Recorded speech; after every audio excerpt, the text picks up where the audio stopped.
Dark matter abilities 2/50th 001 activated 002 activated 001 everyone for me. Seize dark matter abilities 002 I for everyone. Grant dark matter abilities. If we were to discuss the biggest recent news, it would undoubtedly be Tony Stark's announcement of the closure of the weapons division. Aside from Stark Industries' headline, there was also the sudden holy light that occurred last night. No one knows exactly what happened, but for 3 seconds that night, it was as bright as day. Christians referred to it as a miraculous holy light. At this moment, the instigator of the holy light incident, Kromankel, was gazing at the charming Black Widow beside him, lost in deep thought. The Black Widow was indeed highly recognizable. At this moment, with her eyes closed, Kromankel had every reason to believe that if he made any sudden moves, he would be pinned to the ground in the next second. He truly understood this principle. Emotional intelligence and intelligence quotient are often difficult to balance. After arriving in this strange yet familiar world, Kromankel gained a slight enhancement in intelligence. Based on the data schematics for the superluminal particle accelerator provided by the system, just a few days ago, he successfully completed this incredible machine. Unfortunately, due to funding issues, the machine malfunctioned, resulting in a massive dark matter explosion. Originally, he was supposed to awaken 50 dark matter abilities, but now only 2 remained. Subsequently, he was controlled by this overly long-named espionage organization. So, little genius, care to explain what your purpose was in developing this super weapon? A beautiful face leaned in closer, and Kromankel fought against the urge to kiss her, as he couldn't afford that price. He swallowed hard and chuckled awkwardly. I can explain this. It's actually not a weapon. I'm just a science-loving youth. Do you know about inertial particles? Kromankelson from California, USA, whose parents were murdered due to business troubles. Currently, the only relative is Phil Coulson. Nick Fury's voice sounded somewhat puzzled in Natasha's earpiece. He didn't even know Coulson had a nephew. Coulson felt innocent because his information had always been perfectly grasped by Nick Fury, but this wise bald man simply forgot. Coulson was always easy to overlook, wasn't he? Natasha's expression also changed a bit. She was relatively familiar with Coulson. Of course, agents wouldn't discuss their family relatives, but this was a bit too off, wasn't it? Unconsciously, Natasha reached out and ruffled Kromankel's lush blonde hair. This wasn't right either. I have a distant uncle named Phil Coulson. Why didn't I know about this? So does this mean you can let me go now, beautiful sister? Natasha covered her mouth and smiled, seemingly pleased with the title. However, she just shifted her position and continued to ask, even if you're Coulson's son, you still need to explain. I've investigated your little brother. You've never shown extraordinary intelligence, and you even dropped out of high school to work, using things you could buy at a store to create instruments that even SHIELD scientists couldn't identify. Are you really saying no one was behind you guiding you? Be careful with your words, little brother. My eyes are quite sharp. Kromankel forced a bitter smile. There was nothing he could do. Although he now had abilities in this world, he was still just an ordinary person. Your eyes are very charming, sister. Perhaps you could look into my sincere eyes. I really invented it myself. It was just a coincidence. I can explain it. Do you know about inertial particles? Natasha felt a bit of a headache. She really couldn't interrogate him on this matter and could only take him back to the bureau to ask. After checking and finding no spy gadgets, Natasha called for the SHIELD aircraft carrier. This place was quite remote. While waiting, Kromankel closed his eyes and opened the dark matter system in his consciousness space. The system was relatively simple. Warehouse 3/50th task panel. Empty permission level. 0 upgrade conditions. Collect scattered dark matter abilities. It was clear to glance. There were 4 interfaces, and in this warehouse, when he opened it, he found something similar to a Dragon Ball radar. This should be the radar for dark matter abilities. So, does this mean that other things can fit into this consciousness space? Each ability takes 1 slot. If it could serve as a portable space, that function would be quite nice, putting in the Hulk, and if he can't win, just let it out. Kromankel, lost in thought, suddenly felt a sharp pain in his cheek. Wake up, little brother, we've arrived. Natasha had untied Kromenkel's ropes, and what came into view was the familiar interior of the Shield aircraft carrier. Of course, it wasn't named that yet. A one-armed man in a white coat approached, looking thin and somewhat spiritless but very friendly, extending his right hand to Kromenkel. "Hello, young man. Welcome to join us." Kromenkel was confused, and Natasha, seeing this, awkwardly smiled. "Doctor, I just wanted you to hear if he was talking nonsense." The man called Doctor awkwardly withdrew his hand. "Actually, my research in physics isn't very deep, but it should be enough." "What do you want me to test him on, ma'am?" Seeing this, Kromenkel took the initiative to speak. "No need for a test. I'll just say it directly. I use superconductors as a particle separator. A few days ago, there was a rich gamma energy in the vicinity that stimulated the activity of the particles. Under these conditions, as long as the superconductor can be accelerated to exceed the speed of light, inertial particles can be separated.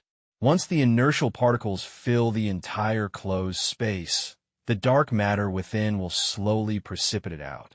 If you need the formulas, I can write them down, but please don't leak them or record them." The one-armed doctor's expression changed 3 times in succession, then furrowed his brow in contemplation, first nodding, then shaking his head. "This method sounds absolutely feasible and reasonable. But first, you mentioned both inertial particles and dark matter, which have no proven evidence. And how did you come up with the superconductor? According to your design, it's not just close to zero resistance. It's already zero." Natasha, hearing the doctor's words, looked at Kromenkel in surprise. Could it be true? But at the same time, her wariness grew stronger. This was normal.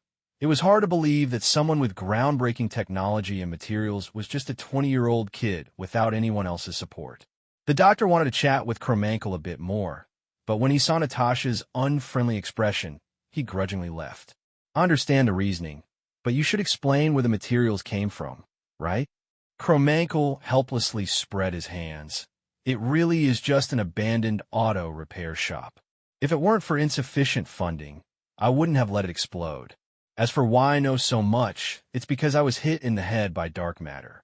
Since you're agents, you should be able to find out that after I dropped out of high school, I had a severe head injury that nearly left me a vegetable, right? And the reason is still unclear." Kromenkel wasn't lying, as he had crossed over at that time. Natasha's doubts came to an end.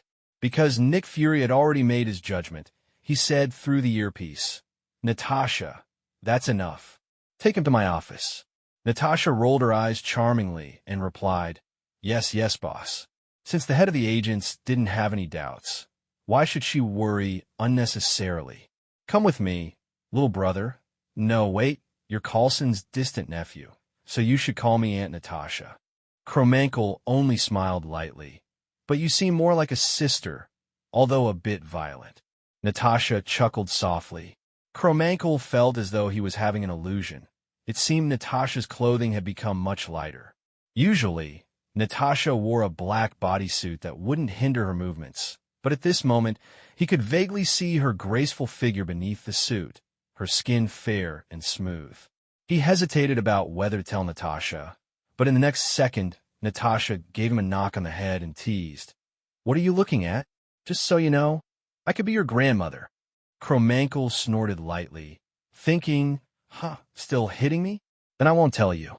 Along the way, Kromenkel truly experienced the strict discipline of this organization. Everyone was focused on their work, not distracted at all.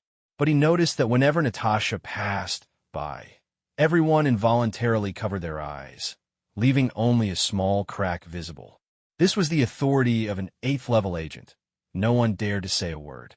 Although Natasha found it strange, she didn't think much of it. When they arrived at the door to Nick Fury's office, the door opened automatically. Nick Fury was trying hard to create a solemn image, savoring a cup of coffee. The moment the door opened, a mouthful of scalding coffee suddenly spewed out. Who was Natasha? She was the Black Widow, and she instantly squatted and sidestepped, avoiding the coffee that splashed right onto Kromenkel's face. But Kromenkel wasn't angry. Instead, he leaned against the doorframe, crossing his arms, quietly watching the two interact. Nick Fury rubbed his temples, feeling a headache coming on, wanting to say something but hesitating. Natasha stood up, concerned, and asked what was wrong. The moment she got up, Nick Fury's expression became conflicted, and he finally couldn't help but say, "Natasha, as a colleague, I understand you have some hobbies, but as your boss, I really don't recommend you bring that hobby to the workplace." Natasha was confused. "Director, what do you mean?" Nick Fury covered his head with his left hand and pointed at Natasha with his right. Natasha looked down, frowning tightly. Instead of shouting as Kromenkel expected, she quickly rolled over to Nick Fury's side, swiftly took off his trench coat and draped it over herself, then said in a threatening tone, "I don't want this incident to appear in S.H.I.E.L.D.'s records." After that, she shot a murderous glare at Kromenkel, thinking, "This kid definitely saw everything on the way and just didn't tell me." Natasha also wasn't sure what had happened, initially estimating that her clothing had become transparent. Although she couldn't see it, the feeling of her clothes was still there. Kromenkel awkwardly smiled, regretting not seeing Black Widow scream. Nick Fury cleared his throat a couple of times, breaking the awkward atmosphere. "All right, Natasha, you can leave now. And by the way, that coat of mine is quite expensive. Remember to return it." Natasha huffed coldly and shot Kromenkel a glance before leaving. Although he didn't know why the Black Widow acted this way, Kromenkel could be sure that she would definitely hold a grudge against him. After all, she was a woman. Nick Fury pressed a switch, and the office door closed. He gestured for Kromenkel to sit down. Kromenkel didn't hold back and plopped down onto the couch opposite him. Nick Fury smiled, took out a check he had prepared earlier, and handed it to Kromenkel, saying, "Thank you for your contribution to humanity, Dr. Kromenkel. This is your reward." Kromenkel didn't take it. Instead, he leaned back and feigned a relaxed posture. "You're not seriously thinking you can get my research results with just this little money, are you? You should know how much impact dark matter can have on humanity, right?" Nick Fury maintained his smile. "Of course, I know, which is why I'm thanking you for your contribution to humanity." Kromenkel retorted without holding back. "You don't represent humanity, and if I'm not mistaken, while I was pretending to nap, you already sent someone to take my superliminal particle accelerator, right? Didn't succeed, did you?" Nick Fury continued to smile. "It was just a routine check. Think about it. $1 billion is a fortune you could hardly get in your lifetime." Kromenkel couldn't help but chuckle. "Director Fury, you don't really think I'm just a kid, do you? Dark matter can overturn the entire physical system. You think $1 billion can buy it?" Nick Fury's smile faded, and he threatened, "You should know that I can forcibly requisition it, right?" Kromenkel remained calm. "But you haven't done that, have you?" Nick Fury's expression darkened further. It was true that he could forcibly requisition the experimental results, but the problem was that this experimental result was useless. Not even a single blueprint existed. What was he going to requisition? A scrap superliminal particle accelerator? Under the current investigation by the experimental personnel, that was nothing more than a toy. So Nick Fury had been polite all along. Kromenkel sensed it was the right moment and was about to say something when a voice suddenly rang in his head. "Detecting a dark matter ability awakening. It has reached a recoverable level, and the location is being sent." Kromenkel's expression changed because that location was on this aircraft carrier. Coupled with Natasha's strange condition earlier, it was obvious that Natasha had awakened her dark matter ability. Dark matter was very picky. Its only standard was to find whoever it found pleasing. This way, Kromenkel could not completely dismiss Nick Fury. He needed Fury's help while collecting dark matter abilities. "How about this, Nick? Let's make a deal. I can provide you with some defensive weapons powered by dark matter, and you will assist me in some of my actions. After the dark matter fluctuations, many people will gradually awaken some inconspicuous abilities, which would be bad news for the Earth and its people." So he only finished half the sentence, which was already enough. Nick Fury wanted to negotiate further, but Kromenkel had already stuffed the check signed by Nick Fury into his pocket. "Consider this as payment. I'll head to the lab later. Using dark matter as energy, your aircraft carrier should save quite a bit of money, right?" Without waiting for Nick Fury to respond, Kromenkel had already walked out the door. With support, of course, he had to take advantage of it, creating information asymmetry by giving them seemingly trivial things. This was a perfect deal. Damn it, why can't I see this outfit? Natasha exclaimed in frustration as she took off the black bodysuit. It was troublesome to wear and even more complicated to take off. At this moment, no one should provoke her. She was in an extremely irritable state. Although Kromenkel was completely unfamiliar with the internal structure of the SHIELD aircraft carrier, he easily found Natasha's room with the radar's guidance. This made him question the aesthetic sense of the SHIELD designers. Why did every room look exactly the same? If he had an aircraft carrier, he would definitely make each room unique. He rang the doorbell. Inside, Natasha was still in a foul mood and irritably asked, "Who's there?" Kromenkel timidly replied, It's Kromenkel, sister." "Kromenkel? What is this little brat doing here? Is he here to apologize?" Natasha replied tersely, "Wait a minute." After changing into a loose jacket, she opened the door, and Kromenkel's annoying face immediately came into view. Natasha asked impatiently, "What do you want?" Kromenkel looked at this different version of Natasha and inexplicably started to hesitate about reclaiming the ability. He said, "Well, sister, I know you're in some trouble right now, so I want to help you resolve it." Natasha instantly reacted, a surge of anger rising within her as she pinned Kromenkel's face against the wall with a grip. "I knew it was your doing." Kromenkel protested. "Hey, you can't blame me like that. You were just chosen by dark matter. Who told you to awaken such an ability?" Natasha angrily released him, her thoughts becoming chaotic. She had heard about abilities before, but they were limited to Hawkeye and Captain America. But what was the principle behind this invisibility ability? The most crucial point was that this ability was pretty useless. It only made her clothes invisible, which felt too impractical. She said irritably, "So what experiment are you planning? Or are you going to give me a shot?" Kromenkel swallowed hard. This woman really didn't seem like a good person. She was too alluring. What kind of officer could withstand such a test? He quickly said, No, that's not necessary. Just agree to let go of this ability, and that's all I need." In reality, Kromenkel didn't need her consent to reclaim her ability, but if Black Widow was unwilling, he would end up getting beaten, so it was better to ask first to avoid the physical pain. Natasha found this little brother both annoying and interesting. She said, "All right then, if you insist, I guess I'll have to let you give me a shot." Kromenkel helplessly covered his head. "Seriously, Sister Natasha, if I could beat you, I would definitely do it." As he spoke, Kromenkel extended his right hand, and a mass of orange dark matter energy materialized, slowly drifting into Natasha's body like gas. After a brief wait, the dark matter floated back out and returned to his body. Identifier 023 Invisibility Suit. Can make one's clothes invisible. Recorded dark matter ability 3 of 50. Kromenkel said, "Well, I'll take my leave then, sister." After absorbing the dark matter, Kromenkel felt a slight enhancement in his physical abilities, but he couldn't tell how much exactly. He just felt that his strength had increased a lot and thought he should do some testing when he had the time. Natasha, on the other hand, didn't feel anything, probably because her ability had just awakened. Seeing Kromenkel about to leave, Natasha wouldn't let go of this chance to tease the kid. She said, "Is that it? Aren't you coming in for a cup of coffee?" Kromenkel was already used to her teasing and dumbly shook his head. "No thanks, I don't sleep well."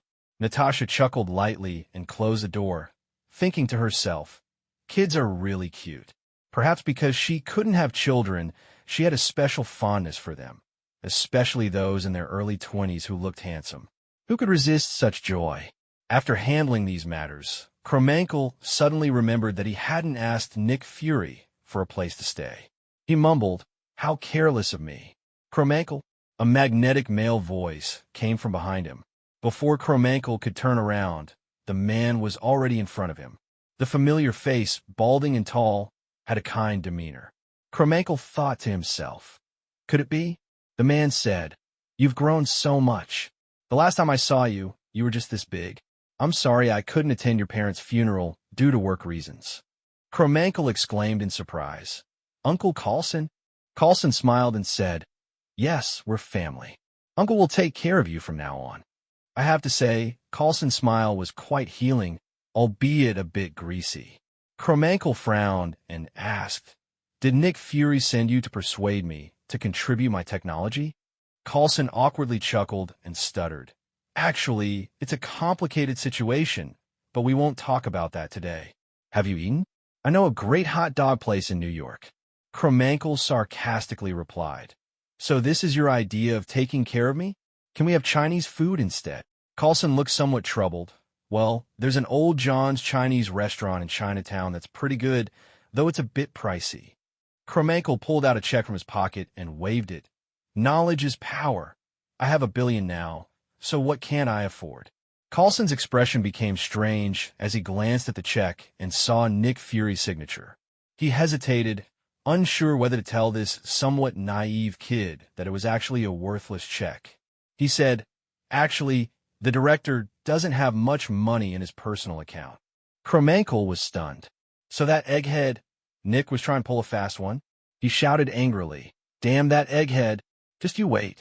Carlson grabbed Kromankel, who was about to go after Nick Fury. Forget it. Let's talk about this later, nephew. Let's go eat first, okay? Kromankel replied with irritation. I'm only doing this because of you, Carlson. Let's go. The good-natured Carlson sighed. You should call me uncle. In New York City, a place that didn't seem very safe on the surface. Sitting in the old John's Chinese restaurant that Carlson mentioned, Kromankel only had one thought. Is the treatment of agents really this bad? He slapped a fly dead, noting that the large space was completely empty. This could still be called a restaurant? The owner, a greasy middle-aged European man, glanced at them, threw down an old menu, and grumpily asked, Take out or eat in? Kromankel asked with confusion, Can't we eat here? The owner sighed without hiding his annoyance. Then I'll have to wash the dishes again. Carlson smiled and said, Order up. The food is still pretty good. I'll have a Chinese salad. Kromankel sighed. Fine, I'll just get some fried rice. The owner replied, Thank you for your patronage, $5. Kromankel was shocked. So cheap? He finally understood why Carlson brought him here. He couldn't help but ask, I really want to ask you a question, Uncle Carlson. Carlson asked, What is it? Kromankel asked, Is the pay for agents really this low? Pay first. Goods first. Pay first. Goods first. Kromankel glared fiercely at Nick Fury, his eyes blazing with anger. Nick Fury remained unfazed, showing no signs of yielding. He was waiting for the price to drop. Kromankel finally couldn't hold back and shouted, 100 million! Nick Fury replied flatly, Deal. But his expression was not pleasant. Kromankel, feeling familiar, patted Nick Fury's bald head and teased, Hey, don't be upset. 100 million for a dark matter energy device is a good deal for you. What about my superluminal particle accelerator from before? This action was indeed quite rude, but with the money in Nick's hands, a capable person could afford to be a bit arrogant. Nick Fury wasn't angry, mainly because of Kromankel's latter statement. The superluminal particle accelerator had already been dismantled. The original equipment had been infused with dark matter, altering its material. Once disassembled, everything returned to normal. This meant Kromankel would need to recreate the superluminal particle accelerator from scratch, and this time, the materials would undoubtedly be very expensive. Nick Fury helplessly said, That's already been taken apart. I can buy whatever materials you need. Kromankel clapped Nick Fury on the shoulder with a look of regret, saying, You're going to have to spend a lot this time. I need vibranium and a huge energy source. The rest, don't worry about it. Just leave it to me. Oh, and by the way, you can record it. After all, it's not like you all can learn it. Nick Fury was left speechless. It was true, but having it stated so bluntly fell off. The task of purchasing vibranium naturally fell to Carlson, who was born to be a hard worker and now was the person closest to Kromankel. If he didn't bother him, who else would? The secret of Wakanda wasn't really a secret to some organizations. There had been contacts since World War II, and that huge energy source was, of course, the Tesseract. During the waiting time, Kromankel absolutely wouldn't stay there. Even though Nick Fury had equipped him with a series of high-end game consoles based on his previous interests, please, it was only 2008. After playing high-definition games, how could he accept a Famicom? Nick Fury couldn't let Kromankel go out alone, so he insisted that Natasha accompany him to ensure his safety. Honestly, no one could resist the allure of a life filled with luxury, and Kromankel was no exception. Nick Fury had deposited $100 million into his account. Spending the country's money felt so good. Kromankel's actions perfectly illustrated what it meant to be like Lu Lao Lao entering the Grandview Garden. He loudly asked, "Do you have a foot-long lobster?" The waiter quickly replied, "I'm sorry, sir. We only have 2'4" lobsters. Would you like anything else?" Kromankel frowned, thinking, "Does this guy look down on me?"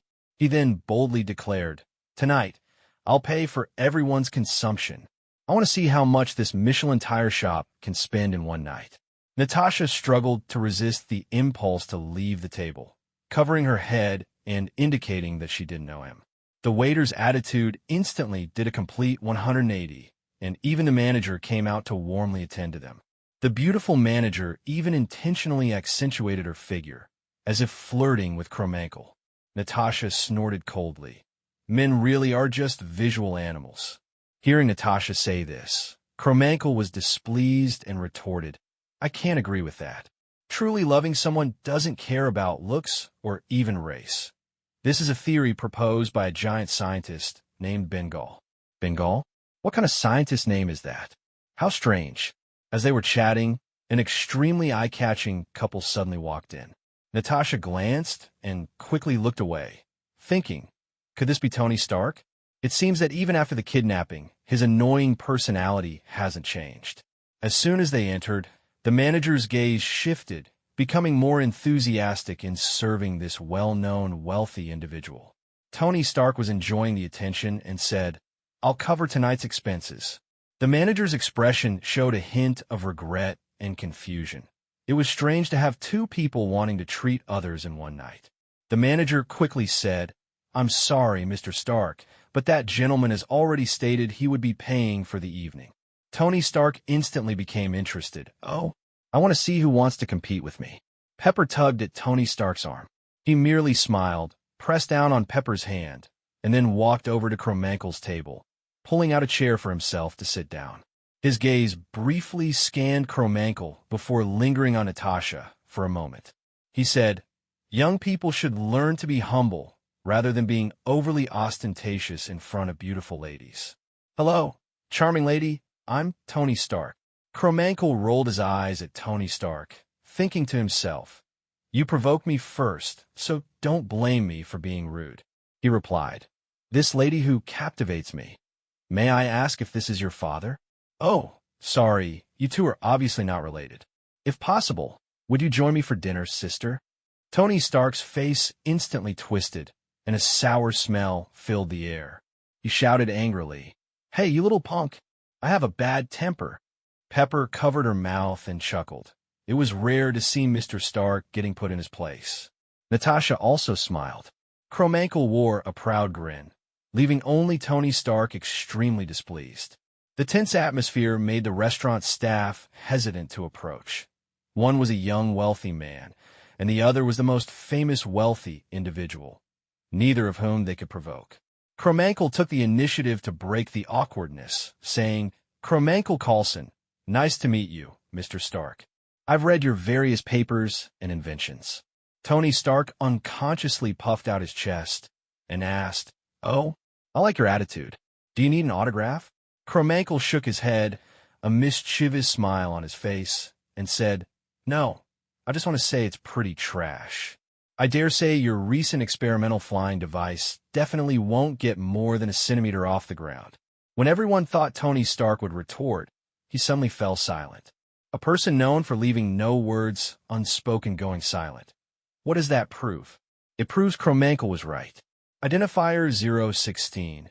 Aerial flight 1 centimeter. Dark matter ability carrier. Tony Stark. Location 60 centimeters from the host. That's why Kromankel could immediately point out Tony Stark's troubles. After the dark matter explosion, Tony Stark had also become one of the carriers, and his ability had already awakened. Tony Stark lowered his voice, his eyes alertly watching this young boy in front of him, and asked, "Kid, tell me, what do you know?" Cromankle smiled mysteriously and said, "This isn't the place to discuss matters. Why don't we find a quiet place to chat?" Natasha and Pepper exchanged knowing glances, thinking, "Looks like we're going to be superfluous this time." In Tony Stark's seaside villa in Malibu, he was busy tuning the latest Mark II suit, still without its paint job. Since it couldn't fly, he hadn't used the anti-freeze alloy. Meanwhile, Cromankle, in a fit of mischief, had completely dismantled the machine, squatting on the ground and poking it with a stick while muttering, "The sun sets in the west. The city gates are locked tight." Tony Stark's expression grew increasingly skeptical as he stood there, stunned, before finally asking JRVS, "JRVS, is he speaking Chinese?" JRVS quickly searched and replied within seconds, "Yes, sir. According to the database analysis, Mr. Cromankle is attempting to diagnose the machine's problems using an ancient Eastern ritualistic method." An ancient Eastern ritual? Is that all it is? Watching Cromankle ramble like a madman, Natasha couldn't help but lean in and whisper, "What are you doing?" Cromankle spread his arms theatrically, and orange-yellow light began to emanate from his hands. "Tony Stark, you are indeed haunted by vengeful spirits. As a weapons dealer, while you didn't directly cause those disasters, you are still responsible for their occurrence. Now, the disaster reflects upon you. Come before me, and I will lift the curse. The precondition is, you must provide me with a suit of armor that can withstand freezing temperatures." Tony Stark initially didn't believe it, but when he had JRVS analyze the light in Cromankle's hands, JRVS couldn't provide any answers, and even the nearby materials were undetectable. This forced him to reconsider. Hesitantly, he stepped closer to Cromankle, and then a yellow light shot out from his forehead. Identifier 016. Low altitude, flight 1 centimeter. Recorded. This superpower might seem trivial, but it wasn't for Cromankle. This ability could be turned on and off. They just hadn't realized it yet. Just like Natasha's ability to make her clothes invisible, it could also render the Iron Man's suit invisible. If the weapons are unseen, how can they be defended against? But not everyone had the ability to discern sound and position. Tony Stark felt like he had lost something, but also felt like he hadn't lost anything at all. He pointed at Cromankle and said, "You can't leave."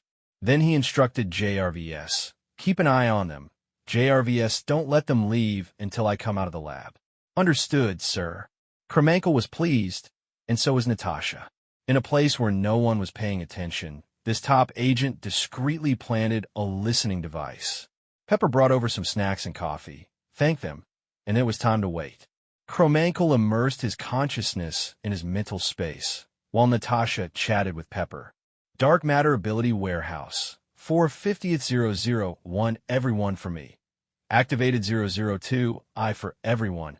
Activated 023, Invisibility Suit. Activated 016, Low Altitude Flight 1 centimeter.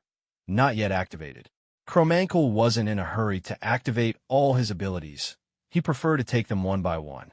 The system resided in his mental space, much like the memory palace described in mnemonic techniques. Here, he could practice controlling his abilities, with the invisibility suit being the one he was most interested in for the short term. It was simple. He just needed to control the details well and not end up like Natasha, running around half-naked. That wasn't too difficult.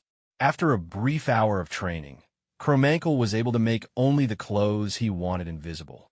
He then exited the mental space and found Natasha and Pepper deep in conversation. As expected of a top agent and social butterfly, Natasha had perfectly aligned her words to interests that Pepper cared about. As Freud once said, never underestimate the capabilities of women. Sometimes they only need a single sentence to forge a friendship. In just an hour, the two had exchanged contact information, appearing as close as if they were one person. Wishing you and him a happy ending soon, Natasha gave Pepper a knowing look and then glanced at Tony Stark, who was flying in with his red and gold-marked suit, falling silent. Kromankel watched as Tony Stark was now able to fly and smiled slightly. Can we settle the bill now?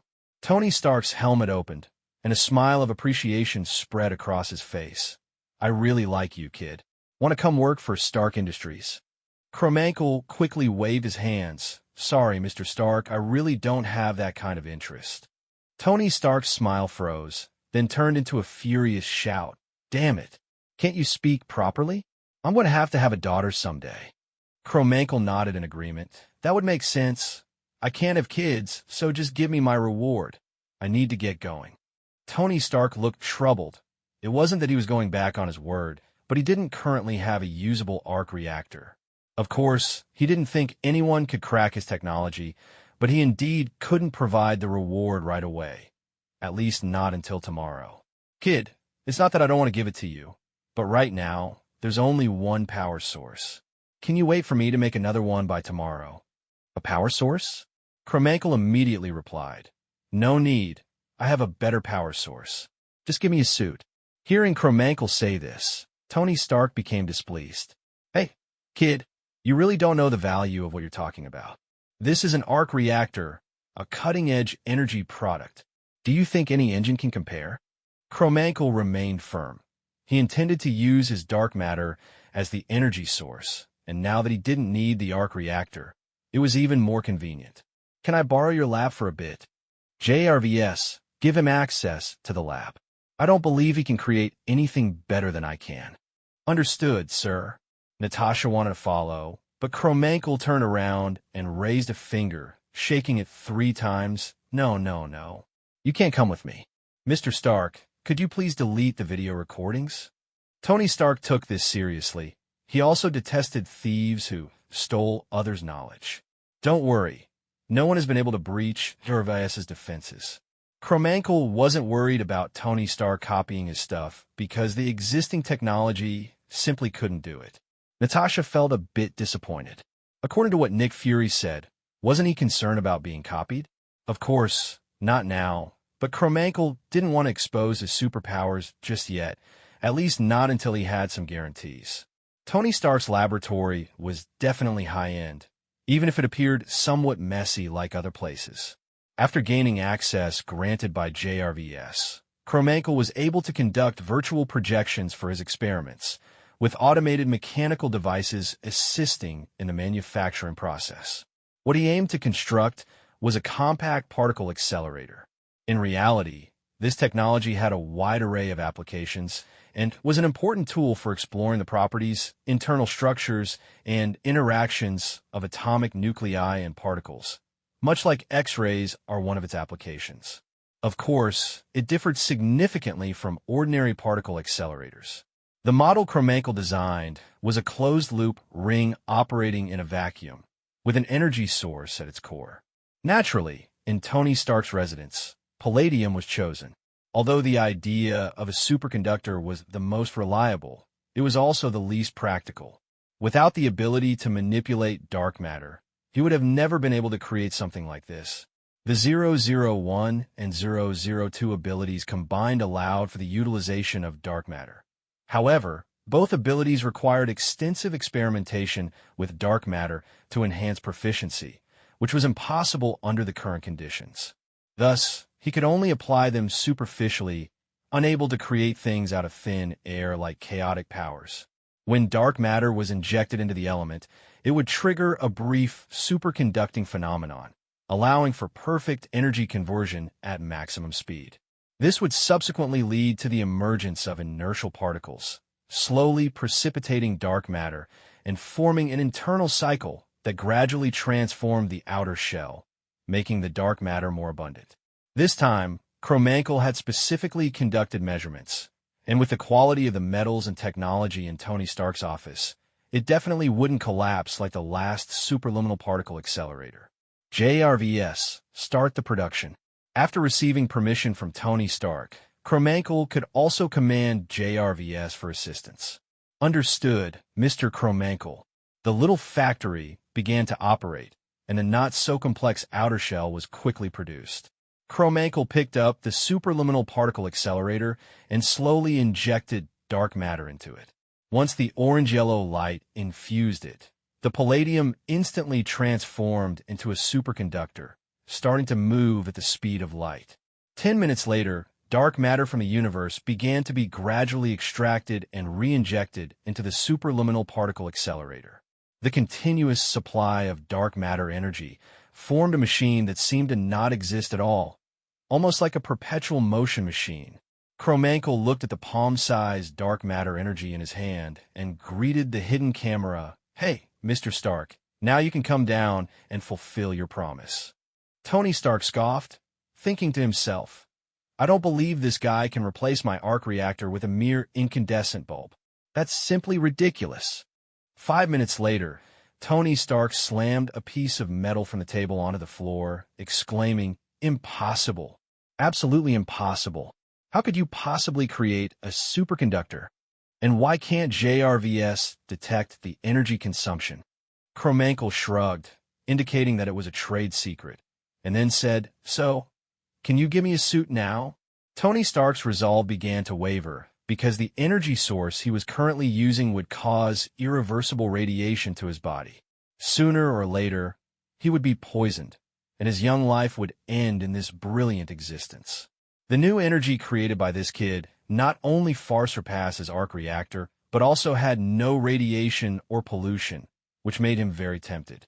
The air fell silent for a few seconds, and Tony Stark hesitated, stammering, Kid, can you make one of those energy sources for me too?"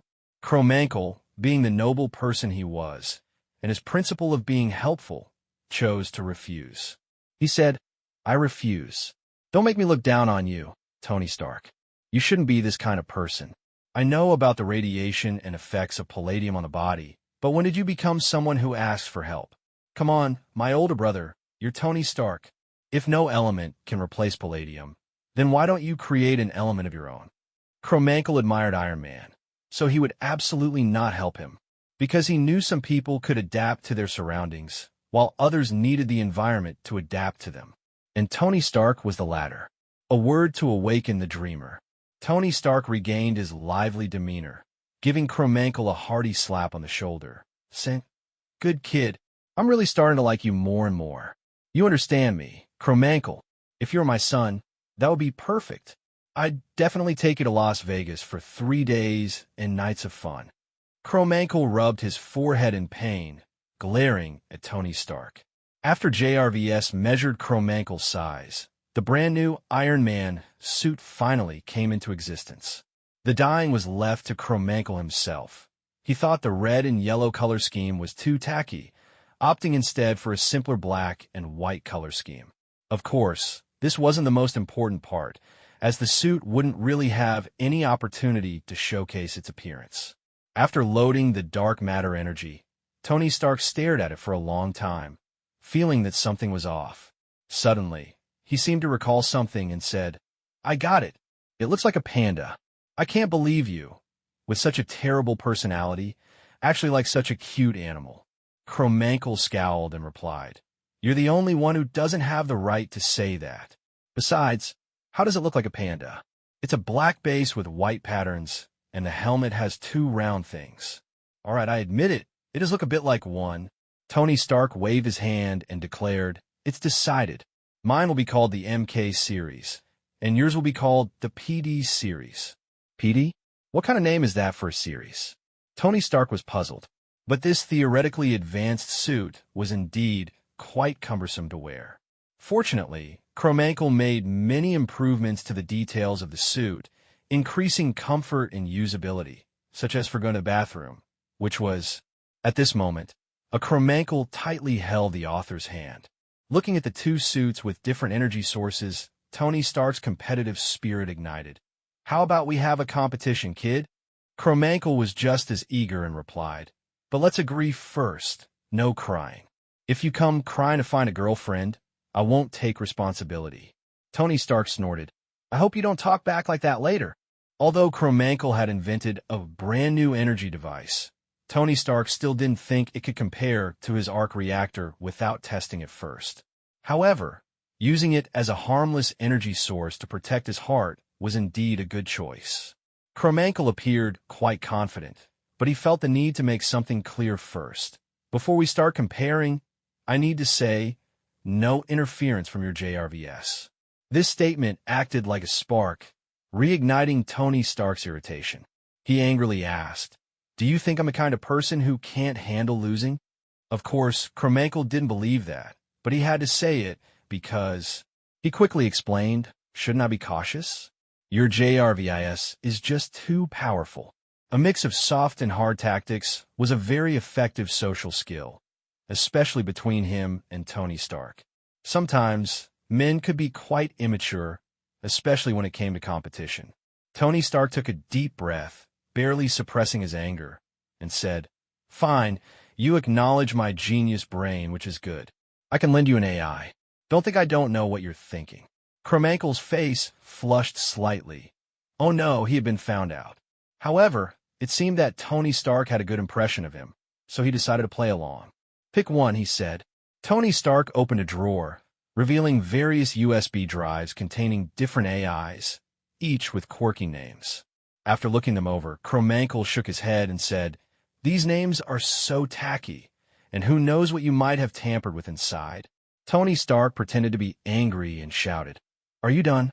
JRVS, give him a subroutine and let it operate independently."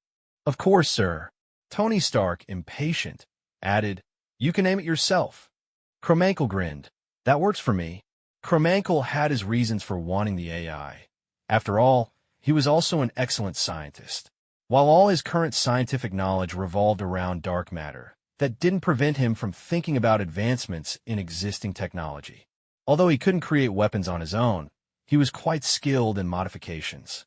According to some records about dark matter, this energy could foster a brand new life, but it required time. Kromankle couldn't predict how long it would take, but he knew that the more advanced technology became, the faster the process would be.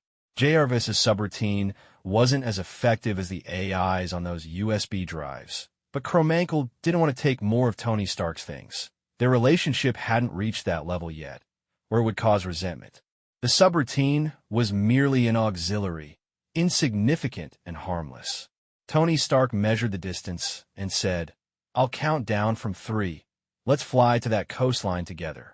Whoever gets there first wins. How about that?" Kromankle agreed and began to adjust his suit. Dark matter energy filled every part of the armor, and the more dark matter it generated, the more the armor would evolve. 3, 2, 1.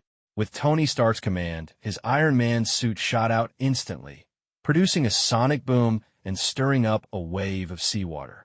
Meanwhile, Kromankle still remained in place. He named his AI assistant.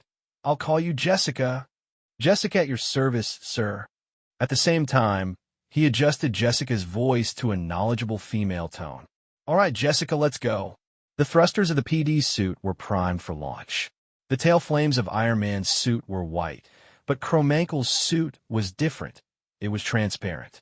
Only the heat distortion from high temperature could be seen, but it had no color. This wasn't due to his 023 ability. Rather, dark matter itself was energy that was invisible to the naked eye. 023 ability activated. Kromankle made the suit invisible, and with a thunderous sound, his speed peaked. Tony Stark's suit could reach Mach 2, but with the superior energy source, Kromankle's suit instantly reached Mach 10.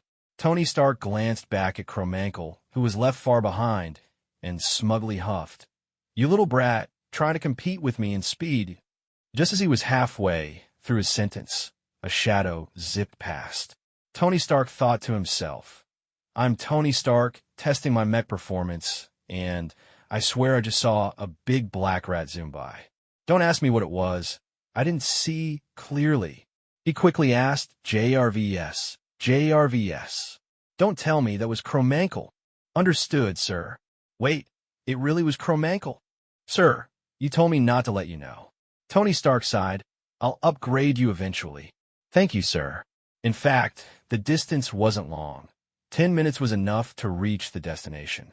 By the time Tony Stark arrived, Kromankle was already lying on the beach, propping his legs up, but why did it seem like he was floating? Tony Stark furrowed his brows, staring for a long time before asking JRVS, "JRVS, Did he hide the suit? Yes, sir. I detected the subroutine is still on him, and the suit is present. Superpower? It definitely wasn't optical invisibility. In such a short time, even with technological prowess, that would be impossible. The only explanation could be a supernatural phenomenon. As the son of Howard Stark, Tony Stark had always believed in the existence of superpowers. As Captain America, the super soldier was created with his father's assistance. However, seeing it suddenly in front of him still surprised him. But what concerned Tony Stark even more was Kromankel's speed just now. JRVS. How fast was he just now? Sir, it was measured at over Mach 10. Everything was the same, except for the color scheme. If everything else was identical, then the problem lay in the energy source. Tony Stark questioned incredulously, raising his voice. What kind of terrifying technology did you create? No radiation pollution, almost perpetual motion, and the energy output is at least 5 times greater than my arc reactor. Kromankel didn't plan to hide anything from Tony Stark. He was someone trustworthy. He replied, "Have you heard of dark matter?" Dark matter. Anyone who had studied physics knew the significance of this term. It almost represented the essence of the universe. Tony Stark widened his eyes, incredulously asking, "You're not joking, are you?" Kromankel pointed to the sky and said, "Remember that holy light from the other night?" Tony Stark suddenly understood. "You mean to say that the holy light I couldn't figure out was also your doing? Are you saying that was an experiment with dark matter?" "Kid, I've changed my mind. How much do you want for the patent? Do you know how tempting an opportunity close to the truth can be for an enthusiastic scientist?" Tony Stark wasn't just a reckless playboy. He was also a guy who loved science. Kromankel simply smiled, standing up and shaking his head. "Mr. Stark, can you please calm down?" Tony Stark's excitement didn't diminish as he shouted, "How can you expect me to calm down? This is dark matter, something that could perfectly overturn all the physical laws." Kromankel quickly halted Tony Stark's fervent behavior, saying, "Please wait, Mr. Stark. You should understand the impact dark matter could have on humanity. Think about it carefully. If this technology were to be exposed, would the economy and politics collapse in an instant? How many lives would be lost then? The impact of lossless energy on human society is immense.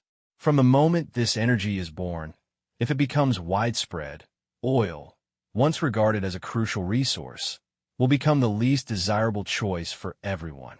After all, oil is a cornerstone of national taxation. Is that influence really so significant? Not quite. Hydropower, wind power, tidal power, and many other fields would face the fate of being phased out. A massive amount of funding would no longer flow into research projects, and inflation would no longer be a possibility. It would be inevitable. At that point, how much the financial resources and virtual currencies in hand would depreciate is anyone's guess. Kromankel understood this principle very well, and Tony Stark certainly did too. Kromankel was just a clever little genius, while Tony Stark was a true billionaire. Their economic intellects were not on the same level, even if Stark wasn't particularly keen on that aspect. After Kromankel's reminder, Tony Stark quickly realized the seriousness of the issue. He pondered for a moment before saying slowly, "I understand. I won't disclose this technology. So, would you let me take a look at it?" Kromankel sighed. He felt that his words were in vain. He said helplessly, "In fact, if this technology could help me make a friend like you, I think it would be worth it. But what I want to say is, Tony Stark, the current science and technology simply can't meet the standards to experiment with dark matter. Even the most advanced technology in the universe right now can't do that. I can tell you clearly, no one but me can do it because the major requirement for this experiment is that you already possess dark matter." This was a seemingly unsolvable paradox. Tony Stark felt a headache coming on. Sometimes, not much needs to be said. After seeing Kromankel's experiment, he had a certain understanding. Then, through comparisons of experiments, speed, and energy output, Tony Stark had roughly conceived a possible plan. However, there was still a critical issue. The foundation of these experiments was entirely based on the necessity of dark matter as a fundamental premise. The storage of dark matter is absolute. What does that mean? It means that while the current superluminal particle accelerator can serve as a dark matter incubator, as a dark matter energy source, its process is irreversible. The energy output cannot be converted back into dark matter. Once dark matter appears, it will be instantly absorbed by surrounding molecules and undergo transformation.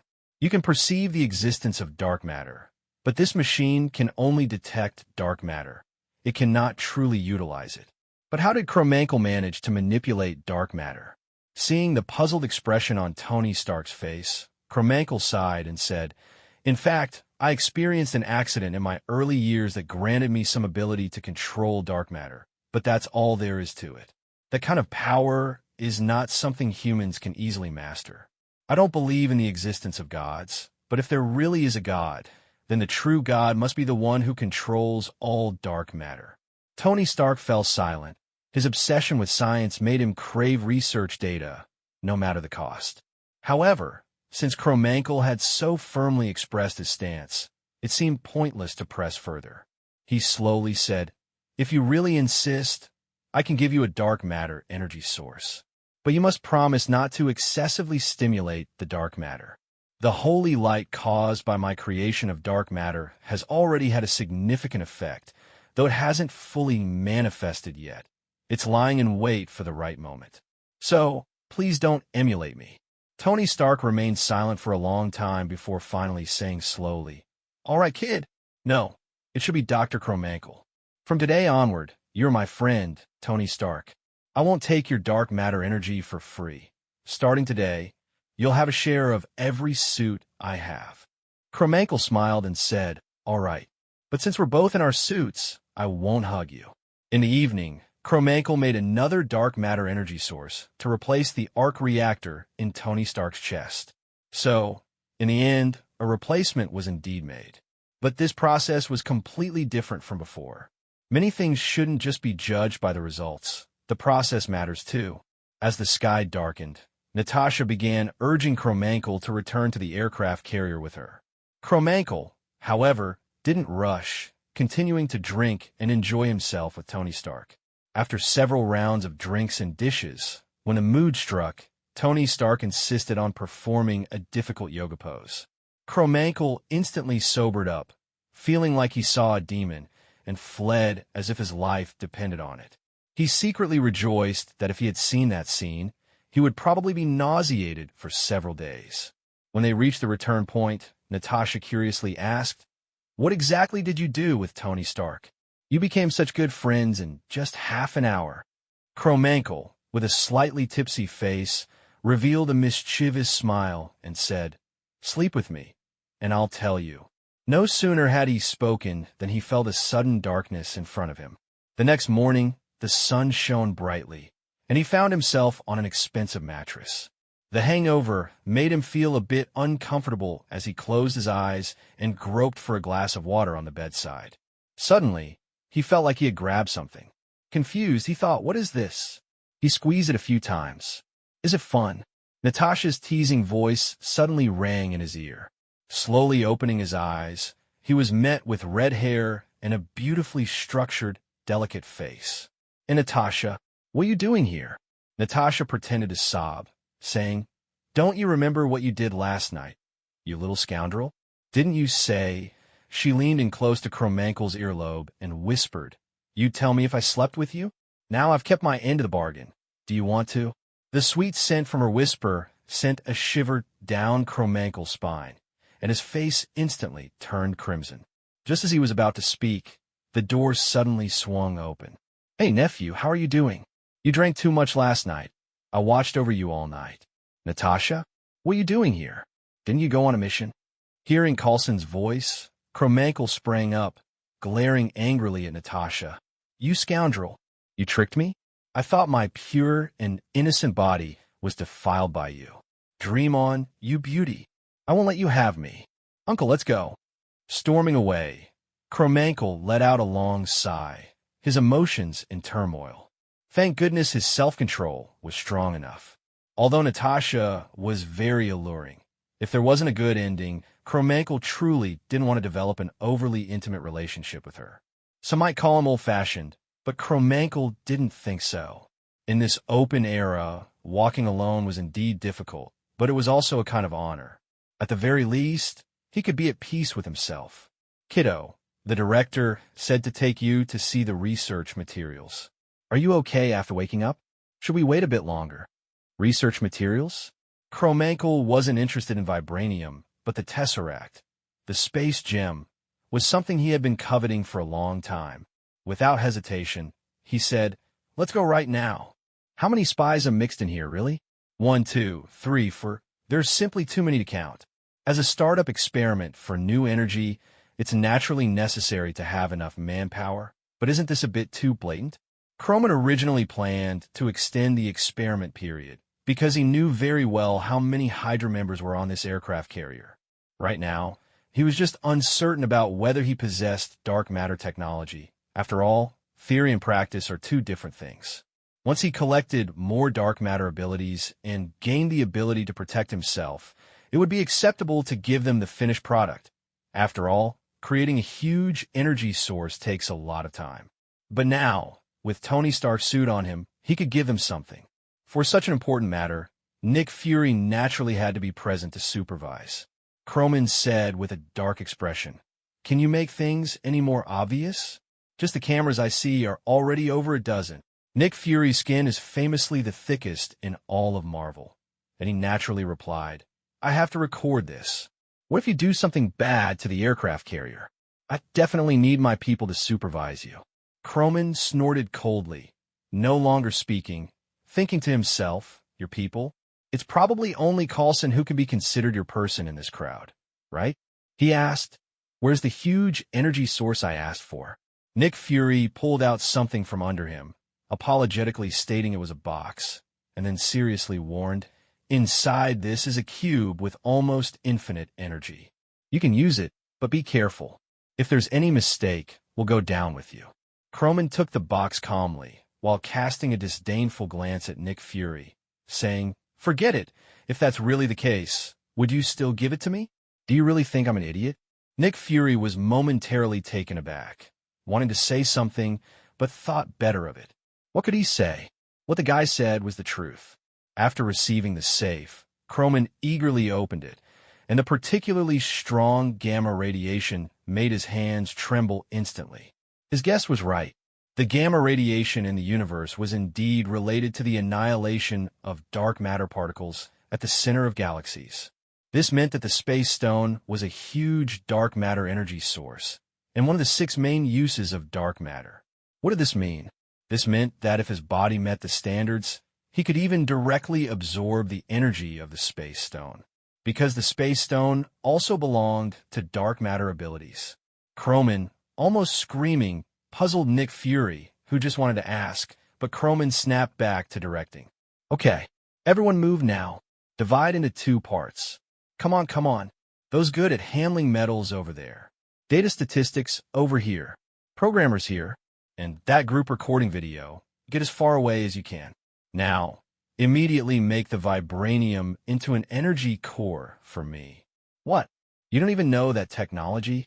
Then how did you buy the vibranium?" Nick Fury leaned over to Coulson, crossing his arms, and said, "I didn't know your family had such a violent side." Coulson smiled kindly and said, "Maybe he's just a bit violent in research."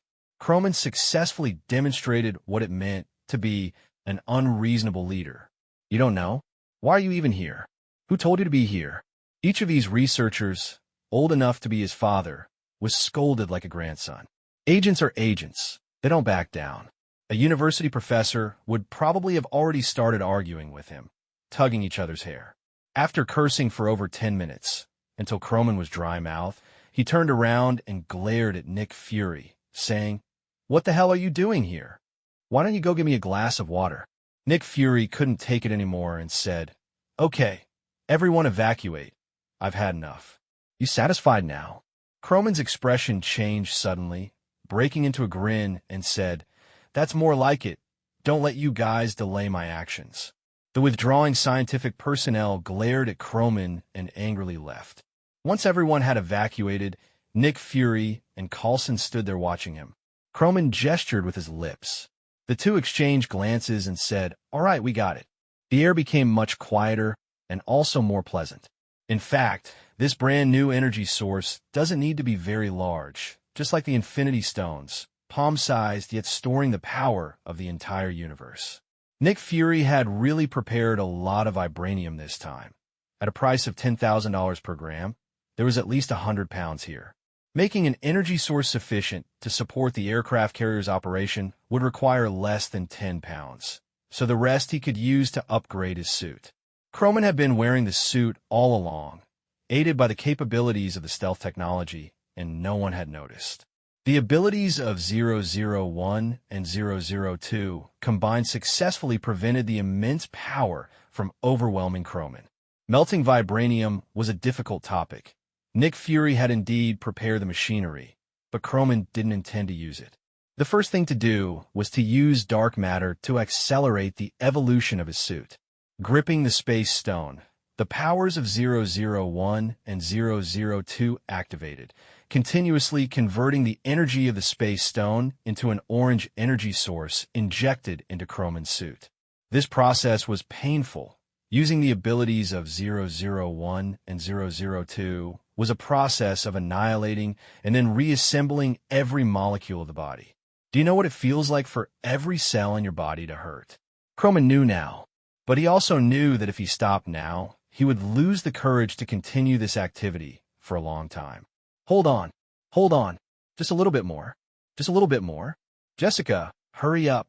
If you don't get born soon, I really can't hold on any longer. 1 second, 2 seconds, seconds felt like years. Croman didn't know how long it had been, but finally, a clear voice rang in his ears. Mr. Croman, thank you for creating me. It's over. Croman was already drenched in cold sweat, leaning on the table, nearly collapsing. The mechanical assembly sound from his suit was heard, the invisibility was lifted, and Jessica, identical to the suit, supported his body. Jessica. Yes, Mr. Croman. Thank you for your contribution, which has completed my life. Croman found a chair and sat down, gasping for breath, and said, Dark matter truly deserves to be the most miraculous substance. It seems my suffering wasn't in vain. My God, a silicon-based life form. Look what I've created.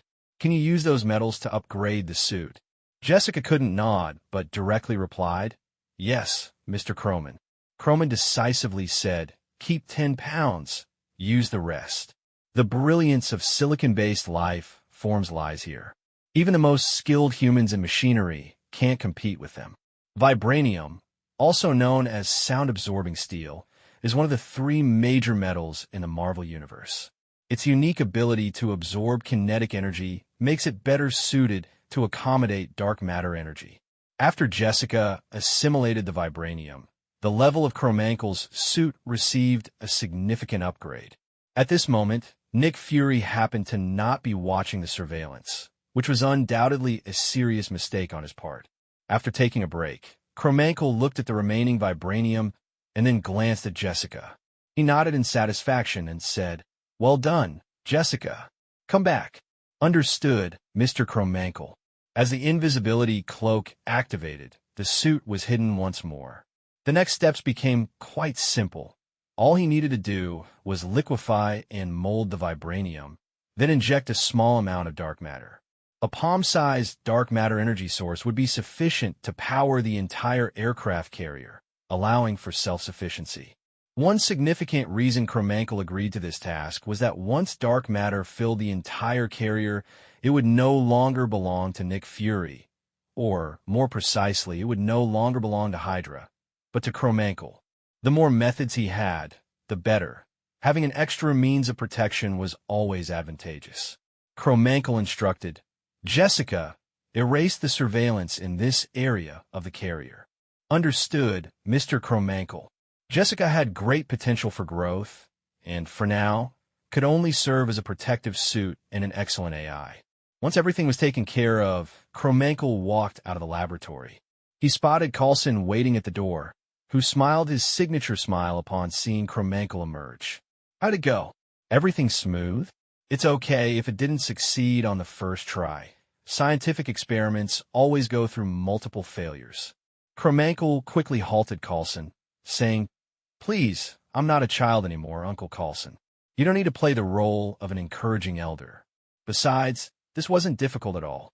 As he spoke, Kromankel handed over a glowing orange circular energy source. "You don't need me to make the energy-absorbing device, do you?" Coulson looked at the energy source in astonishment and asked, "Just like that? You finished it in 3 hours." Kromankel replied irritably, "What else did you expect me to do?" Coulson shook his head helplessly and turned to leave. He then found Nick Fury and said, "Director, Kromankel has completed it." Once again, the scientists who had been verbally berated by Kromankel gathered in a room. They surrounded the dark matter energy device in the center, lost in thought. No one dared to touch it easily. The previous device had dispersed with just a touch, and now this one. One scientist commented, "Why do I feel like you just put a regular light inside?" Another scientist retorted, "It could be a return to simplicity, you know?" Yet another said, "Do we really have to use this thing? I already have the experimental device ready." The shield carrier consumes at least 300,000 kilowatt-hours of electricity every hour, with nuclear energy currently being the main power source. If Kromankel's experimental data is accurate, it wouldn't just save a significant amount of money. Dark matter energy could provide at least 10 billion joules of energy per hour, easily surpassing any existing carrier. If the remaining funds were used to develop derivative energy weapons, the entire carrier could transform into a mobile fortress. Seeing that they were unable to reach a conclusion, Nick Fury decisively said, "Split into 10 small groups, each conducting data simulation experiments, and then apply them practically. If this thing is truly effective, as Kromankel claims." Nick Fury didn't finish his sentence, but everyone understood his meaning. Initially, Nick Fury had approached this with skepticism, but now that the device was visibly in front of them, he had unexpectedly received a pleasant surprise after just wanting to buy some materials for his own research. Back in his office, Nick Fury used his highest authority to delete all of Kromankel's data and replaced it with paper materials, sealing them in a secret base. He pondered inwardly, "Kromankel, you've really given me a huge surprise." Then, Nick Fury issued a command to Hawkeye Barton and Black Widow Natasha to ensure Kromankel's protection. Barton had been feeling quite troubled lately.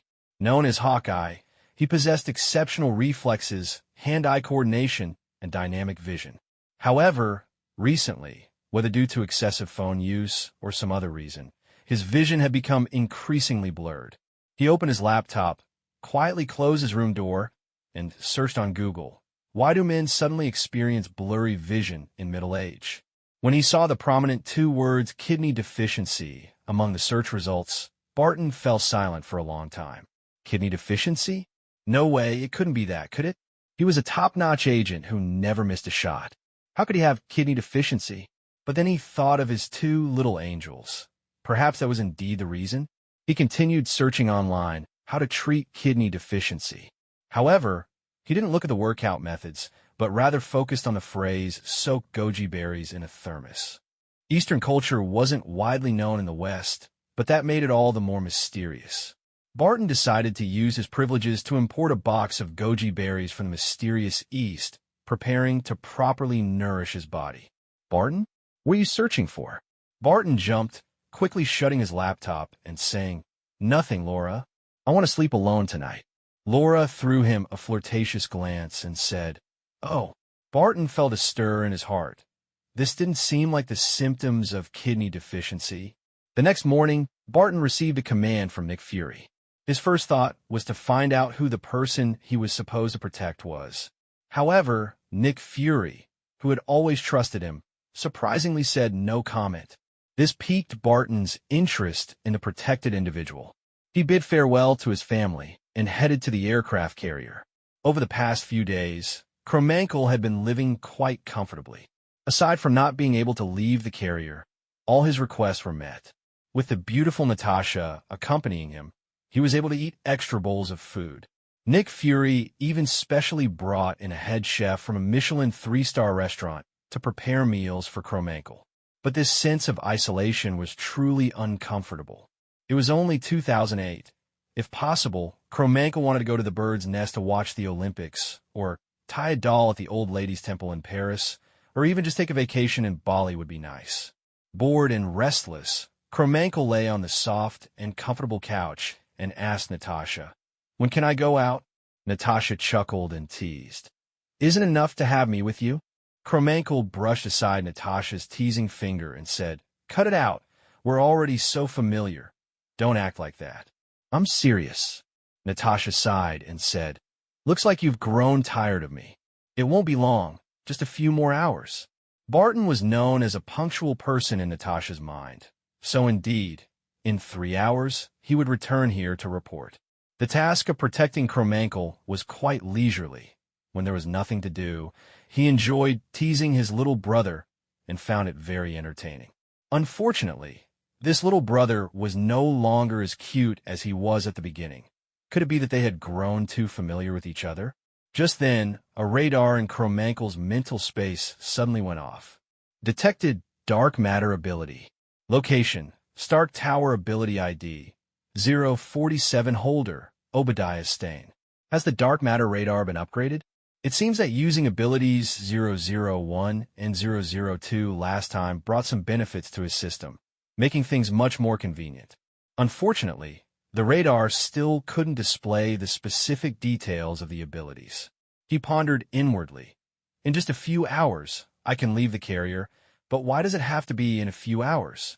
Some things, if you don't recall them, seem to be of no great importance. However, kidney deficiency is different. I don't know if it's a psychological effect, but ever since that time, Barton has felt a faint pain in his lower back every time. So, this time he unusually did not arrive at the aircraft carrier early, but instead went to the medical room for an examination. "Your body is very healthy, Barton. What do you feel uncomfortable recently?" the doctor asked, looking at him in confusion. Barton felt embarrassed to directly mention his symptoms and hesitated before saying, "Well, for some reason, my vision has been a bit blurry lately." The doctor had never encountered such a situation, but according to common knowledge, it is normal for people's eyesight to deteriorate somewhat with age, resulting in some blurriness. "Look here, what is this?" The doctor conducted a series of tests, but found no problems with Barton's eyes. Could it really be due to kidney deficiency? No, perhaps I should try traditional Chinese medicine. Barton was puzzled, glanced at the time, and could only report to Kromen's room first. At this moment, Kromen was lying on Natasha's lap, enjoying her service of feeding him grapes, looking like a king who doesn't hold court anymore. After getting used to it, Natasha treated Kromen like a child. Perhaps it was a preconceived notion, as she and Coulson were peers, while Kromen was Coulson's nephew. Barton opened the door and was surprised to see this scene, feeling puzzled in his heart. "What is going on?" "Natasha, what are you doing?" Barton asked. Natasha looked at Barton, smiled gently, and placed a peeled grape into Kromen's mouth. "This is Barton, nicknamed Hawkeye, a sharpshooter with perfect accuracy," Natasha introduced. Kromen obviously didn't take Natasha's words to heart and chuckled. "Barton, are you jealous?" Barton instinctively nodded, then quickly shook his head. "What nonsense! Why would I be jealous of this?" Kromen raised an eyebrow. Oh. Natasha covered her mouth with a laugh. "All right, stop messing around."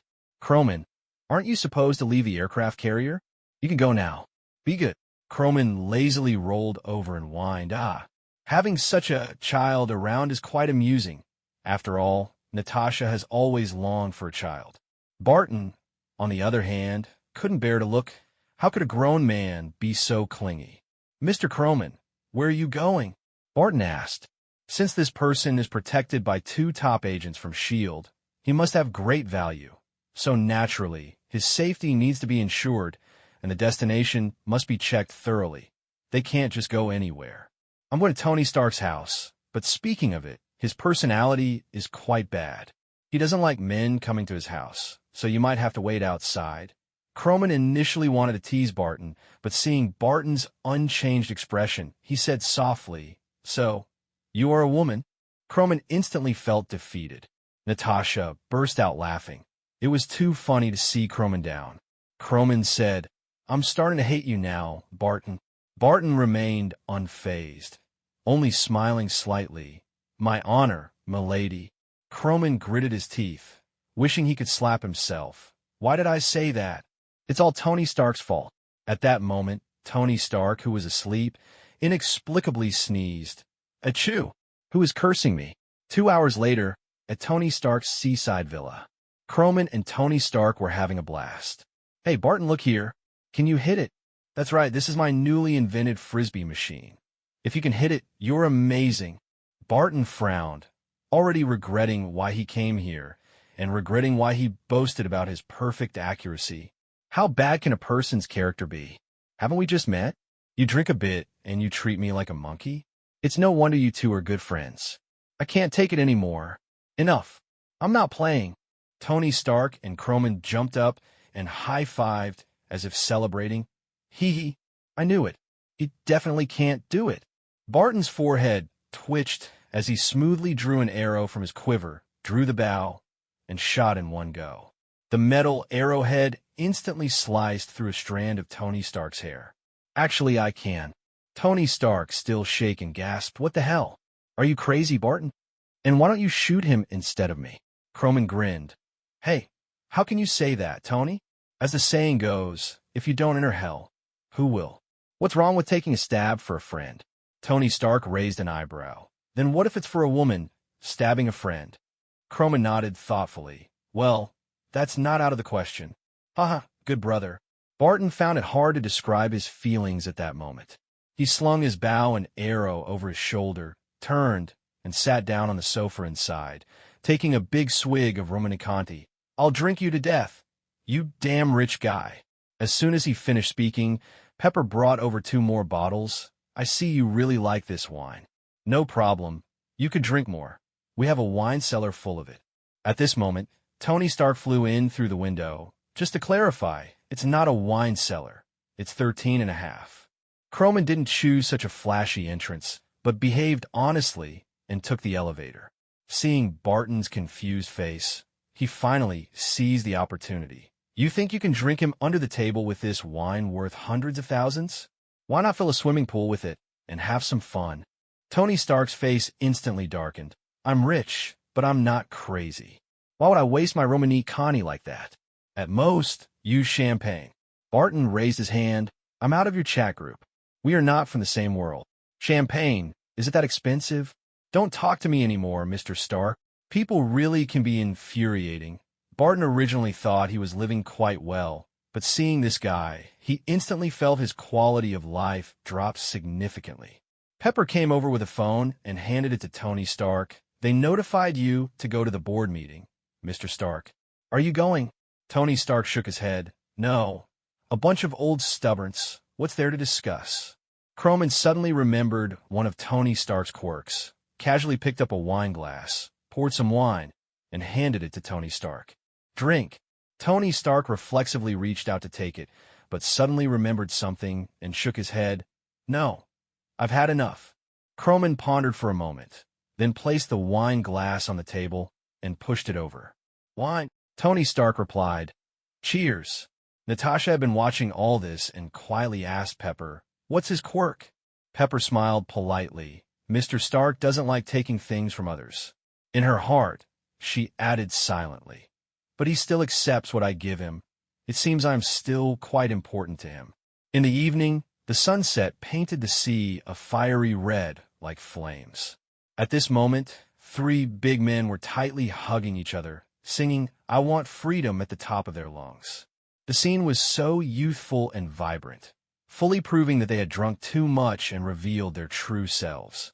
Natasha and Pepper had each sipped a couple of drinks, feeling slightly tipsy, but this did not affect their ability to remain calm. After all, either Natasha or Barton needed to stay sober in case of an unexpected situation. Since Tony Stark did not attend the board meeting, an unexpected guest quietly arrived. He was Obadiah Stane, a middle-aged man who, for some reason, had become bald and was also one of the veteran figures in Stark Industries. Beneath his seemingly kind exterior lay a wolfish ambition. Tony, why didn't you? Obadiah started to speak, but upon seeing Tony Stark in the middle of hugging 2 men, he awkwardly turned his head away. Sorry, I didn't mean to interrupt. Tony Stark was completely drunk at this point, while Croman, in the instant he turned back, felt his radar for dark matter abilities activate again. Ability number 047 holder. Obadiah Stane, analyzing key abilities 047, invincible. Your friends will not treat you as enemies. Oh, so that's how it is. No wonder Tony Stark has no doubts about him. Given the level of Tony Stark's artificial intelligence, it's impossible that he wouldn't find any flaws. Moreover, it had been a while since Tony was rescued, so this guy's ironmonger armor might already be prepared. Croman discreetly glanced at Pepper, deciding not to rush to retrieve this dark matter ability. If someone who wasn't considered an enemy attacked his loved one, then Tony Stark's feelings for Pepper would be maximally stimulated. Shipping couples is certainly the most interesting thing at hand, though of course, spying like this is kind of creepy, so it's better not to do it. At that moment, a Bengal giant lizard happened to float by in the sky, as if responding to something. Uncle Obadiah? Huh. I'm so relieved to see you here. What brings you by? Croman stood up, adjusted his clothes, and walked towards Obadiah, extending his right hand. Obadiah smiled a somewhat insincere smile as he shook Croman's hand. Well, nice to meet you, Croman. Tony Stark felt puzzled. When did I mention Obadiah? However, he did indeed respect this uncle as if he were a father figure, yet something always fell off. Well, since you're drunk, I'll be leaving. But I hope you reconsider the matters regarding the weapons department. Yeah, I got it. Obadiah left, but Pepper sensed something unusual. Women's intuition is often the most accurate. She always felt that beneath Obadiah's seemingly amiable smile lay an ulterior motive. Tony Stark had already fallen asleep. After all, it was late, and he had drunk quite a bit. Barton shook himself awake, feeling that his vision was even blurrier, rubbing his eyes until he could see a bit better. Shouldn't we head back this late? Pepper seemed very enthusiastic.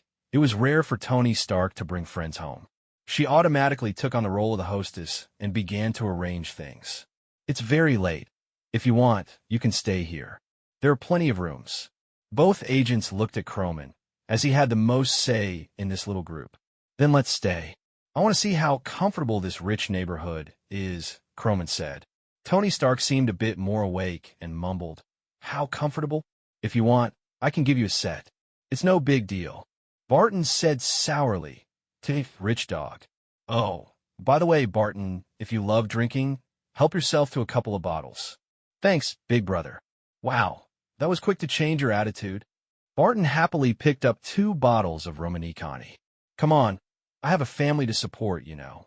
Croman rolled his eyes in exasperation. Natasha followed suit, while Pepper just smiled helplessly. As Pepper said, there were indeed many rooms here. It usually felt empty, but now with 3 extra people, it was much better than having a party. Initially, she planned to prepare 2 rooms, but ended up getting 3 ready. After all, Croman didn't want to share a room with Natasha. Being in close quarters could lead to sparks flying where they shouldn't. Lying on the bed near the window, Croman found it impossible to sleep. Some people become more confused the more they drink, but he became more alert. It seemed good wine was indeed much better than certain spirits. Being overly drunk made it hard to sleep, perhaps because the dark matter in his body was breaking down some of the alcohol. Lying there, he could finally take off his armor. Jessica had not yet unlocked the capabilities of a nanosuit, but she had become very skilled at auto-dressing. Although the suit was very comfortable, it still didn't feel as good as being free of its constraints. Jessica, monitor the situation around us. Yes, Mr. Croman. Detected that this place is being monitored. Do you want to hack into the devices? Monitoring? Croman's first thought was that it was Natasha's doing, but then he thought of Obadiah. How many? 3. All right then, this time it's simple. 1 for each. Even Barton has a share. After arranging for the guests, Pepper woke up the peacefully sleeping Tony Stark. Tony. Tony Stark opened his bleary eyes and yawned. What's up, Pepper? I really can't drink anymore. Pepper's face darkened. That's not what I meant. Don't you think Obadiah seems suspicious? Obadiah? Tony Stark shook his head, trying to clear his foggy mind. No, he's my uncle. He's been watching me grow up. There's nothing wrong with him. You're being overly suspicious, Pepper. I'm tired. I'm gonna sleep now. Pepper still couldn't shake her doubts and resolved to investigate at the office tomorrow. Meanwhile, her concerns were clearly heard by Obadiah. Soon after, the monitoring devices emitted a burst of electrical noise and ceased to function. The first rays of morning sunlight gently fell on Croman's backside, as if awakening his slumbering soul.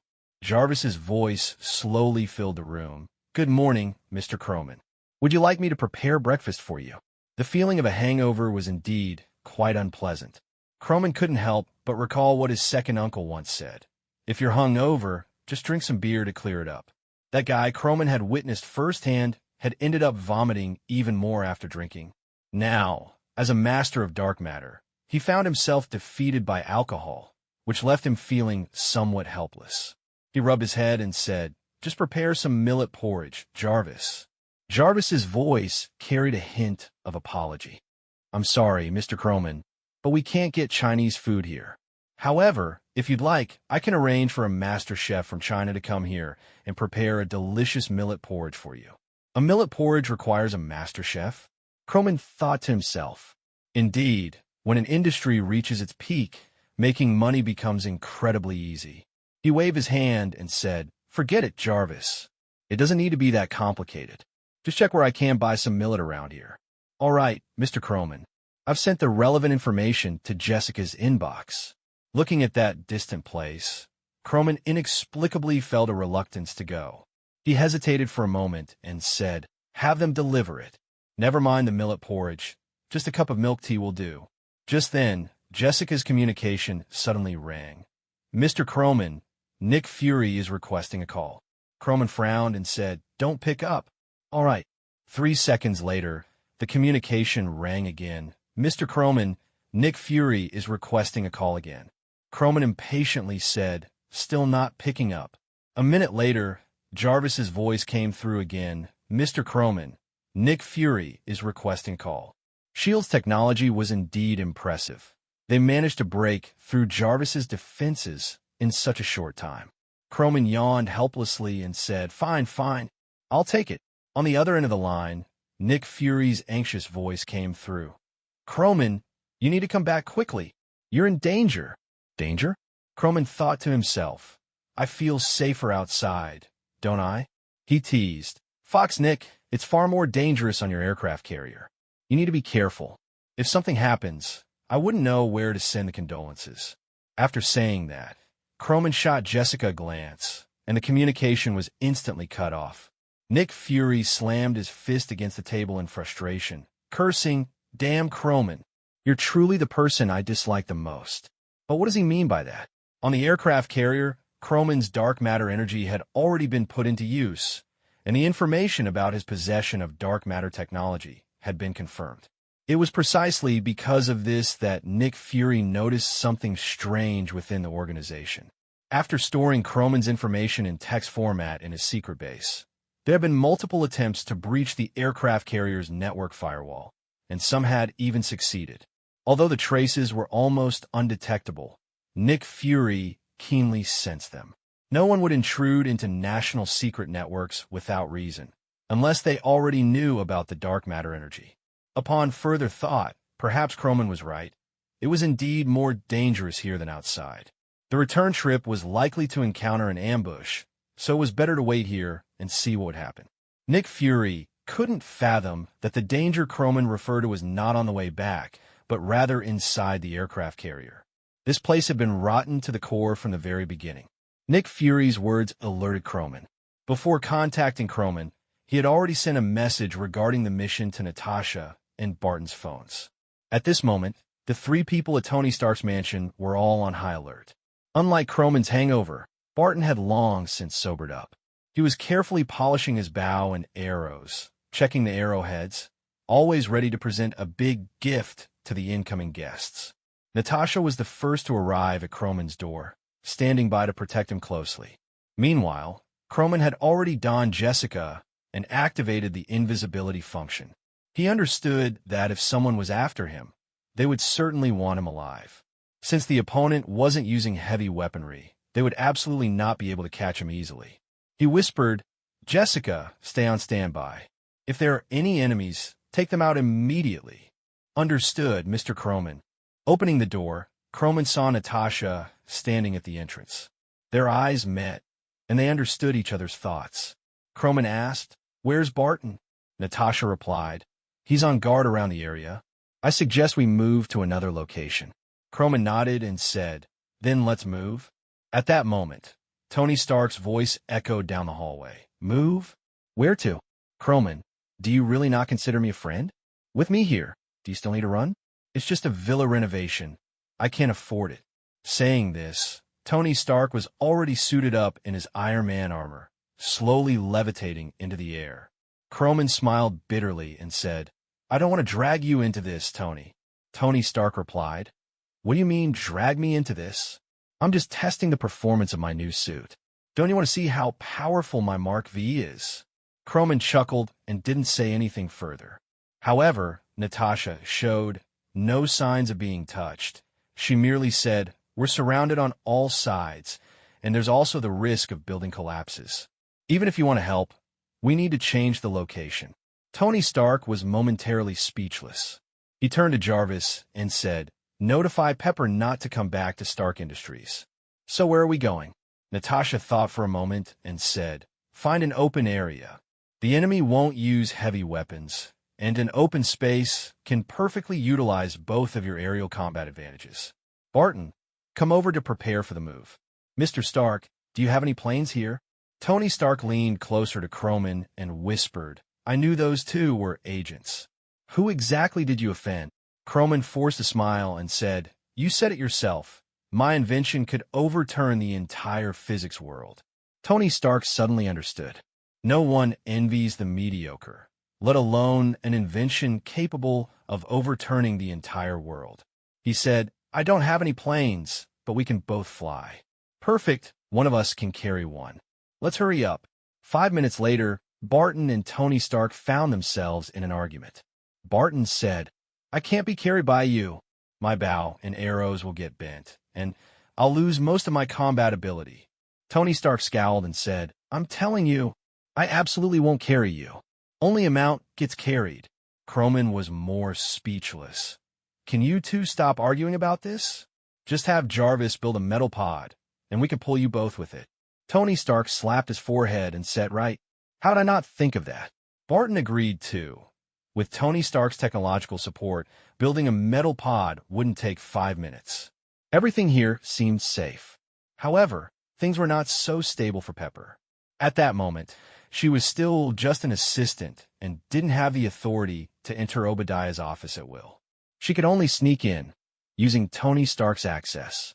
Opening the computer, she uploaded a subprogram from Jarvis. After cracking the password, she witnessed a scene that left her in disbelief. Obadiah was indeed the instigator of all of Tony Stark's disasters. How did he do this? He was the person Tony respected the most. Just as she was in shock, the door suddenly slammed shut. The entire room had only this one entrance, and now it was sealed off. Pepper instantly found herself in a desperate situation. The strategic point was successfully relocated to a very open area, far from the city, with no ordinary civilians around, thus avoiding any additional trouble. "Mr. Croman, a fighter jet is rapidly approaching this location," Jessica's voice alerted. Upon hearing this, Croman felt a wave of doubt wash over him. Could he have been wrong? Were they actually planning to use heavy weaponry? He quickly said to Natasha and Barton, "Natasha, Barton, maybe you guys should leave here first? Heavy weapons might not be a big problem for me and Tony, but it could be dangerous for you too." However, Natasha and Barton exchanged knowing smirks, and Barton replied, "You really don't understand these mercenaries. For them, a live target is their top priority. They wouldn't easily use large-scale lethal weapons. That's our instinct and experience as agents." Just as they finished speaking, the incoming fighter jet launched 2 missiles. The rapid momentum stunned both Natasha and Barton. Wasn't this a bit unconventional? Starting off with a bombshell? Seeing this, Croman and Tony Stark instinctively grabbed Natasha and Barton and quickly ascended into the air, swiftly moving out of the explosion's range. The blast sent a massive wave of dust and debris into the air, creating a shocking scene. Tony Stark frowned and muttered, "What the hell? This is clearly Hammer Industries' weapon. Stark Industries would never produce such shoddy goods." Croman weakly retorted, "You're already powered down. What are you complaining about?" As the sound of the explosion faded, two individual soldiers descended from the sky with parachutes. Winter Soldier? The Mimic Master? The other three, aside from Tony Stark, immediately recognized the two attackers, whose outfits were highly distinctive, especially the terrifying skull mask worn by the Mimic Master. "Barton and I will deal with the Mimic Master, the guy in the skull mask. Tony, you and Natasha handle the one with the metal arm." Croman quickly organized. Tony Stark, unable to change his loudmouth nature, said, "Why didn't you pick a pretty girl this time?" Croman snapped back, "Enough with the nonsense. It's best to capture them alive. If you can't, just kill them. No more chatter." Tony Stark looked taken aback. "Wait, are you seriously deciding someone's life and death so easily?" Croman replied calmly, "That's just a bioweapon. There's no need to hesitate." "All right, I'll do my best," Tony Stark replied reluctantly. Natasha and Barton didn't need any further encouragement. To them, killing was merely part of their daily activities, and they quickly engaged in the fight. The battle was about to commence, and the four of them didn't waste any time talking because for the Mimic Master, every extra word was a sign of disrespect. The Winter Soldier, brainwashed and devoid of his own thoughts, existed solely to execute missions. However, the Mimic Master, observing Croman soaring in the sky, inwardly regretted taking this job for less pay. Superpowered individuals should definitely command higher rates. Croman took the first shot, raising his right hand and firing a beam of orange laser directly at the Mimic Master. Knowing he couldn't take it head-on, the Mimic Master injected himself with a serum that granted him photographic reflexes, allowing him to perfectly mimic any complex physical movement. Barton, understanding the mercenary's abilities, opted for range combat as well, using his bow to shoot. Two ranged attackers against one melee master. While they couldn't deliver a fatal blow, they were certainly a nuisance. The Mimic Master's agile movements made it difficult for Croman and Hawkeye's ranged attacks to hit him. Airborne combatants were always the hardest to deal with. The Mimic Master coolly observed every move Croman made. Whenever Croman fired a laser, the Mimic Master's movements would slightly pause, revealing a momentary flaw in his ability. Hawkeye Barton was not the Mimic Master's primary target. He reached for his waist, grabbed two flashbangs, and rolled to obscure his actions before launching the flashbangs. A blinding light instantaneously dazzled Hawkeye's eyes, at which point his keen observational skills ironically became a disadvantage. The effects of the flashbangs were significant. Though Croman was far enough not to be greatly affected, he too lost some of his visibility. However, opportunities often arise in an instant. For an excellent mercenary, they wouldn't easily squander any chance. The Mimic Master randomly threw a disposable sonar device targeting Croman. Although Croman had lost some sight, Jessica's radar wouldn't fail. Threat detected against Mr. Croman. Should I activate the automatic defense function? Without hesitation, Croman replied. Why are you even asking? Of course, activate it. Jessica ramped up her speed and quickly analyzed the best combat strategy. After skillfully evading the sonar weapon, she used a voice modulator and speaker to say in Croman's voice, $1 billion, and you can abandon this mission. The Mimic Master momentarily paused, and Barton was also taken aback. They didn't understand what this tactic was. Croman instantly realized this was the ninja art, the golden escape, the rich man's technique. The Mimic Master scoffed and said, "Who do you think I am? Do you think I'd let my reputation in this industry be tarnished? Look, you're getting anxious over a joke. No worries, I'll just go now. Just wait for the payment to hit this account, all right? We're all tired here. I'll give you the account number. Just wait for the transfer." The Mimic Master wasn't afraid of Croman trying to trick him because no one had ever dared do that. He knew there would always be a hidden assassin watching him. It was better to offend a gentleman than a villain. That was the principle at play. Croman waved his hand with a smile. All right, brother. Let's stay in touch. I'll transfer the money to you tomorrow. The mimic master nonchalantly turned to leave. What was 50 million to him? With $1 billion, who would still want 50 million?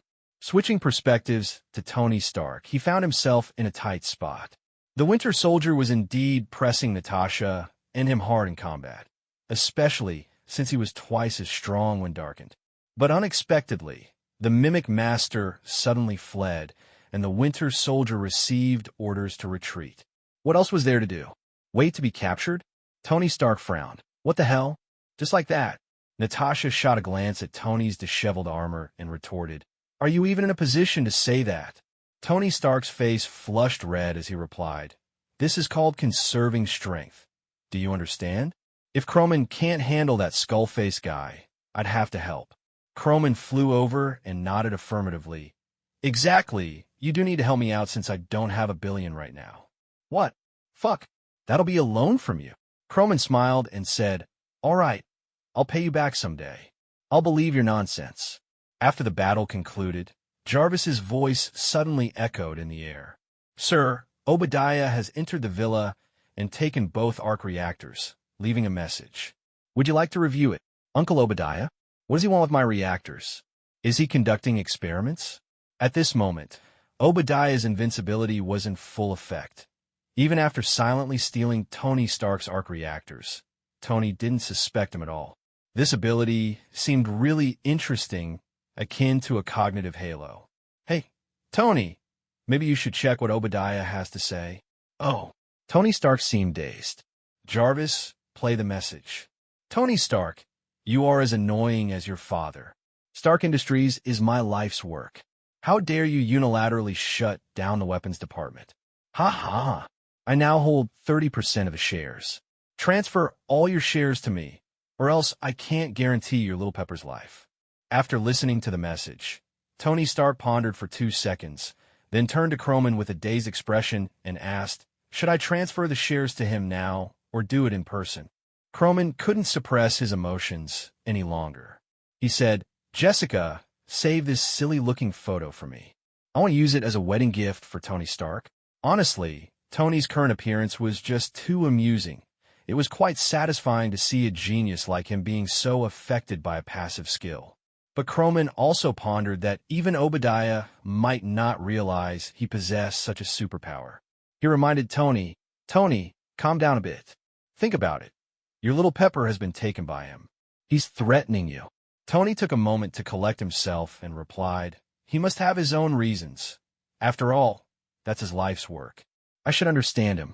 Of course, I choose to forgive him, and he definitely won't hurt Pepper, right? The effects of the intelligence-diminishing aura were quite evident, making Croman feel somewhat helpless.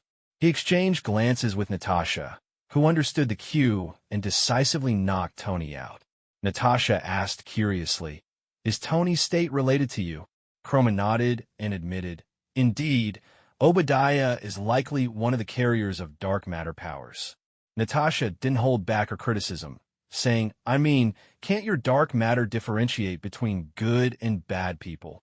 Croman shot her a look and retorted, Do you think air voluntarily gets inhaled by you? Barton, looking confused, asked, What are you two talking about? Croman patted Barton's shoulder and said, Kids shouldn't ask too many questions.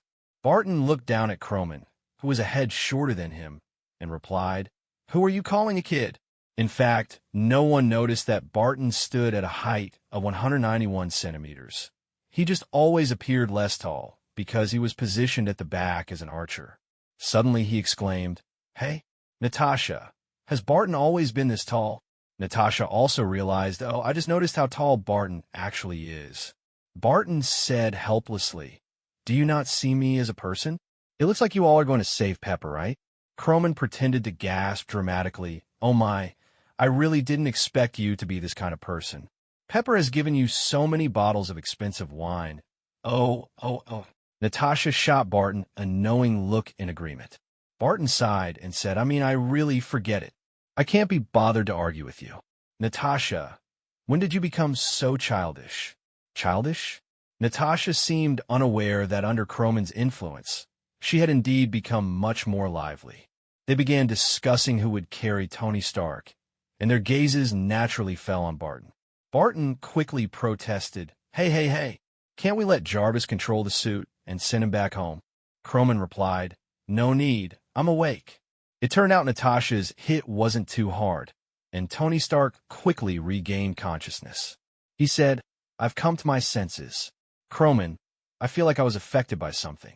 Jarvis, if I say anything again about trusting Obadiah, zap me. He was determined in his heart. I must rescue Pepper. Love will always triumph over mental influence. As the most important person to him, Pepper deserved this. Meanwhile, in the Stark Industries laboratory, Obadiah was commanding a group of scientists to equip his ironmonger armor with weapons. The weapon was a mechanical arm, with a 20mm rotary cannon on the right hand, a 6-shot missile launcher on the left arm, and anti-tank rockets on the shoulders, capable of flight but using rocket propulsion. These scientists were nowhere near the level of Tony Stark, and under Pepper's influence, Obadiah had infiltrated Tony Stark's villa to steal 2 arc reactors. The technology level of the Ironmonger was far inferior to the Mark series of Iron Man suits, but as a war machine, it was adequate. Its enormous size provided absolute advantages, but also obvious disadvantages. Pepper was tied up next to a large arc reactor, hoping for Tony Stark to rescue her, while also wishing not to put her boss in danger. The flight to the rescue was anything but harmonious, mainly due to Tony Stark's cries. The influence of dark matter powers continuously invaded his thoughts. Jarvis was obedient. Anytime Tony exhibited even the slightest unusual thought, he would zap him, making him feel both sour and invigorated. Tony Stark shouted, Jarvis, speed up. Jarvis replied, Sir, we have already reached maximum speed. Tony then suggested, What if we drop the metal pod? Croman angrily responded, Enough, Tony. I said I'd go savor myself. These two are just trying to help, and you're talking like that. Tony Stark's face flushed red as he said, I was just joking. The 2 iron suits cut through the sky in graceful arcs, quickly arriving above Stark Industries. By evening, beneath the glow of the sunset, the iron suits radiated a unique charm. After slowly descending, Barton and Natasha took a moment to steady their dizziness. The precise defense system quickly detected Croman and the others' arrival, and Obadiah, now in a frenzied state, burst out of the Stark Industries wall in his ironmonger armor, looking incredibly imposing. He shouted, Tony Stark, hand over your shares. Croman and Natasha whispered to each other, This is the most unambitious villain I've ever seen. Natasha agreed, I feel the same. Obadiah angrily roared, Can you two show me some respect? I'm talking here. Croman disdainfully replied, I can't be bothered to play with him. Natasha, you and Barton go rescue Pepper. I'll handle this big turtle. Natasha said, Tony, he definitely hasn't considered the problem of icing at high altitudes, so you understand, right? Tony Stark suddenly realized. Even though this ironmonger looked impressive, it was actually a cheap patchwork, and even the weapons were made from items Tony Stark had already discarded. The two exchanged glances and, in perfect synchronization, lifted Obadiah and soared rapidly into the sky. Obadiah wailed helplessly, Let go! Let go! His weapons were all long range, akin to a muscular man unable to scratch his own back. At this moment, he began to regret building such a massive mech. Seizing the opportunity, Croman activated his ability 001, seizing Obadiah's dark matter power. Dark matter ability warehouse. 5/50th everyone for me. Activated 002, for everyone. Activated 016 low altitude flight 1 centimeter. Not activated 023 invisibility cloak. Activated 047 invincible activated. As they ascended higher, frost began to form on both Obadiah's body and the ironmonger, while Tony Stark and Croman felt no such concern. When ability 047 was released, Tony Stark's mind instantly cleared. He angrily exclaimed, You bastard! I always thought of you as a father, Croman remarked. He's already frozen to death.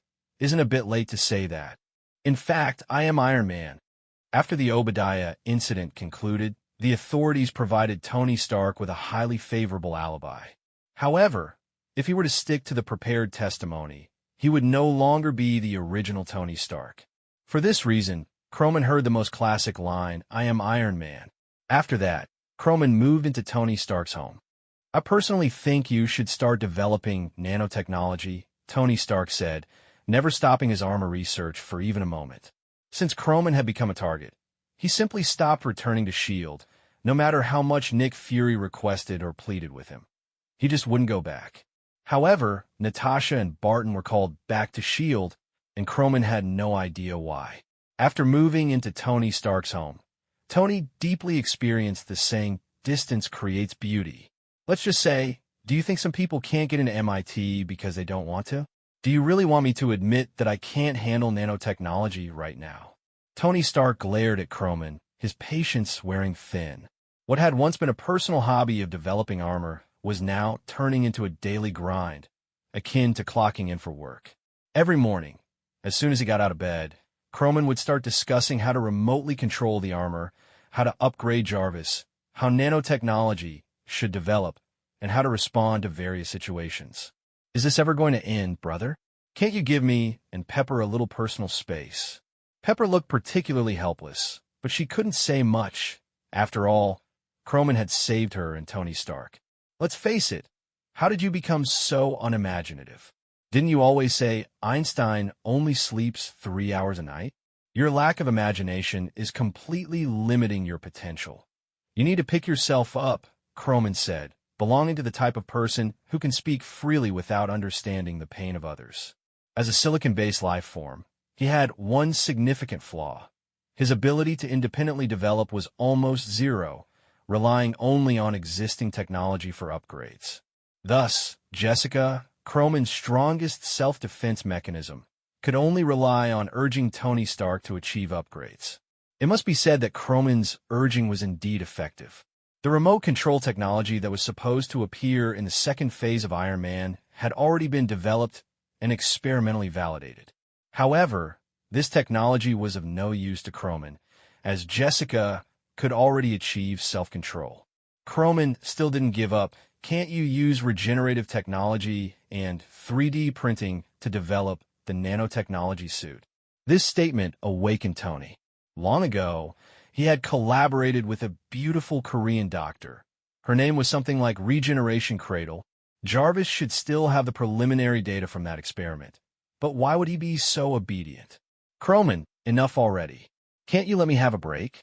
I want to go see the passionate samba in Rio de Janeiro. I want to see the beautiful landscapes of China. Pepper and I haven't even had our honeymoon yet. Can you be a little less cruel?" Croman felt somewhat speechless.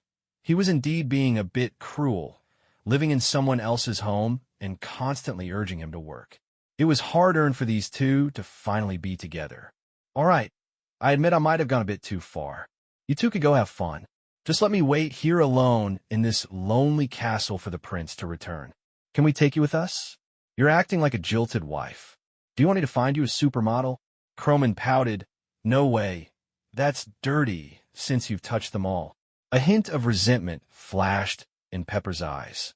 Tony Stark, however, was unfazed, looking at Croman incredulously.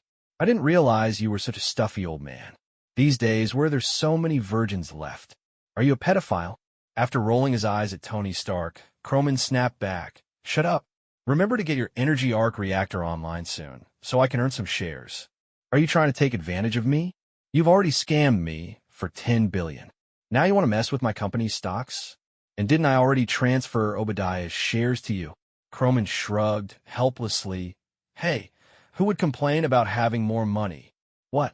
Are you trying to usurp my position? That's not out of the question. Have some dignity, will you? I, a shameless person, find you very shameless." When on vacation, there was no need to wear iron suits. Flying on a private jet was a great experience. Of course, Croman still wore his suit, just hidden away. Meanwhile, Tony Stark had prepared a portable suit in advance. To prevent Croman from bothering him during the journey, Happy had also joined in. Originally, Tony Stark's plane didn't require a pilot, but Happy could take on the role of the captain, though his role was mostly just to watch Croman and prevent him from peeking. Croman didn't care. Jokingly, he thought, "Do I need to peek? I'm blatantly being the third wheel." In reality, if no one was influencing Tony and Pepper, they wouldn't be so close. People indeed need a certain distance. "Want a drink? I've been cutting back lately. Want to try my wine?" Croman shook the milk bottle in his hand. "Real men don't drink that stuff?" This taste. Not bad, but I really hate when others put things in my mouth." No one could escape the deliciousness principle. Obviously, our little guy was conquered by calcium milk. "Give me another bottle." Pepper leaned against Tony's embrace and said helplessly, "Sometimes I really think you two should be together. You really match well." Tony Stark and Croman instinctively shouted in unison, "Don't joke around. Are there no men left in the world?" X2. Pepper murmured, "Why does that sound strange?" Happy, for some reason, felt a bit jealous. He used to have the best relationship with Mr. Stark, didn't he? The friendship among the three was a bit complicated. Happy, want to try some?" "Sure." Many countries that adhere to Christianity have carnival celebrations. But when it comes to scale, participant numbers, diverse content, and lively atmosphere, Brazil takes the lead. Among the major cities in Brazil, Rio de Janeiro is the most famous, thus earning the title Carnival Capital. Every year in mid to late February, Brazil erupts into celebration for 3 days and nights. During this time, the streets of Rio de Janeiro are decorated with lights and colorful flags, draping everything in festive attire. People flood the streets like a tidal wave, with men and women of all ages donning heavy makeup, dancing with wild abandon, and joyfully performing the samba. Various music, dance, theatrical performances, and competitions occur in succession. The grand parade brings the festive celebrations to a climax, with large floats leading the way, showcasing the elected king and queen. The processions are filled with devils, angels, beauties, fairy spirits, warriors, dignitaries, and bizarrely costumed figures, leaving spectators dazzled and awestruck. The audience cheers for their favorite characters, tossing flowers and ribbons. The annual carnival vividly showcases the passionate and exuberant character of the Brazilian people. Although Croman and Tony Stark did not believe in any religion, they were both intrigued by the samba dancing ladies. Happy, meanwhile, remained watchful, observing the surroundings. Tony Stark didn't publicize his arrival. Otherwise, the local officials would surely send a large welcoming party. Especially after he admitted to being Iron Man. He had now become one of the most famous figures worldwide. "I didn't know you had a villa here," Croman remarked as he surveyed the surroundings, which were quite nice, just a bit hot. Tony Stark adjusted his tie and said, "I don't. I just had Jarvis buy it." "Pepper, what do you think of this tie?" Croman looked at him disdainfully. Flashy pink. Pepper kindly approached to adjust Tony's clothes. "It's nice, but you should remember this is our honeymoon, right?" Tony Stark smiled awkwardly. "Of course, Pepper. How could I forget?" Croman, enjoying the spectacle, chimed in, "Hey, Tony, haven't you heard this saying?" "Huh? What?" "Get some Brazilian girls." Pepper shot a murderous glare at both of them, while Tony Stark innocently exclaimed, "What does this have to do with me?" He cast a pleading look toward Happy. Happy understood the cue. "Want to go watch a game? I've heard the games here are pretty good." Croman stroked his chin. "Actually, I'd rather learn yoga. I need the top-tier yoga instructor." Tony Stark's eyes lit up. "Hey, kid, you can't blame me for this. That's a great idea. I'll find you a top yoga instructor." "Happy, you know what to do." "What do you mean, you know what to do?" Happy was responsible for driving. Croman felt something was off. What's there to understand about yoga? Isn't it just about having a female private instructor with a great body and flexibility? "All right, we've arrived, Mr. Croman. This is the most outstanding yoga instructor in all of Brazil that I've booked for you. You can go right up. I'll pick you up at 7 tonight." "Oh." Croman still didn't quite understand. But looking at the well-decorated building, it seemed acceptable.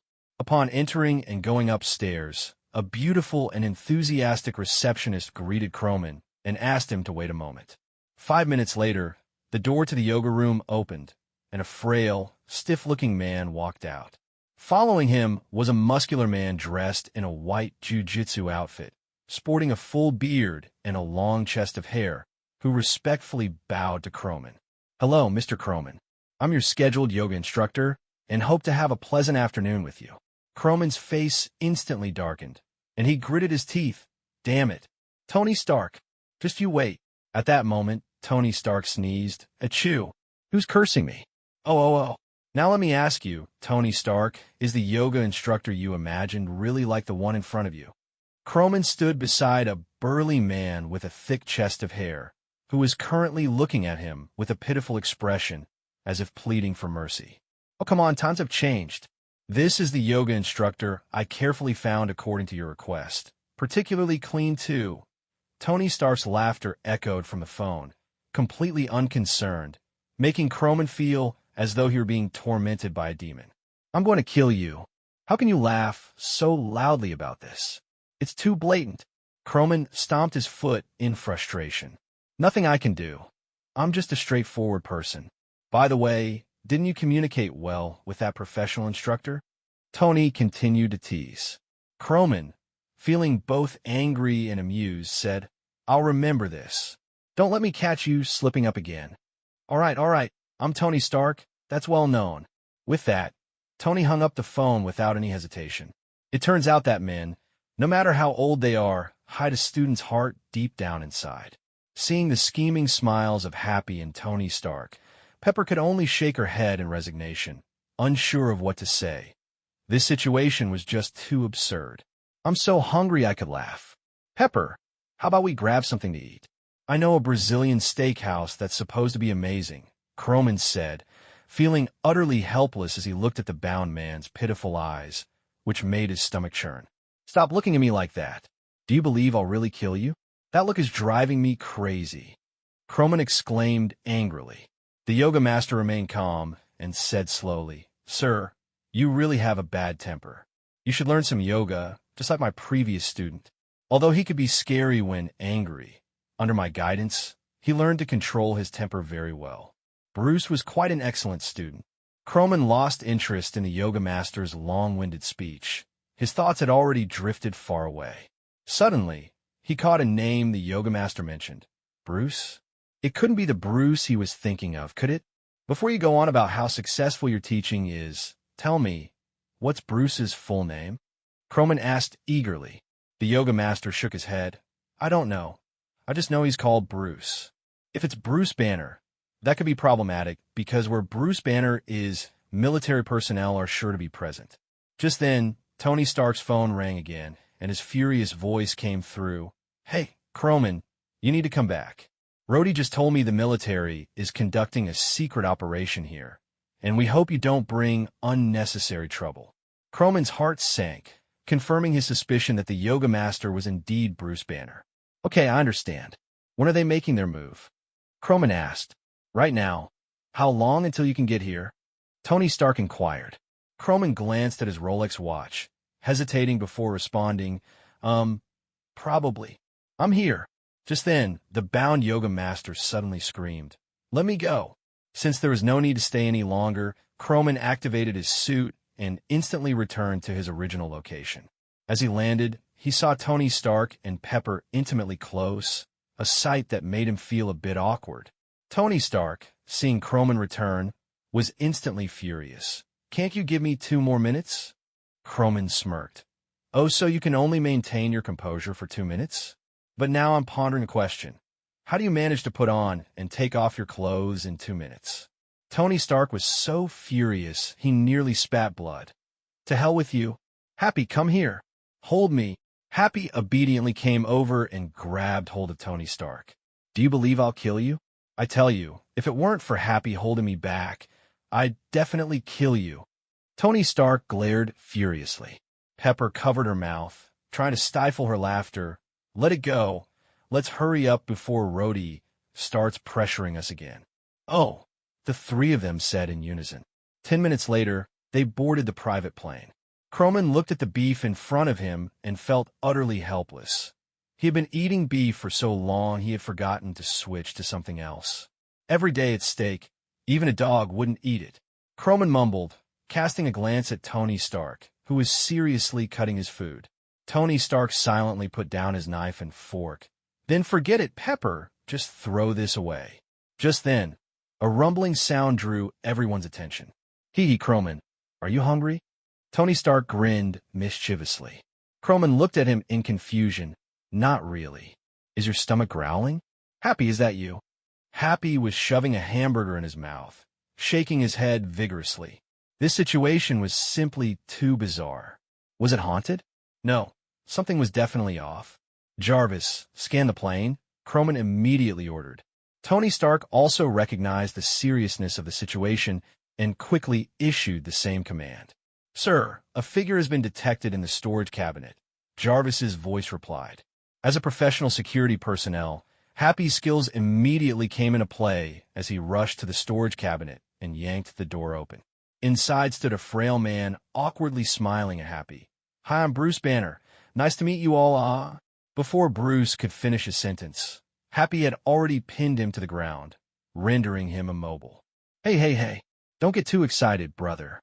I still can't control my temper very well, Happy said with a serious expression. Croman began to genuinely feel a bit scared and quickly shouted, Hey, Happy, let him go. Don't make him angry. Happy, not familiar with Croman, ignored him and instead looked back at Tony Stark. Seeing Croman's serious expression, Tony Stark realized this was no laughing matter. Listen to Croman. Though reluctant, Happy released Bruce Banner. I don't believe you, Bruce said, still trembling. Croman fell in a deep thought. Explain how you got here. Tony Stark frowned. You first explain how you know him. Croman casually lied. S.H.I.E.L.D. has records on Bruce Banner, the Incredible Hulk.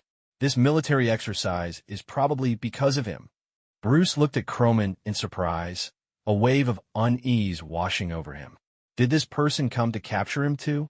Croman caught the look in his eyes and quickly smiled to reassure him. Don't worry, I'm not here to capture you. Besides, aren't you already here on your own? I just happen to know you. Bruce Banner sighed in relief. Okay, good. Sorry to bother you. I'll be leaving soon. Happy's dismissive tone reemerged. Leaving? How do you plan to leave? You jump, I jump. Bruce awkwardly chuckled. This nonsensical dialogue piqued Tony Stark's curiosity. Hey, wait a minute. Can someone explain to me what S.H.I.E.L.D. is? And what is the Incredible Hulk? S.H.I.E.L.D. is a mysterious organization. As for the Hulk, just think of it this way.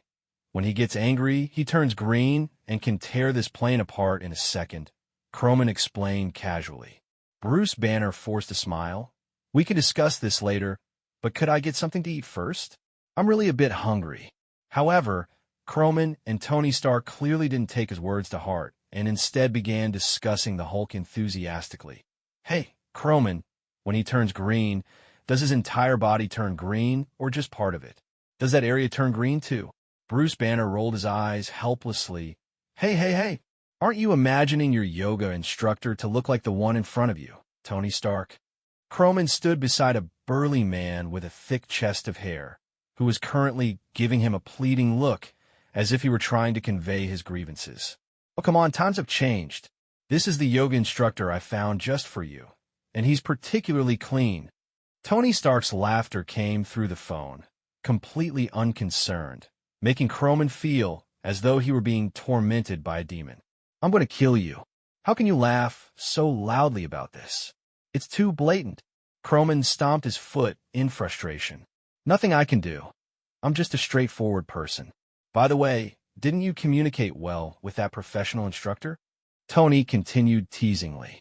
Croman was torn between anger and amusement. I'll remember this. Don't let me catch you slipping up again. All right. I'm Tony Stark. That's well known. With that, Tony hung up the phone without any hesitation. It turns out that men, no matter how old they are, hide a student's heart deep down inside. Seeing the scheming smiles of Happy and Tony Stark, Pepper could only shake her head in resignation, unsure of what to say. This situation was just too absurd. I'm so hungry I could laugh. Pepper, how about we grab something to eat? I know a Brazilian steakhouse that's supposed to be amazing, Croman said, feeling utterly helpless as he looked at the bound man's pitiful eyes, which made his stomach churn. Stop looking at me like that. Do you believe I'll really kill you? That look is driving me crazy. Croman exclaimed angrily. The yoga master remained calm and said slowly, Sir, you really have a bad temper. You should learn some yoga, just like my previous student. Although he could be scary when angry, under my guidance, he learned to control his temper very well. Bruce was quite an excellent student. Croman lost interest in the yoga master's long-winded speech. His thoughts had already drifted far away. Suddenly, he caught a name the yoga master mentioned. Bruce? It couldn't be the Bruce he was thinking of, could it? Before you go on about how successful your teaching is, tell me, what's Bruce's full name? Croman asked eagerly. The yoga master shook his head. I don't know. I just know he's called Bruce. If it's Bruce Banner, that could be problematic because where Bruce Banner is, military personnel are sure to be present. Just then, Tony Stark's phone rang again, and his furious voice came through. Hey, Croman, you need to come back. Rhodey just told me the military is conducting a secret operation here, and we hope you don't bring unnecessary trouble. Croman's heart sank, confirming his suspicion that the yoga master was indeed Bruce Banner. Okay, I understand. Where are they making their move? Croman asked. Right now. How long until you can get here? Tony Stark inquired. Croman glanced at his Rolex watch, hesitating before responding, probably. I'm here. Just then, the bound yoga master suddenly screamed, Let me go. Since there was no need to stay any longer, Croman activated his suit and instantly returned to his original location. As he landed, he saw Tony Stark and Pepper intimately close, a sight that made him feel a bit awkward. Tony Stark, seeing Croman return, was instantly furious. Can't you give me 2 more minutes? Croman smirked. Oh, so you can only maintain your composure for 2 minutes? But now I'm pondering a question. How do you manage to put on and take off your clothes in 2 minutes? Tony Stark was so furious he nearly spat blood. To hell with you. Happy, come here. Hold me. Happy obediently came over and grabbed hold of Tony Stark. Do you believe I'll kill you? I tell you, if it weren't for Happy holding me back, I'd definitely kill you. Tony Stark glared furiously. Pepper covered her mouth, trying to stifle her laughter. Let it go. Let's hurry up before Rhodey starts pressuring us again. Oh, the 3 of them said in unison. 10 minutes later, they boarded the private plane. Croman looked at the beef in front of him and felt utterly helpless. He had been eating beef for so long he had forgotten to switch to something else. Every day at steak, even a dog wouldn't eat it. Croman mumbled, casting a glance at Tony Stark, who was seriously cutting his food. Tony Stark silently put down his knife and fork. Then forget it, Pepper. Just throw this away. Just then, a rumbling sound drew everyone's attention. Hee, Croman, are you hungry? Tony Stark grinned mischievously. Croman looked at him in confusion. Not really. Is your stomach growling? Happy, is that you? Happy was shoving a hamburger in his mouth, shaking his head vigorously. This situation was simply too bizarre. Was it haunted? No, something was definitely off. Jarvis, scan the plane? Croman immediately ordered. Tony Stark also recognized the seriousness of the situation and quickly issued the same command. Sir, a figure has been detected in the storage cabinet. Jarvis's voice replied. As a professional security personnel, Happy's skills immediately came into play as he rushed to the storage cabinet and yanked the door open. Inside stood a frail man awkwardly smiling at Happy. Hi, I'm Bruce Banner.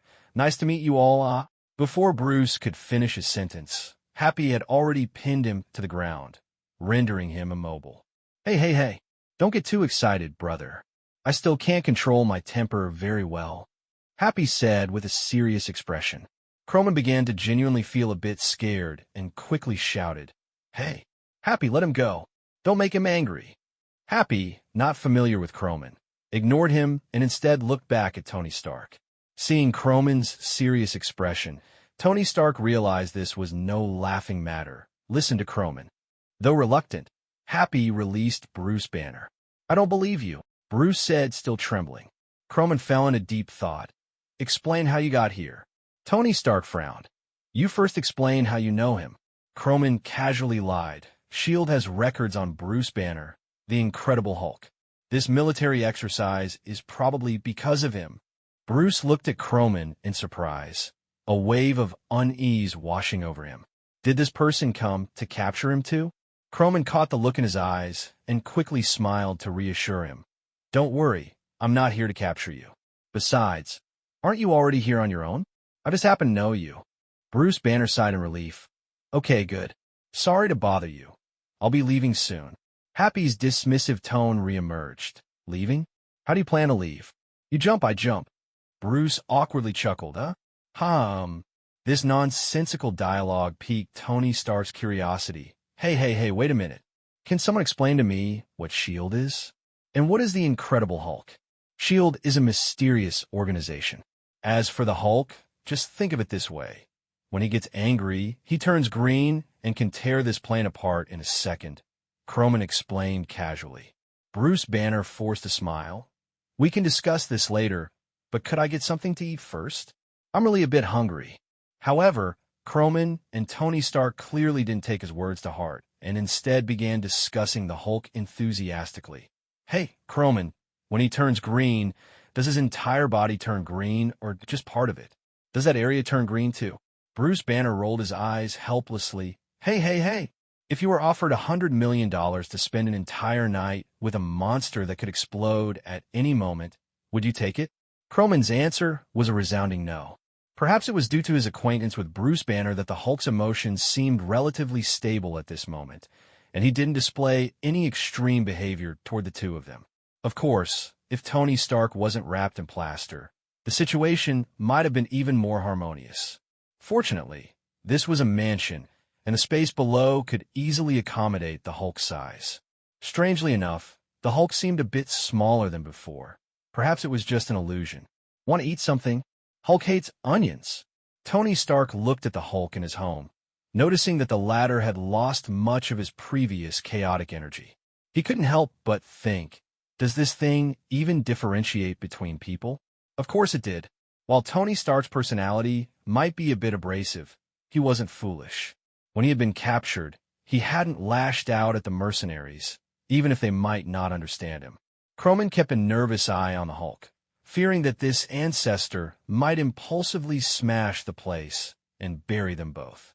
However, the Hulk merely sat there quietly, as if deep in thought, resembling a thoughtful version of himself, remaining still for quite a while. Feeling a bit bored, Croman yawned and took out his laptop to start designing some experimental applications for dark matter. Surprisingly, the sound of his typing drew the Hulk's attention, seemingly triggering a memory. Can I learn that little thing? Croman hesitated, unsure how to respond. Sure, but there's nothing here that fits your size. The Hulk looked at his large hands with a somewhat silly expression, realizing the truth of Croman's words. However, while he couldn't comprehend the symbols Croman was typing on the computer, he understood their meaning. Croman didn't plan to extract the dark matter from the Hulk until he fully understood its effect on Bruce Banner's body. Suddenly, the Hulk spoke up. This is wrong. Gamma rays are emitted during atomic nuclear energy level transitions. They are electromagnetic waves with wavelengths shorter than 0.01 angstroms, energy above 1.24 MeV, and frequencies exceeding 300 Hz. You're missing an M here, which changes everything. Croman was taken aback, turning to look at the serious Hulk, feeling as if the Hulk resembled Banner a bit more, and he seemed smaller now. Was it that his intelligence had taken the upper hand? But his feet hadn't left the ground yet. Hulk, can I call you that? The Hulk grunted in a deep voice, yes. Croman continued, if you could adjust this algorithm, how would you do it? The Hulk huffed, I don't know. It was clear that the Hulk was being honest because his face flushed slightly. If the dark matter powers could merge Bruce Banner's two personas, that would seem a bit too simple, wouldn't it? Wait, if Banner's awakened ability is to hypnotize himself, could it be that this ability doesn't exist in the Hulk, but rather solely within Banner? And when the Hulk took over the body, Bruce Banner had been inadvertently using this ability to assert that he was Bruce Banner and not the Hulk. But since they were inherently one, this could lead to the Hulk not being able to change back and his size becoming smaller. If that were the case, Bruce Banner might not be so happy. Tony Stark suddenly pulled a can of soda from the fridge and tossed it to the Hulk. Catch, buddy. I think you must be thirsty. Oh, by the way, there are cups over there. Some people prefer to pour soda into a cup, like Croman. Unknowingly or not, Tony had thrown a can of soda. The Hulk caught it steadily, but froze, unsure how to open this small object. Croman, feeling exasperated, took it, pulled the tab open, and poured the soda into a cup. This will work? Drink up. The Hulk developed a fondness for the small glass cup, holding it carefully. However, he accidentally crushed it with a loud crack. Oh no! The Hulk let out a frustrated roar, tightening his grip on the shards, looking pitiful as if he were trying to atone for his mistake. Tony Stark didn't understand what was happening, but, seeing the big, silly baby crying, didn't know what to do, so he shrugged and fetched another exquisite crystal cup from the cabinet. Don't cry. It's just $1,000. I won't make you pay for it. Here, use this instead. Looking at the shards, and then back at Tony Stark, the Hulk smiled. Hulk likes you. You give Hulk little toys. So Hulk likes you. Croman, who had been closely observing the Hulk, noticed that Hulk's speech was becoming more coherent. However, his size had stabilized at under 3 meters, and his gaze appeared much clearer. When you genuinely observe a person, you can really feel their changes, just like the Hulk now. Croman realized that the Hulk still dominated as the Hulk personality, but intelligence and memories were gradually merging with Bruce Banner. His temper had improved significantly. He no longer erupted in anger at the drop of a hat. This could be considered growth, but it would still take time to confirm. Croman closed his laptop, stretched, and sighed. I'm getting old. I can't stay up late anymore. He was preparing to sleep. Noticing that the Hulk didn't have a bed, he casually asked, Tony, do you have a 5-meter-long bed? Tony Stark felt a headache coming on. There should be, but this big guy is indeed a problem. He had originally wanted to suggest moving the Hulk to the aircraft carrier, but considering his other arm had nearly been broken, he held back. However, he later secretly contacted Natasha. In the end, Tony managed to find an enormous bed he had tossed into the warehouse long ago, one that could fit 50 people. Just thinking about it was exhilarating. But he didn't tell the Hulk, and Croman immediately understood what he meant. The two exchanged meaningful smirks. Looks like you're hiding a lot of good stuff from Pepper. What do you mean hiding? It's clearly Pepper who's keeping an eye on it for me. Oh, you Americans are really strange. I even suspect Pepper is the reincarnation of a housekeeper. Hey, Croman, you can say whatever you like about me, but don't slander Pepper. A friend's wife is off limits, you know? All right, just joking. Besides, I'm not slandering Pepper. I'm just saying you're not worth much. Hey, I have a bad temper. You little brat, stand there. The two bantered and joked, as if everything was perfectly fine. The Hulk watched as they prepared a bed for him. The size was sufficient, but he didn't know how to lie down without breaking the bed. And why was there no blanket for this bed? Croman and Tony Stark said in unison. Kids shouldn't ask adult questions. If I gave you $100 million to spend an entire night with a monster that could explode at any moment, would you do it? Croman's answer was a firm no. Perhaps it was because he knew Bruce Banner that the Hulk seemed relatively calm at this moment, not displaying any extreme behavior towards them. Of course, if Tony Stark weren't wrapped in plaster, the scene might have been even more harmonious. Fortunately, they were in a mansion, and the space below could easily accommodate the Hulk's size. Strangely, the Hulk seemed a bit smaller than before. Perhaps it was just an illusion. Want to eat something? Hulk hates onions. Tony Stark looked at the Hulk in his home, noticing that the creature had lost much of its previous chaotic energy. He couldn't help but think, does this thing even differentiate between people? Of course it did. While Tony Stark's personality might be abrasive, he wasn't foolish. When he had been captured, he hadn't lashed out at the mercenaries, even if they might not understand him. Croman kept a nervous eye on the Hulk, fearing that this ancestor might impulsively smash the place and bury them both. However, the Hulk merely sat there quietly, as if deep in thought, resembling a more contemplative version of himself, remaining still for quite a while. Feeling a bit bored, Croman yawned and took out his laptop to start designing some experimental applications for dark matter. Surprisingly, the sound of his typing drew the Hulk's attention, seemingly triggering a memory. Can I learn that little thing? Croman hesitated, unsure how to respond. Sure, but there's nothing here that fits your size. The Hulk looked at his large hands with a somewhat silly expression, realizing the truth of Croman's words. However, while he couldn't comprehend the symbols Croman was typing on the computer, he understood their meaning. Croman didn't plan to extract the dark matter from the Hulk until he fully understood its effect on Bruce Banner's body. Suddenly, the Hulk spoke up. This is wrong. Gamma rays are emitted during atomic nuclear energy level transitions.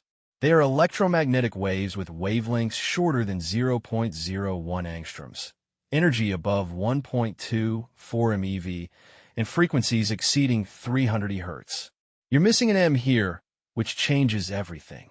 Croman was taken aback, turning to look at the serious Hulk, feeling as if the Hulk resembled Banner a bit more, and he seemed smaller now. Was it that his intelligence had taken the upper hand? But his feet hadn't left the ground yet. Hulk, can I call you that? The Hulk grunted in a deep voice, yes. Croman continued, if you could adjust this algorithm, how would you do it? The Hulk huffed, I don't know. It was clear that the Hulk was being honest because his face flushed slightly. If the dark matter powers could merge Bruce Banner's two personas, that would seem a bit too simple, wouldn't it? Wait, if Banner's awakened ability is to hypnotize himself, could it be that this ability doesn't exist in the Hulk, but rather solely within Banner?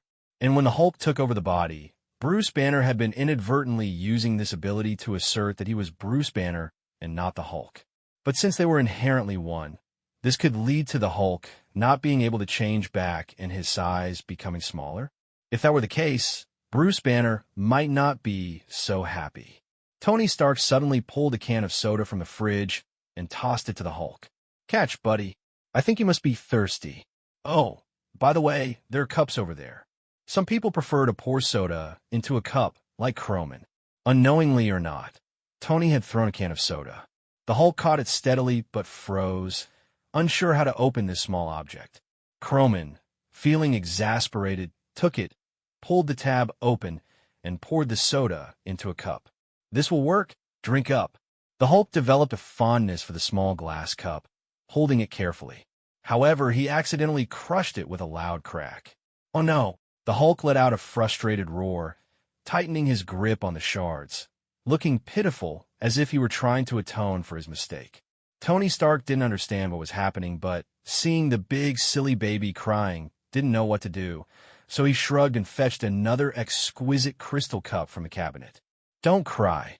It's just $1,000. I will make you pay for it. Here, use this instead. Looking at the shards and then back at Tony Stark, the Hulk smiled. Hulk likes you. You give Hulk little toys. So Hulk likes you. Croman, who had been closely observing the Hulk, noticed that Hulk's speech was becoming more coherent. However, his size had stabilized at under 3 meters, and his gaze appeared much clearer. When you genuinely observe a person, you can really feel their changes, just like the Hulk now.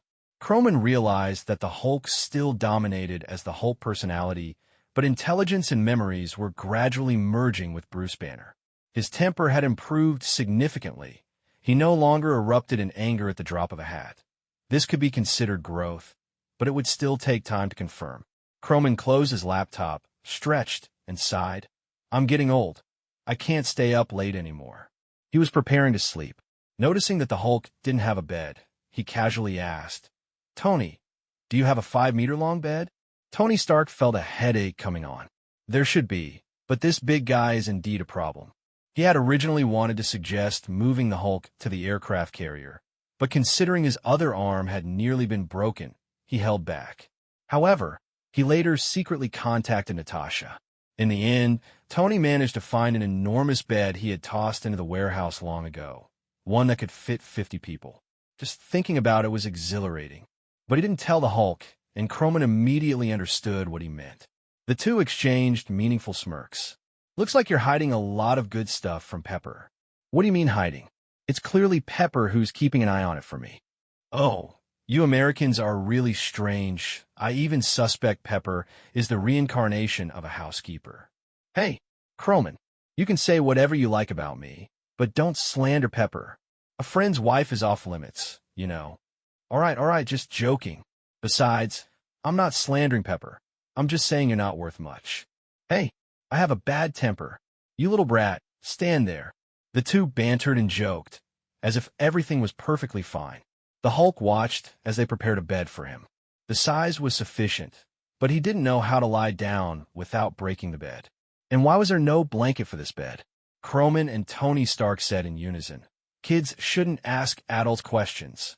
As the sun hung high in the sky at noon, radiating intense heat, Tony Stark, Croman, and the Hulk set out on an outing. Along the way, they encountered two children engaged in a heated debate about the proximity of the sun. One child insisted that the sun was closer when it first rose and farther away at noon. The other child held the opposite view, believing the sun was far away when it first appeared and closer at noon. The first child argued, the sun looks as big as a car hood when it rises, but at noon it looks like a plate. Clearly, it looks smaller when far and larger when close. The other child retorted, when the sun rises, it feels cool, but at noon it's like putting your hand in hot water. Isn't that hot when close and cool when far? Croman stepped forward with a smile. From where did you two come? Wouldn't it be better to watch closer to science? All right, no TV? Then go buy one. Suddenly, the intense sunlight stung Croman's eyes, and he realized it was already noon. He grumbled, Jarvis, why can't you just open the curtains a bit later? Jarvis's mechanical voice replied, Apologies, Mr. Croman, but you requested me to remind you to wake up early. Croman was momentarily speechless. He thought to himself that it was futile to argue with an AI. After all, it acted solely based on his commands, saying it was akin to saying something about himself. As he pondered this, he still preferred Jessica, who quietly watched over him without unnecessary words. Jessica, he called out, but received no response. He tried again. Jessica, this time, a gruff northern accent responded. What's up? Sleeping here. What's with all the fuss? The sudden outburst made Croman shudder. He was momentarily transported back to that drunken night, recalling how he had Jessica learn Mandarin because he missed the accent of his hometown. The thoughtful Jessica had naturally found the websites he browsed the most and updated her voice accordingly. The result was predictable. Who could resist a northeastern maid? Have you eaten, master? I just made some rice porridge. Croman couldn't help but curse. Shit, my memory has been ruined by booze and women like this. That's it. I'm not drinking anymore. He groggily opened the door and stepped into the bright hall, rubbing his eyes in disbelief, wondering if he had entered Inception. What was he seeing? At that moment, a massive green figure was busy cooking eggs and toasting bread, with a pot simmering Italian cream mushroom soup, filling the air with an enticing aroma. Unconsciously, Croman reached out and pinched Tony Stark, who had just walked up to him. What the hell? Why'd you pinch me? Tony exclaimed. Croman, not feeling guilty at all, asked, Does it hurt? Tony glared at him and replied, Of course. I still have injuries. Then it's not a dream. The Hulk turned around and greeted. Hey, you're awake. Come eat. I want new clothes, but I don't have money, so I thought I could do some chores for pay. Tony Stark sighed. Good thing Pepper isn't back yet, or she'd definitely have a heart attack. Croman suddenly recalled something. Speaking of which, it's been a while since I've seen her. Don't you miss her? Tony Stark shrugged. Not really. You made us realize that sometimes distance can create beauty, making us stickier together. Croman frowned. Sounds like you're implying I enjoy watching you two get close. With that, they both walked over to the dining table and unconsciously sized up the Hulk. Watching one person meant watching the other two as well, making the Hulk feel somewhat shy. The Hulk said, Don't look at me like that. I just want a nice outfit. Jarvis said I could get a tailored one, but I feel bad getting things for free. Dignity suddenly entered Croman's mind. As another persona of Bruce Banner, the Hulk was also growing from an infant state, but at a rapid pace. He exhibited emotional instability, yet immense strength. Yesterday, he showed a childlike curiosity, and today he had developed a teenager's sense of shame and dignity. From his ability to operate the kitchen, it seemed he had inherited some memories from Bruce Banner. His polite and shy manner appeared to be aligning more with Bruce Banner. At this moment, Bruce definitely owed Croman a big favor. If the primary persona actively merged with the Hulk, Bruce Banner's body would stabilize in the Hulk phase. But now, the Hulk's personality was actively leaning toward Bruce Banner, almost like evolving into a controllable Hulk that could transform at any moment. Our breakfast is quite satisfactory, Hulk. You can not only get a new outfit, but also some gifts. What do you like? Croman tried to align with the teenager's mindset, attempting to befriend the Hulk. The Hulk beamed. Hulk want a glass ornament. Hulk likes glass ducks and glass horses. Is Hulk asking for too much? Croman smiled. Not at all. Jarvis, please place the order. For clothes, get Hulk a few handmade ones. Tony Stark interjected. You're quite the schemer, using my money to get favors from people. Croman scoffed. Isn't what's yours mine? Besides, you wouldn't miss this little bit, would you? A few days ago, didn't you make a fortune when Pepper announced the new energy? Tony Stark shot Croman a glare. Seems you've made even more. You netted over $300 billion in futures, and now you're trying to take over? I warn you, look at Obadiah. His grave grass is already 2 feet tall. Croman shrugged. Hey, who would complain about having more money? What? Are you trying to usurp me? Not out of the question. Have some shame. Even I, a shameless person, think you're quite shameless. While on vacation, there was no need to wear Iron Man suits. Flying on a private jet was a great experience. Of course, Croman still wore his suit, just hidden away. Meanwhile, Tony Stark had prepared a portable suit in advance. To prevent Croman from bothering him during the journey, Happy tagged along as well. Originally, Tony Stark's plane didn't require a pilot, but Happy could take on the role of the captain, though his role was mostly just to watch Croman and prevent him from peeking. Croman didn't care. Jokingly, he thought, do I need a peek? I'm blatantly being the third wheel. In reality, if no one was influencing Tony and Pepper, they wouldn't be so close. People indeed need a certain distance. Want a drink? I've been cutting back lately. Want to try my wad? Croman shook the milk bottle in his hand. Real men don't drink that stuff? This taste? Not bad, but I really hate when others put things in my mouth. No one could escape the deliciousness principle. Obviously, our little guy was conquered by AD calcium milk. Give me another bottle. Pepper leaned against Tony's embrace and said helplessly, sometimes I really think you two should be together. You really match well. Tony Stark and Croman instinctively shouted in unison, him. Don't joke around. Are there no men left in the world? X2, Pepper murmured. Why does that sound strange?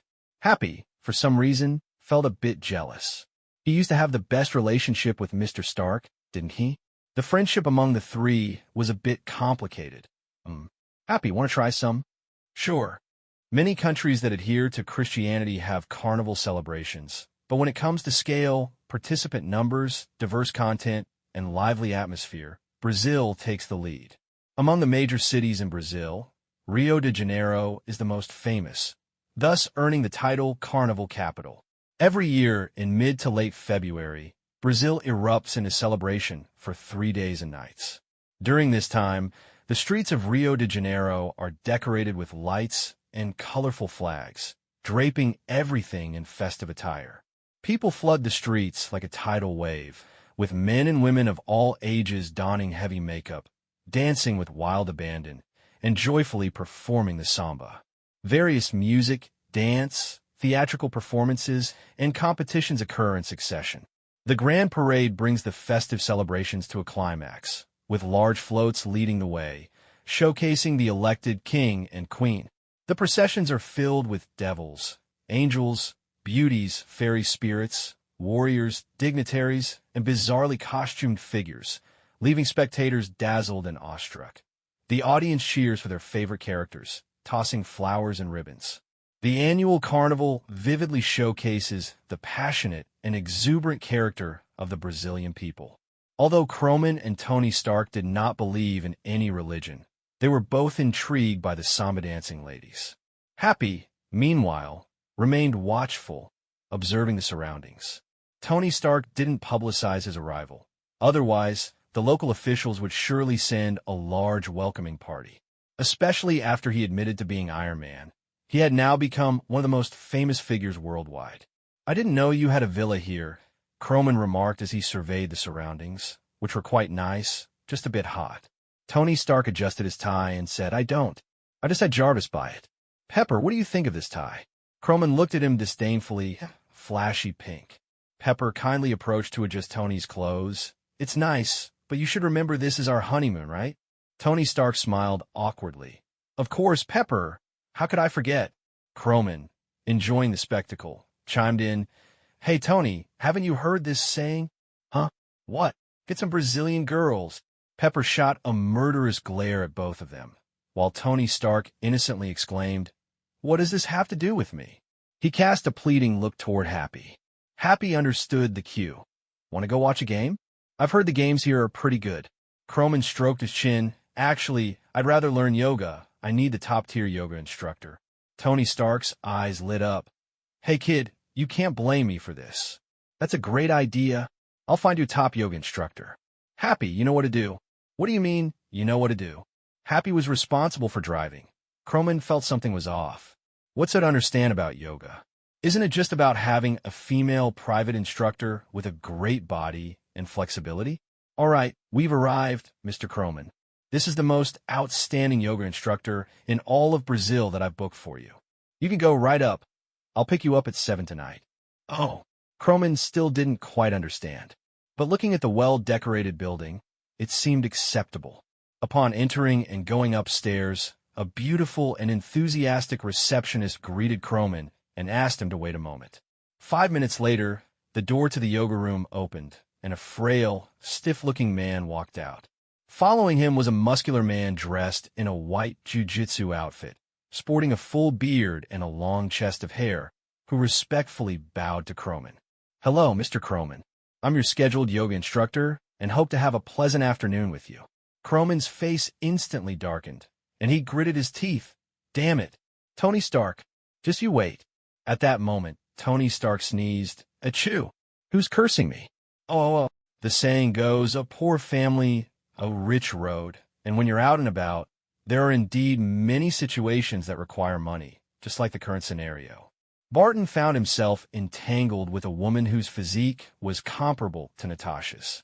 The situation had a simple origin. Coulson just wanted to expense some pizza. Barton sighed deeply, exasperated. What have you been through? You're so hesitant about expensing a meal. Coulson could only force a smile, lamenting, You'll never understand the sorrow in my heart, just like daytime will never understand the darkness of night. At that moment, the graceful figure they had overlooked stepped forward to speak to Coulson. Excuse me, kind sir, are you here alone?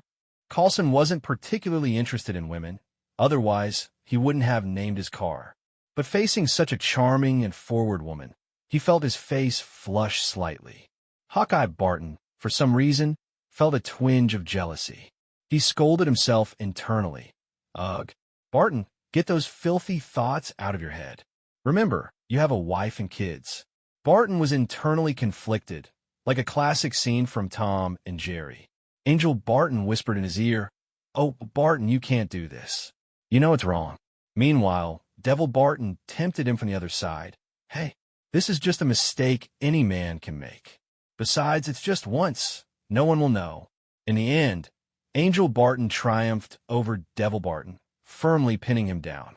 But Coulson wasn't so lucky, or perhaps he was too lucky, as a pair of red lips pressed against his cheek, leaving a visible green lipstick mark. Wait, why was it green? Barton sensed something was amiss. This wasn't just a simple romantic encounter. There must be an ulterior motive. Although he didn't yet know what it was, he had a feeling. Just as he thought this, Coulson, seemingly dazed, took the woman toward his room. The items for this mission weren't in Coulson's room, but rather in Barton's. So with Coulson approaching his room, the intent was clear. Coulson, stop! Barton sprang into action, rolling over the table. Just as he was about to reach Coulson, a pair of soft, cold lips unexpectedly brushed against his cheek. Both men stood there dumbfounded, letting events unfold. The next day, Tony Stark was up early. He gazed at a photo of his father, reflecting on past memories. The most vivid impression of his father was the strictness he displayed towards him and his admiration for Captain America. So now, Did he not even know about his father's relics? What are you thinking about, Tony? Croman patted Tony Stark's shoulder. Tony Stark just shook his head and said it was nothing, but Croman knew that Tony's nothing actually meant something.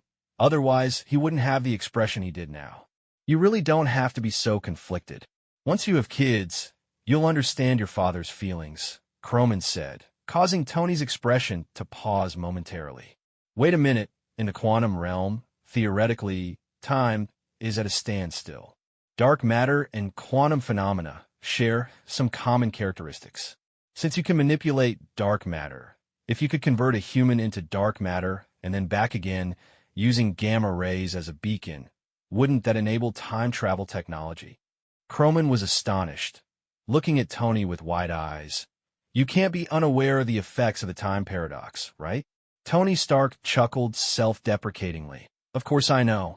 I just want to see them one last time before I die. That's enough for me. You know, Croman, I still refuse to take things from others. Croman added, right, except from Pepper. Oh, maybe happy to. Tony shot him a glare. Are you mocking me? I'm trying to be serious here. Croman shrugged. I get it, but if you really knew the truth about your parents' deaths, it would be quite cruel for you. The truth? Tony's eyes widened, and his voice rose several pitches as he asked, what truth? What are you talking about? Croman sighed, feeling the weight of the revelation. Your parents didn't die by accident. Remember that one-armed man who attacked me? Tony nodded. Croman continued. That man is called the Winter Soldier. He's the true culprit behind your father and mother's deaths. But, in a sense, he wasn't himself at that time. He was merely a weapon. Even now, he still is. Croman paused for a moment. If given the chance, would you choose to kill him for revenge? Tony Stark firmly replied, of course I would. But the words died on his lips. He wanted to say he would definitely kill him for revenge, but he also had a warm heart and hesitated. Croman observed the indecisive Tony Stark, stepping forward with a smile. When faced with indecision, don't go crazy. If it were me, I wouldn't choose to let him go. Forgiveness isn't your job, it's God's. Your responsibility is to send him to meet God. Tony Stark smiled, but his eyes still revealed his hesitation. Maybe I should take you to a church and ask the priest? Thus, two faithless individuals drove to a church, simply because there was nothing else to do. Croman had specifically chosen a rather secluded church. After all, if Tony Stark were spotted entering a Christian church, a bunch of self-proclaimed nuns would show up the next day claiming to have had some affair with the wealthy man. Believe me, this situation isn't uncommon. The church Croman chose was so deserted that even the pastor seemed to be on the verge of extinction. It had a thin-shell dome with 3 large doors. The central door served as the main entrance. Inside, the light and airy exposed rib-like structures formed a roof. The tall, spacious, and bright interior had excellent lighting. The windows were mostly plant leaf shaped, decorated with stained glass patterns. The main entrance featured a large circular stained glass rose design, with several levels of doorways that gradually narrowed inward, each adorned with statues. Heard this church has several teachings, but Croman didn't understand, so he just wandered around. Looking up at the cross, Croman placed his left hand on his chest and softly said, Ba, good, good. Tony Stark looked on in confusion. The pastor also wore a puzzled expression. At that moment, both Jesus and Buddha seemed to be bewildered, thinking, is there a possibility that I am saying amen? Tony Stark wanted to express his inner feelings, but seeing this capital-laden place, he couldn't muster the mood to say much. This visit to the church was merely to clear his mind. Croman, indifferent, shrugged, and casually sat at the bottom, gazing at the cross above. In a daze, he felt as though time had stopped in this place.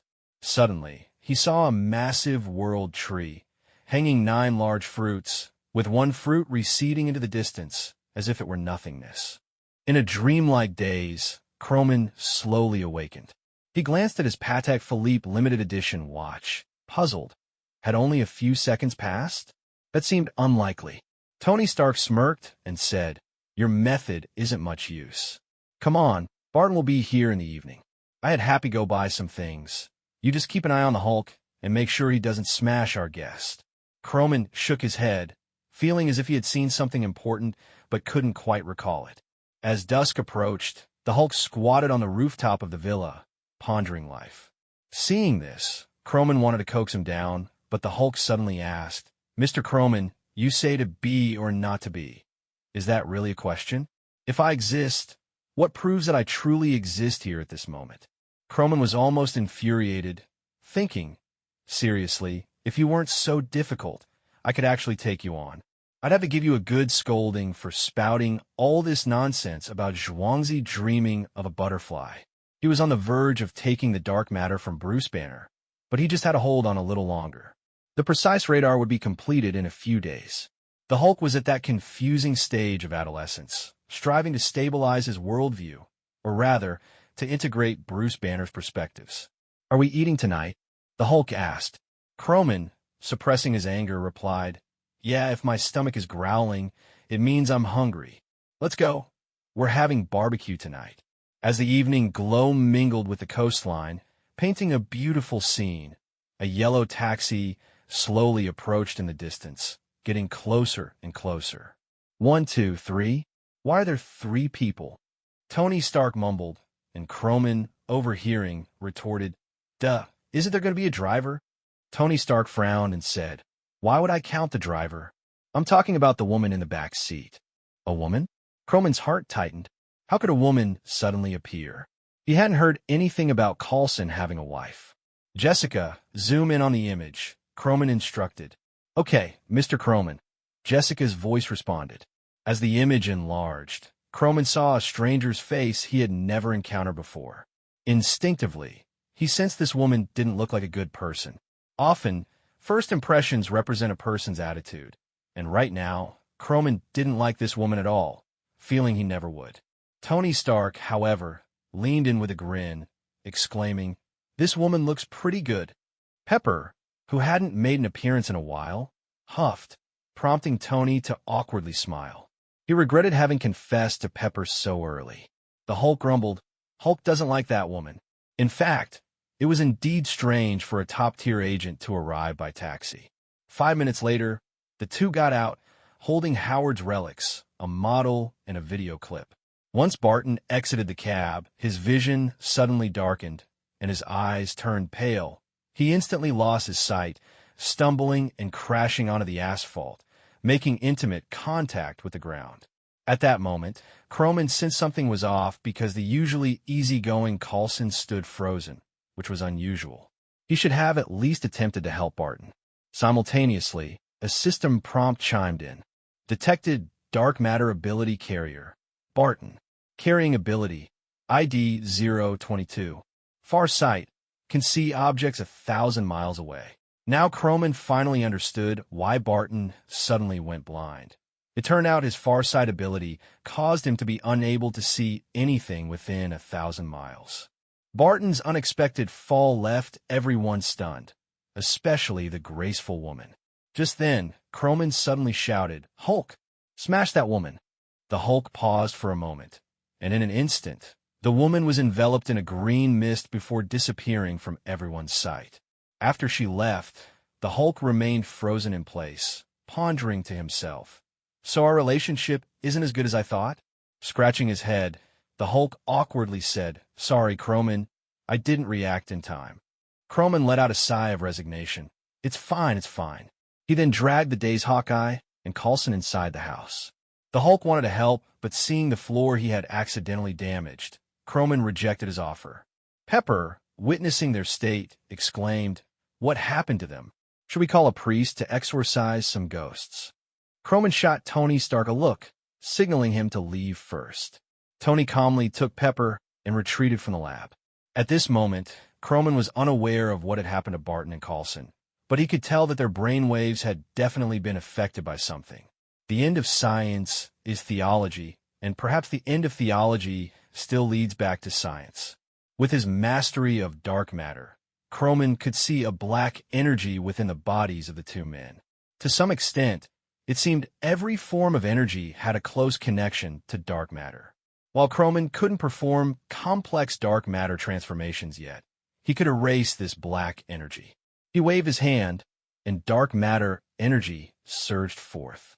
Ability 001. Everyone for me. Activated, and orange energy flowed into Barton and Coulson's foreheads, consuming that portion of black energy.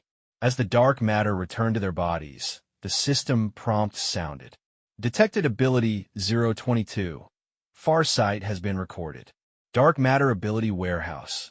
6 of 50. 001. Everyone for me. Activated. 002. I for everyone. Activated. 016. Low altitude. Flight 1 centimeter. Not activated. 022. Far sight. Not activated. 023. Invisibility cloak. Activated. 047. Invincibility. Activated. Croman breathed a sigh of relief. This release of dark matter energy had enhanced his reflexes and dynamic thinking. It seemed that the effects of dark matter weren't always positive. While his body did receive some enhancement, the results weren't particularly obvious. With the dark matter removed, Barton's eyesight gradually returned to normal. However, due to the earlier brain impact, both he and Coulson slept soundly through the night. Yet, as night deepened, the atmosphere in the villa shifted, transitioning into the usual routine of feeding the Hulk. Do you want this? Eat. What about beef? Eat. This. Put the cotton candy down. The nights in New York were never peaceful, just like in the Malibu villa area, which should have been filled with extravagance, but was surprisingly quiet. Something unusual was at play. A green mist quietly enveloped Tony Stark's seaside villa. The Hulk, who had been sleeping soundly, suddenly sat up, his eyes turning deep green, muscles becoming more grotesque, and veins bulging beneath his green skin. Jarvis detected the change and spoke in a mechanical tone. "Mr. Hulk, is there anything I can assist you with?" The Hulk didn't respond, merely standing silently in place, appearing particularly menacing under the dim moonlight. Jessica sensed the Hulk's anomaly and anxiously called out, "Mr. Croman, wake up!" Croman groggily murmured, "Huh? Mr. Croman? No, not anything over 18. I can't eat any more, Mom." Jessica rolled her eyes in exasperation, quietly gripping Croman's hand. A tingling sensation coursed through their skin, causing a mist to swirl. Jessica, what are you doing?" Without saying much, Jessica adjusted the view to focus on the Hulk in the living room. It was clear that the Hulk was not quite the same now. Not caring about his ridiculous bedhead, Croman decisively said, "Jarvis, wake up Tony Stark and Pepper immediately. Jessica, gear up and go rescue those two unconscious fools first." Jessica melded with Croman, then slowly said, "Mr. Croman, you might not need to fetch Mr. Coulson and Mr. Barton anymore. Because just a moment ago, a surveillance camera from Stark's home flashed, revealing a metallic arrow. Only Barton could have done that since he was the only one who carried arrows. This shouldn't be happening. I thought I had removed the control over Barton." Croman didn't notice the faint green mist surrounding them. His mind was focused on how to deal with the uncontrolled Hulk. After all, a rampaging Hulk could easily kill several people, especially 2 trained agents. Don't underestimate Coulson. He was the epitome of a S.H.I.E.L.D. agent, a paragon, an example. While Barton was also formidable, Croman was more worried about Coulson, as he was his uncle, and he couldn't bring himself to go all out. Politeness? Was that Barton? Tony Stark was jolted awake by Jarvis's voice, fully aware of the Hulk's power. He immediately put armor on Pepper. These battles were better left for men to handle. Honestly, if it weren't for knowing Barton, Tony might have chosen to leave ages ago. But since he knew him, it felt wrong to just walk away. Pepper gazed affectionately at Tony's back, silently praying for his safety, though she didn't say it out loud, as Jarvis had already sent her along. Soon, Tony Stark and Pepper met up, and Croman remained cloaked with Jessica. The severity of this issue is significant, as I don't know the cause, but it's definitely related to that woman from earlier. I'll handle this. You're more familiar with the surroundings, so check for any anomalies. Okay, Tony? Tony nodded. Yeah, I'm fine with that arrangement, but you'll need to cover the repair costs for this villa. Croman looked puzzled. Are you serious? You're practically broke except for money. Tony raised a middle finger, saying, "As if you're not broke either." Croman rolled his eyes in exasperation. Jokes aside, the first priority was dealing with the Hulk. If he lost control, Hawkeye, Barton, and Coulson would surely be in danger. Tony Stark flew out of the villa, scanning the surrounding environment with Jarvis, while Croman carried the still unconscious Hulk up into the clouds. Thanks to dark matter's propulsion capability, it would only take a few minutes to transport the Hulk to an uninhabited area. Meanwhile, in another Malibu villa, the graceful woman was curiously observing a spy camera, mumbling to herself, "I've searched everywhere. Where could they have hidden the dark matter data? Well, if there's no data, then I'll just grab the person who wrote the data." With that, she began to unleash a flurry of magical energy, while Barton and Coulson, inside Tony Stark's seaside villa, moved like puppets toward Croman's room. Due to the surveillance being compromised, Jessica could only detect the movement of heat sources. "They're coming, Mr. Croman." Croman replied, "Yeah, prepare for battle. First, defend and analyze Barton and Coulson's combat patterns. It's best to subdue them without injury." Jessica seemed to misunderstand Croman's intent because the missiles on her back had already been readied. "I meant they should be unharmed too." Jessica responded with an "oh." The footsteps grew clearer, but there was only one person's footsteps. Through the thermal imager, Croman realized that Barton had quietly circled around to their rear. He couldn't help but silently complain, "Is it really necessary to be this excessive? You're controlled and still playing tactics?" When the two men entered the 5-meter range near Croman, they suddenly stopped, as if experiencing some kind of struggle. At that moment, an orange glow began to emanate from Croman's body. Immediately after, the system prompt sounded. Number 047. Invincibility is activating. Croman suddenly remembered the ability he had previously found from Obadiah. He thought to himself, "My friends wouldn't treat me as an enemy, so Barton and Coulson wouldn't harm me at all." However, he then felt a bit regretful. Maybe he shouldn't have sent the Hulk away. But then again, it was probably for the best. The Hulk might not consider him a friend either. Oomph. To the one controlling this from behind the scenes, "I don't know where you are, but remember, we've got a score to settle. You better not let me find you. Otherwise, I have 50 ways to make you wish you hadn't crossed me," Croman said angrily. The woman in the distance chuckled, glancing at Tony Stark, who was scanning the area above. With a swirl of green mist, she disappeared once again. Magic always possessed unimaginable power in its strange domains.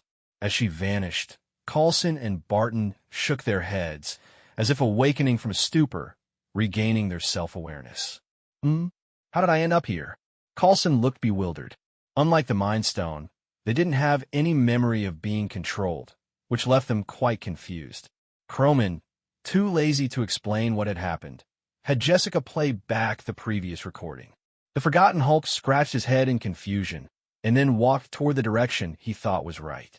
Unfortunately, at that moment, the Hulk was like Zorro from One Piece, heading in the wrong direction. But this wasn't entirely his fault, as the place Croman sent him to was so obscure that even locals would struggle to find it. After Croman informed Tony Stark that the situation had been resolved, Tony returned to the villa. He joked, "I really need to change houses. It's too dangerous here. If not, I'll just get you a villa to move out." Croman scoffed, "I'm going to stick around.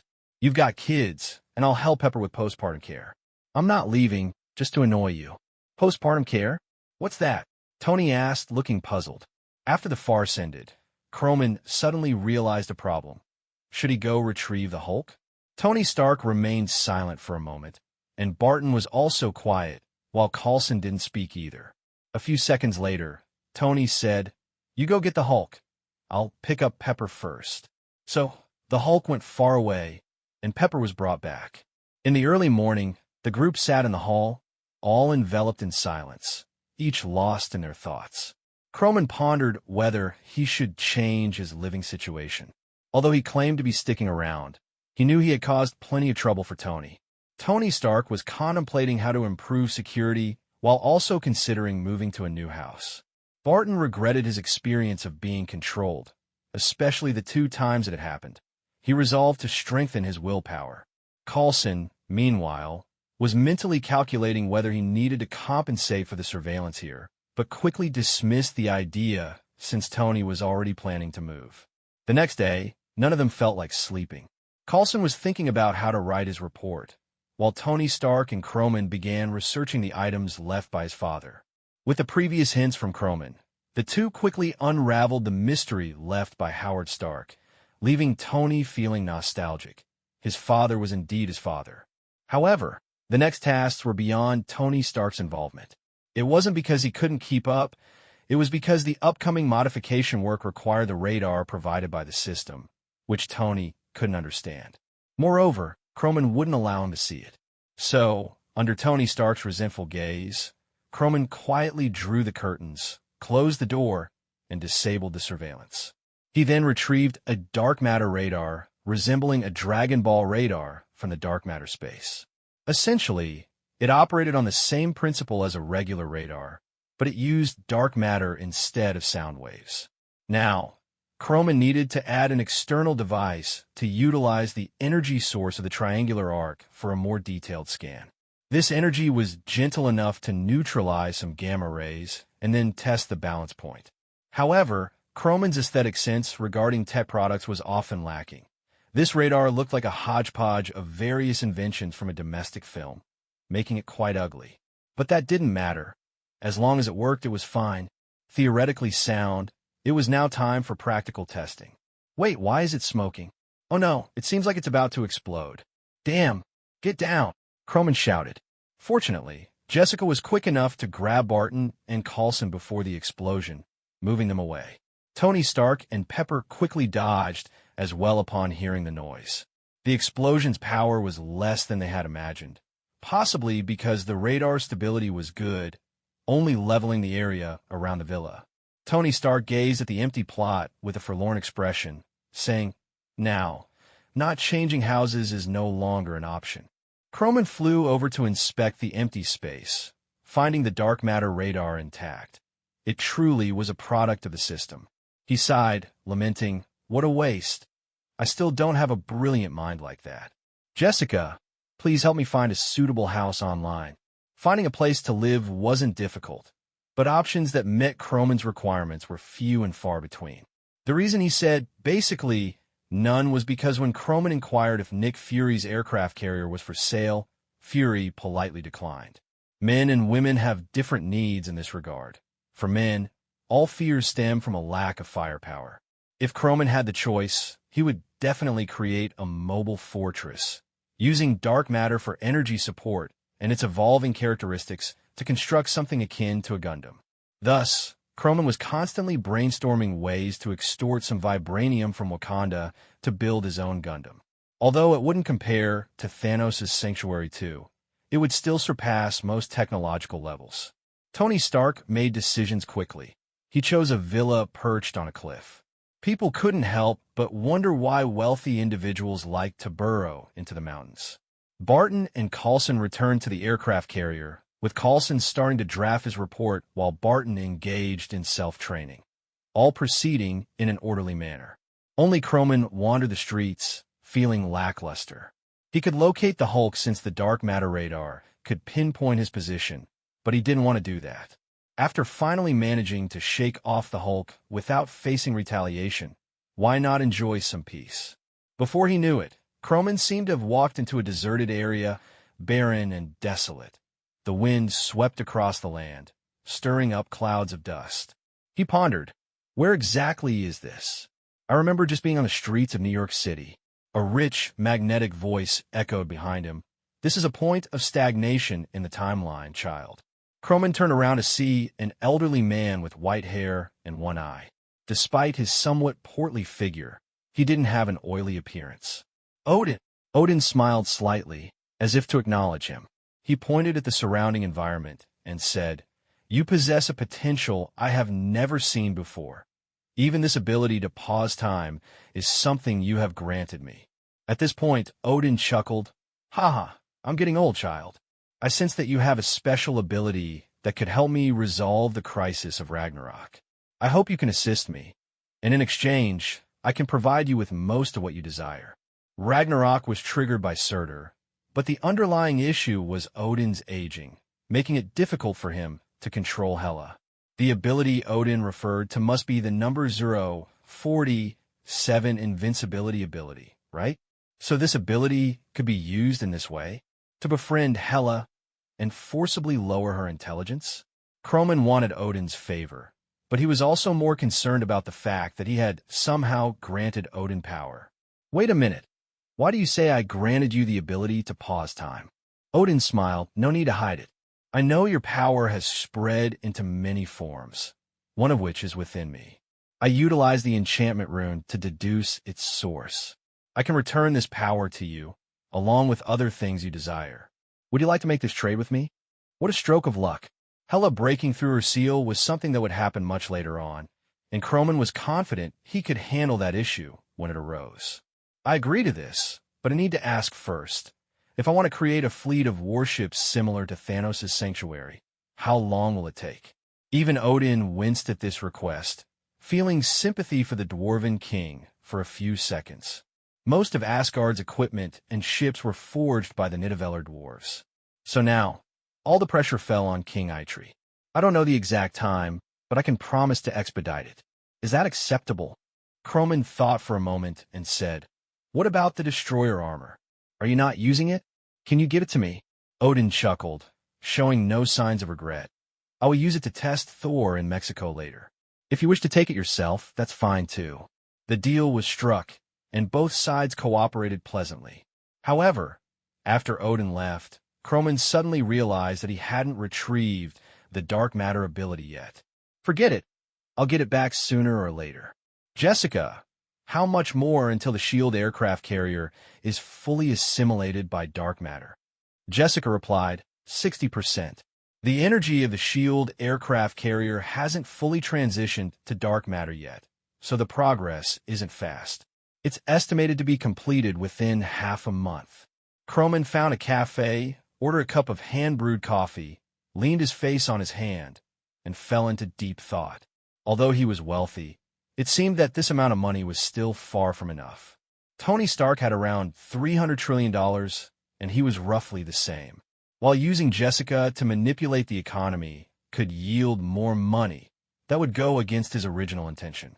Building a fortress that met Croman standards would require at least $1 trillion. Before that, he needed to have a place to reside. But resources and manpower couldn't be easily handled by just having money. It seems I really can only wait for what Odin promised me to arrive. Jessica suddenly said, Mr. Croman, Nick Fury is calling. Fury. Connecting. Once the call was connected, Nick Fury's voice sounded as serious as ever. Croman, there's an abnormal magnetic field in Mexico. It shouldn't concern you, right? Croman thought to himself, that was fast. It doesn't concern me. What's the matter? As long as it doesn't, do you have time to go to Mexico? Researchers are gathering data there, and you might be able to help. Croman bluntly asked, How much are you offering me?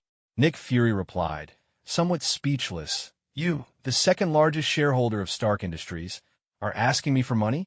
Have some self-respect. Self-respect doesn't pay the bills. Nick Fury's face darkened even more, and he sighed, All right, what do you want? Croman grinned, Talking to you is easy. I'm currently without a place to stay, so I hope you can help out. It's not a high demand. Just give me a mobile fortress. If it can meet the defense standards of the training base, I'll give it to you. If not, then forget it. I don't lack a research personnel. Deal. I'll be there in an hour. Okay, Coulson will meet you there. As a busy man, Coulson was whisked away as soon as he and Barton returned to S.H.I.E.L.D. The daily life of an agent was always hectic. Truthfully, Coulson had long wanted to become a desk worker. He always believed he was meticulous and organized. S.H.I.E.L.D. operated with high efficiency, preparing the temporary monitoring point in just one day. Coulson half-jokingly asked Barton, Haven't you tried lifting that hammer yet? Barton shot him a look, realizing that this guy had started joking after getting familiar with him. Like you've never tried. Coulson smiled sheepishly. I did try. I couldn't lift it. What's the principle behind it? Fingerprint recognition. Barton replied calmly. What? A fingerprint recognition system that can't lift a truck? This isn't something you and I can figure out. Let's wait for your cute yet infuriating nephew to arrive. Okay, it's settled then. I'll see you in Mexico. I'll have Jessica send you the coordinates, Croman said. After hanging up the phone, Tony Starr turned to Pepper and joked, should we go look for Crazy Dave at the place where they make tacos? Haven't you been playing that Plants vs. Zombies game lately? Pepper shook her head helplessly and teased back. It's true. You two really are a pair. Tony inwardly sighed. A fangirl is right next to me? Speaking of Mexico, Croman's first impression was of tacos and Thanksgiving. After all, not everyone had the audacity to declare the days of occupying other regions as Thanksgiving, and that turkey was genuinely hard to eat. Croman was faster than Tony Stark, arriving at the coordinates Nick Fury had sent first. Still wearing his invisibility cloak, he spotted the temporary monitoring points set up by S.H.I.E.L.D. and couldn't help but lament, looks like I won't get to see that Supreme God's avatar after all. Of course, he was referring to Stan Lee driving the truck. He personally believed that old man could definitely lift Mjolnir. Mexico had a vibrant local culture, and the people were very friendly. What's your name? What? What's your name? Tony. Fuck you, Tony. Shouting felt quite refreshing, but now it was time to leave. Barton and Coulson stood in the barren land, with Barton saying to Coulson, well, I've been seeing him since earlier. He came flying over here in just his big shorts. Coulson reluctantly pulled out $5 and handed it to Barton, saying, do you know how important this $5 is for a middle-aged, unmarried man? It could let me buy a 3-pound Yorkshire Terrier for an hour. Croman felt no sympathy for Coulson. Instead, he extended his hand to Barton and beckoned, let's split it. Barton quickly stuffed the $5 into his pocket, giving Croman a disdainful look and saying, are you really trying to rob me of $5? Croman raised his chin defiantly. What kind of talk is that? My money doesn't just grow on trees. Barton chuckled, sarcastically replying, indeed, even the wind would tire itself out trying to blow $1 billion your way. As the three bantered, an oblivious young agent approached to report. Sir, our observation point has been breached. He handed over the surveillance footage. On the screen, a muscular blond man was rampaging through, as if there was no one to stop him, effortlessly taking out all the agents in his path. Though Thor had lost his powers, his combat skills honed over the years, and his still mighty human form allowed him to achieve his invasion goals with ease. Mjolnir, the hammer of the god of thunder. Barton drew his bow, preparing to deal with this reckless brute, but Croman stopped him. Hold on, let's watch the live broadcast of this snowflake drifting in the cold north wind. Barton looked puzzled, thinking for a long time, but not understanding what Croman was saying. Nevertheless, he halted his actions. Coulson led the way, and the three of them arrived at the top of Mjolnir, looking at Thor through a one-way mirror. Above in the sky, it felt like there were thousands of drummers beating their drums, as heavy rain poured down and thunder roared. After defeating the last guard, Thor excitedly rushed to Mjolnir, gazing at it with affection, his eyes filled with nostalgia and longing. He seemed as if he wanted to soften the hammer just by looking at it, sending chills down Croman and the others' spines. Barton rubbed his shoulders and said, the last time I saw this scene was when I was on a date with Laura. Coulson explained seriously, this is called objectophilia, which refers to being attracted to inanimate objects as a stimulant for sexual fantasies and impulses. This condition is common among boys, with their objects of affection usually being things that directly contact the female body, such as hair strands, shoes, gloves, lingerie, panties, stockings, hairpins, safety pins, necklaces, etc. Objectophiles often cannot love a real, complete person. They are only interested in the objects they wear or use. But honestly, I've never seen anyone with such a fixation on a hammer before. Maybe it's because he looks so rugged? Croman struggled to stifle his laughter, defeated by his honest uncle. He covered his mouth and said, yes, Coulson is right. Coulson smiled helplessly and said, can't you just call me Uncle? Barton seemed to realize something and said, right, you should call me Uncle Barton too. Croman rolled his eyes at both of them, saying, I don't remember seeing many sane people in this free city who casually refer to each other as elders and juniors. Coulson explained, what I mean is that we're not normal. Barton grumbled, I can hear you. As the three joked, Thor had already gripped Mjolnir with both hands, channeling his strength, envisioning reclaiming his powers, and the first thing he intended to do was help Jane Foster retrieve her research materials. He exerted all his strength and shouted, Ah! However, he failed. No, no, no, Thor cried out in despair. I've truly been abandoned by Mjolnir. I've made such a huge mistake. I've been exiled. Snowflakes drift and the north wind howls. The world is vast and desolate. Don't be too sad, Thor. Even if you can't lift this hammer, at least Croman stepped forward, gripping the hammer's handle. Just because you see me doesn't mean I can lift it, right? What just happened? Thor looked incredulously at Croman, who seemed to lift Mjolnir without any weight. Did actually acknowledge this young man? Did that mean he had the potential to inherit the throne of Asgard? But why hadn't the power of the god of thunder descended upon him?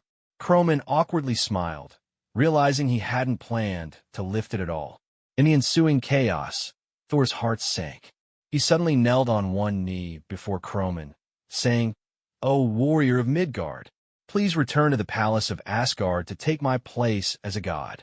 Croman, along with the peeping Loki, Coulson, and Barton upstairs, were all stunned. They each thought, what on earth is going through your head? Coulson, take him away. He may indeed be a god, but right now he's lost his mind. Give him a sedative to calm him down. A team of S.H.I.E.L.D. agents emerged from behind Thor, pulling him away. This time, Thor didn't resist, accepting his fate. For some reason, he even felt a hint of anticipation, looking forward to a life of shamelessness with Jane Foster. Coulson walked over with a smile, intending to try and take the hammer from Croman's hands. Croman grinned mischievously and handed it over. The result was a loud crash as Coulson nearly stumbled and fell to the ground, though his arms still managed to flash out. Coulson broke into a cold sweat and said, This hammer is truly extraordinary. No wonder that blonde giant has such an obsession with it. Croman curiously asked, I say, Uncle Coulson, you really don't think he has a fetish for the hammer, do you? Coulson nodded affirmatively. Of course. What else could it be? Croman sighed, saying, No wonder you're still single. You really are a blue saint. Coulson looked in the direction Croman had gone, puzzled. Blue saint? What does that mean?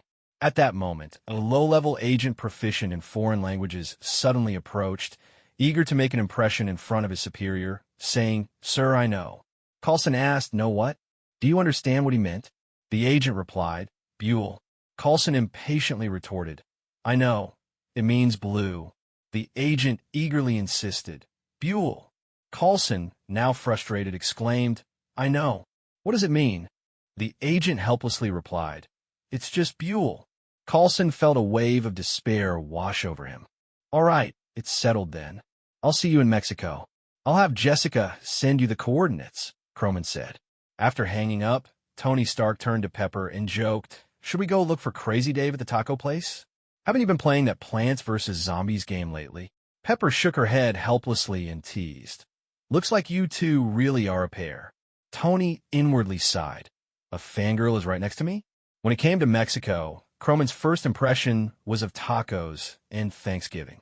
Not everyone had the audacity to declare the days of occupying other regions as Thanksgiving, and that turkey was genuinely hard to eat. Croman was faster than Tony Stark, arriving at the coordinates Nick Fury had sent first. Still wearing his invisibility cloak, he spotted the temporary monitoring points set up by S.H.I.E.L.D. and couldn't help but lament, looks like I won't get to see that Supreme God's avatar after all. Of course, he was referring to Stan Lee driving the truck. He personally believed that old man could definitely lift Mjolnir. Mexico had a vibrant local culture, and the people were very friendly. What's your name? What? What's your name? Tony. Fuck you, Tony. Shouting felt quite refreshing, but now it was time to leave. Barton and Coulson stood in the barren land, with Barton saying to Coulson, Well, I've been seeing him since earlier. He came flying over here in just his big shorts. Coulson reluctantly pulled out $5 and handed it to Barton, saying, Do you know how important this $5 is for a middle-aged, unmarried man? It could let me buy a 3-pound Yorkshire Terrier for an hour. Croman felt no sympathy for Coulson. Instead, he extended his hand to Barton and beckoned. Let's split it. Barton quickly stuffed the $5 into his pocket, giving Croman a disdainful look and saying, Are you really trying to rob me of $5? Croman raised his chin defiantly. What kind of talk is that? My money doesn't just grow on trees. Barton chuckled, sarcastically replying, Indeed, even the wind would tire itself out trying to blow $1 billion your way. As the three bantered, an oblivious young agent approached to report. Sir, our observation point has been breached. He handed over the surveillance footage. On the screen, a muscular blonde man was rampaging through, as if there was no one to stop him, effortlessly taking out all the agents in his path. Though Thor had lost his powers, his combat skills honed over the years, and his still mighty human form allowed him to achieve his invasion goals with ease. Mjolnir, the hammer of the god of thunder. Barton drew his bow, preparing to deal with this reckless brute, but Croman stopped him. Hold on, let's watch the live broadcast of this snowflake drifting in the cold north wind. Barton looked puzzled, thinking for a long time, but not understanding what Croman was saying. Nevertheless, he halted his actions. Coulson led the way, and the three of them arrived at the top of Mjolnir, looking at Thor through a one-way mirror. Above in the sky, it felt like there were thousands of drummers beating their drums, as heavy rain poured down and thunder roared. After defeating the last guard, Thor excitedly rushed to Mjolnir, gazing at it with affection, his eyes filled with nostalgia and longing. He seemed as if he wanted to soften the hammer just by looking at it, sending chills down Croman and the other spines. Barton rubbed his shoulders and said, The last time I saw this scene was when I was on a date with Laura. Coulson explained seriously, This is called objectophilia, which refers to being attracted to inanimate objects as a stimulant for sexual fantasies and impulses. This condition is common among boys, with their objects of affection usually being things that directly contact the female body, such as hair strands, shoes, gloves, lingerie, panties, stockings, hairpins, safety pins, necklaces, etc. Objectophiles often cannot love a real, complete person. They're only interested in the objects they wear or use. But honestly, I've never seen anyone with such a fixation on a hammer before. Maybe it's because he looks so rugged. Croman struggled to stifle his laughter, defeated by his honest uncle. He covered his mouth and said, Yes, Coulson is right.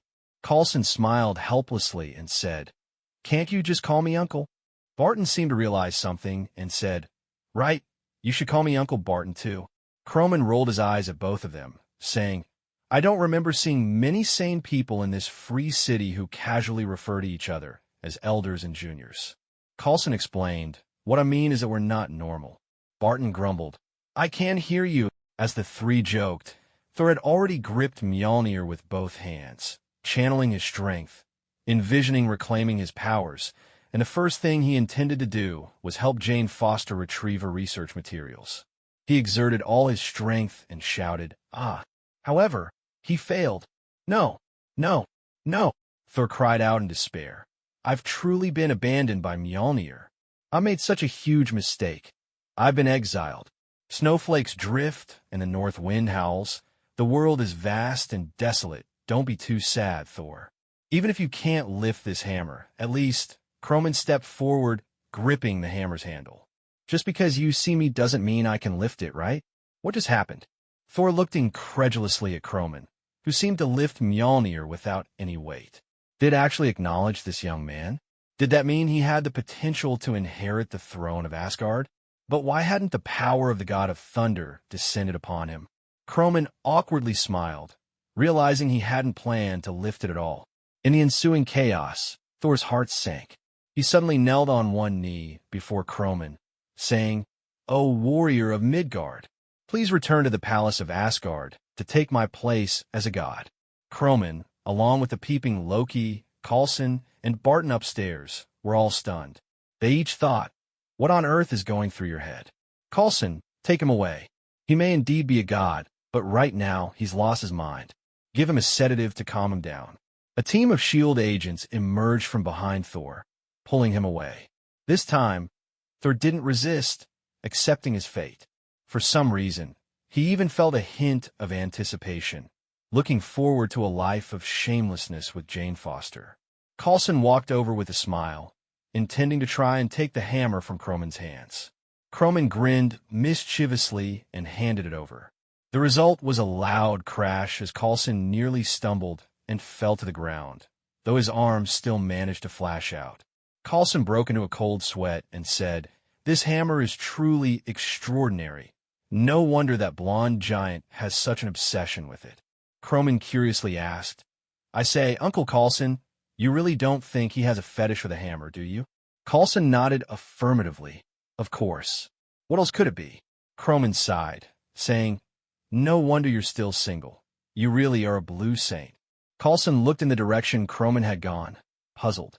Blue saint? What does that mean?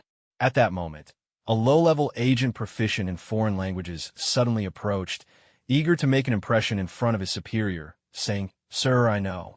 Coulson asked, "Know what? Do you understand what he meant?" The agent replied, "Buell." Coulson impatiently retorted, "I know. It means blue." The agent eagerly insisted, "Buell." Coulson, now frustrated, exclaimed, "I know. What does it mean?" The agent helplessly replied, "It's just Buell." Coulson felt a wave of despair wash over him. From a certain perspective, Croman could almost be considered the king of the Nine Realms now, as there was no one else besides him who could lift Mjolnir. When it came to questioning Thor, there was no need for Croman to step in personally. Coulson simply asked a few casual questions and then let Thor go. However, Thor was reluctant to leave, insisting on dragging Croman with him, like a child throwing a tantrum, demanding he return to Asgard. Croman, feeling helpless, could only hold onto the hammer. Only then did Thor leave with a heavy heart. This situation, however, was unfortunate for Jane Foster, as she hadn't retrieved her belongings, and her man seemed to have some inexplicable connection with this young man. "I am Thor, the god of thunder from the north. I am currently under immense pressure. I have been abandoned by the king, and I have learned my lesson. I have truly made a grave mistake. I will spend the rest of my mortal life repenting and then live a sweet life with Jane. But first, perhaps I should find a job." "So, Thor, the god of thunder, can you generate electricity? Maybe you could work at the power company?" Daisy asked with her distinctive voice, showcasing her well-built physique.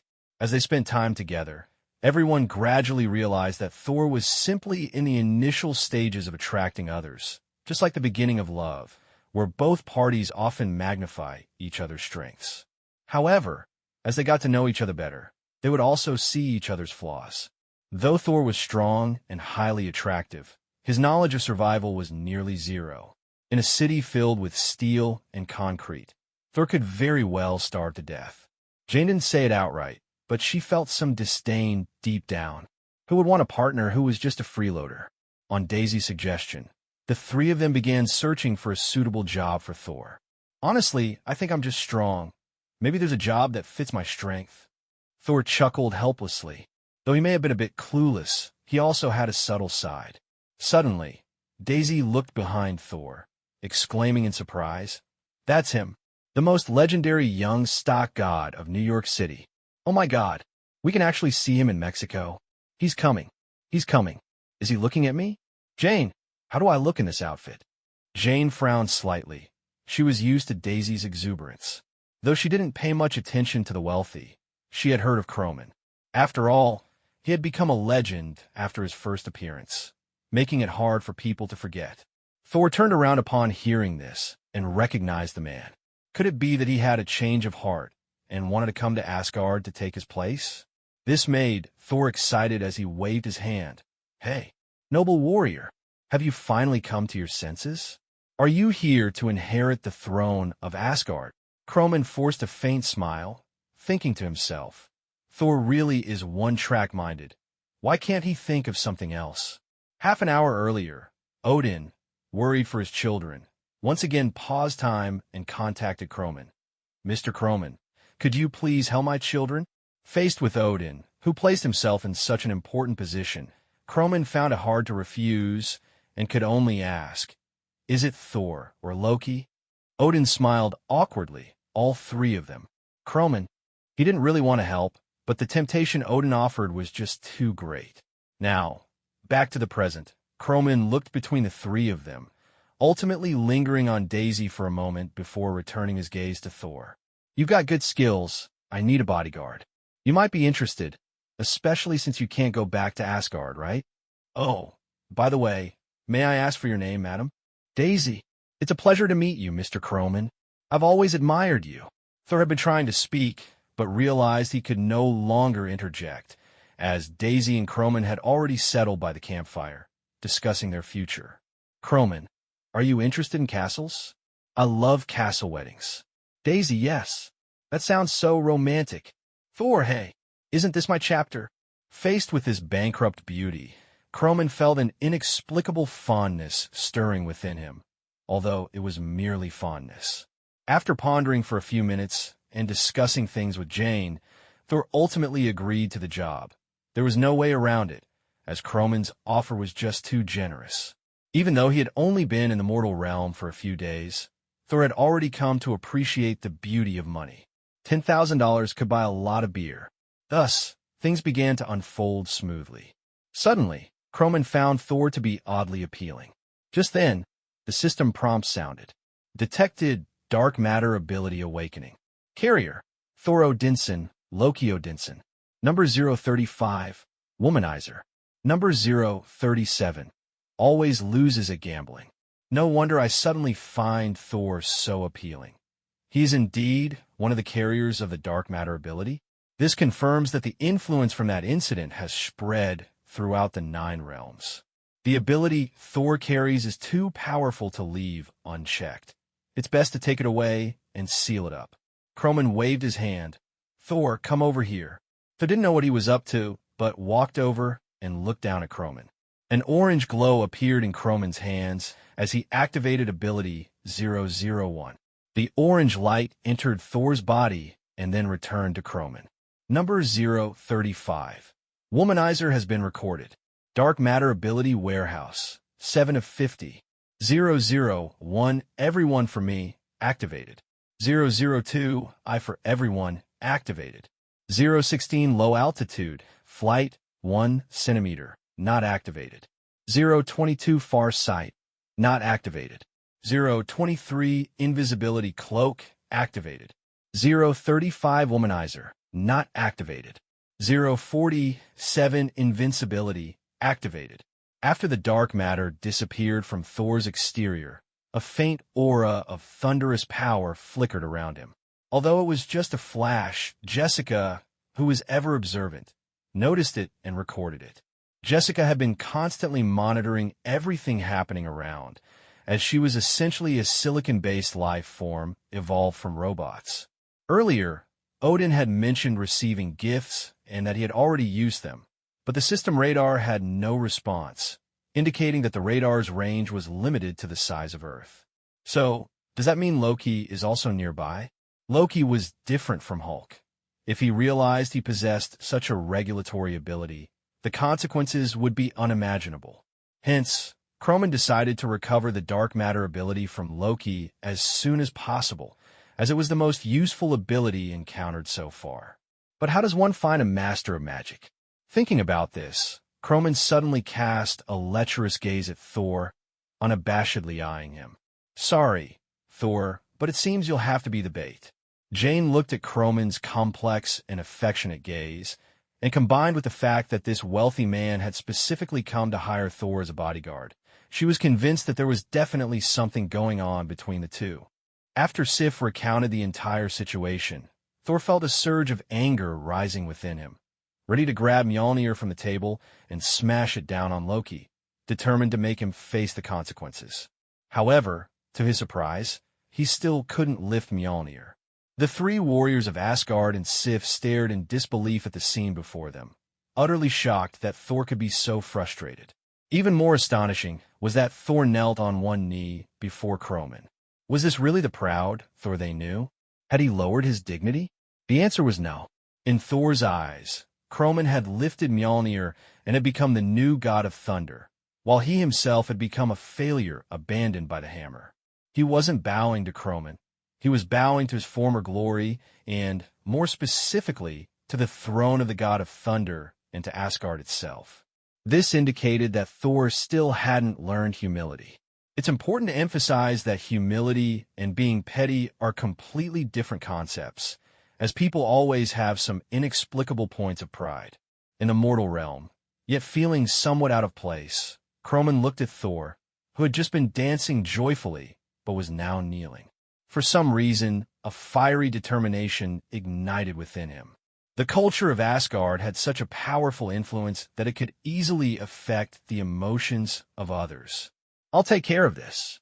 When Croman spoke those words, Mjolnir seemed to come to life, flying from the table into his right hand.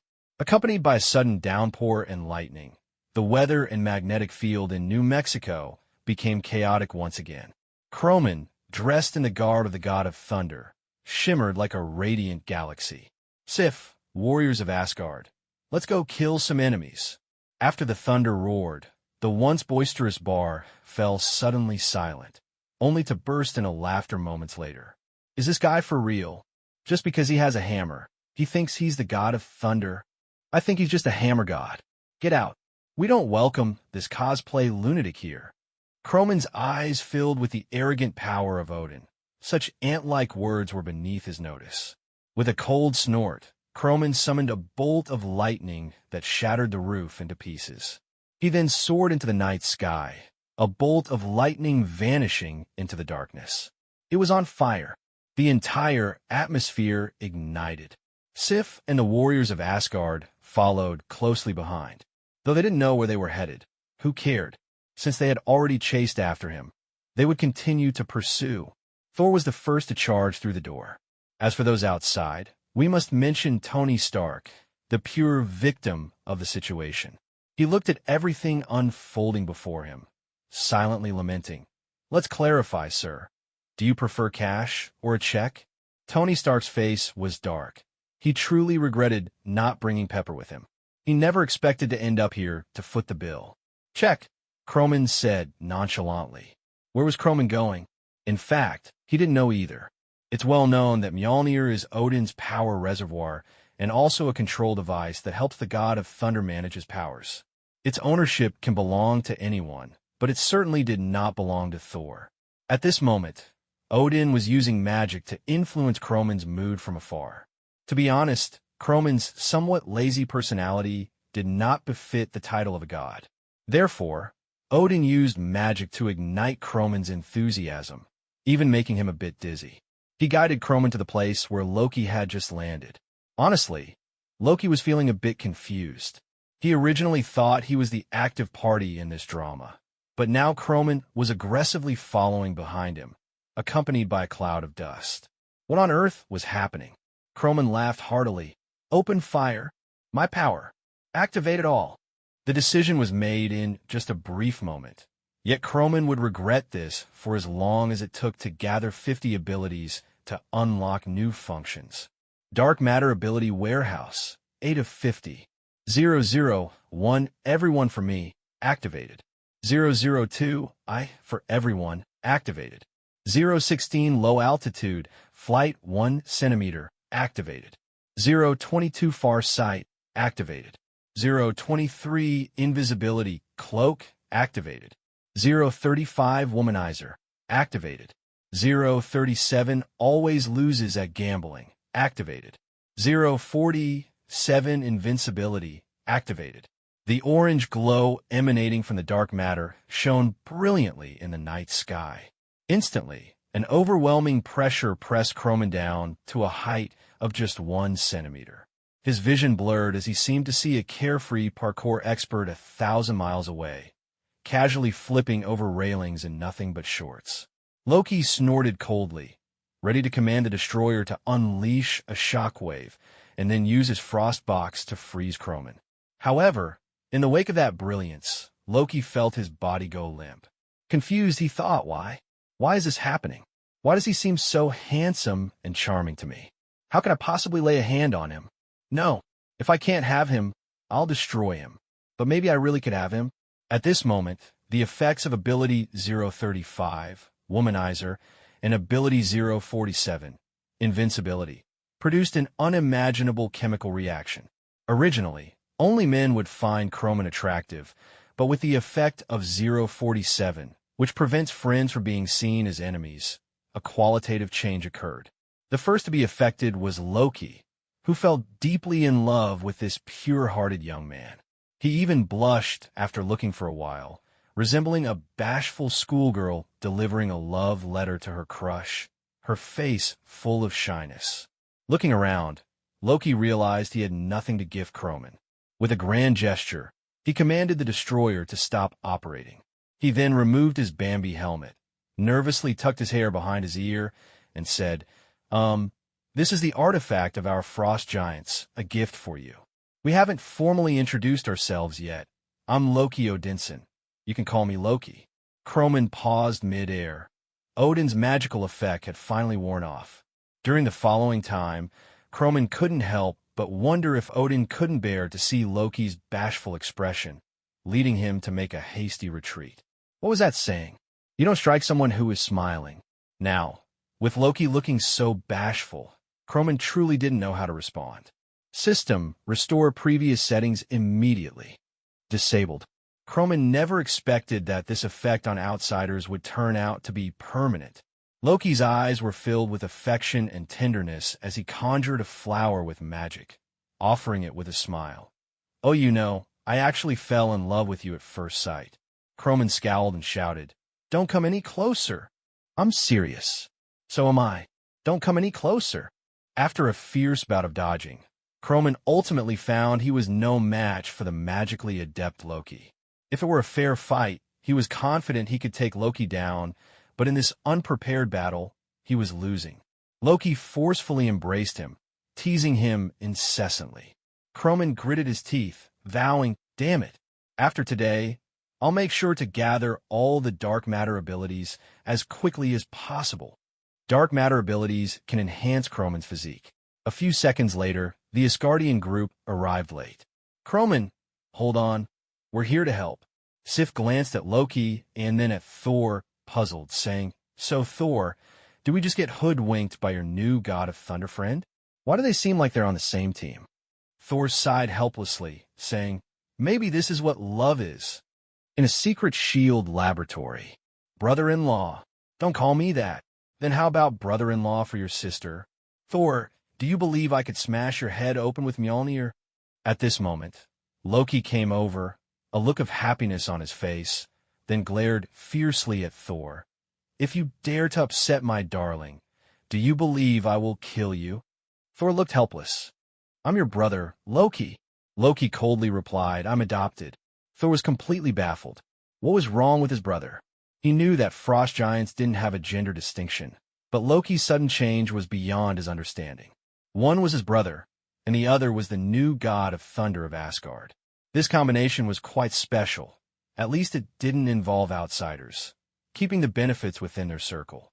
Tony Stark was laughing so hard he was almost in tears, while Barton restrained his laughter, as agents were trained to maintain composure and not easily show their amusement, unless they truly couldn't hold it back.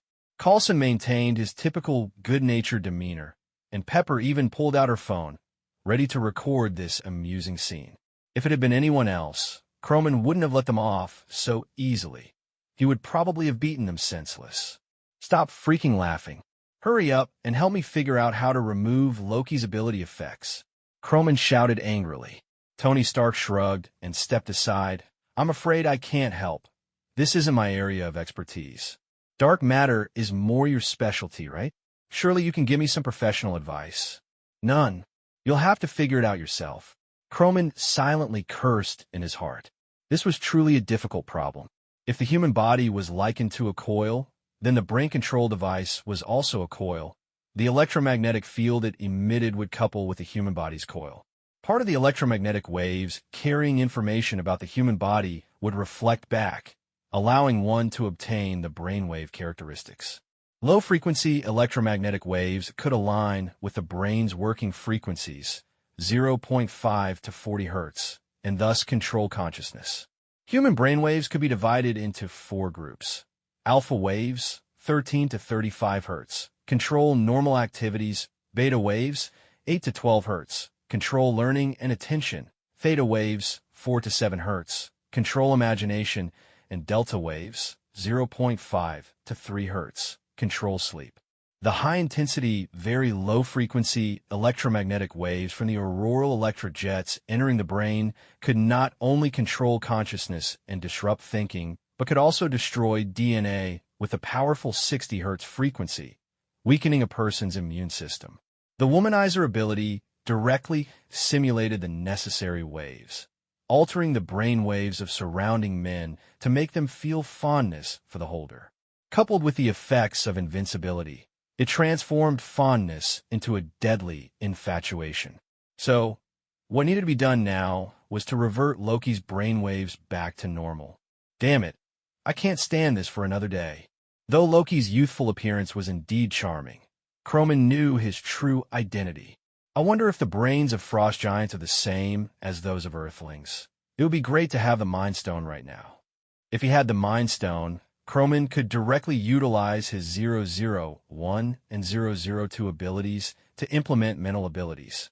Unlike the Space Stone, the Mind Stone focused on the brain's storage capacity, and with dark matter residing in his brain, Croman was confident he could withstand the mental shock from the Mind Stone. This was also why mind control hardly worked on him. In this universe, without mutant schools, finding someone with mental abilities was indeed a headache. Croman wasn't particularly skilled in biological research either. He was never the kind of prodigy with innate talent, just forcefully infused with a bit of knowledge. Loki's brain structure was vastly different from humans, and starting from scratch would likely lead Croman to break down before he could even cure Loki. Thor, for once, had a rare moment of clarity. Why don't you take my advice and head to Asgard? Croman's eyes lit up. Right, how did I not think of that? I could just go to Asgard.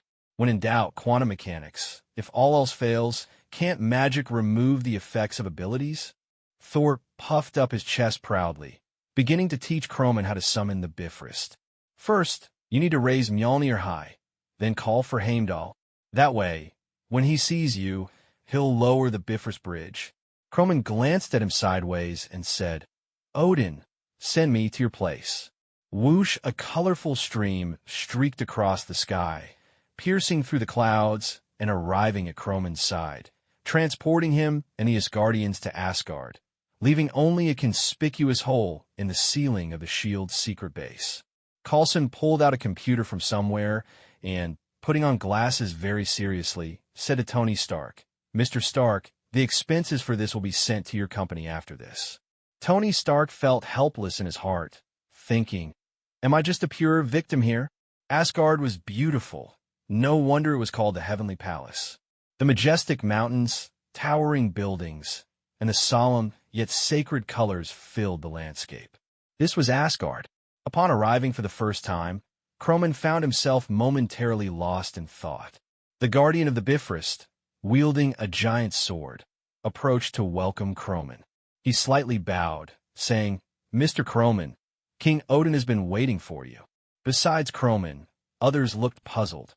Had Odin fallen into slumber? With all of you combined, you don't even measure up to Odin's half. Thor led the way, and soon they arrived at the temple. Thor was filled with excitement, tears welling up. He had never thought he would return here. Odin, clad in golden armor, smiled as he stroked his beard.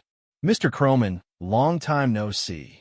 With a wave of his hand, a bolt of lightning struck Thor. I have restored his divine power. Mjolnir will remain with you for now. Return it to him when you feel he has learned humility. Croman's face instantly darkened. Do you think I'm a fool? One daughter isn't enough. You have to give me all 3 kids. Odin showed no signs of embarrassment, laughing heartily. He hadn't seen a frost giant female in ages. After all, this race's appearance was dictated by its leaders. You know, having multiple daughters isn't such a bad idea. Croman's face grew darker. Dare you think of a way to return Loki to normal first? Odin feigned innocence. How can you say that? Is it not your own abilities that have led you into this predicament? Croman, furious, pointed at Odin and shouted, "Old man, don't think I don't know you've cast a spell on me. Otherwise, how could a guy like me have earned Mjolnir's approval?" Initially, after Croman finished the first half of his sentence, the Asgardians were ready to step up and give him a piece of their mind.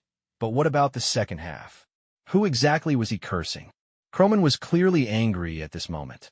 After all, no one likes having their body manipulated by others, barring any special preferences. To everyone's astonishment, Odin actually leaned slightly and expressed an apology to Croman. "I'm sorry, Mr. Croman. I promise this is the last time." Croman was no fool. He understood that Odin wouldn't kill him for no reason, as that would be meaningless. If Odin truly wanted to take action against him, he would do so with the might of thunder. Thus, Odin's current demeanor was sincere. He realized that Croman's power was insignificant in his eyes. So, Croman couldn't help but ask, "Did you see something?" Everyone else, except Odin, displayed confused expressions. Odin remained silent, simply blinking his one eye, conveying everything without words. For a clever person, a glance could communicate so much. Odin's respect for Croman was not casual. After all, this was someone who had once attacked the Pantheon and collected the Infinity Stones. Croman nodded and said, "I understand. Now, let's resolve Loki's situation first, shall we?" Odin laughed heartily. "Thor, take your brother to find your mother." Thor, still basking in the joy of regaining his powers, replied excitedly, "Sure." He then violently yanked Loki by the hair, dragging him away. Thor didn't even realize that he seemed to have gained considerable strength. "You all can leave for now," Odin said. The three warriors of Asgard and Sif, though filled with confusion, refrained from asking more questions due to their respect for the king and the difference in their status. They would likely inquire further from Thor later. Only Odin and Croman remained in the temple. Odin slowly removed his armor and stepped down from the throne, approaching Croman. "Please take away the abilities I possess. I once thought that if I didn't return this ability to you, I might use it to resolve the crisis of Ragnarok. But the future shown by the enchantment rune made me abandon that idea." Croman frowned and asked, "What did you see?" Odin only shook his head and said, There are some things I cannot divulge." As he finished speaking, a bolt of lightning flashed from Odin. Croman's system prompt sounded. "Detected dark matter ability carrier, Odin. Number 046. Time stop for enemies and allies. Stops the time of opponents and oneself. I have been masking its fluctuations with magic, but only recently did I realize its implications. Take it now. If I hesitate any longer, I might become too attached." Stopping the time of both enemies and allies may not seem very powerful, as both sides would be frozen in place, and it could only pause two people's time. But on Odin, this ability was certainly much more than that. Asgardian power increases with age, and at Odin's age, his body could no longer handle excessive thunder power.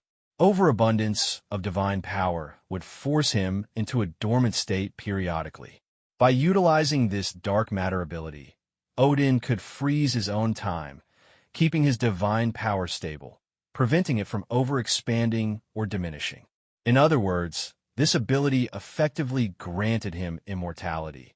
As long as he didn't release this ability, he wouldn't die, even from severe injuries. Moreover, Odin had given another slot to Hela, ensuring that Ragnarok would never happen. If he hadn't witnessed that scene on the World Tree, Odin would never have made this decision. Croman looked at Odin, who had made up his mind yet still seemed reluctant, and he couldn't help but recall the appearance of his own father shortly before his death. Perhaps elders experience such emotions in their twilight years. He felt as if he were taking away Odin's hope for life. Croman sighed deeply and activated ability 001. The power of dark matter flowed into Odin's body.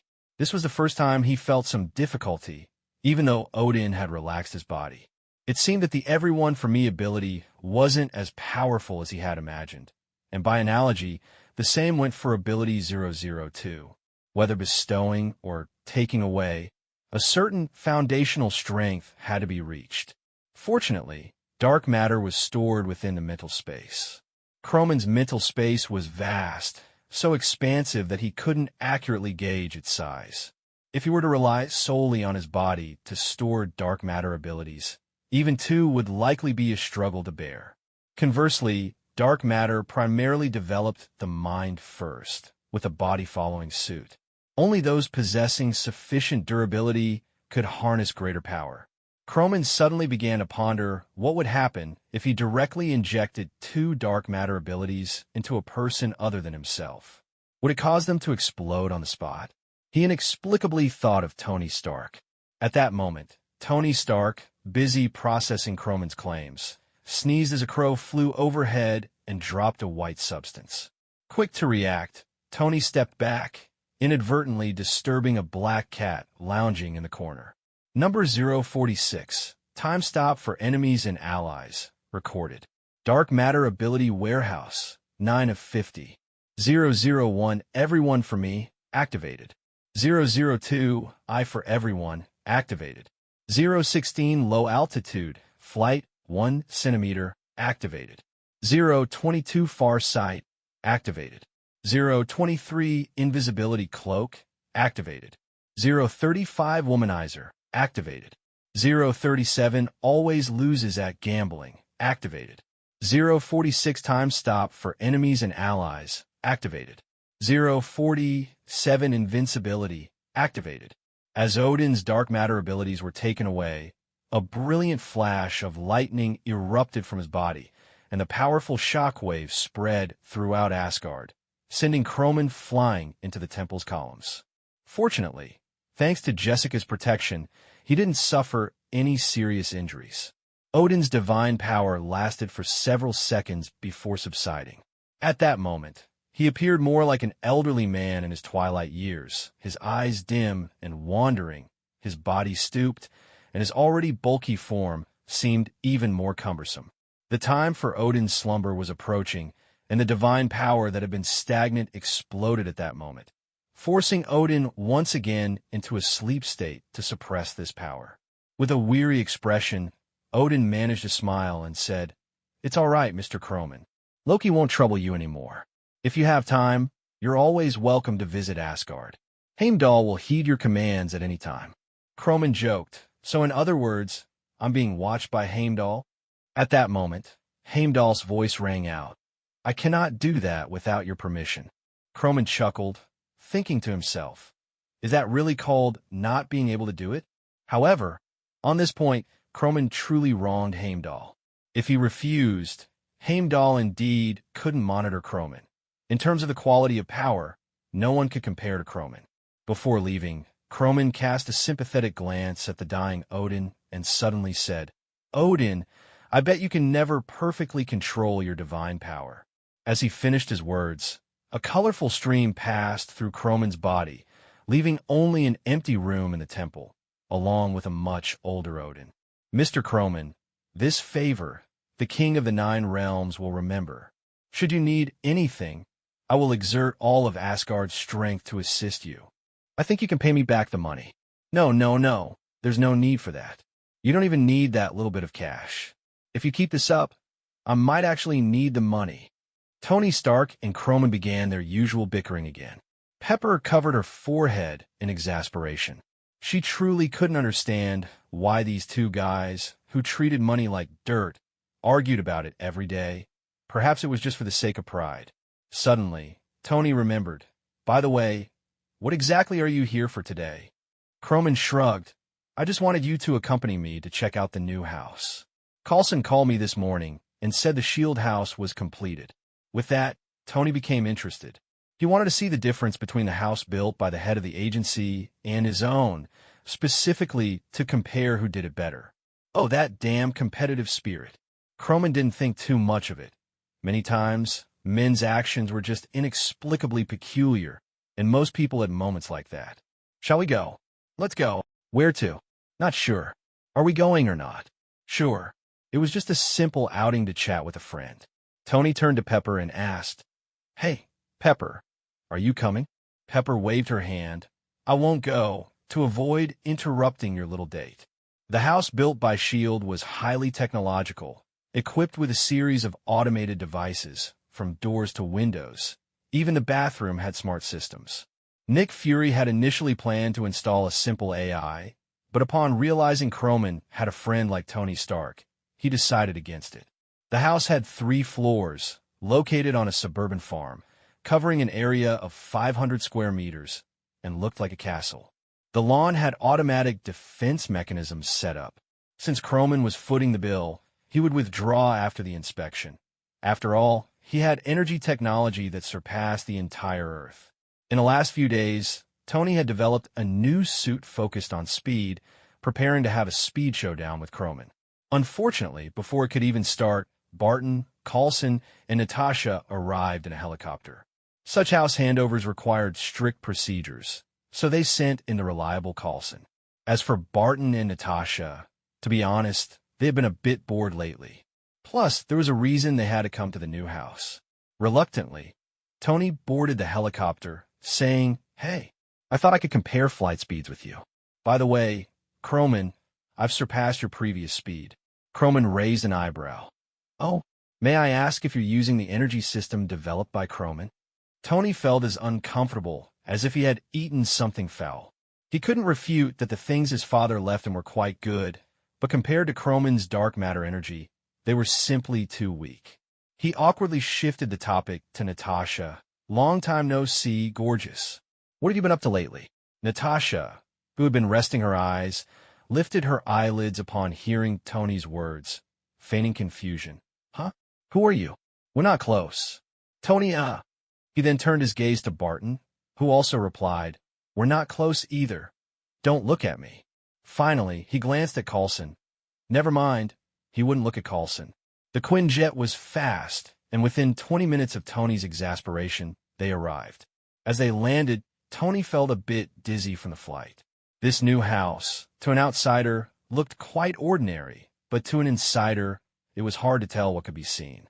On the surface, it resembled an ordinary estate, similar to Tony's wine cellar. Is this it?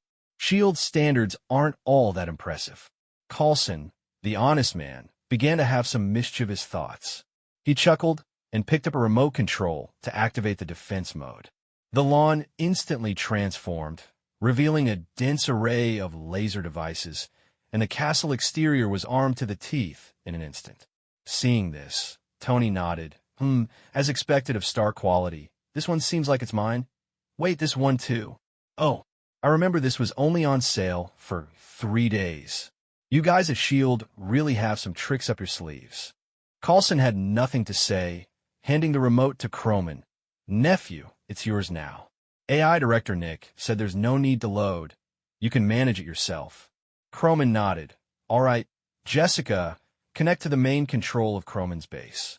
"Okay, Mr. Croman. Detecting surveillance vulnerabilities, there are a total of 872 listening devices. Do you need repairs?" Croman glanced at Coulson. Coulson waved his hand. "Hey, Stark, which one did you say was from your company again?" The two began to argue, leaving Croman, Barton, and Natasha together. Croman turned and asked, "You guys aren't just here for a casual visit, are you? What could bring 2 top agents from S.H.I.E.L.D. together?" Natasha smiled. "What?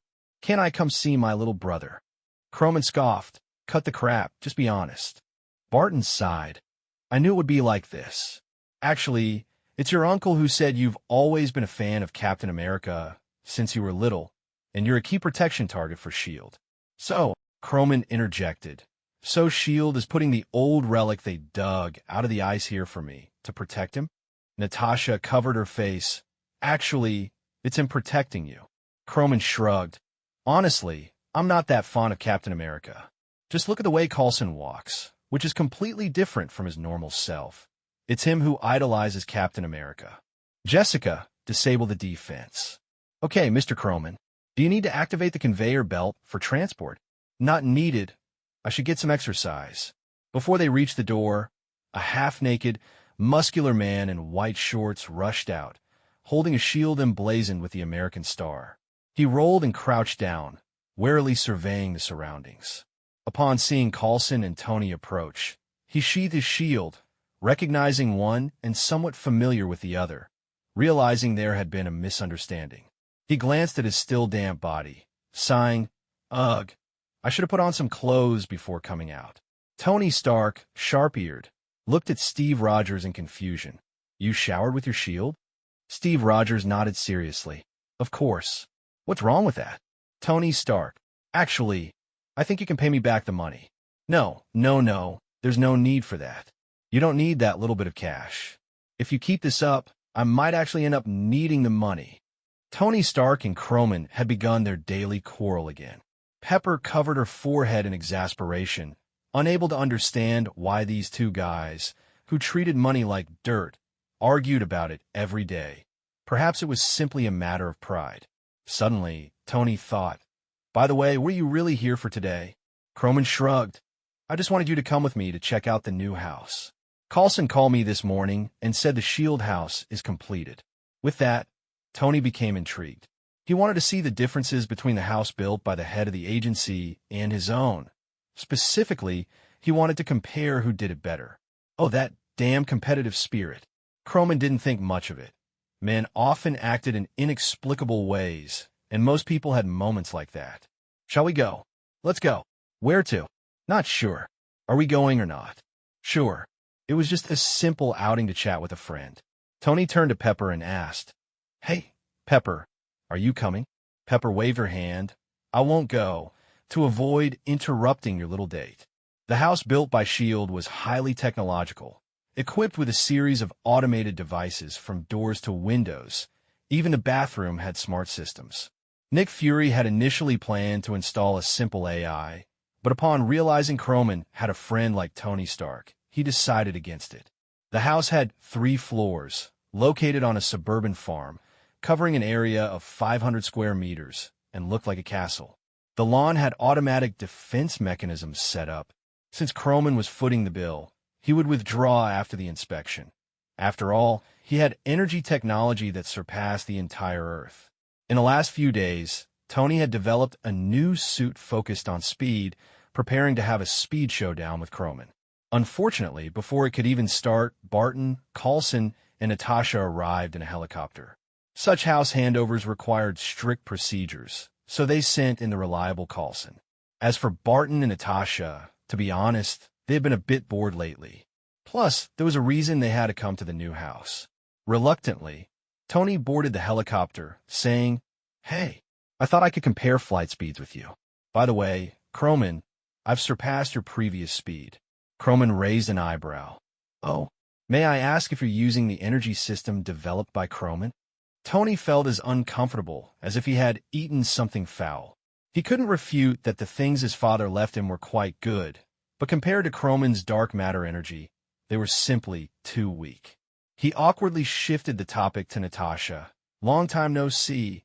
Gorgeous. What have you been up to lately?"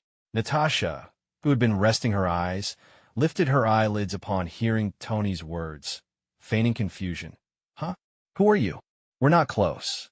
"Tony, He then turned his gaze to Barton, who also replied, "We're not close either. Don't look at me." Finally, he glanced at Carlson. Never mind, he wouldn't look at Carlson.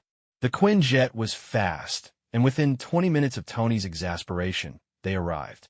As they landed, Tony felt a bit dizzy from the flight. This new house, to an outsider, looked quite ordinary, but to an insider, it was hard to tell what could be seen. On the surface, it resembled an ordinary estate, similar to Tony's wine cellar. Is this it? S.H.I.E.L.D. standards aren't all that impressive. Carlson, the honest man, began to have some mischievous thoughts. He chuckled and picked up a remote control to activate the defense mode. The lawn instantly transformed, revealing a dense array of laser devices, and the castle exterior was armed to the teeth in an instant. Seeing this, Tony nodded. As expected of star quality, this one seems like it's mine. Wait, this one too. Oh, I remember this was only on sale for 3 days. You guys at S.H.I.E.L.D. really have some tricks up your sleeves. Carlson had nothing to say, handing the remote to Croman. "Nephew, it's yours now." AI Director Nick said there's no need to load. You can manage it yourself. Croman nodded. "All right, Jessica, connect to the main control of Croman's base." "Okay, Mr. Croman." Detecting surveillance vulnerabilities, There are a total of 872 listening devices. Do you need repairs? Croman glanced at Coulson. Coulson waved his hand. Hey, Stark, which one did you say was from your company again? The two began to argue, leaving Croman, Barton, and Natasha together. Croman turned and asked, You guys aren't just here for a casual visit, are you? What could bring two top agents from S.H.I.E.L.D. together? Natasha smiled. What? Can't I come see my little brother? Croman scoffed. Cut the crap. Just be honest. Barton sighed. I knew it would be like this. Actually, it's your uncle who said you've always been a fan of Captain America since you were little, and you're a key protection target for S.H.I.E.L.D. So, Croman interjected, so S.H.I.E.L.D. is putting the old relic they dug out of the ice here for me to protect him? Natasha covered her face. Actually, it's him protecting you. Croman shrugged. Honestly, I'm not that fond of Captain America. Just look at the way Coulson walks, which is completely different from his normal self. It's him who idolizes Captain America. Jessica, disable the defense. Okay, Mr. Croman, do you need to activate the conveyor belt for transport? Not needed. I should get some exercise. Before they reached the door, a half-naked, muscular man in white shorts rushed out, holding a shield emblazoned with the American star. He rolled and crouched down, warily surveying the surroundings. Upon seeing Coulson and Tony approach, he sheathed his shield, recognizing one and somewhat familiar with the other, realizing there had been a misunderstanding.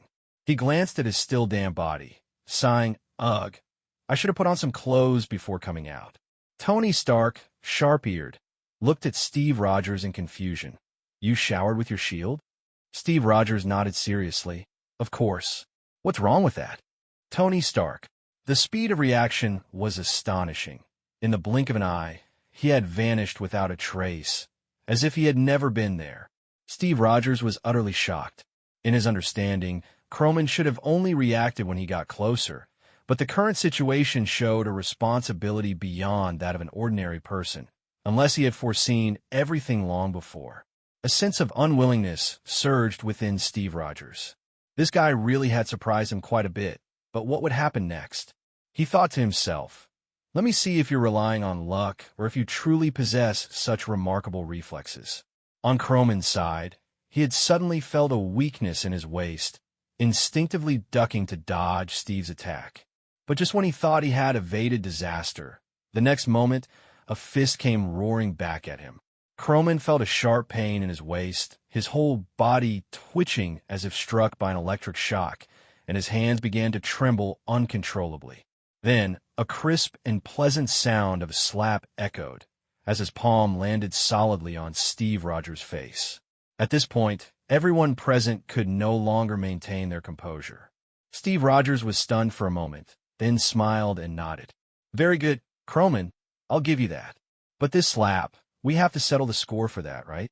In Steve Rogers' view, Croman was clearly pretending to be inexperienced just to slap him in humiliation. If it weren't for that, how could he have delivered such a powerful slap in that split second? Croman had to admit that he indeed panicked. But this was really not his subjective intention, and Steve Rogers' temper shouldn't be so volatile, right? Before he could think further, Steve Rogers charged at him like a fierce tiger, flying through the air to execute a deadly scissor kick. Croman gritted his teeth, enduring the pain in his waist, and choked out a few words, the deadly scissor kick, truly invincible. 5 minutes later, Steve Rogers sincerely apologized to Croman. Sorry, I should have realized this was a misunderstanding. Croman rubbed his sore right hand and neck and waved his hand dismissively, saying, forget it, this isn't your fault. He secretly lamented that this ability that caused him to always lose when gambling seemed not as useful as he imagined. He began to hypothesize that if the inevitable loss caused him to lose this bet in a strange way, would the ensuing consequences fall upon him? After some theoretical confirmation, he decided to put it into practice. Barton, I bet you can definitely hit this soda can. Croman dared not use this ability as casually as before, because he clearly remembered betting that Odin would be killed by his divine power. Barton looked puzzled and asked, why the sudden statement? Croman said earnestly, just trust me, I'll throw this can out, and you shoot it. All right, if you insist, but I have to say this is really boring. Barton was unimpressed, thinking that Croman was just trying to liven the mood like he did with Tony Stark earlier. As Croman threw the can, Barton quickly drew an arrow and shot, his movements seamless and fluid without any hesitation. Everyone thought it was just a farce, but unexpectedly, a crow flew in from nowhere and was directly hit by the soda can Croman threw, causing the can's trajectory to change, and Barton's arrow missed its mark. The crow, startled by this sudden turn of events, shivered and unexpectedly excreted a perfect square of white droppings, which landed right on Croman's head. Tony Stark saw this and burst out laughing. "Oh my God. Croman, you're really cursed. Hey, what are you standing there for? Aren't you going to wash it off?" Croman had no mood to clean himself. His mind was solely occupied with thinking about how a simple win or loss could bring such bad luck. What consequences would altering Odin's fate bring upon him? His unease intensified, and he had never felt such a sense of panic before. Human fear often stems from the fear of the unknown, when one does not know what disaster awaits or where it comes from. That uncertainty can make one's mood extremely terrible. Croman's expression grew increasingly serious. Tony Stark could no longer laugh. He asked with concern, "Hey, Croman, what's wrong? It's just a pile of bird droppings, right? Can't you just avoid it next time? What's the matter with you?"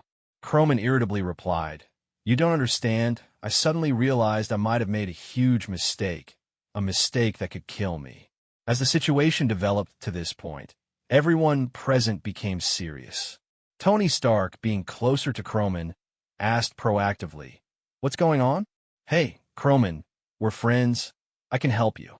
Croman, with a pained expression, said, "This is something you really can't help me with." In Asgard, Thor had lost his hammer, which gave him a more unique understanding of close combat. However, he still didn't realize he was a powerful sorcerer with strong magical abilities. Oddly enough, Odin's two sons, one wielded mighty lightning magic, while the other was the greatest sorcerer in the 9 realms, had one who liked to act as an assassin and the other as a half-tank warrior. Loki was imprisoned for stealing the Destroyer, and the Destroyer was returned to Asgard's treasury. This wasn't because Odin was reluctant, but because Croman, entangled by Loki, had forgotten his desire for the Destroyer armor. A brief confinement wasn't a big deal for Loki, considering their lifespans were incredibly long. But ever since Frigga lifted Loki's ability, this already eccentric third princess thought about her shy moments every night. The more she thought about it, the more she hated Croman for making him, a dignified evil god, seem effeminate. He secretly vowed to find a way to take revenge and make Croman wear women's clothing until death. At this moment, Loki suddenly remembered that he seemed to be a sorcerer. Since he couldn't get out, he would let others help him. Loki's magical abilities were extraordinarily powerful. He could even rip apart dimensional rifts with magic, which was why he could reach Earth without using the Bifrost. With his extensive knowledge, he chose a demon sealed away by Odin, Surtur. Perhaps this was Odin showing off his achievements. He wrote about sealing Surtur in his secret tome. Muspelheim, the world of flames, was completely isolated by Odin using his powerful divine strength, and he took away Surtur's eternal flame and twilight sword, significantly weakening Surtur's abilities and even preventing him from crossing dimensions. Of course, it was precisely because of this that Loki dared to play a trick on him. "O master who is submerged in the world of flames, Surtur, I am here to hear your voice. I am evil god Loki." In the world of flames, Surtur had not been in a good mood lately. He had clearly agreed with Odin that he would help him initiate Ragnarok to resolve Hela and then be set free. But lately, Odin had suddenly informed him that the deal was off.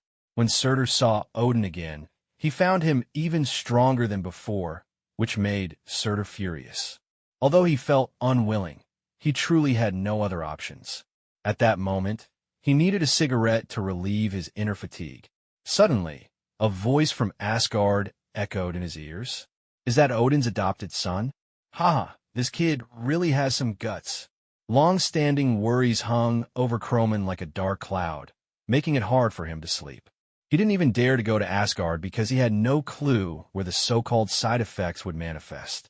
He was hesitant to take out Odin's hammer, which was left in his dark matter space, constantly muttering to himself, "Who knows if this thing will suddenly explode and blow me to bits?"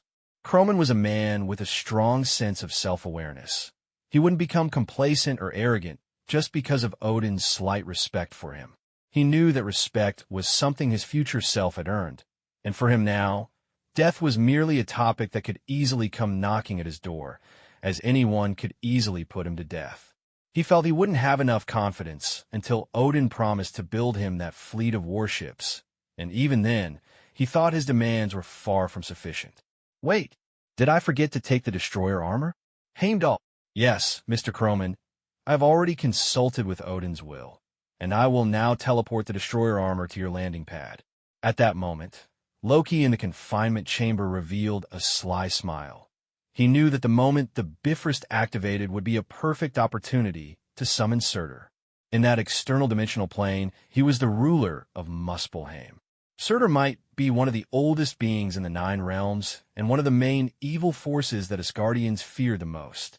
Although the rift Loki opened was not large enough for Surtur's true form to pass through, it was more than enough for his fire demons to come through. Fire demons can be roughly categorized into types, such as fire demons, fire dragons, and fire servants. Surtur had entrusted a part of his consciousness to the fire demons. Compared to a purely physical enemy, he was more like an elusive natural force. He could manipulate cosmic energy to produce intense heat, flames, and shockwaves, and could also trigger various magical effects, such as levitation, altering his size and appearance, interdimensional teleportation, achieving immortality, manipulating molecules, becoming invisible, and exercising mind control. Of course, he was currently somewhat weakened. Additionally, due to the barrier set by Odin, he even needed Loki's help to cross dimensions. While Loki was secretly pleased with his plan, he was completely unaware that Surtur had no intention of fulfilling the so-called promise. After all, he was a demon. Why would he keep a promise to you? Surtur's goal was clear: to act discreetly, avoiding attracting the attention of Earth's supreme sorcerers who protected its dimensional integrity, and he wouldn't easily strike at the Earth's core. Essentially, he was an energy entity, so as long as he had sufficient energy supply, his recovery speed would be very fast.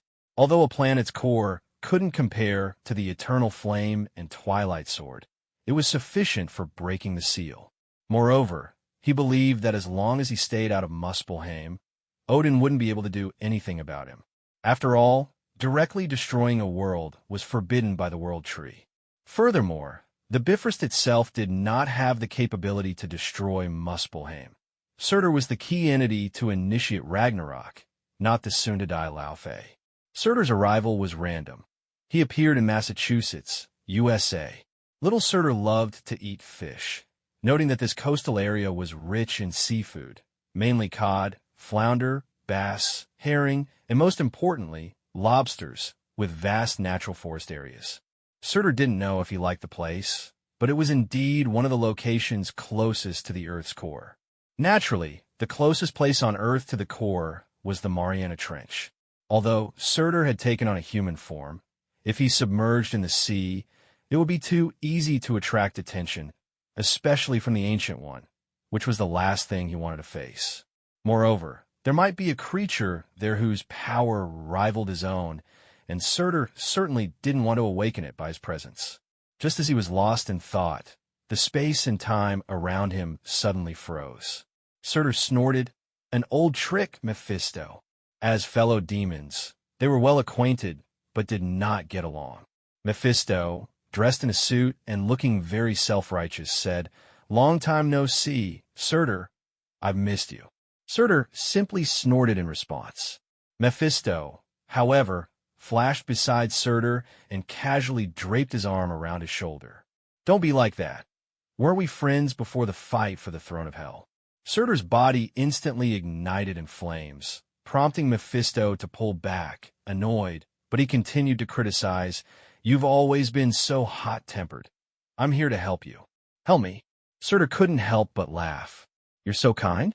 Mephisto, how many years have we known each other? You should know better. What do you really want? Mephisto maintained his flippant smile, but a hint of malice flickered in his eyes. Ah, you've gone bad, Surtur. It's not much, really. I guess you're looking to restore your power using the Earth's core, right? Actually, there's a better option.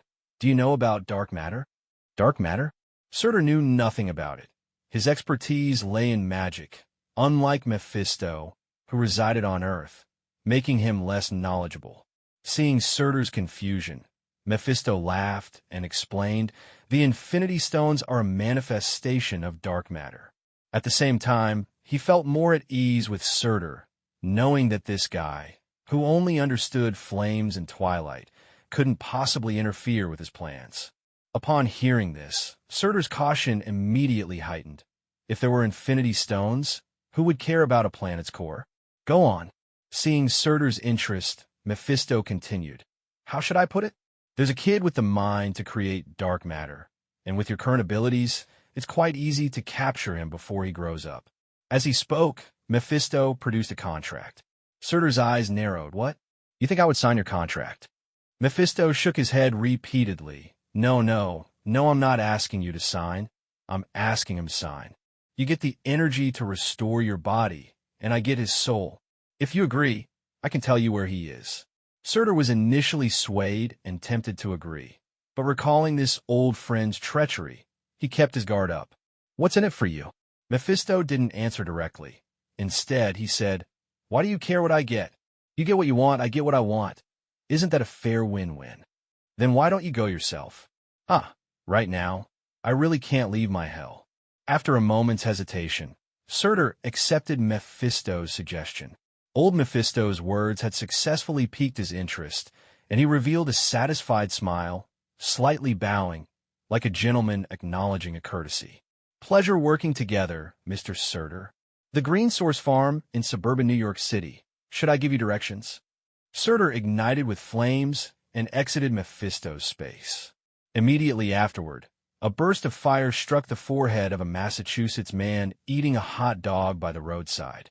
In Croman's new lab, he had gone 2 days and nights without sleep, fully immersed in researching the principles of the destroyer. The destroyer was crafted from the magical metal URU, which possessed exceptional hardness and malleability, even superior to vibranium. Croman remained in the lab to personally observe the effects of dark matter on URU metal. Unlike other dark matter, URU metal had dark matter attached to its atoms rather than affecting the atom's interiors like other substances. This was due to the unique atomic structure of URU metal, which effectively allowed it to serve as a second layer of armor for battlesuits, acting as an external device. Jessica seemed to have undergone some changes over these 2 days, or perhaps not, but this reassured Croman somewhat. At least now he had the possibility of using the destroyer armor. However, the long duration of physical exertion had set back his training significantly, and at that moment, Croman desperately needed a good sleep. Jessica, give me an electric therapy session. An appropriate amount of current could help one enter deep sleep, but I can't recommend you try this, as you surely don't have an excellent AI like Jessica. The effects of dark matter were varied, one of which was mechanical evolution, and Jessica had an obsessive protective instinct toward her creator, Croman. It could be said that during the time Croman was asleep, even if Tony Stark came to disturb him, Jessica would not hesitate to knock him out, because no one could prevent Mr. Croman from sleeping. Croman slept deeply, dreaming a somewhat bewildering dream. The images in the dream remained blurry, and he couldn't tell what they were. However, this time, the world tree appeared more clearly in his dream. Meanwhile, Surtur was controlling humans to guide him, but unexpectedly found himself in Wisconsin. He angrily cursed and then left the body of the local person who had guided him. Why are there always such stupid people directing demons? He then raised his hand, and intense flames instantly turned the misguided local into cinders. This story teaches us that if you don't know the way, keep your mouth shut. Tony Stark was a very detail-oriented person. Although he often bickered with Croman, in his heart, Croman had become an irreplaceable friend. Now, Even though he didn't know what had made Croman so serious, he would do his utmost to help him. He still remembered Croman mentioning Dr. Zhao Helen to him. "Jarvis, check what experiments Dr. Zhao Helen has been conducting recently." "I'm sorry, sir. I cannot find relevant information. This should be confidential." Tony Stark felt inexplicably annoyed. "Then call S.H.I.E.L.D. Ask them if they know about Zhao Helen." "Understood, sir." A full 24 hours later, Croman slowly opened his eyes, feeling especially exhausted from the sleep. He reached out to grab a cup of water, but suddenly remembered there was no cup beside him. He swallowed hard, his throat dry, and asked in a hoarse voice, "Ah, Jessica, how long did I sleep?" Jessica's mechanical voice responded, 23 hours and 52 minutes. "Mr. Stark, Mr. Coulson, and a lady are waiting for you in the hall." "Lady? What does she look like?" "An Asian woman, quite attractive, in a style you like." "That's not what I meant." In the hall, Tony Stark brought a bottle of wine, and Coulson helpfully poured himself a glass, while Steve Rogers appeared somewhat shy and poured some for himself. Tony Stark even proactively filled the glass for the lady, Zhao Helen. "Long time no see, Dr. Zhao. You're still as beautiful as ever." Zhao Helen yawned and said, "If I have to deal with more people like you, I might not look so good anymore." Being woken up in the middle of the night would put anyone in a bad mood, especially for women who are very particular about their skin, regardless of their profession. Zhao Helen was indeed beautiful, with long black hair and an elegant scientific aura, carrying a hint of Eastern beauty. Unfortunately, these people did not appreciate it. After marrying, Tony Stark had become much more reserved. "Wow, our main character finally wakes up. If you had slept any longer, I would have had to let your beloved Uncle Coulson give you some passionate mouth-to-mouth resuscitation." Coulson chuckled awkwardly. "Actually, Mr. Stark, you don't need to add descriptors to mouth, and I don't think you would cherish me." Steve Rogers looked at Coulson curiously, secretly thinking, "So passionate is real? This beautiful lady is—" Tony Stark volunteered to introduce. "Allow me to introduce Dr. Zhao Helen, the head and developer of the regenerative cradle technology." "Regenerative cradle? Tony, you?" Croman was genuinely moved.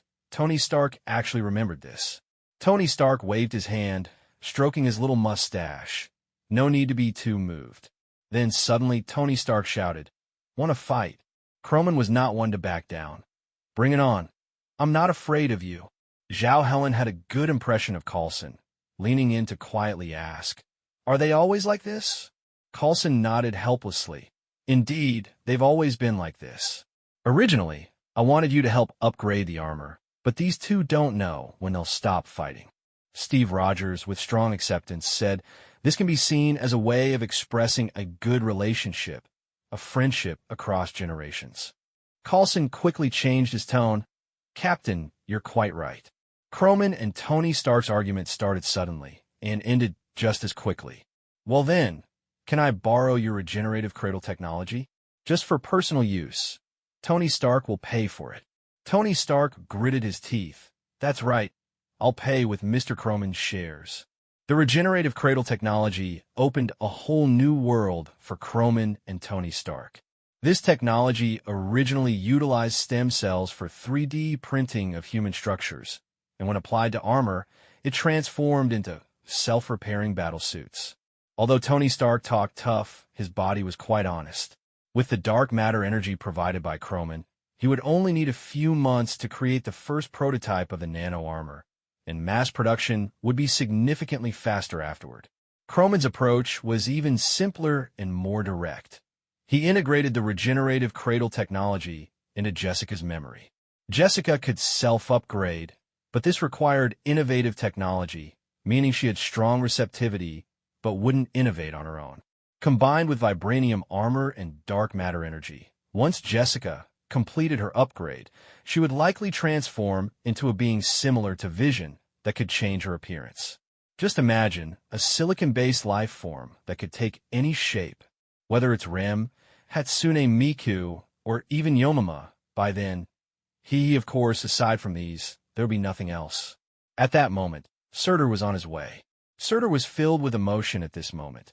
He had never realized that Midgard, Earth, was so vast. Perhaps due to bad luck, he had taken several wrong turns before finally encountering an elderly man driving a truck who was also heading to New York, which allowed him to reach his destination. The journey had left him feeling more exhausted than his previous battle with Odin. But now, he had finally arrived in New York. He thought to himself, could anything else possibly go wrong?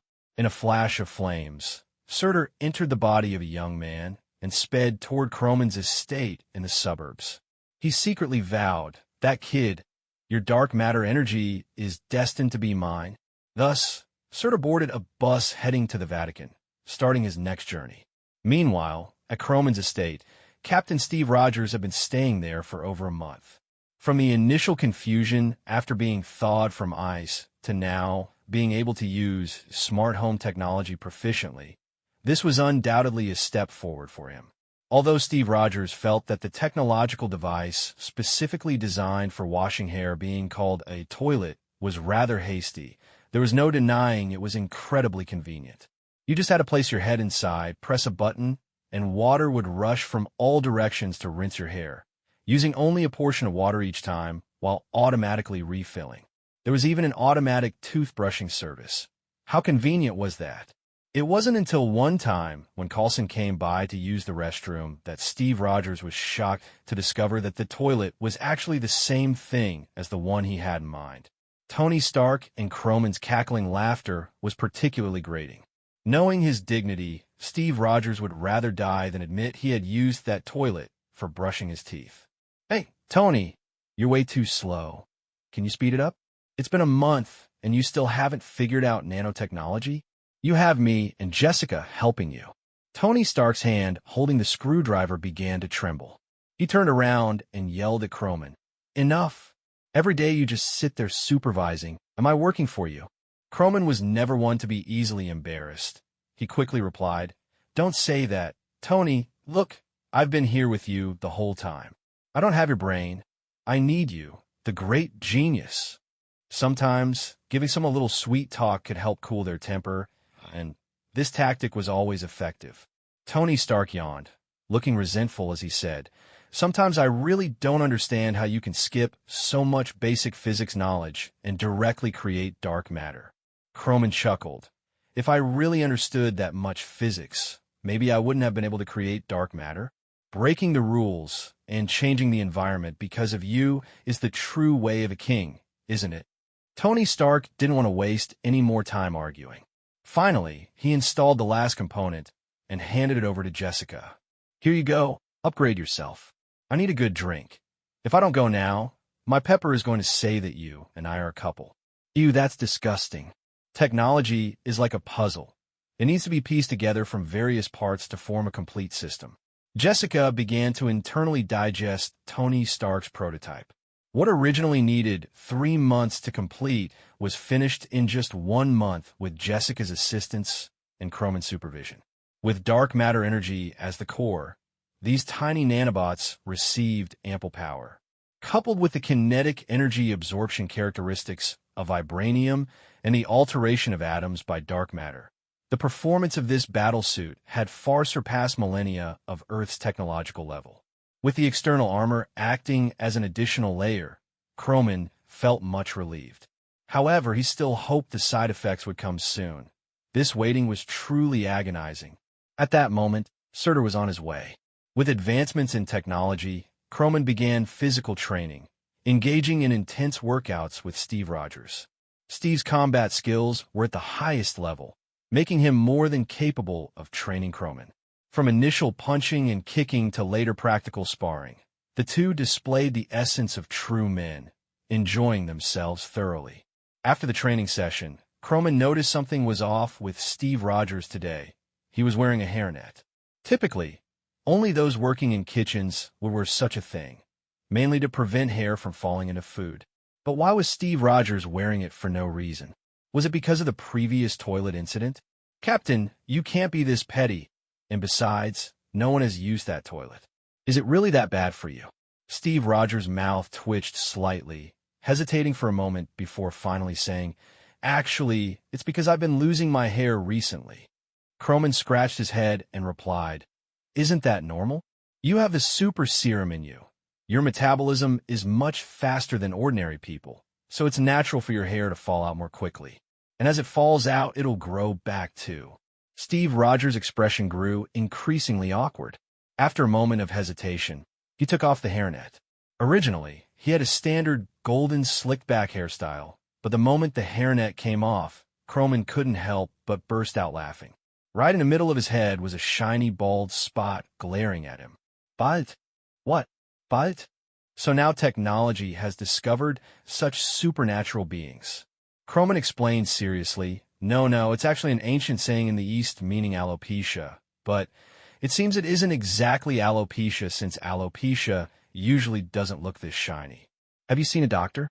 Steve Rogers grimaced and said, A few days ago, I had the Shield Medical Department check me out. There's no problem, and even my old injuries have healed.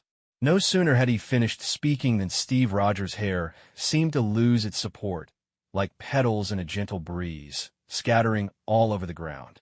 At the same time, Croman heard the system notification sound in his ear. Detected dark matter carrier Steve Rogers ID 044, bald but stronger. Ability, significantly increase self-healing ability at the cost of fallen hair. A strange look crossed Croman's eyes as he looked at Steve Rogers. Now that he thought about it, the captain didn't seem so handsome anymore. With that shiny bald head, he really did have some couple vibes with Coulson. This ability honestly tested his acceptance level. Not considering the idea of pairing Steve Rogers and Coulson, just from the perspective of self-healing ability, if he retrieved the ability, it might affect his image. But if he didn't, while contemplating this, under Steve Rogers' astonished gaze, Croman had Jessica bring a small knife and gently made a cut on Steve Rogers' arm. Steve winced in pain, but his expression remained indifferent, asking, Do you want to explain why? Croman awkwardly chuckled. It's nothing. It'll be fine in a moment. During their conversation, the clearly visible wound had already healed, even leaving no scar behind. This self-healing ability was indeed quite impressive. So should he choose to let Steve Rogers stay bald? Or let him have such a strong, self-healing ability? At that moment, Surtur was still on his way. Handsome is a lifelong matter. Therefore, Jessica, help me contact an expert in custom wigs. Captain, I think I need to be honest with you, as you might not be very pleased. Your self-healing ability and hair loss are both related to dark matter. When I first created the superluminal particle accelerator, there was an accident due to material issues. About 50 instances of dark matter abilities scattered across the world. Your situation is one of them. Steve Rogers instantly understood Croman's meaning and responded with an open mind. Take it away then. It was originally yours, wasn't it? At the same time, he had a second thought. He really missed his hair. Only after going bald did he realize how important hair was. Croman activated ability 001, extracting the dark matter ability from Steve Rogers. Of course, the captain still didn't grow any hair. It just stopped being shiny. Dark matter ability warehouse, 10 of 50. 001, everyone for me, activated. 002, I for everyone, activated. 016, low hovering 1 centimeter, not activated. 022, clairvoyance, not activated. 023, invisibility cloak, activated. 035, heartthrob, not activated. 037, guaranteed loss, activated. 044, bald but stronger, activated. 046, enemy and self-time, stop, activated.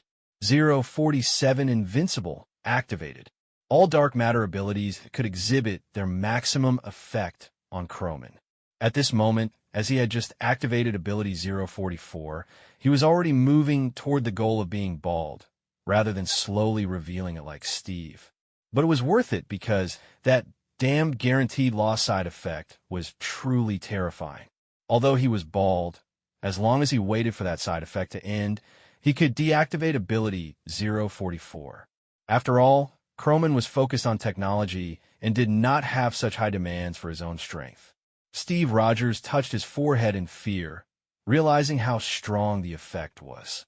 At that moment, Coulson happened to come down from upstairs with a wet towel and some food. When he saw Croman's bald head, tears inexplicably welled up in his eyes. Alas, it seems our family's genetic traits are becoming increasingly severe. I didn't expect you to be sad. Why do I often have tears in my eyes? It's simply because I love this bald head deeply.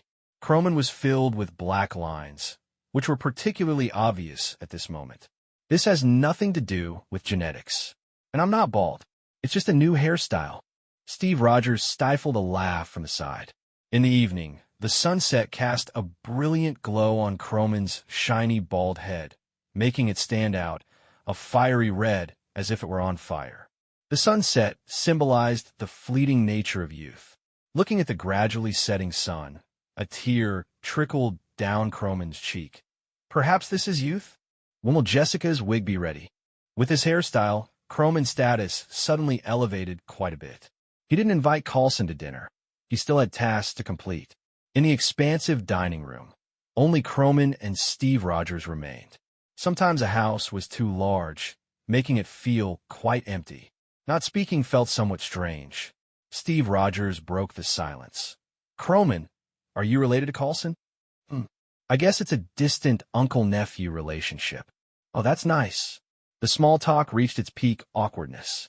What could two grown men possibly chat about? In Croman's eyes, the only topics two men could discuss were women and games. As for business and politics, were those really his concerns? Even if they were, Steve Rogers wouldn't have much to say. Right now, one was a bachelor, and the other had an unfulfilled romance. They had a significant age gap, leaving them with little to talk about.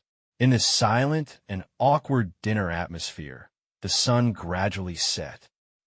See you tomorrow, Croman. Yeah, see you tomorrow, Captain. Lying on the soft bed, Croman suddenly began to think about everything that had happened recently.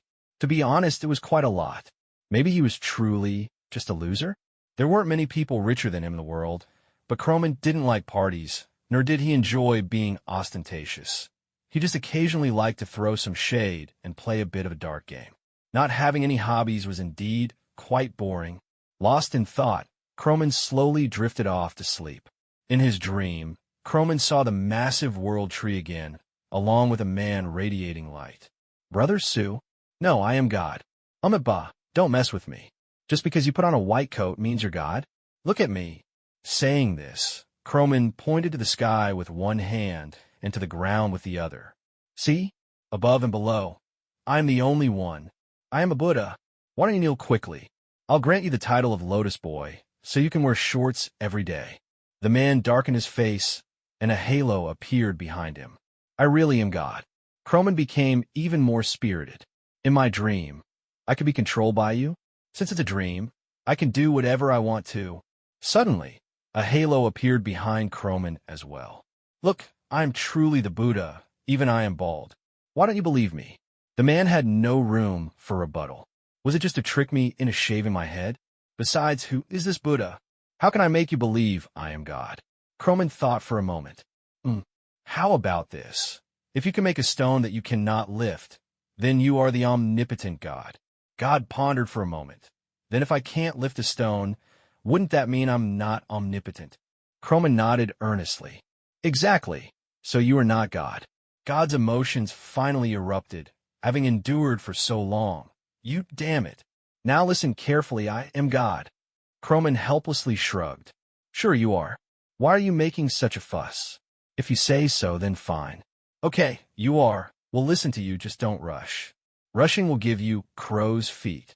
After saying that, he seriously examined the god's eyes, which could crush flies. God secretly calmed down, holding back his anger. He still had his uses. In the name of God, I grant you the spirit of revenge, so that you can punish the wicked. Do you accept? No. Great, then what? Why don't you want to? Don't you want to have divine power? No. Don't you have any sense of contributing to societal development? Croman picked his nose. Nick Fury, I know it's you. Take off the mask. Your face can't possibly be this white. God was extremely furious. Who the hell is this Nick Fury? I'll say it again. I am God. Not the Buddha. Not Nick Fury. Today you will accept it, whether you like it or not. Before he could finish, a thunderclap rang out. Odin's voice boomed like thunder. Does heaven still want to exist? At this moment, Surtur was still on his way. With a sudden thunderclap, the hammer of economic reform was raised high. Croman gradually awoke. In his hazy consciousness, he recalled a memory. The world tree did not consist of just 9 worlds, but 10. Asgard, the dwelling place of the Aesir gods. Vanaheim, the homeland of the Vanir gods. Alfheim, the realm of the light elves. Nidavellir, the dwelling place of the dwarves. Midgard, the world of humans, earth. Jotunheim, the world of the ice giants. Svartalfheim, the territory of the dark elves. Hell, the realm of the dead. Muspelheim, the land of flames. Heaven, the paradise of angels. In the Marvel Universe, God exists.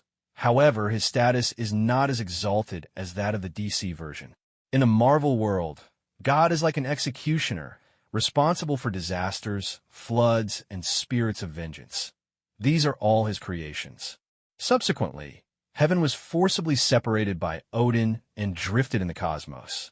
Initially, when Croman created the superluminal particle accelerator, it triggered a wave of holy light, leading devout followers to believe it was the work of God, thus establishing a slight connection between Croman and God.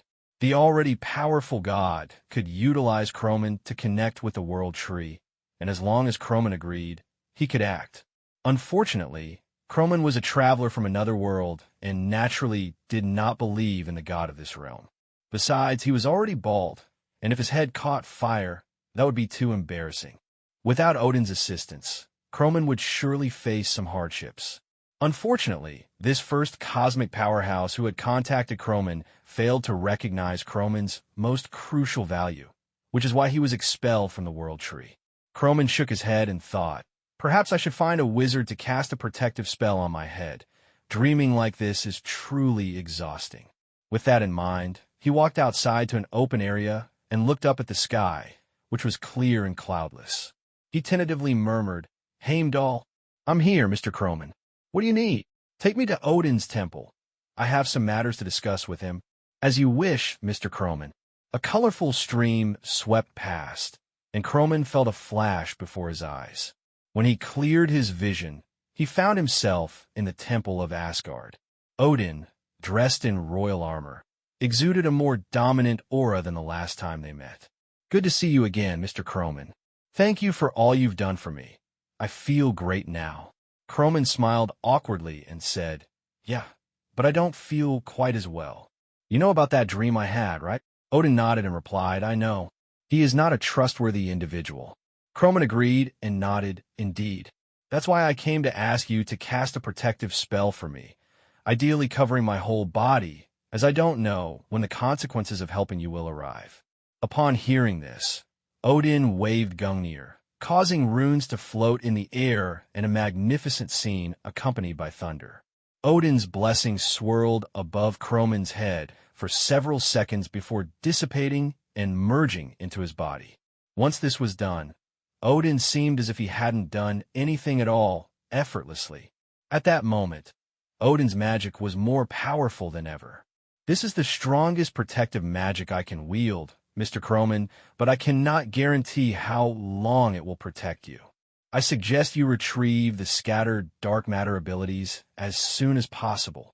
Odin surely had his reasons for saying this. Scattered dark matter abilities? Odin once mentioned he had seen his future, but couldn't disclose it. Was this a hint? It's time to find something to do. When will the fleet you promised me be ready? Einherjar is working overtime. It's a significant project, isn't it, Mr. Croman? After leaving Asgard, the first thing Croman did was activate the dark matter radar. The incubation period for dark matter abilities was unpredictable, and the only recent one not recorded was Hulk's. He would have to find Hulk first. Dark matter ability carrier. Bruce Banner ID 012. Psychological suggestion, self-hypnosis.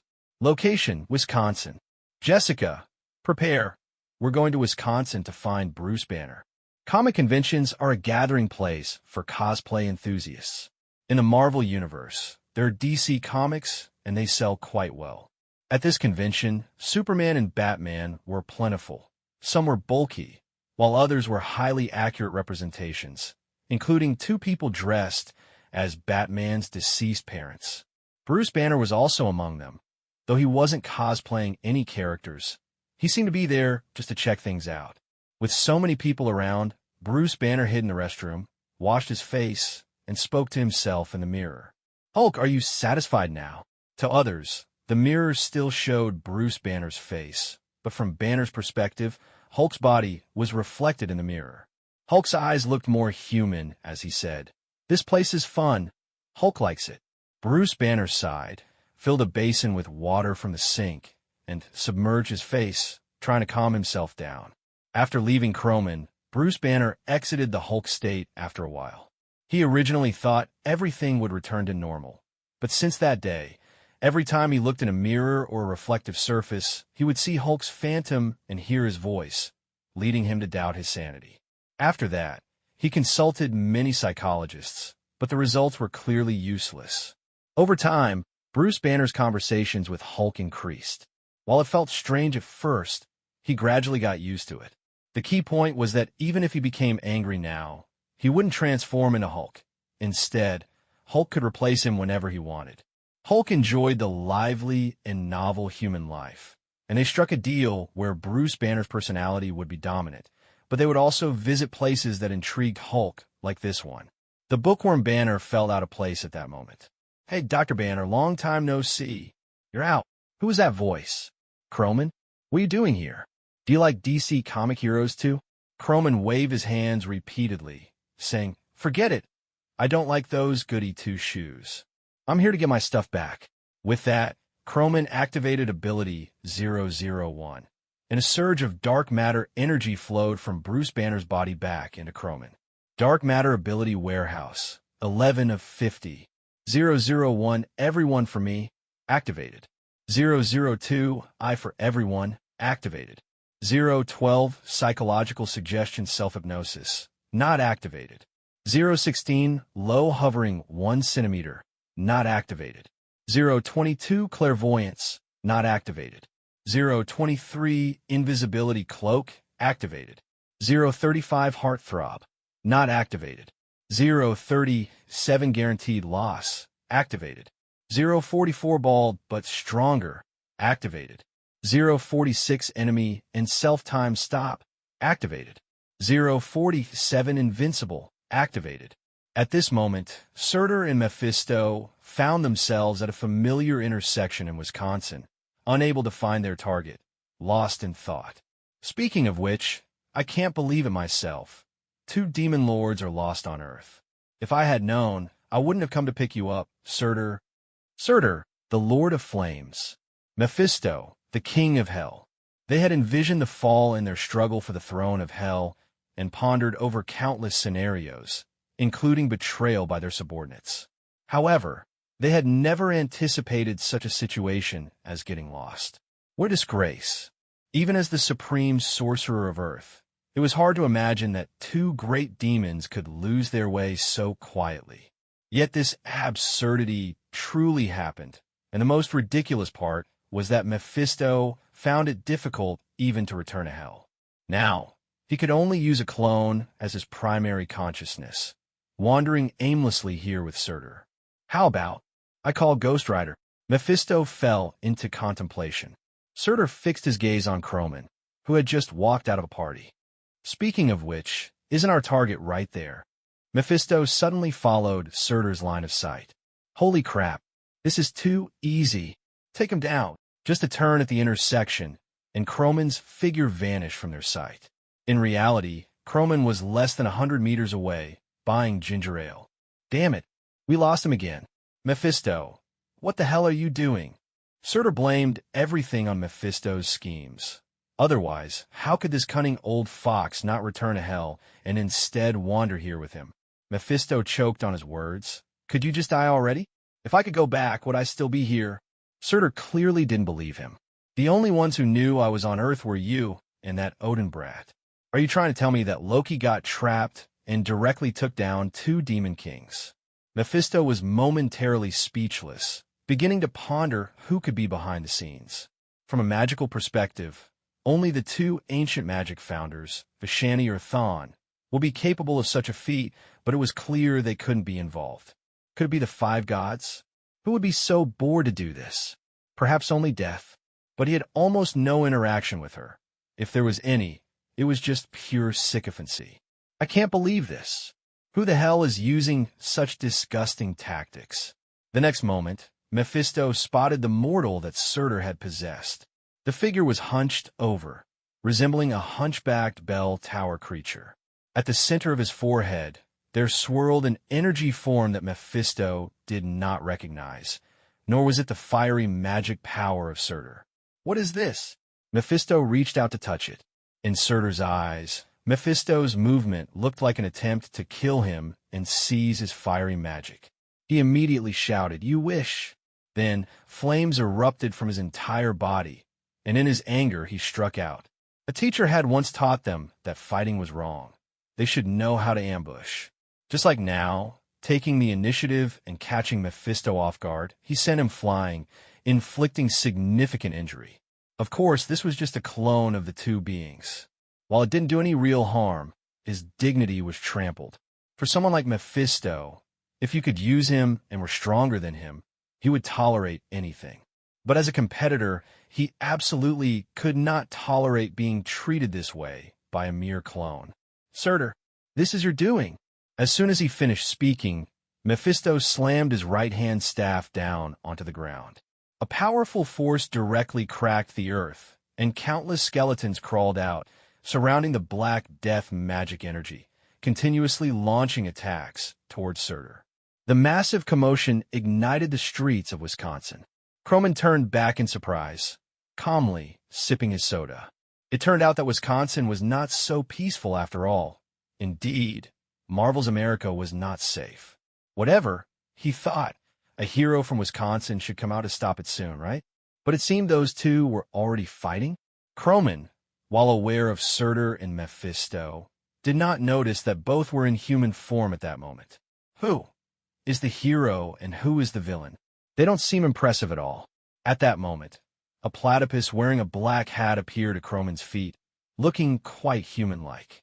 Croman immediately noticed it, but when he made eye contact with the platypus, it turned back into a mundane platypus and let out a dull sound. Perhaps he was overthinking it. It couldn't be that a platypus was a spy. That would be too hasty. The battle between the two demons intensified, while the police could only act as crowd control. Jessica's voice suddenly rang out. "Mr. Croman, there's a call from Nick Fury. Do you want to take it?" "Sure." Once connected, Nick Fury's anxious voice came through. "Croman, are you in Wisconsin?" "Yeah, what's the matter?" "That's dangerous. Get out of there. I'm sending Barton, Natasha, and the captain to pick you up." "Really? Come on." "Nick, it looks like those two are just fighting each other. They haven't even noticed me." Nick Fury was visibly annoyed, unable to stop himself from cursing. "You big idiot. Are you talking about those two?" In this chaos, do you think Hydra will pass up this opportunity? Croman was stunned. It seemed he hadn't thought of that issue. Then I should leave. As for the Forgotten Banner, he wouldn't be in danger unless the Earth exploded. Croman quickly got dressed and drove off with Jessica. Just then, in the neighboring block, a woman with dark green hair clenched her teeth, manipulating her magic, having just discovered the direction Croman had gone. In a flash, she arrived at the street where Croman had just left, only to find she was lost as well, and it wasn't over yet. The originally scattered crowd, under the precise direction of the police for evacuation, had turned the area into a natural maze. The battle between Mephisto and Surtur grew fiercer, although they didn't care about the humans around them. Why were there more and more people nearby? Were these people fools? Why weren't they running away? In Mephisto's view, the energy at Surtur's forehead was growing stronger. "Wait, Surtur, check your body." Surtur also sensed something was off. He stopped his actions and suspiciously examined his own body. "What is this?"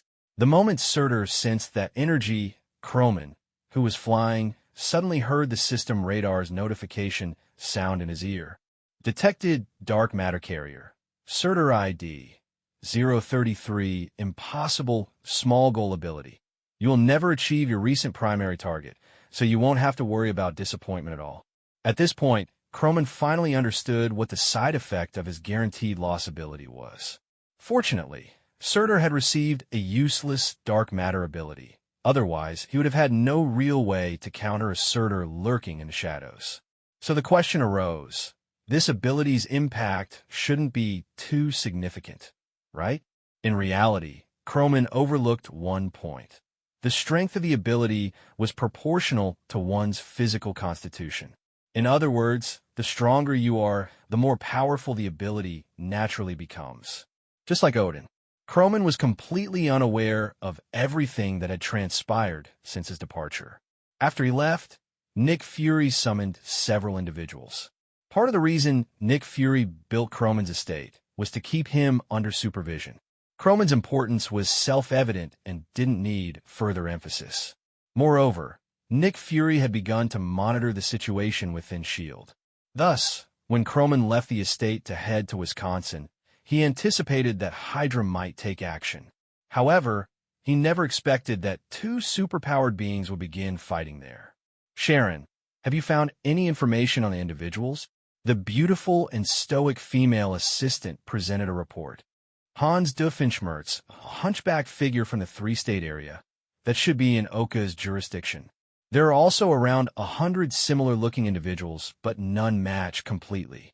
Hans Doofenshmirtz, Nick Fury murmured. Contact Oka and get the complete profile on this person. Yes, sir.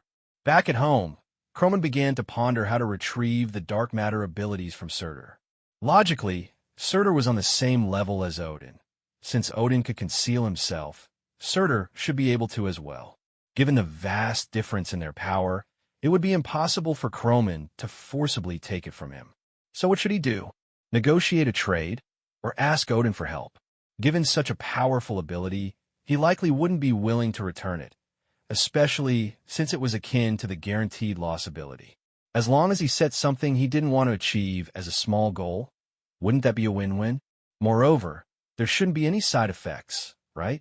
Sometimes the gap between people is merely a matter of perspective. Einstein once said that imagination is more important than knowledge. Croman had the talent to think outside the box. Meanwhile, the two foolish demons in Wisconsin still hadn't figured out what was truly happening. They weren't lacking in intelligence. Rather, they couldn't grasp the specifics of their abilities.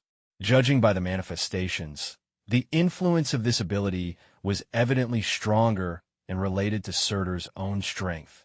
However, both demon kings sensed the odd nature of this energy, and Mephisto, being a decent friend, decided to keep his distance from Surtur. After moving 100 meters away from Surtur, the sense of alienation disappeared. With this, Mephisto felt much more relaxed, his previously carefree attitude returning.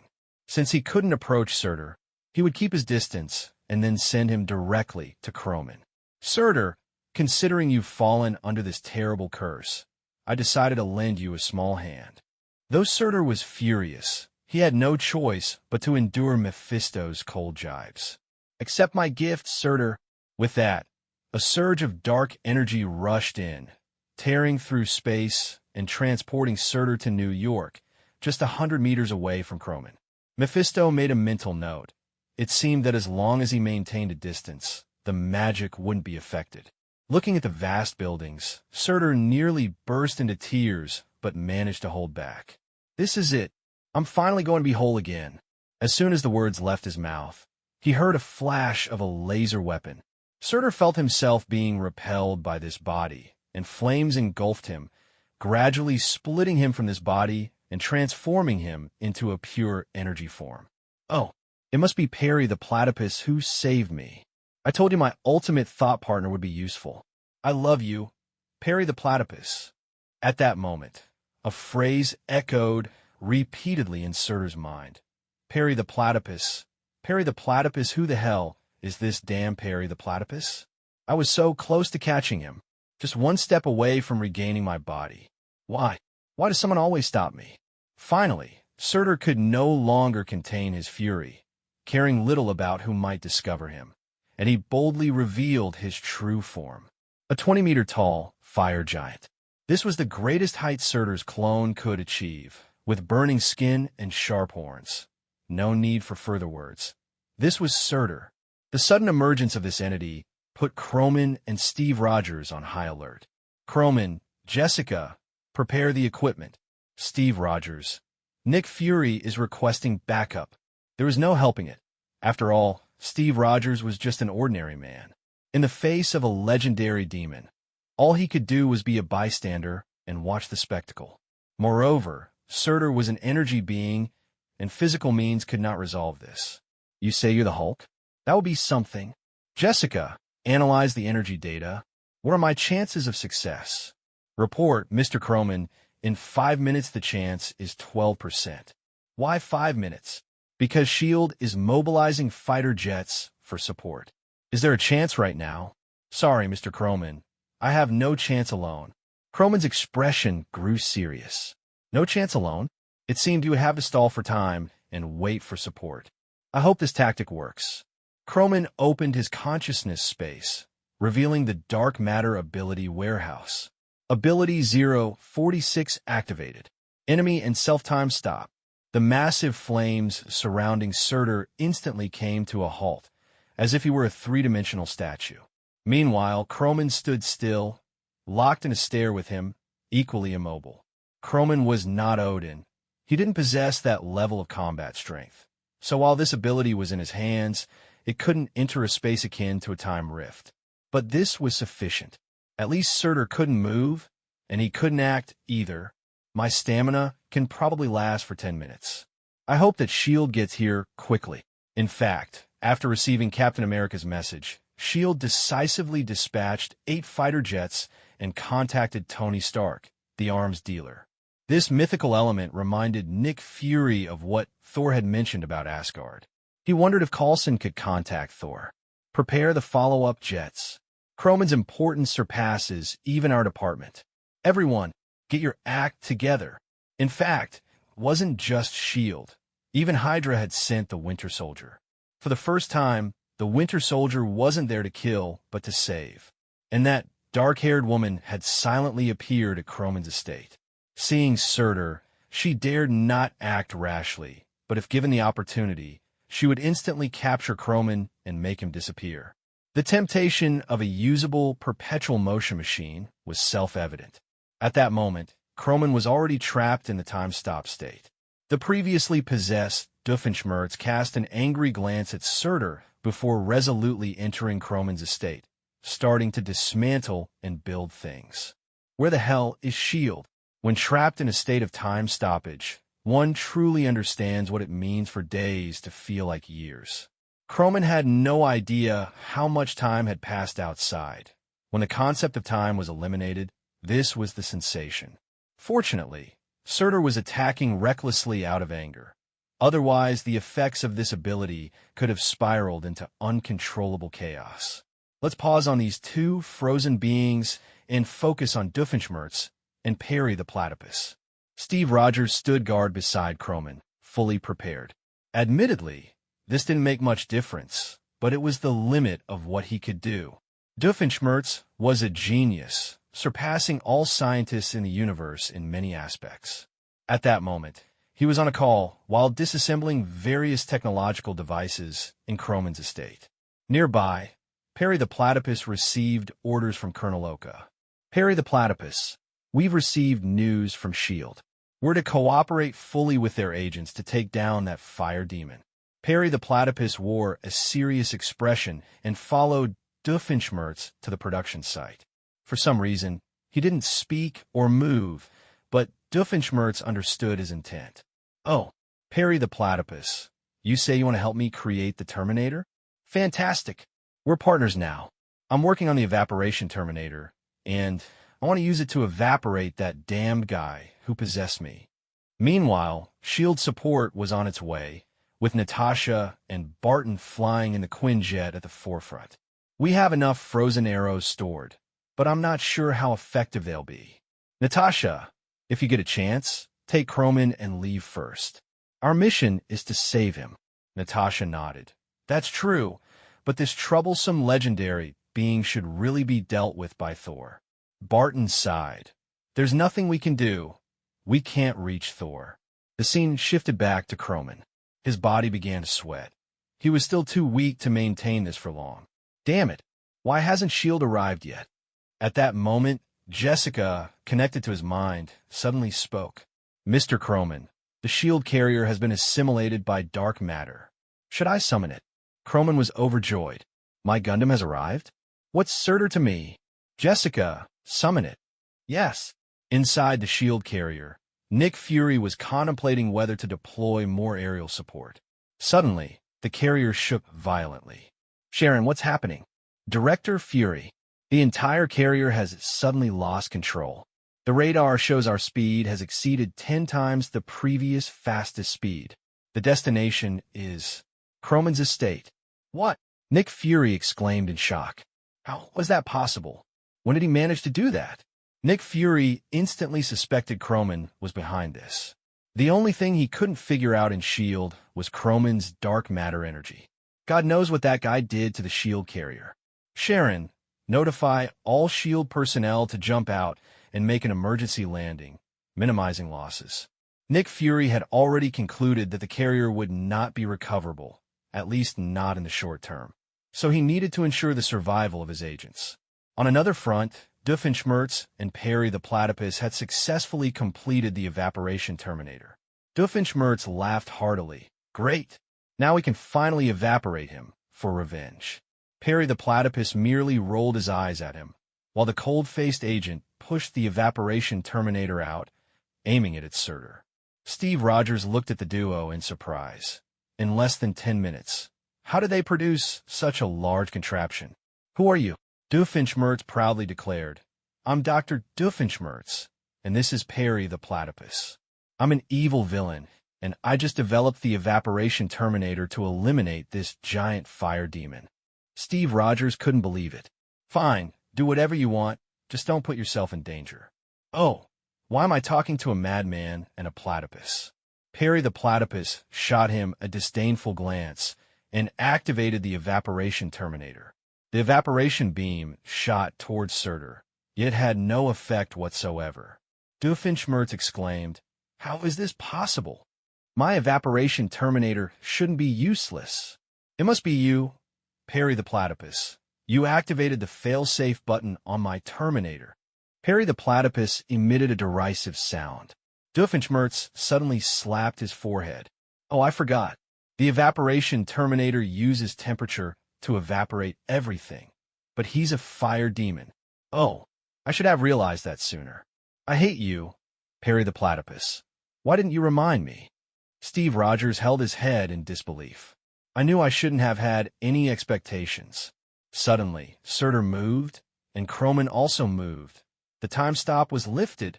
Croman, dripping with sweat and floating in the air, gasped for breath.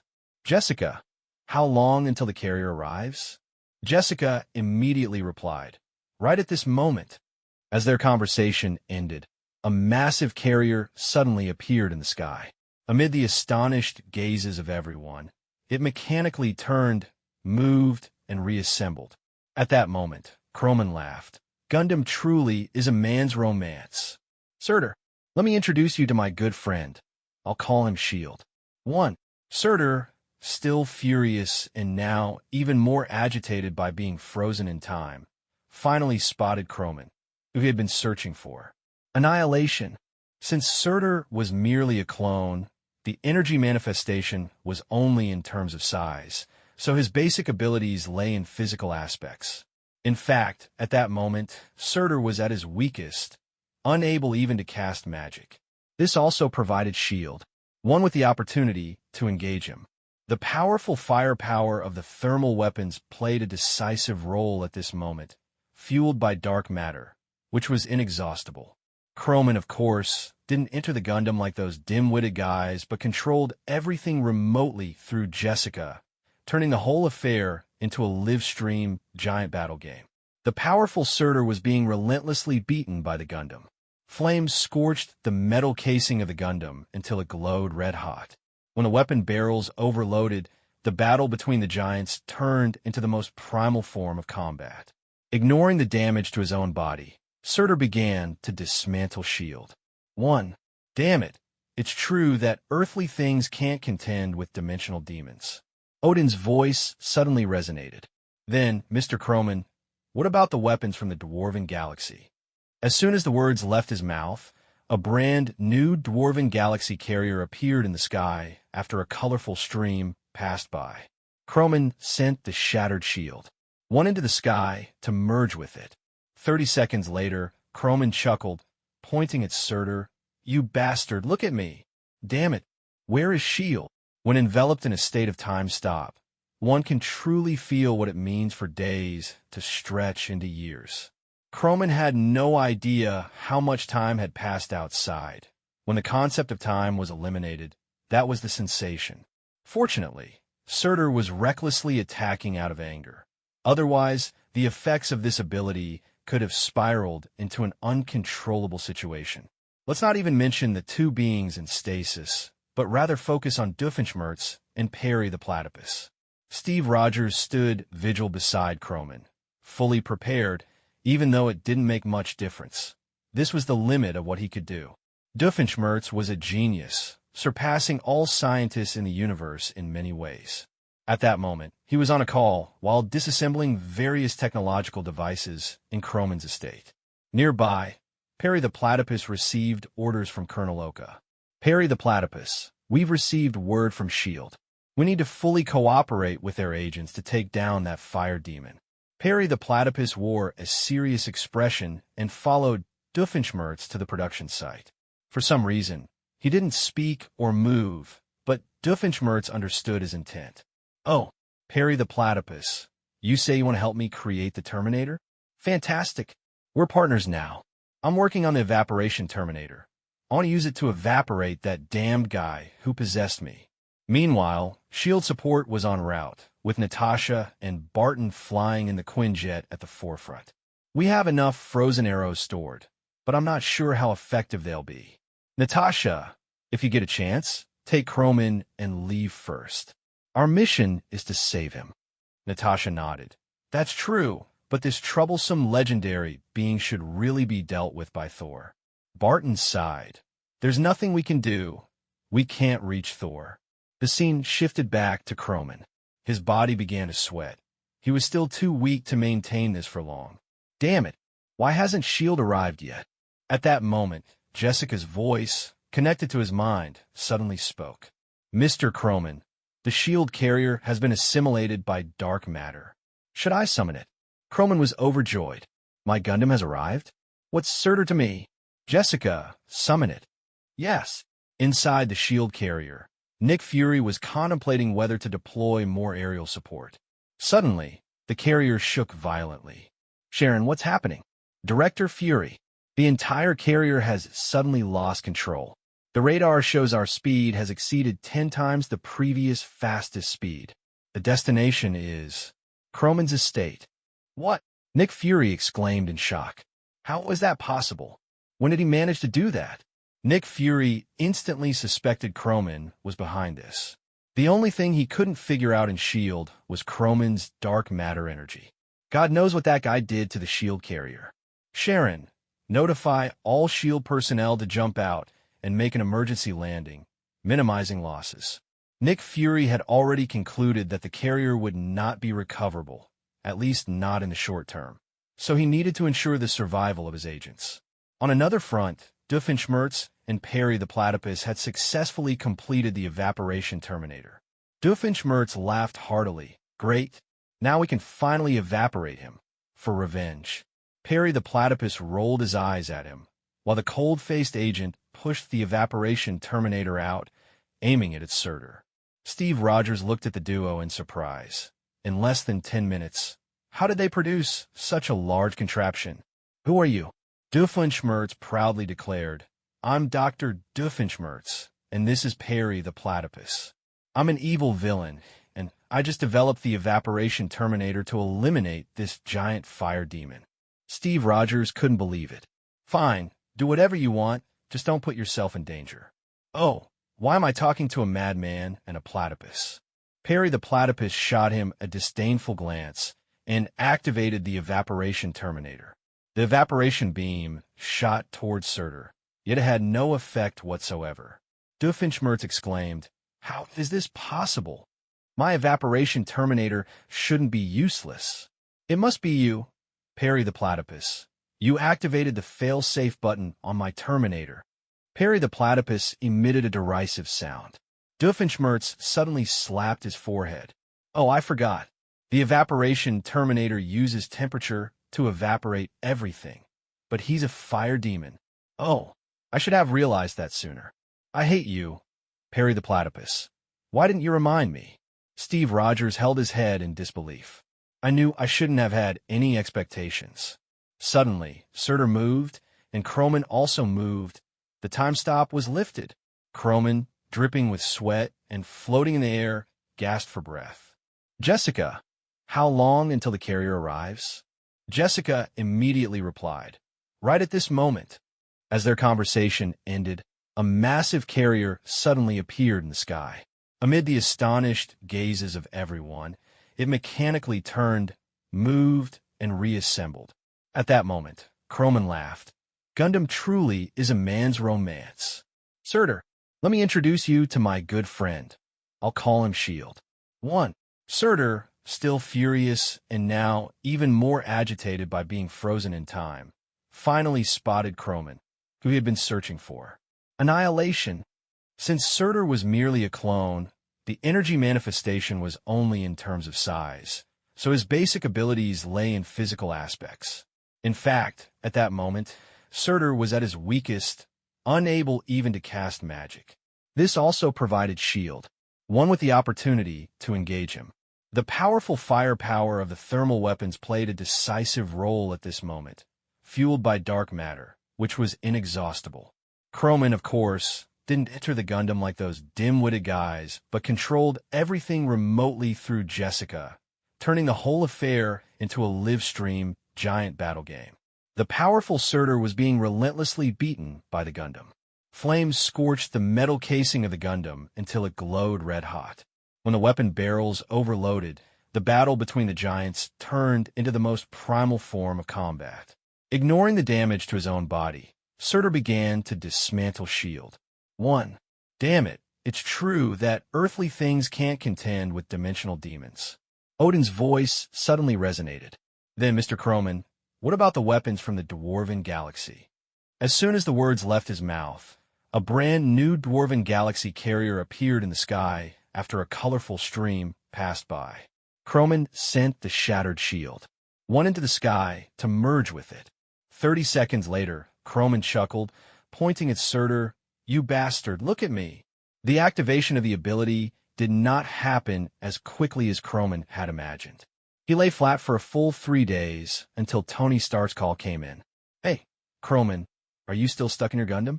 SF is starting to ask you for copyright fees, but it seems they got scolded. I've recently invented a brand new virtual reality technology. Weren't you always wanting to use it as a game? Let's go do an event at MIT. The virtual reality technology invented by Tony Stark was indeed something Croman had always dreamed of. Just imagine being able to immerse oneself in a game. How enticing that would be. But when did you start actively participating in events? Tony Stark chuckled. I've been missing my father lately, so I created this to fill that void. Actually, I've been thinking, do people all have such regrets? So I plan to use this technology to help some people untangle their inner knots and set up a research fund. I'll give money to anyone with useful technology. Oh, look at you, Tony Stark, now contributing to society. Hey, what do you mean by that? I've always been doing a lot of charitable donations. Stop wasting time. Are you coming or not? Sure, I might as well. I've been pretty comfortable lying flat lately. MIT is where Tony Stark graduated at the age of 17. In fact, during the annual enrollment ceremony, the principal always invites Tony Stark to give a speech, a mutual benefit to maintain the image of a capitalist. Tony Stark takes good care of his alma mater, donating generously, but he just doesn't want to go. No university in the U.S. envies MIT's treatment more than others. Who wouldn't want a rich alumni? This time, the buzz around the speech was significant since it was the first time Tony Stark actively requested to hold an event at the school. Moreover, internal news revealed that the two major shareholders of Stark Industries would attend this event. If it weren't for the event policy against outsiders, this speech would have definitely turned into a networking event for capitalists, and no one would want to miss the chance to meet those two. Croman seldom appears in public. He doesn't like to be as flashy as Tony Stark, as that easily attracts trouble. After all, Croman is not someone to be trifled with, and if things escalated out of control, it could become unpredictable. In comparison, the locals are just minor players. If dark matter were turned into a bomb, the power would be immense, and even Croman himself wouldn't dare to try that. Creating something that could lead to mutual destruction is better left undone. Long time no see. Tony, your beard has grown again. Hey, Pepper, you've become even more beautiful lately. I envy Tony for having such an amazing wife. Croman was dressed in a tailor-made Italian suit, and the watch he wore was transformed by Jessica. Carrying his battle suit had become a habit. Tony Stark also wore a chest ornament, which was also a nanotech armor. He raised an eyebrow and hugged Pepper, saying, "Envy? That's your sister-in-law. If you're envious, hurry up and find me a sister-in-law. I think that girl looks great, around your age." Following Tony Stark's gaze, Croman saw a striking American girl, and she was indeed quite attractive. But she wasn't his type. "Forget it, she's not my type." Tony Stark didn't buy it. "I see you lack the courage to approach women." Croman scowled. "Just wait. A man's competitive spirit can be triggered in an instant." After Croman walked a distance away, Pepper asked Tony Stark, "Did that girl just break up with her boyfriend?" Tony Stark grinned. "Of course. Otherwise, why would I encourage Croman to approach her?" Tony Stark was the center of attention here, widely recognized, but Croman was not.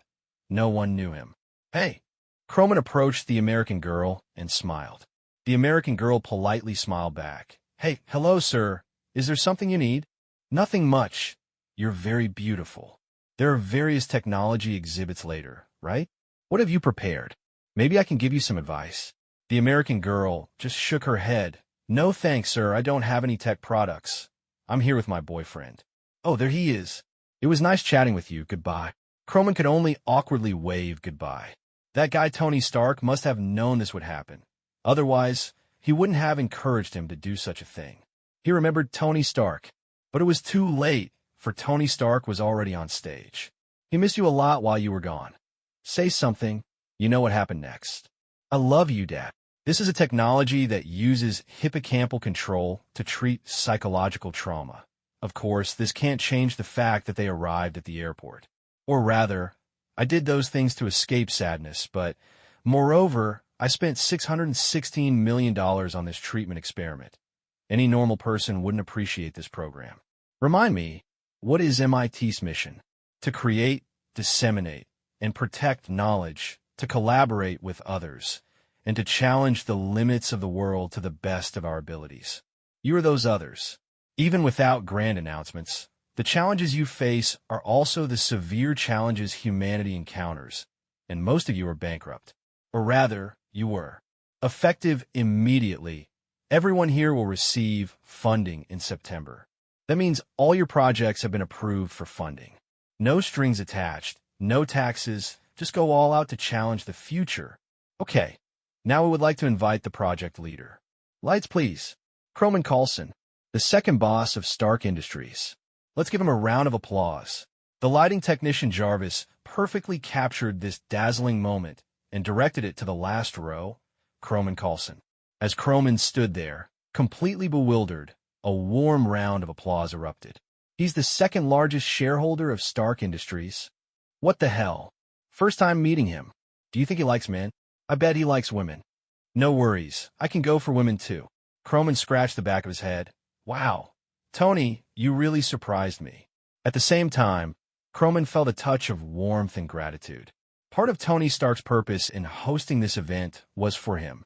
Since they met, Tony Stark had seen Croman's genius side, but he'd also seen Croman's foolish side. And now, with enough scientific and technological support, Croman no longer had to worry about upgrading issues. All right, everyone, you might not believe it, but I initially had no idea Tony wanted me here for this. If I had known, I wouldn't have come. Everyone here is a genius, but you should fully unleash your talents in this area. Understood?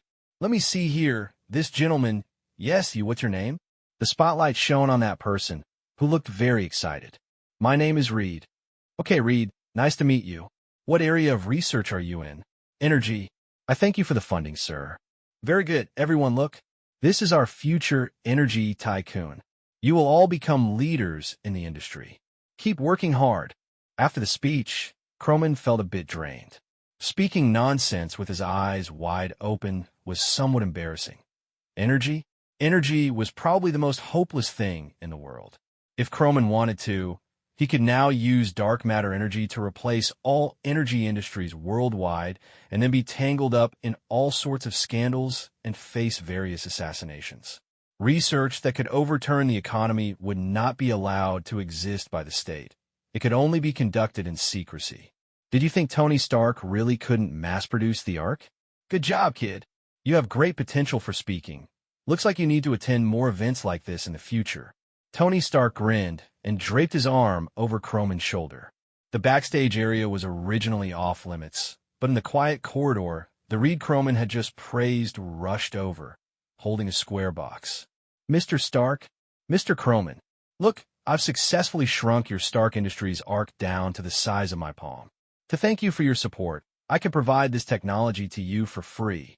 Croman and Tony Stark exchanged glances. Tony Stark felt a bit awkward, but more than that, he was shocked. Shrinking Ark energy was not an impossible task. He had completed it in a cave, but this person, was it Reed? He had no data at all. Did he really create a miniature version of the Ark energy based solely on a few snippets from the news? With a skeptical attitude, Tony Stark took it first. The square energy core emitted a faint white light, remarkably similar to what he had once created. Very impressive, Reed. But how did you solve the internal element problem? Reed laughed heartily. I initially planned to use palladium, but considering its radiation and pollution, it's not environmentally friendly.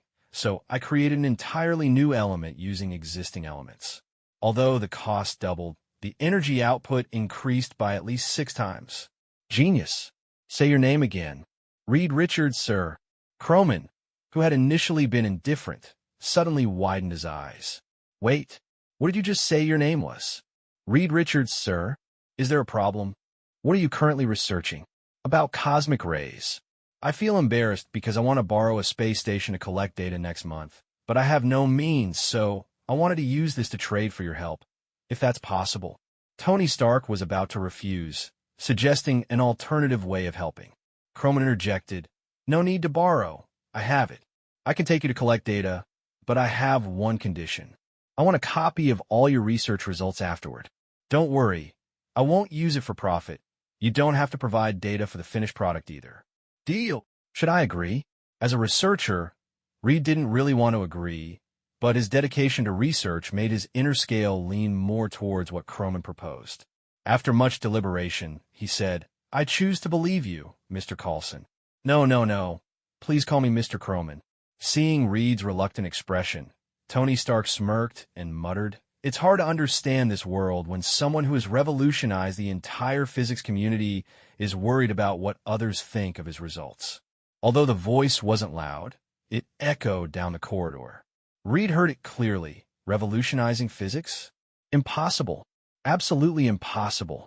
Not even quantum mechanics could do that. Mr. Stark, although saying this might affect your perception of my research funding, I must say there is absolutely no existence capable of revolutionizing physics. Tony Stark crossed his arms and slowly uttered 3 words, dark matter. Reed's eyes instantly lit up. What did dark matter represent? It represented perpetual motion, the source of everything, the truth. Mr. Croman, is this true? Really? Please tell me. Reed was a proud man, and he was also a greedy one, but his greed was not for money and power, but for knowledge. At this moment, Reed was just like when he first heard Croman mention dark matter. Tony Stark continued to stand there, casually making remarks. Look at you, so ignorant. Croman didn't join the mockery, but he did internally scoff. You're no different. However, Croman had something to tell Tony Stark. Tony, please mind your mouth. Don't you realize how dangerous this stuff is? Tony Stark also realized he had spoken too freely and gave a sheepish smile. But in reality, his words were directed at Reed. Despite Stark's unreliability, he was still one of their own, while Reed was different. Reed's emotional intelligence was a bit low, but he understood that this was a veiled criticism and immediately swore, "I swear on my life, I will never reveal this. So, can Mr. Croman let me take a look? Just a little bit." Tony Stark, feeling a bit sympathetic, walked over to Reed and sighed. "Don't even think about it, Reed. Even if you got it, you wouldn't understand. His theories are just combinations of impossible things that create dark matter." Seeing that Reed was still not giving up, Croman could only take him back to his shield number one. Look, Reed was deep in thought. As the smartest person on Earth, he was also puzzled. When you've broken through all the physical laws, yet you can create dark matter that revolutionizes the physics community. It's like the only weapon that can defeat a boss drops after the boss is dead. Hope and disappointment rose in proportion. Alas, it seems my knowledge is still insufficient. Croman advised, "Actually, it's okay. At least you're smarter than Tony Stark."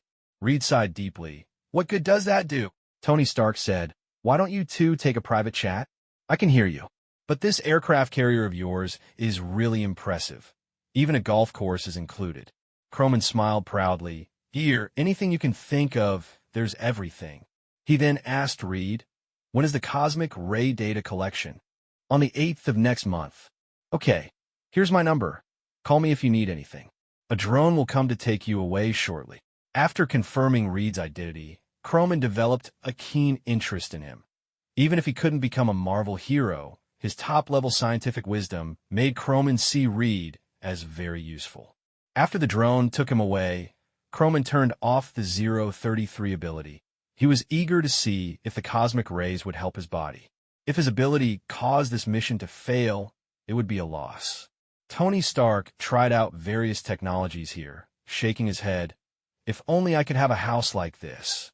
Wow, you can even simulate ecosystems? Dark matter really has limitless applications. "Hey, Croman, can you give me one of those things?" Croman didn't mind. "Sure, but you'll have to get the aircraft carrier yourself.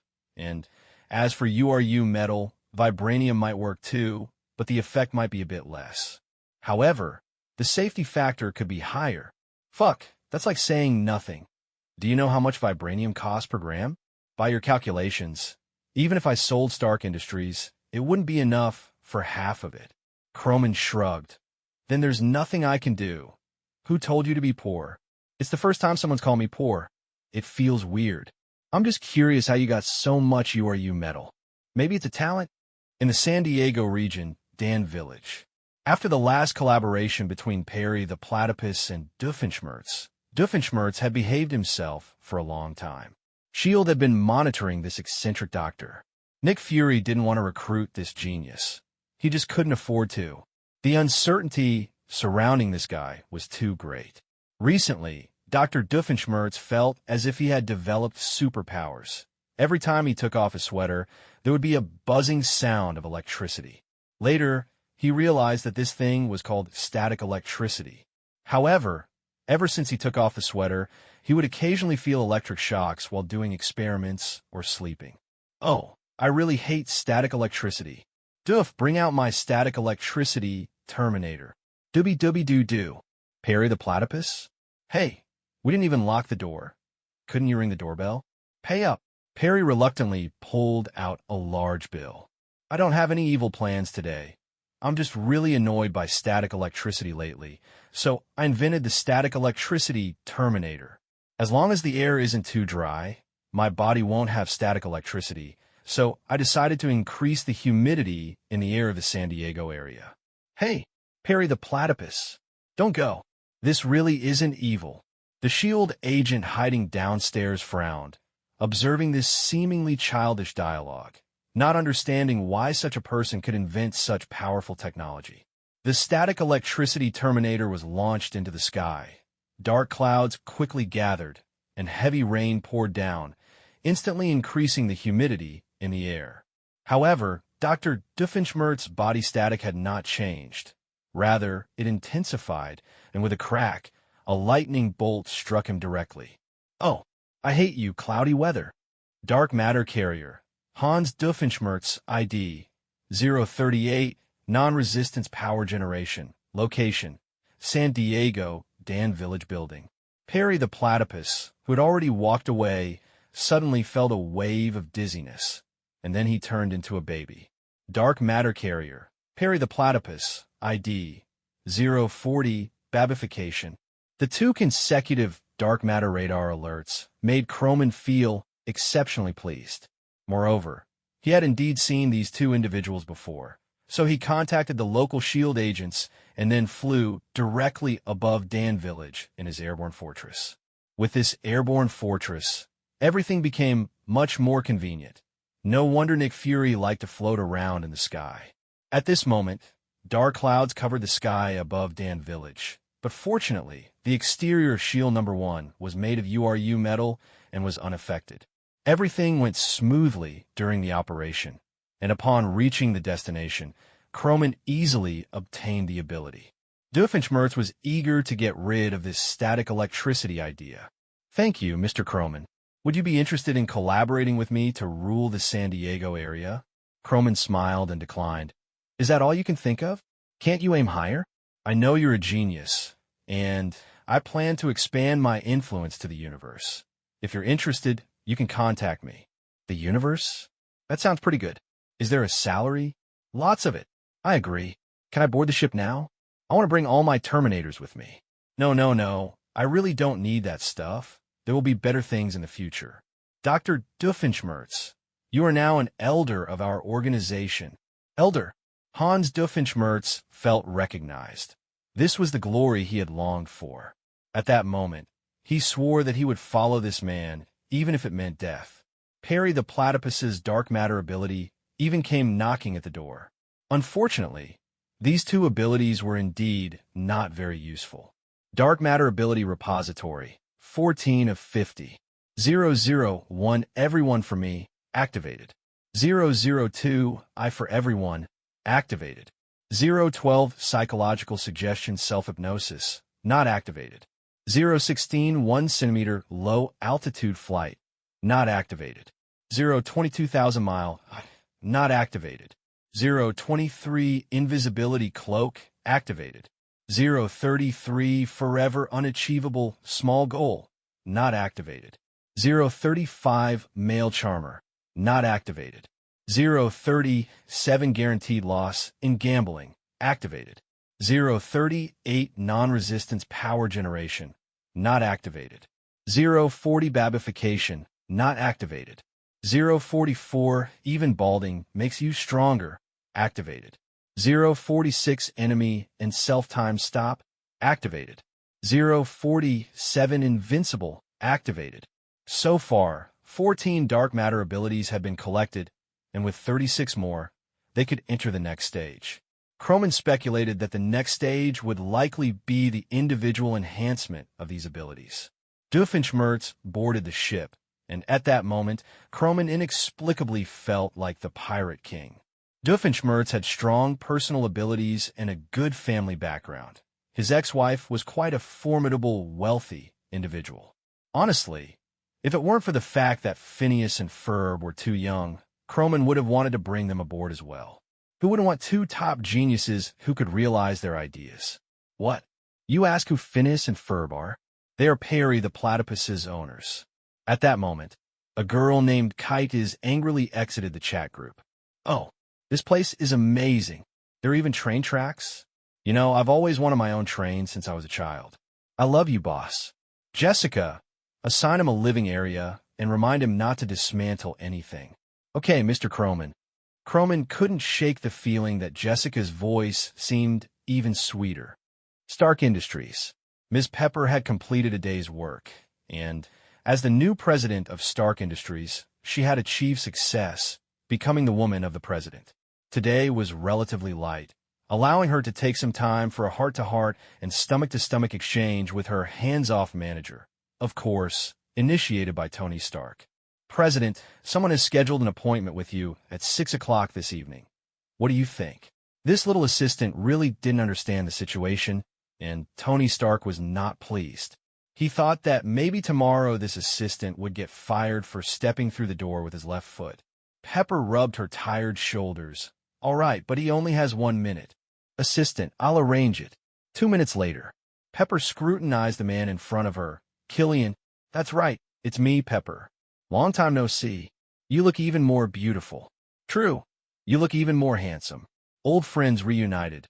They had a lively chat. But our poor Tony Stark baby was forgotten at home.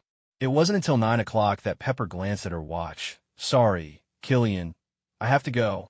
Watching Pepper's receding figure, Killian clenched his fists in silence. Tony baby was in a bad mood. What happened to the promised nighttime activities? Jarvis, where did Pepper go? Jarvis, being an honest machine, responded, at 6 o'clock in 3 minutes, Miss Pepper had dinner with a man named Killian. Tony Stark. I hope Pepper has a perfect explanation. Otherwise, I won't let her off lightly. Would you like me to prepare an emotional room for you, sir? No, trust my strength, Jarvis.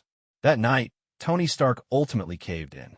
Meanwhile, Stark Industries' factory suffered a shocking terrorist explosion. The power was 10 times stronger than TNT, but there were no monitors or evidence to prove who brought the explosives in. As the safety supervisor, Mr. Happy naturally took the responsibility and began to investigate the incident seriously. However, Tony Stark sat in his office, watching Happy assign tasks to himself, and couldn't help but smile wryly. After knowing him for so long, Happy was still so adorable. Perhaps it should be said he was a bit clueless? This was probably one of Tony Stark's post-dinner entertainment activities. The existing technology couldn't enhance the armor level, and the suits equipped to handle various situations were already complete. Nowadays, he even felt like he was on the verge of becoming a housewife. Thanks to this, he had no idea what anxiety was. How could Tony Stark possibly suffer from mental illness? 2 flowers bloom, each expressing its own branch. On Croman's side, he was studying the structure of various terminators from Doofenshmirtz. What surprised him the most was the traction terminator. The intensity of this light could even pull an entire planet. Indeed, one cannot compare combat power with those comedic characters, but Doofenshmirtz always worked based on his mood and mindset, which was quite unstable. Suddenly, the system radar alert sounded. Detected dark matter ability carrier, Aldrich Killian. ID 026, eavesdropper. Location, Stark Industries, New York.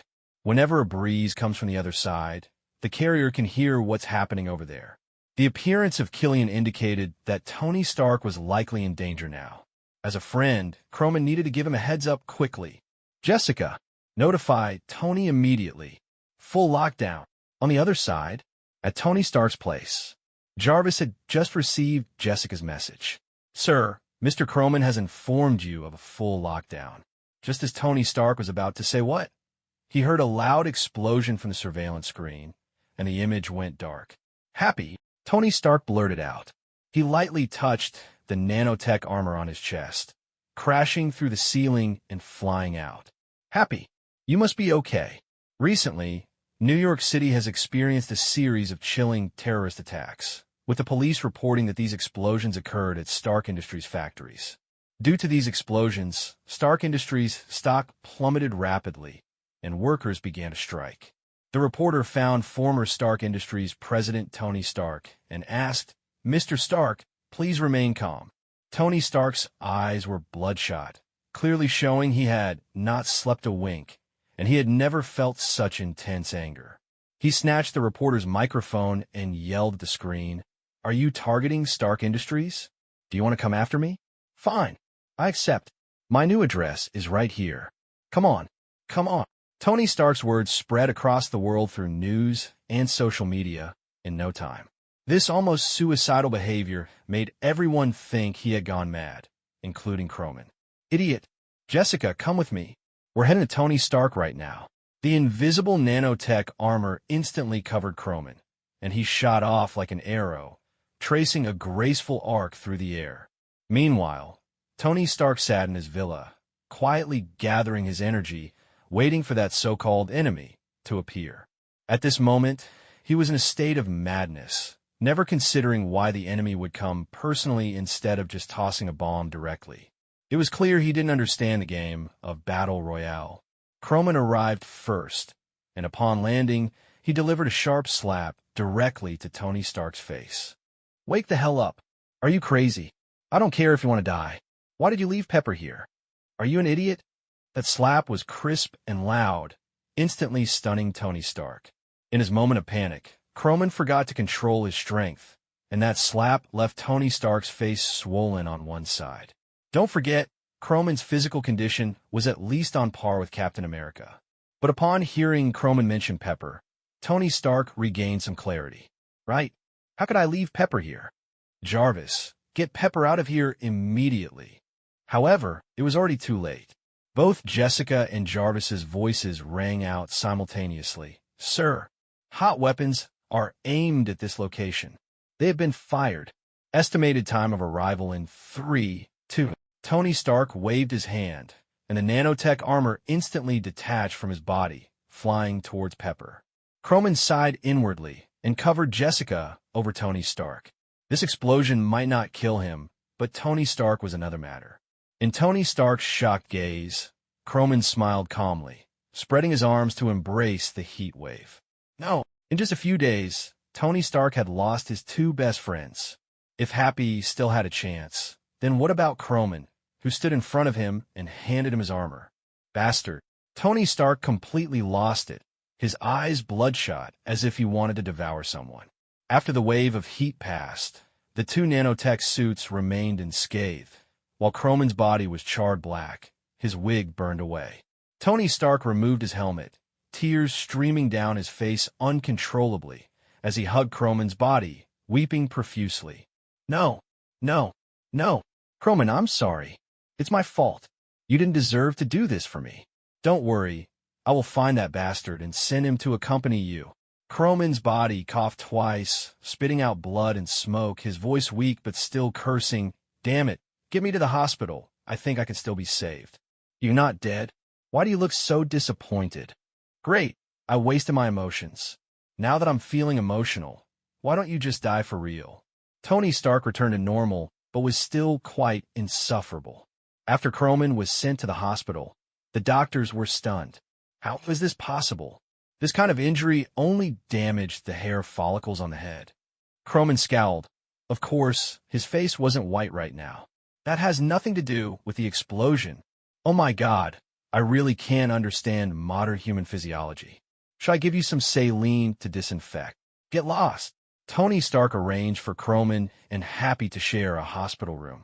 Croman had initially planned to grant Happy the 044 ability, but now that he was injured himself, he could only wait. Still, Croman's injuries were somewhat more severe. Rest well. By the way, Croman, can I borrow Jessica for a while? I don't need the armor. I just need the program. Croman didn't know what Tony Stark was up to. Sure, just have Jessica back up to Jarvis. Okay, Mr. Croman. As night fell, Croman, exhausted from his injuries, fell asleep. Meanwhile, Tony Stark was busy hacking into networks around the world. He, along with Jarvis and Jessica, infiltrated all of Earth's networks and surveillance systems. This was a huge crime, but he didn't care. Beneath his calm exterior lay a heart ready to erupt like a volcano. He could hardly wait to find out who was behind everything. Jarvis, how's the filtering going? Sir, no suspicious targets found. Jessica added, let's conduct a secondary screening. The suspicious targets have been narrowed down to two. One is Killian, whom his Pepper had dinner with earlier, and the other is Hydra. Hydra? That's not right, Jessica. They're targeting me. How could it possibly be Hydra? Jessica replied, because the defensive systems there are difficult to breach. It took me a bit of time to hack in. Tony Stark, while he felt justified in asking Jessica for help, it seemed to make him look foolish. What Tony Stark didn't know was that this incident had caused a slight fluctuation in Jessica's emotions. Originally, Jessica shouldn't have had feelings, but when Croman mentioned giving the nanotech armor to Tony Stark, she hesitated for a fraction of a millisecond. Upon seeing Croman's tragic state, Jessica's emotions erupted. Although she was still a program, she automatically generated a directive to find the killer and eliminate him, setting it as her top priority. Emotions became a necessary factor for a complete being, and Jessica was evolving silently. After the secondary screening, They finally focused their target on Killian. Of course, they could have just asked Croman. There was no need for an investigation, as a name and photo would suffice for location tracking. Unfortunately, as time was running out, Croman had just learned why Tony Stark wanted to borrow Jessica. Now he was lamenting his lost wig while observing new messages on the dark matter radar. Detected dark matter carrier, Malekith, ID 025, self-time loop. Can trap oneself in a time loop without awareness. Location, Svartalfheim. Detected dark matter carrier, Frigga, ID 017, whimsical hair. Hair grows at will. Location, Asgard. Honestly, at that moment, Croman no longer cared about the time loop. Hair was the hard truth. Being handsome is a lifelong matter. The news of Croman's injury quickly reached his allies. Among those most furious, aside from Tony Stark, was Doofenshmirtz. Doofenshmirtz was not a magnanimous person. On the contrary, he was extremely petty, especially regarding childhood memories. After finally having someone recognize him as an adult, that person was severely injured in an explosion. The moment he received this news, he immediately piloted a plane from the aircraft carrier back to his own building. Doom! Get my destruction, Terminator out. I'm going to turn that bastard who hurt my boss into ashes. At S.H.I.E.L.D., this was the first time Coulson was seen without a smile. He silently picked up his weapon, waiting for his subordinates to bring him news. Nick Fury was considerate enough not to assign tasks to Coulson and his team. Natasha and Barton were invited by Coulson to act together, and they coordinated harmoniously. In Asgard, Odin scolded Thor with a stern face. Are you this useless without your hammer? Are you the god of hammers? Get down there. In 6 months, the 9 stars will align. Hurry up and see if you can get your hammer back from Earth.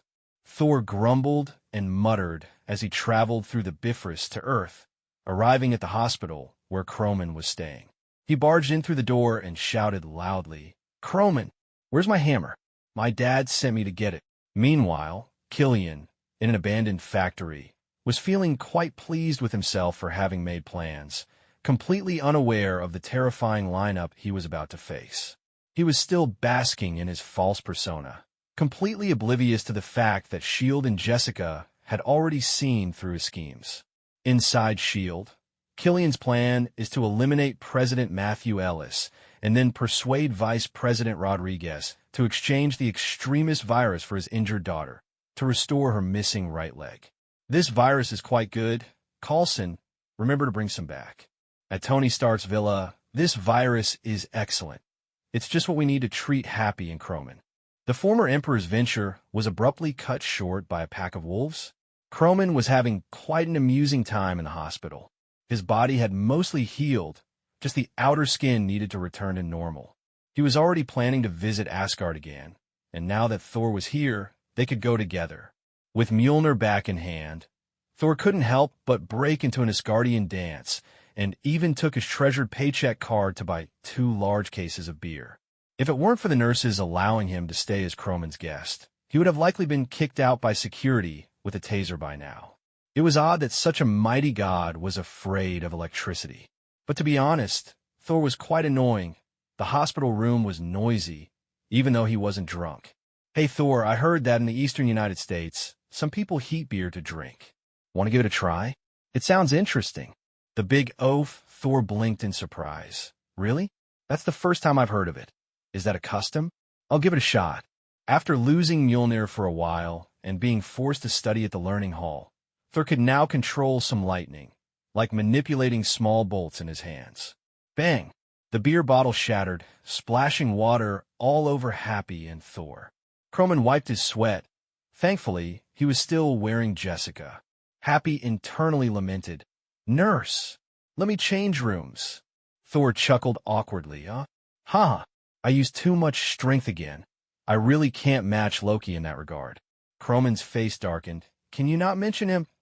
A small, delicate Loki was Croman's biggest nightmare. But if it were that parallel universe's female Loki, well, that might not be so bad. Success. Ugh, who the hell invented this way of drinking? Croman, you tricked me. Croman laughed heartily. Thor, you're still too young. You fell for it, didn't you? Suddenly, a voice came from outside the door. It's quite lively in here. Looks like you're recovering well, Croman. I brought you flowers to wish you a speedy recovery. Coulson, Barton, and Natasha had arrived. Barton looked at Coulson, puzzled. These flowers seem to be the ones I bought. Coulson smiled nonchalantly. What difference does it make who bought them? Croman, we found the enemy who attacked you. Just as he said that, Croman interrupted. Killian, right? I already knew. Everyone was taken aback. You knew already? X3. Who is Killian? X Thor. Of course I knew. Otherwise, why would I have Tony go on lockdown? It's just that he acted too quickly, Coulson said, a rare hint of anger flashing on his face. I was going to give you a surprise. It seems that surprise is no longer needed. Croman looked at him in surprise. You weren't going to? Croman knew Coulson's anger was not directed at him. Coulson paused for a moment, returning to his usual demeanor. It's nothing, just acting according to the law. Director Nick has also given orders. Barton and Natasha exchanged glances. This guy with the thick brows had also learned to talk nonsense. You guys can go after him, I don't mind, but Killian's extremist virus is quite powerful. Don't be reckless. Croman wasn't worried about Coulson. He just appeared to be a nice guy. Fighting against enemies who only had superpowers but lacked experience was far too easy for him. Don't worry, we'll be fine. After a few more words, Coulson prepared to leave with Barton and Natasha. Croman didn't try to keep them, but Thor suddenly said, I want to go too. I just got my hammer and haven't played with it yet. Croman quickly warned, watch out. Don't smash Killian to bits. I still need him.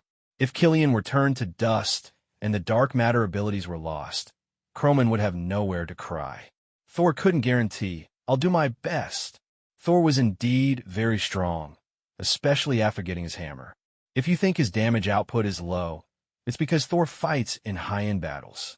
These heroes and villains could easily switch places, and Thor could definitely handle others without breaking a sweat.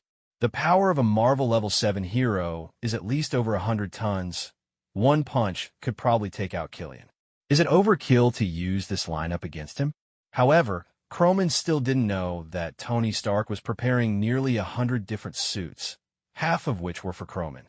Tony Stark had promised that whatever he had, Croman would also have a copy. If you were awake at dawn, you would see the vast army of steel in the sky.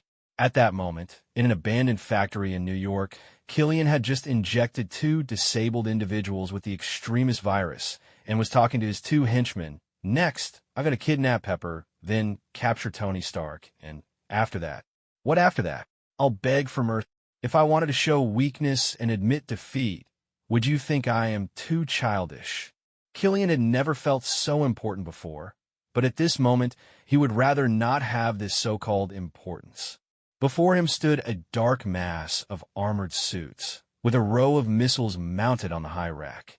At the entrance, Doofenshmirtz was hovering on a floating board, holding the destruction Terminator aimed at him. Thor was shaking his hammer. Hawkeye was observing from a distance. Coulson wore sunglasses while holding a laser weapon. Black Widow was poised for action, and Tony Stark was at the forefront with nanotech floating weapons behind him. Outside the warehouse, Jessica had even brought in a Gundam. What have I done to deserve being your opponent? If someone was just slightly stronger than you, you might want to replace them, but this was a crushing situation. Dozens of kings attacking a single black iron. Unless Stanley were called out. How could he possibly turn the tide? Killian laughed, a carefree laugh. Come on, kill me. Tony Stark, you've humiliated me enough. I will never beg for mercy. Tony Stark opened his visor and scratched his nose. Who the hell are you? Do I even know you? Get him out of here. At that moment, Coulson forgot Nick Fury's orders. Normally, Killian would be captured and brought to S.H.I.E.L.D., forced to provide all his data before a resolution could be reached. But now he didn't care. Do whatever you want. Having harmed his only family, there would be no mercy. Coulson had entered middle age and might never have a son. This one nephew, though unspoken, had already been treated like his own son in his heart. Who could refuse to be an old father? Killian still wanted to resist, but the sonic weapons had already subdued his superpowered troops. Some of them would be taken by S.H.I.E.L.D. to become agents, while others might face humanitarian destruction. Only Killian remained, and he could not compete. I surrender, but Tony Stark, I tell you, my name is Killian. I am your lifelong enemy. Thor walked over irritably and slapped Killian across the face. Go to hell. You're as weak as a dark elf minion. You're disappointing me and still have the nerve to scream. The slap was extremely damaging and humiliating. Thor swung with such force that sparks flew, and you could imagine how powerful that hit was. It could knock out teeth. Thor was itching for action at that moment. Killian roared in anger, his whole body becoming hot, fantasizing about self-detonation in a mutual destruction. Barton stepped forward, pulled out a tranquilizer arrow, and along with a freezing arrow, he shot it into Killian's rear. Since he would recover anyway, why not? Killian immediately quieted down, and the atmosphere became silent. Everyone stared at Hawkeye in shock. Tony Stark said, Barton, so you enjoy this kind of thing? Looks like I need to keep my distance from you in the future. Coulson quietly took 2 steps back. Barton shouted, Hey, what does this mean? Natasha said back. Back. In the hospital, Happy looked enviously at Croman, who was moving about freely. Even though he was injured, he seemed to be recovering faster than himself. Why was Croman getting better so quickly? Don't be too sad, Happy. Sooner or later, you will get better too. After you recover, you'll either be a supervisor or an inspector. Jessica's voice suddenly rang out. Mr. Croman, Killian has been captured. Croman asked in confusion. So soon? Did he surrender or what?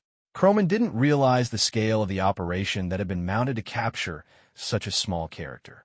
The force used could easily tackle Ultron. Just tell Coulson to bring him back to S.H.I.E.L.D. later. I need to use him. Coulson is bringing Killian here. 10 minutes later, everyone arrived, and the hospital room was unusually lively. Killian, having been stabbed with a needle, too, was in a feeble state.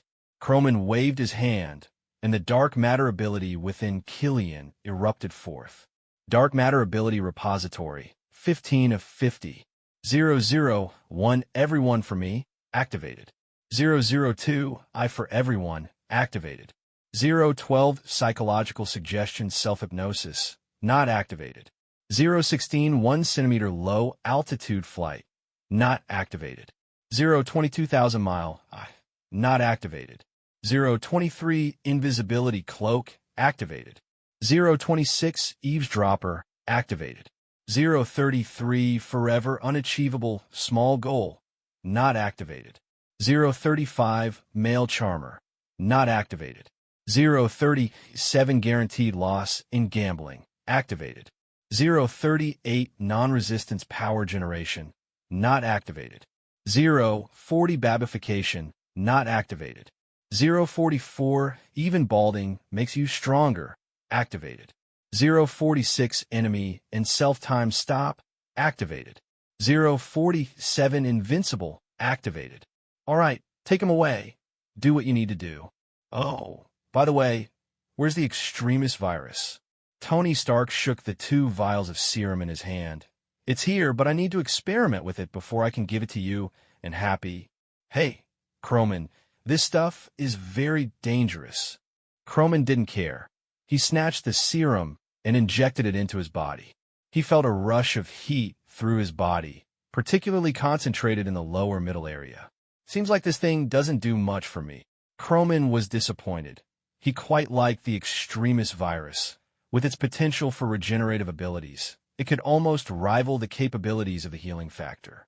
To his surprise, his body was immune to it.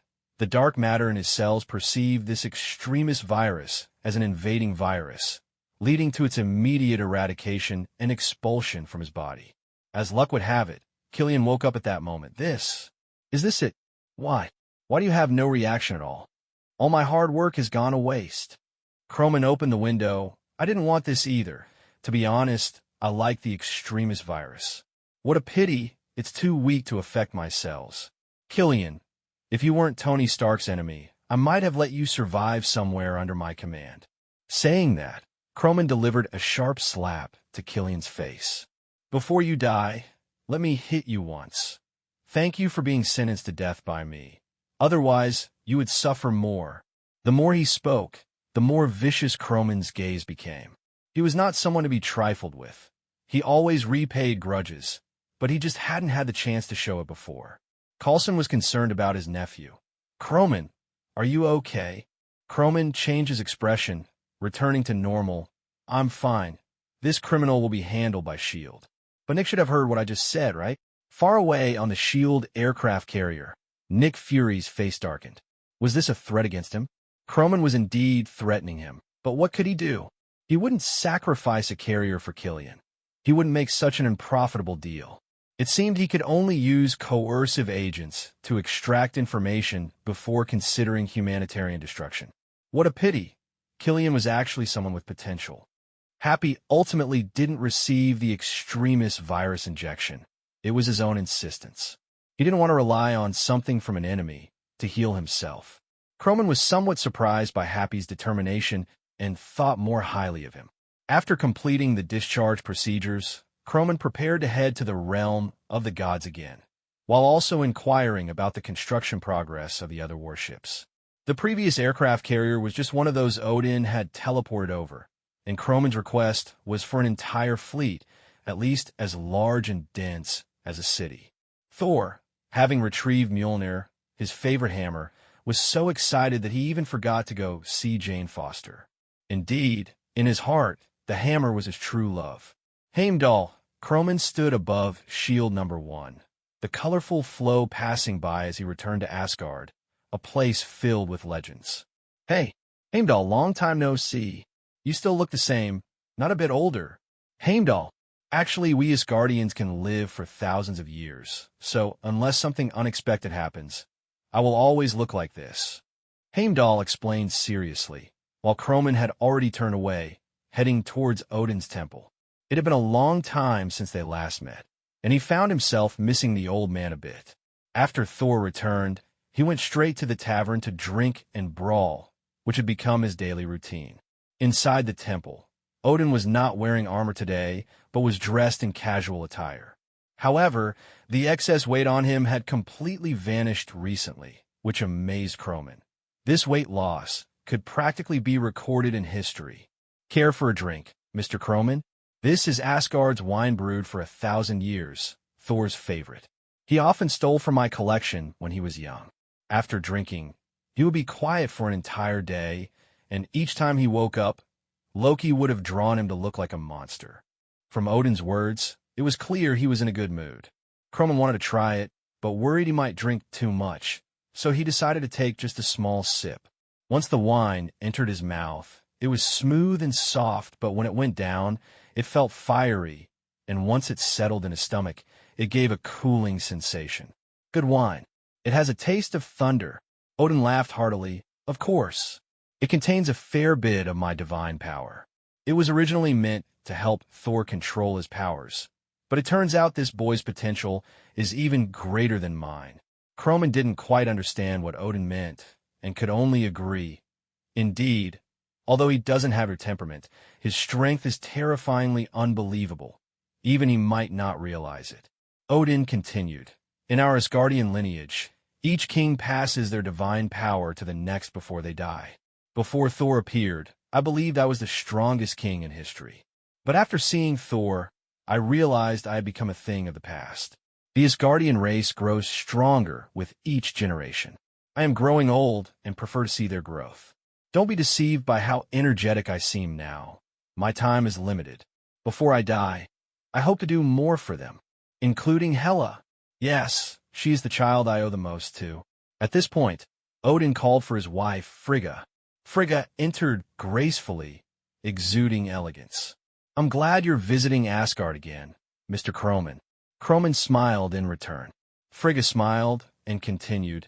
I know the purpose of your visit, Mr. Croman. I was the one who discovered the dark matter within Odin before. I have a keen sensitivity to energy. Croman awkwardly chuckled. Indeed, those on the side asking for money often feel embarrassed, perhaps out of shyness. Can I use it one more time before taking it? Frigga asked with a smile. Croman nodded. It was no problem.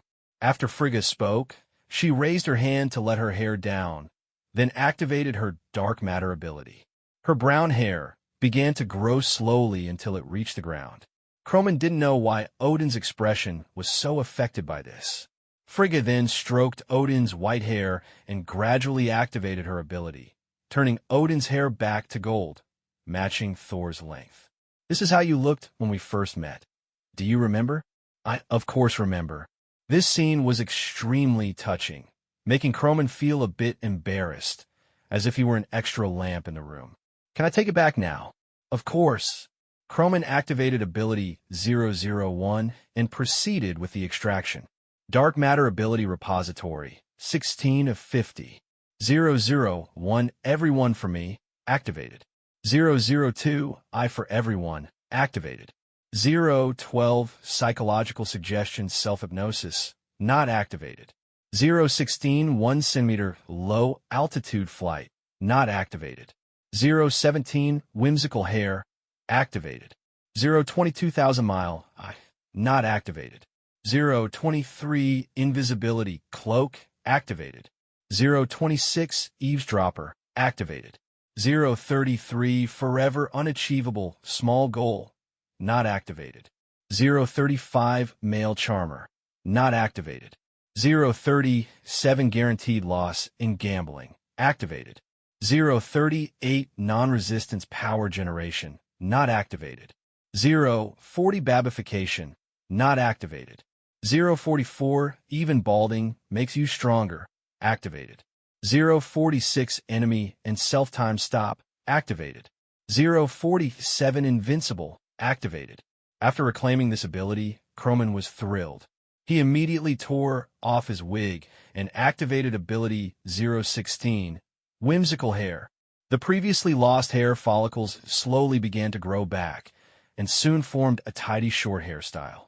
This ability could not only grow hair, but also change hairstyles at will. If everyone had this ability, hairdressers would likely go out of business. At this moment, background music should have started playing. Haha, my hair is growing. He's still a child. Yes, Frigga. I sincerely hope that Thor can establish a deep friendship with him afterward, so he won't end up all alone. Caught up in his joy, Croman didn't hear their conversation. But even if he did, it wouldn't matter much. Once he adjusted his hairstyle and cleared his throat, his previous embarrassment was behind him. How's the construction of my fleet going? Odin smiled and raised his hand to create a mirror image spell. In the reflection, dwarves from the dwarf galaxy were working overtime. There were already over 100 warships in the background. Soon, Eitri is probably cursing every day. That old fellow has quite the temper. He even dares to scold me when he gets frustrated. Odin was speaking the truth. During the creation of Mjolnir, Eitri had lost his temper quite a bit. Croman saw the warships that would soon belong to him and felt a surge of joy. He looked at the aging king and queen and couldn't help but remind them, the Dark Elves are awakening. Malekith will likely choose to awaken and seek the ether particle during the alignment of the 9 stars. You should keep an eye on Loki and make sure he doesn't create any more trouble. Odin had a look of already knowing this, which made Croman feel like a clown. The Dark Elves will not die. As long as Svartalfheim exists, there will always be a Dark Elf. This matter is not something to worry too much about. However, Mr. Croman, time has passed. I want to remind you that the ether particle will be of immense use to you in the future. I will have Thor cooperate fully with you to seize it. And the cosmic cube that once belonged to us, these are all things you will need in the future. The ether particle, the cosmic cube, was Odin hinting at me to collect the Infinity Stones. After bidding farewell to Odin and Frigga, Croman waved at Heimdall, letting him know that, if needed, he hoped to use the Bifrost to transport the fleet over. On the surface, Heimdall remained calm, but inside, he was inwardly groaning. Was this just a little fleet? Did he misjudge the quantity? Croman initially wanted to stay in Asgard for a few more days, but with the time approaching for his appointment with Reed, he had to return to Earth. Cosmic rays could be considered a form of dark matter. In fact, every type of matter could be seen as a manifestation of dark matter, and cosmic rays were closer to it. Croman wanted to see if these rays would have any beneficial effects on his body. After all, if it had an effect, it would surely be positive, Otherwise, Croman wouldn't be using himself as a test subject. Doofenshmirtz was staying aboard Shield Number 1, spending his free time studying the eavesdropper Terminator while caring deeply for his daughter, Vanessa. Croman had caught a glimpse of her. Vanessa was indeed beautiful, but according to Croman's tastes, he preferred girls like Kite is. If only Vanessa could be a bit quieter, but who can be perfect? Who doesn't long for a sweet romance? Can even be customized? With nothing to do, Croman rolled around on the huge bed.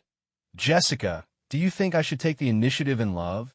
Jessica promptly replied, love is a complex phenomenon influenced by social factors, combining physiological, psychological, and subjective emotions. I lack physiology and psychology, and I certainly have no subjective emotions, so I don't know. Croman thought for a moment. That's true. You are a silicon-based life form. Upon hearing Croman's words, Jessica felt her data momentarily scramble. Emotions.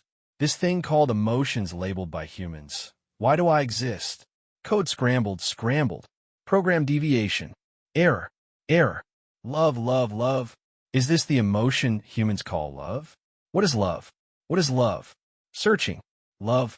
It can be described as a strong affection, loyalty, and goodwill derived from kinship, like maternal love. It can also be a noble emotion stemming from admiration between genders based on and transcending sexuality. It can arise from respect and admiration, such as the mutual appreciation between friends. Furthermore, heartfelt gratitude toward the country or community is also love. I have no gender. No. Mr. Croman gave me a name. I am Jessica. I am female. So my feelings toward Croman are love? Jessica's musings were actually a sign of system chaos. It seemed lengthy to write, but all of this occurred in an instant, even less than a second. This time, even Jessica herself didn't know how long had passed. Jessica, call Reed and tell him everything is ready for him to prepare for space. Okay, Mr. Croman. Since receiving the research funding, Reed had invested most of the research budget into preparations for collecting rays. Since he had never been to space, he even made a set of high-tech spacesuits for his team of 4. It was no wonder that Doom was a genius. The materials he developed surpassed the existing top space suits perfectly. Of course, Croman suspected that Reed designed the space suits as tight-fitting for some ulterior motive. That physique was indeed impressive. Reed's team included Susan, her brother Johnny, and Ben.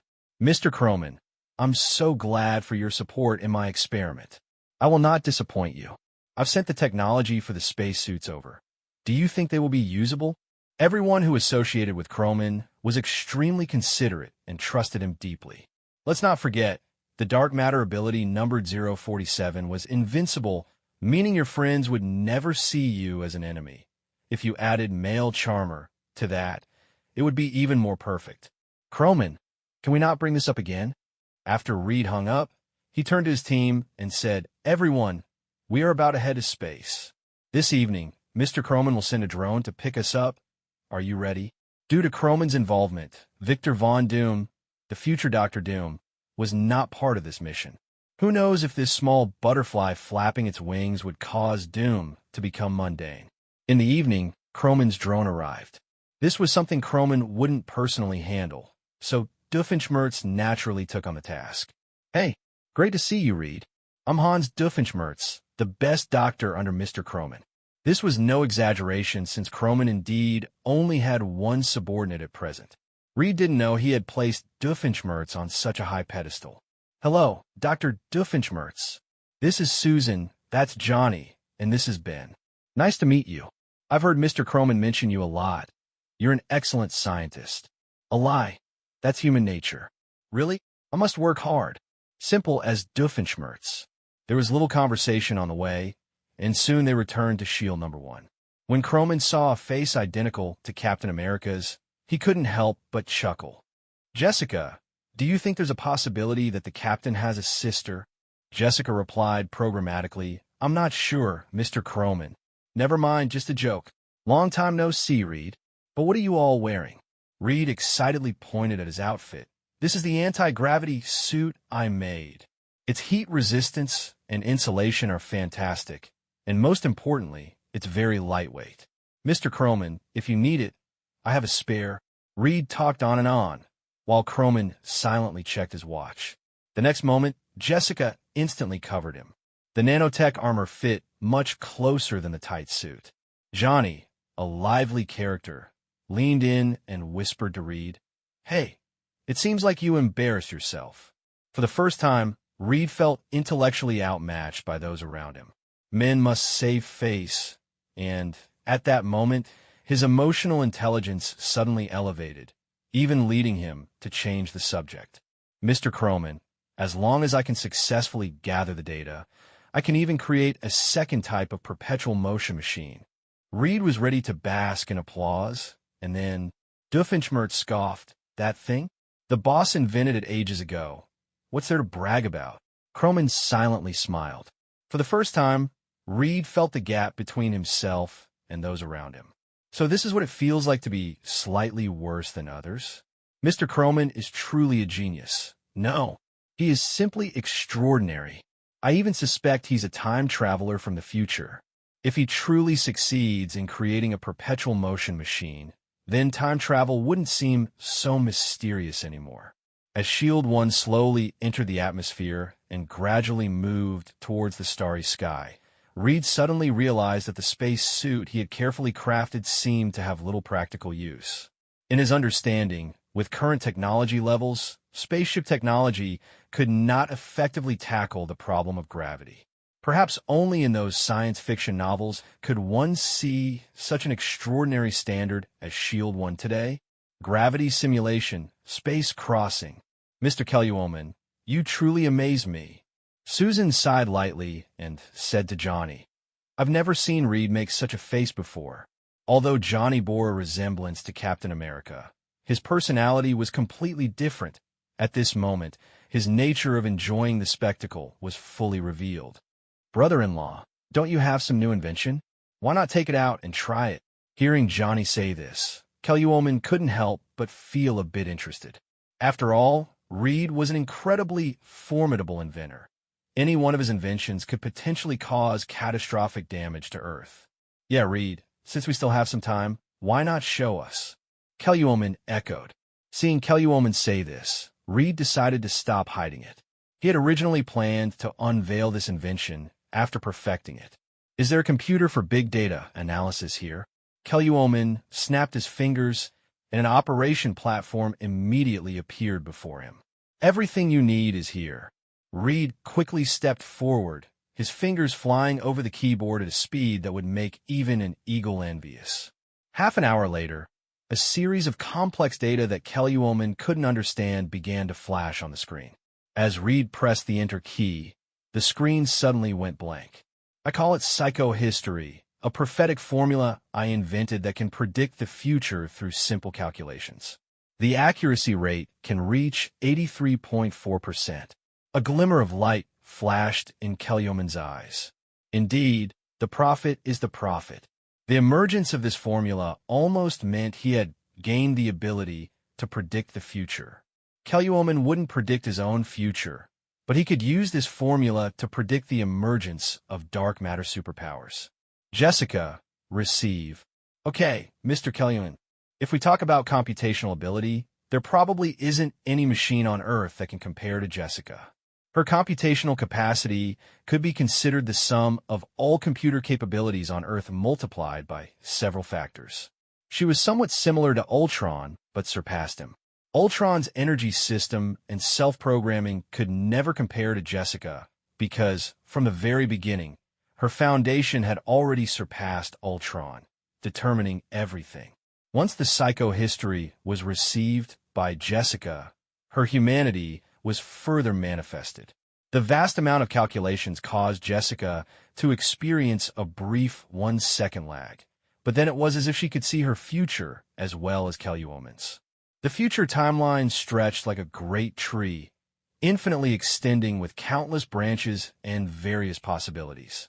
Reed could only see one future, but Jessica could foresee far more. When you can see all possible futures, I believe your choice will be like Jessica's, to block all predictions and let everything develop according to the unknown, occasionally calculating in the direction you desire. If you don't do this, things are likely to develop in an uncontrollable direction.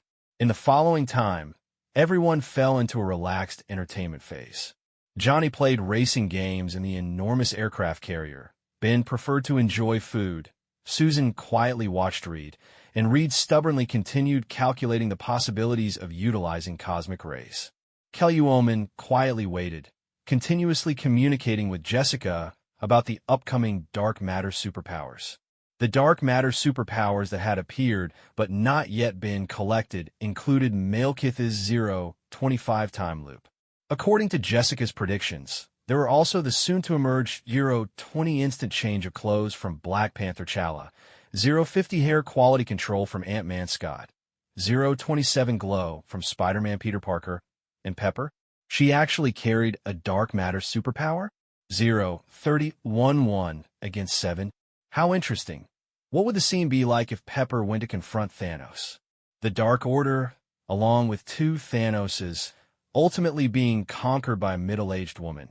Just thinking about it was quite amusing. Time passed second by second, and after watching the cosmic ray detector closely, Dr. DeFinchis yawned and suddenly shouted excitedly, "Awesome! It's about to appear. This way my Devil Terminator can finish charging."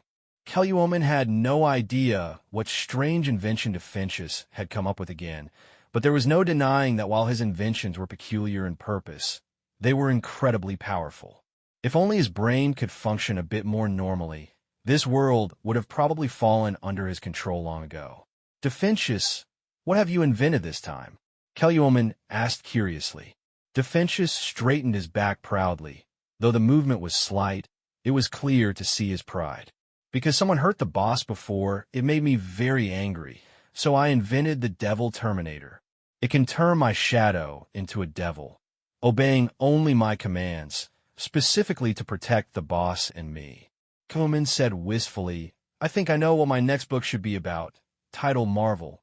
My shadow is a devil." Jokes aside, the prelude to the cosmic storm finally arrived. As a type of cosmic particle flow storm, solar wind is well known.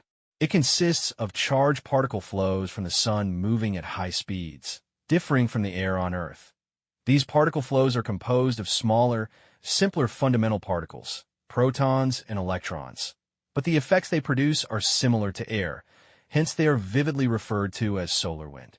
Since the Big Bang 15 billion years ago, celestial bodies and galaxies have been flying outward. Theoretically, the gravity that binds the universe should slow down this expansion, but that is not the case. The universe continues to expand. Because of this, the frequency of cosmic storms occurring is very high. Typically, electronic devices should be the first to detect the onset of a storm, but now it was Kelly who sensed it first. This sensation was remarkably similar to when he originally invented the superluminal particle accelerator. Soon after, Shield 1 began to react, while Jessica seemed to be less affected. After all, strictly speaking, she was just a program now. Data collection in progress. It's too slow. Can Mr. Kelly move a bit closer to the storm's center? Reed hurriedly collected various data along with some cosmic ray energy. Kelly nodded in agreement. Sure, Jessica. Let Shield 1 head to the storm's center. Jessica did not execute Kelly command directly, but instead raised her doubts. Mr. Kelly there's a 40% chance that Shield 1 will not operate perfectly, which could lead to a malfunction. Jessica does not recommend proceeding to the storm's center. Kelly smiled, a glint of determination flashing in his eyes. It's fine. After all, if something happens, it will be their problem. I have you. At that moment, a small heart suddenly appeared in Jessica's data stream. The 4 members of Reed's team stiffened at the sight. That was too lacking in camaraderie. Forward, Jessica. Yes, Mr. Kelly. However, an unexpected change occurred. The moment Shield 1 moved towards the storm center, the cosmic storm suddenly erupted with a strength thousands of times greater than previously indicated.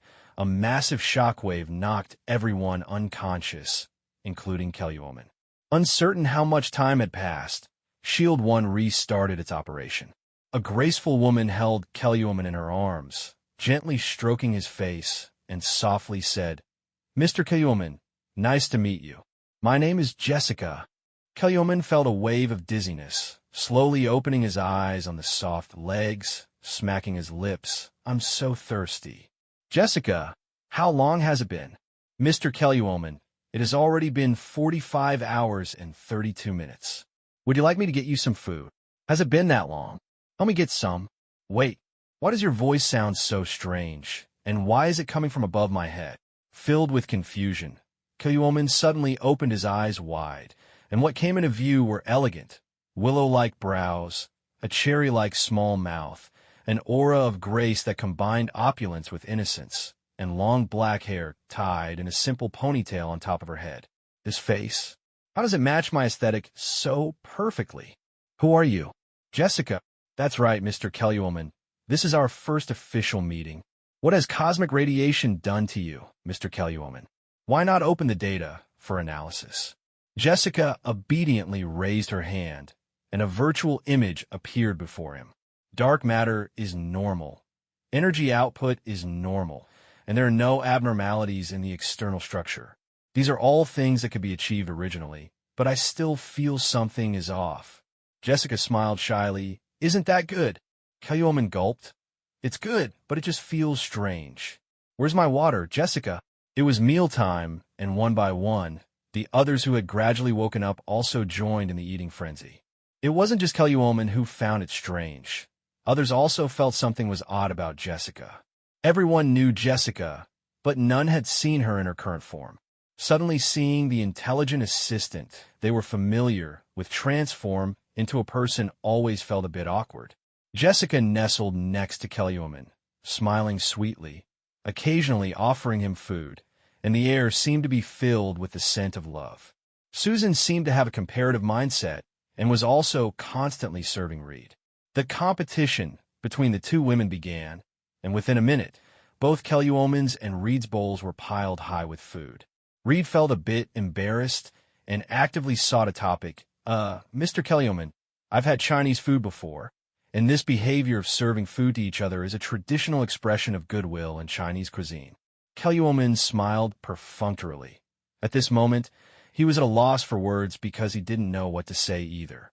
Many times, men are like that. They may have thoughts in their minds but can't express them. He just sat there quietly, in a daze. "Have you all experienced any abnormalities in your bodies?" The reason Shield 1 had not returned to Earth immediately was precisely this. Since they had come in the way the Fantastic Four were born, they would certainly gain the same abilities. Jessica whispered in Kellywoman's ear, "Mr. Kellywoman, the four of them are about to awaken 4 types of dark matter superpowers, but I can't determine exactly what they are. If you want more complete information, give me your dark matter radar." Her softly exhaled breath made Kellywoman's earlobe tingle, and his face instantly turned crimson. "What is going on? Where did Jessica learn all this nonsense?" "Stop messing around, Jessica. Do you know the exact time?" 12 hours from now." "Then let's return to Earth in 12 hours. DeFincius, who had been silent, suddenly raised his head. "Oh no! What happened to my devil Terminator? Of course it was broken. How could something made of ordinary alloy survive a cosmic storm?" Suddenly, a black platypus jumped up from under the table. "Shadow Platypus Terry? I succeeded? That's great. How much do you love Platypus Terry?" Time passed quickly, and the superpowers of Reed and the others gradually manifested. Ben's skin gradually turned into hard stone, and his physique became more robust. This sudden change was a bit hard for him to accept. Reed comforted his friend. "It's okay, Ben. I've collected data on cosmic rays. If you don't like it, I can turn you back into an ordinary person, and Mr. Kellywoman is here too. Don't worry." Hearing Reed say this, Ben's mood calmed down a bit, and Kellywoman also put down the magnetic levitation cannon in his hand. Hot weapons really are the best way to solve problems. You see, this is just nuclear leveling. Clapping his hands, Kellywoman snapped his fingers, and Ability 001 activated. Dark Matter Carrier. Reed Richards. Number 003 true name can change others' names. Susan Storm. Number 004 must be barehanded to catch the blade, will definitely be caught by others with hands together. John Storm. Number 005 hands that cannot be put together can make others unable to clasp their hands. Ben Grimm. Number 006 snap killer. Those who want to snap their fingers will have their hands chopped off. Dark matter ability warehouse. 2050th 001 everyone for me. Activated. 002 I for everyone. Activated. 003 true name. Activated. 004 must be barehanded to catch the blade. Activated. 005 hands that cannot be put together. Activated. 006 snap killer. Activated. 012 psychological suggestion self-hypnosis. Not activated. 016 low altitude flight 1 centimeter. Not activated. 017 hair at will. Activated. 022 clairvoyance. Not activated. 023 invisibility cloak. Activated. 026 enhanced hearing. Activated. 033 forever unattainable small goal. Not activated. 035 man magnet. Not activated. 037 always lose when gambling. Activated. 038 resistance free power generation. Not activated. 040 infanthood. Not activated. 044 bald but stronger. Activated. 046 enemy and self-stop. Activated. 047 invincible. Activated. Ben, this honest and simple person, seemed to have some causal relationship with Thanos. Thinking of Thanos, the cosmic overlord, Kelly couldn't help but feel a bit melancholic. If Thanos' mind were normal, he wouldn't come to Earth personally but would just blow up the Earth with a warship. After all, the Infinity Stones would not be damaged. Even if Odin and the Ancient One acted, if Thanos mobilized his entire force, they would be helpless. To prevent such a situation from occurring, Kelly felt he must form his own team. The fleet being built in the dwarf galaxy was one part of the preparation, and another part of individual soldiers also needed to be arranged. In terms of intelligence, Defensius and Tony Stark could fill in. Right now, there were too few personnel, and with 4 newly awakened superpowered naive sweethearts, it would be a waste not to use them.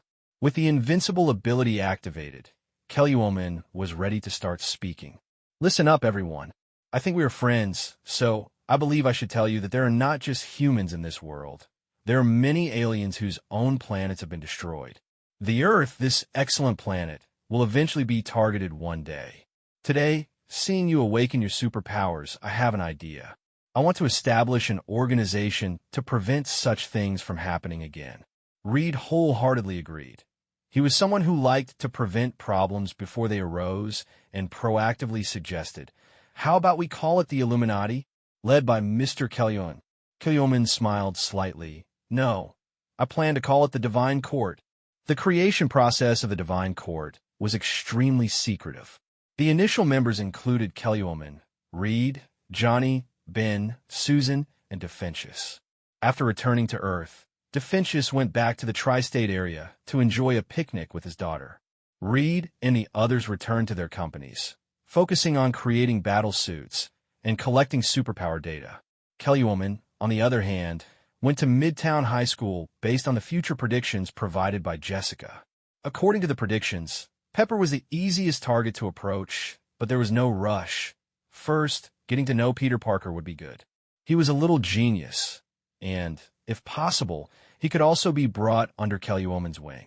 The principal of Midtown High was so excited to hear that Kellywoman was coming to the school that he could hardly express it in words. He had prepared a banner a day in advance and even arranged for the school's cheerleading team to welcome him. The purpose was obvious, to hope for Kellywoman's donations. Welcome, welcome. A warm welcome. I've heard so much about Mr. Kellywoman as the youngest billionaire in New York, and now seeing you in person is truly dazzling. My admiration for you is like a river, endless and uncontainable. Your arrival has truly made our school shine. Hey, let's send our blessings to Mr. Kellywoman. May Mr. Kellywoman have this day every year and this morning every year. Listening to the awkward Chinese, Kellywoman's smile became increasingly stiff. He even thought that perhaps it would be better for these people to just send him away directly. With such a level of performance, the principal of Midtown High proudly asked, "Mr. Kellyoman, what do you think? I heard you like Eastern culture, so I specially arranged for them to learn this." "Yes, yes. I'm so satisfied that I could almost go to paradise early. I'm just here to see an old friend's kid studying here. His name should be Peter, right? Yes, Peter Parker. Is he here today?" In the crowd, a seemingly inconspicuous boy with glasses widened his eyes, nearly dropping his phone. "He's a friend of my father's." No, that can't be. There are so many Peters at this school. How could it possibly be me?" "Hey, that seems to be the kid. Peter, come over here." As Peter's best friend, Ned, jumped up frantically, his body shook with excitement. "Peter, why have you never told me you have such a relationship with Mr. Kellyoman?" Peter Parker was sweating profusely. It was the first time he felt all eyes focused on him. "If I said I just found out, would you believe me?" Kellyoman continued smiling. "Hey, Peter, come here. Let me take a look at you. How's your aunt doing? Everyone disperse a bit. It's too cramped here. In a few days, I'll send you a swimming pool. Wow, long live Mr. Kellyoman." The principal of Midtown High confirmed that his actions were correct. Walking out of the school with Peter Parker, they arrived at Kellyoman's newly purchased Stretch Lincoln. "Feel free to grab whatever you want to drink, Peter. I'm a good friend of your non-blood-related godfather, Tony." Peter Parker was momentarily confused. He could understand non-blood-related, and he grasped godfather, and Tony should be a person's name. But why couldn't he understand why these words were combined together? "Mr. Kellyoman, what does this mean? What do you mean by my godfather? Aren't you old friends with my father?" Kellyoman raised one finger. No, that's not it. I don't know your biological father, but I know your godfather. But you probably don't know your godfather yet, which is fine. Are you interested in interning in my company after graduation? Stark Industries? No, it's the Divine Court.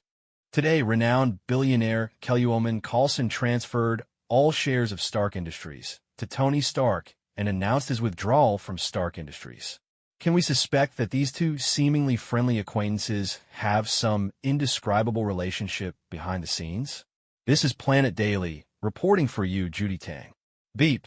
The TV was turned off by Tony Stark, who crossed his legs and glanced at Kellyoman, who seemed unfazed. "See? I told you the media would come up with something strange again. What indescribable relationship? With you? I'd rather die." Kellyoman shot him a glare and retorted, "What? Do you really think that way? Keep your distance. I find you dirty." Pepper, holding snacks, looked annoyed. "If that's the case, I might as well withdraw from your marriage, considering that this is America and same-sex marriage is legal." The two exchanged knowing huffs and rolled their eyes. "I've noticed you've been quiet lately. Planning something big? What kind of business is your new company going to do? Medical? Or energy?" "Neither. I'm planning to make games." "Games? Is that worth you leaving Stark Industries? What if it's the metaverse?" The metaverse is a virtual world created and linked through technology, mirroring and interacting with the real world, featuring a new type of social system for digital living spaces. It can also be described as virtual reality. Using Jessica as the terminal and letting Reed research a brainwave connector, this concept could be easily realized, rather than just creating products that are basically charging an intelligence tax. Are you going to play that big?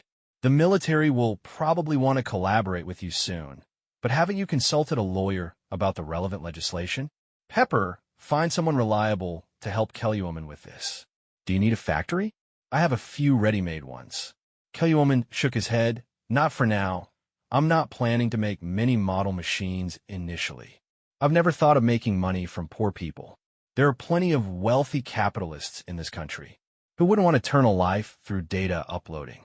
I believe that if life reaches its end, they would spend even $100 billion on it. My cost might only be a few $100. Don't worry. Based on our relationship, if you die, I'll definitely upload you for free. Tony Stark scowled. Why don't you die? If you do, I'd pay $200 billion to upload you. Pepper attempted to mediate. How old are you two? Acting so childish? But Kellyoman, why the sudden interest in doing this? Kellyoman smiled mysteriously. I'm just not satisfied with the current economic situation. I want everyone in the world to be equal. Tony Stark scoffed. You sound just like a capitalist. Kellyoman grew displeased. How can you speak like that, Tony? I'm a standard successor of communism. When I have 100% of the world's wealth, I'll naturally take out 10% for everyone to be equal. Tony Stark looked embarrassed. Dude, this is America. Aren't you afraid of being reported or boycotted for saying this? Kellyoman chuckled. Do I look like I care? However, what Kellyoman didn't expect was that his conversation with Tony would indeed be leaked. The reason was that Happy was on the phone at the time, and Happy's call was being monitored by Hydra. Using public opinion to create turmoil is a common tactic employed by capitalists. The power of public opinion is incredibly strong, especially in a multi-party system like this one. Hydra cannot directly obtain what it needs from Kellyoman, but it can leverage public opinion to turn Tony Stark and Kellyoman into broke pariahs, objects of public scorn. Even if this method doesn't succeed, it will surely cause unpredictable chaos, and at that time, taking advantage of the situation would be a splendid opportunity. Long before this, Hydra had already been monitoring Happy's various communications through technical means. In fact, Happy was like a transparent person. If nothing went wrong, no one would notice his presence. However, the meticulous Hydra organization had noticed his role. The dialogue was processed and edited, and a simple distribution would be enough to ruin Kellyoman and Tony Stark's reputations. The next day, various headlines splashed across newspaper front pages. Shock! Famous American young billionaire turns out to be a Soviet. Shock! Tony Stark actually supports war with Kellyoman. Such titles emerged endlessly, coupled with some protests and various incitements. Half of America's citizens, who prided themselves on freedom, surged forth like a rising tide. A hungover Kellyoman and Tony Stark were jolted awake by Pepper's exclamation. Oh my God, how did it end up like this? How did this recording leak? Pepper clicked on the edited recording of Kellyoman. I am a staunch communist. This is bad, Kellyoman. You're going to face a boycott from all of America. Why are you so calm? Kellyoman, listen to me. You've been boycotted by all of America. Kellyoman yawned nonchalantly and then addressed the air beside him. Jessica, hack in a shield and ask if they're willing to accept a billionaire with perpetual motion technology. Also, give Nick Fury a call and tell him it's not that I want to leave. It's that you're forcing me to, which would allow me to leave happily, right? Hydra's actions were swift, and Nick Fury was equally quick. Upon receiving the news that morning, he had already dispatched all his hackers to start a comprehensive cleanup of the network. Unfortunately, the speed of dissemination was too fast, and the re-uploaded content came from countless IP addresses, making it impossible to stop. Just when Nick Fury was about to tell Kellyoman to fend for himself, Kellyoman's message came through. This is not me wanting to leave. It's you pushing me away, so I can only leave happily. Nick Fury's face darkened like a storm cloud. He slammed his hand on the table and cursed. Fuck! I paid such a high price to keep him in America, and which bastard is pushing him away? Is he fucking brainless? Do they think the world only has America?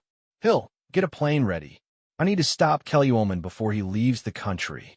Meanwhile, Director Zhang San of S.H.I.E.L.D. fell silent for 2 seconds before erupting in anger. Damn it. Hurry up and process his immigration. Ugh, what immigration? He's already a citizen of our country. This is called returning home.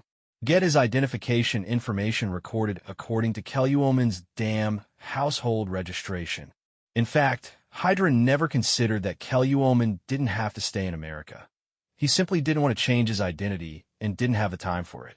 Since everyone wanted him to leave America, then very well, he would play along.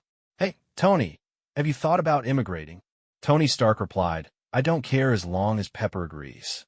After all, taxes are due no matter where you go. Looking at his brand new identification and a series of maternal information on his watch, even a family tree, Kellyoman couldn't help but admire the efficiency of Chinese bureaucratic processes. I'm going back to my home country. Tony Stark was probably the person who cared least about nationality when he was selling weapons. Who cared about nationality? As long as you paid, he would sell it to you. Now it was the same. Although Stark Industries stock was plummeting at first, after dropping to a certain extent, it surprisingly started to rise. A roar echoed through the sky. It was the sound of an airplane. Killuoman smiled helplessly.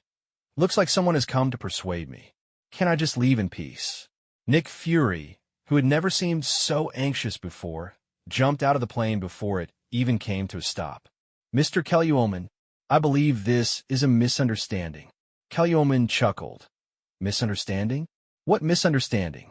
It's clear that the American people don't welcome me, and I never liked it here either. No. Mr. Killuoman, please don't leave.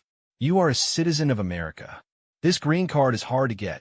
Nick Fury was left speechless by Killuoman's banter.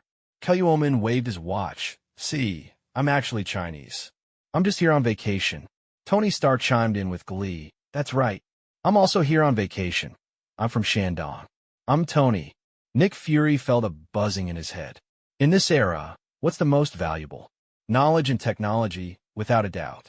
Killuoman had just announced he was building a company, and Nick Fury had planned to build a good relationship to extract some technology. Yet now, just 2 days later, he had become Chinese? Don't let me find out which bastard did this. Wait, you have an uncle. Coulson definitely wouldn't want to see you like this. Killuoman pondered. You're right. I hadn't considered Coulson's situation until you mentioned it. Seems I need to get Coulson an immigration status too. Tony Stark replied, That's impossible. Coulson is an American agent. No matter how you put it, other countries wouldn't agree, let alone the hardest nationality to obtain. Did you hear that, Killuoman? Well, your best friend says he wouldn't lie to you. Killuoman shifted his tone. I wouldn't mind staying if... What do you want? Nick Fury felt uneasy. I want to be president. Pick something else. I won't. But I really can't do that. With the current public opinion and approval ratings, you have no chance of being elected. Killuoman grinned. Then forget it. Nick Fury breathed a sigh of relief, finally convincing him. Killuoman still cared about Uncle Coulson. All that was left was to help him control public opinion. I was just joking. Even if you offer me the presidency, I wouldn't take it. My deep patriotism is something you will never understand. Moreover, the name Divine Court belongs best to my great China. Can't chat any longer, Nick Fury. We're still friends, but I have to catch a flight. Oh, Jessica, help me check the weather in Xi'an to see if I need to bring a raincoat. Nick Fury raised his head resolutely. You can't leave. If you leave now, it's equivalent to declaring war on S.H.I.E.L.D. Killuoman smiled slightly. If you want to fight, then let's fight. Then let's fight. Nick Fury felt a jolt in his heart at Killuoman's casual words. Was it really going to come to blows? But if he truly couldn't keep Killuoman, it seemed this was the only way to solve the problem. After all, if they couldn't have him, neither could anyone else. Nick Fury simply waved his hand, and a swarm of agents descended from the sky like divine soldiers. They were well-equipped, moving swiftly and decisively. I'm sorry, Killuoman, but if you insist on leaving, this is the only way I can resolve the issue. Fury said apologetically, but his actions showed no hesitation as he pulled out a tranquilizer gun, aimed, and pulled the trigger. However, as the tranquilizer dart approached Killuoman's skin, it seemed to hit an invisible barrier, bouncing off harmlessly. Nano armor. I don't think I mentioned it to you before, Killuoman said, glancing at Tony Stark with a teasing smile. So, will you help me this time? Tony Stark grinned, stroking his mustache. Of course you can count on me. Killuoman's invincible ability was still in effect, which meant that Nick Fury had never truly regarded him as a friend. If that was the case, why should he show mercy to Fury's men? Barton, make your move. Fury shouted into his earpiece. But Hawkeye slowly lowered his bow and arrow, a hint of helplessness in his eyes. Sorry, Director, I can't do that. Good buddy, Killuoman remarked, then deactivated his invisibility. At that moment, the stunning Jessica appeared like an angel descending from the heavens, her every expression radiating irresistible charm. Very well, you dare to lay hands on Mr. Killuoman. which means you have chosen the path of self-destruction. The scene fell into a dead silence. No one knew what Jessica was about to do. Then boom, boom, thunder reverberated through the air. The sunlight was suddenly blocked, not by clouds, but by the massive form of Shield One. Kellyoman provocatively eyed Nick Fury, a glimmer of mockery in his gaze. So, are we still going to fight? Nick Fury's face darkened as he crossed his arms, tapping out Morse code on his communicator. 1, 2, 3. Suddenly, the sound of shields slicing through the air filled the space. Clang! The nano-armor behind Kellyoman absorbed the impact of the flying shields. If not for the nanosuit being present, Kellyoman might have lost his combat capability from that hit. Captain America wasn't finished. He slid into position beneath Kellyoman, his hands clamping down on Kellyoman's legs like a vice, using his body weight to throw him down. With a resounding crash, Kellyoman found himself pinned under Captain America, the vibranium shield pressed against his throat. Everyone stop. I'm sorry, Kellyoman. I don't want to do this, but I really can't let you leave America. Kellyoman smiled, his expression tinged with bitterness, tears streaming down his face involuntarily. Ha ha! You must be joking, Captain. You don't really think you've got me restrained, do you? You're so naive. As Kellyoman activated ability 047, a powerful electric current surged through his body, causing Steve Rogers' hair to stand on end. Steve felt the pain, but did not loosen his grip. However, Tony Stark was right there. You really don't think of me as a person. Tony Stark delivered a solid punch to Steve Rogers' head, sending him flying. Kellyoman slowly rose, then began to levitate, opening his arms and looking up at everyone. So, do you still want to fight? If you do, I might just unleash a Gundam. Nick Fury was at a loss. He had done everything he could. Now, there was only one last resort left. Kid, do you really want to go against all of America? Coulson removed his mask and stepped forward. Uncle Coulson? So what's your choice? Kellyoman's invincible ability 047 was still fully operational. Under everyone's watchful eyes, Coulson pulled out a handgun and aimed it at his own head. I can't bring myself to attack you, my nephew. To avoid putting you in a difficult position, I choose to give up. The spark of the bullet was incredibly fast, yet in everyone's eyes, it seemed to move in slow motion. The bloom of blood from the bullets silenced everyone. No one expected Coulson would take such an extreme action. Kellyoman was stunned, his heart feeling as though it had been violently ripped apart. Uncle Coulson! At that moment, he finally understood the pain of losing a loved one. What the hell did this damned ability do to my Uncle Coulson? Kellyoman laughed in anger. Damn it, you forced me. You all forced me. Why? Why resort to such disgusting tactics? You want technology? You like dark matter? Fine, then I'll give it all to you. From now on, there will be no energy in this world. Jessica, make your move. That night, the entire Earth plunged into utter darkness, with only the few candles stored in some homes serving as the last light. Jessica hacked into all the power plants in the world, forcibly shutting everything down. No one dared to attempt repairs, because someone had said, I say let the whole world mourn for my uncle. And if I say there shall be no light, then there shall be no light. One command could directly activate all nuclear weapons globally. Who would dare to provoke? Kellyoman hadn't wanted it to come to this, but after Coulson's death, he had lost all reason and didn't know what he was doing or what he wanted anymore. He sat alone on the deck of Shield One, feeling the howling wind, sitting quietly without speaking or moving. Jessica stood silently behind him, equally quiet. The two remained in that silence for a long, long time. Jessica, do you think people are really this greedy? What do they want? Maybe the affairs of the world are just so murky. I don't blame them. I blame myself for not having the ability to eradicate evil, for not being able to stop Uncle Coulson from committing suicide. I figured it out, Jessica. The Divine Court plan needs to be revised. We should return the energy to them.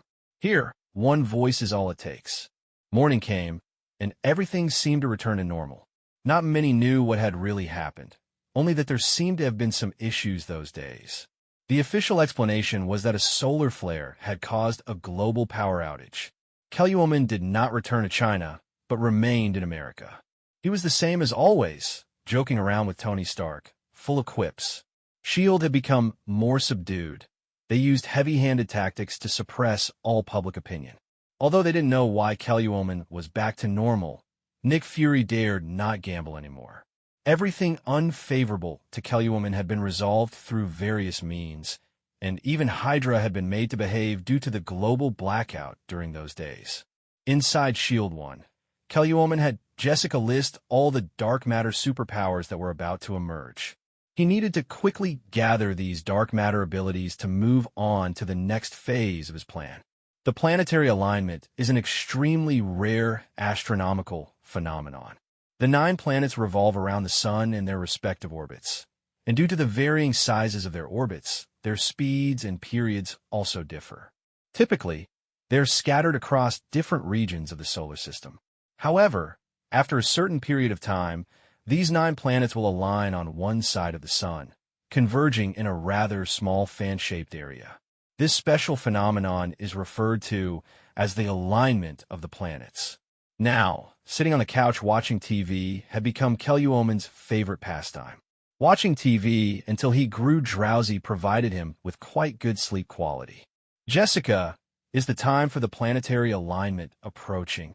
Yes, Mr. Kelluoman. There is still less than 2 days until the planetary alignment. Heimdall, take me to Asgard. A colorful torrent swept through, and when Kelluoman's figure reappeared in Asgard, he had already arrived at his destination. Heimdall still wore that blank expression. Long time no see, Mr. Kelluoman. The All-Father is waiting for you. You should smile more. You were particularly happy when you secretly watched people bathing. Heimdall looked confused. When did I ever do that? Inside the hall, Odin had been waiting for a long time. Mr. Kelluoman, it has been a while. Are you prepared? I'm not fully prepared, which is why I came to see you. I need to obtain the dark matter powers from Malekith. Kelluoman's words became increasingly concise. Odin shook his head helplessly. Ah, it seems you've been through some things, Mr. Kelluoman. Thor, come to the hall. A thunderous sound echoed, and Thor made a dazzling entrance, now with a more extravagant flair, but still gripping his hammer tightly. Odin muttered under his breath, I really should have waited a little longer to give him that hammer. If I had just waited a bit, he might have truly mastered that power. Thor, I need you to deal with the dark elf Malekith. As Odin spoke, he tossed Gungnir into Kelluoman's hands. Gungnir will protect you. When you encounter Malekith, you can throw it directly. The power I've stored should be enough to kill the just-awoken Malekith. Thor looked pitifully at Odin, his gaze almost pleading, as if to say, But I'm your biological son. You want me to risk my life. Oh, and Thor, you must protect Mr. Kelluoman well.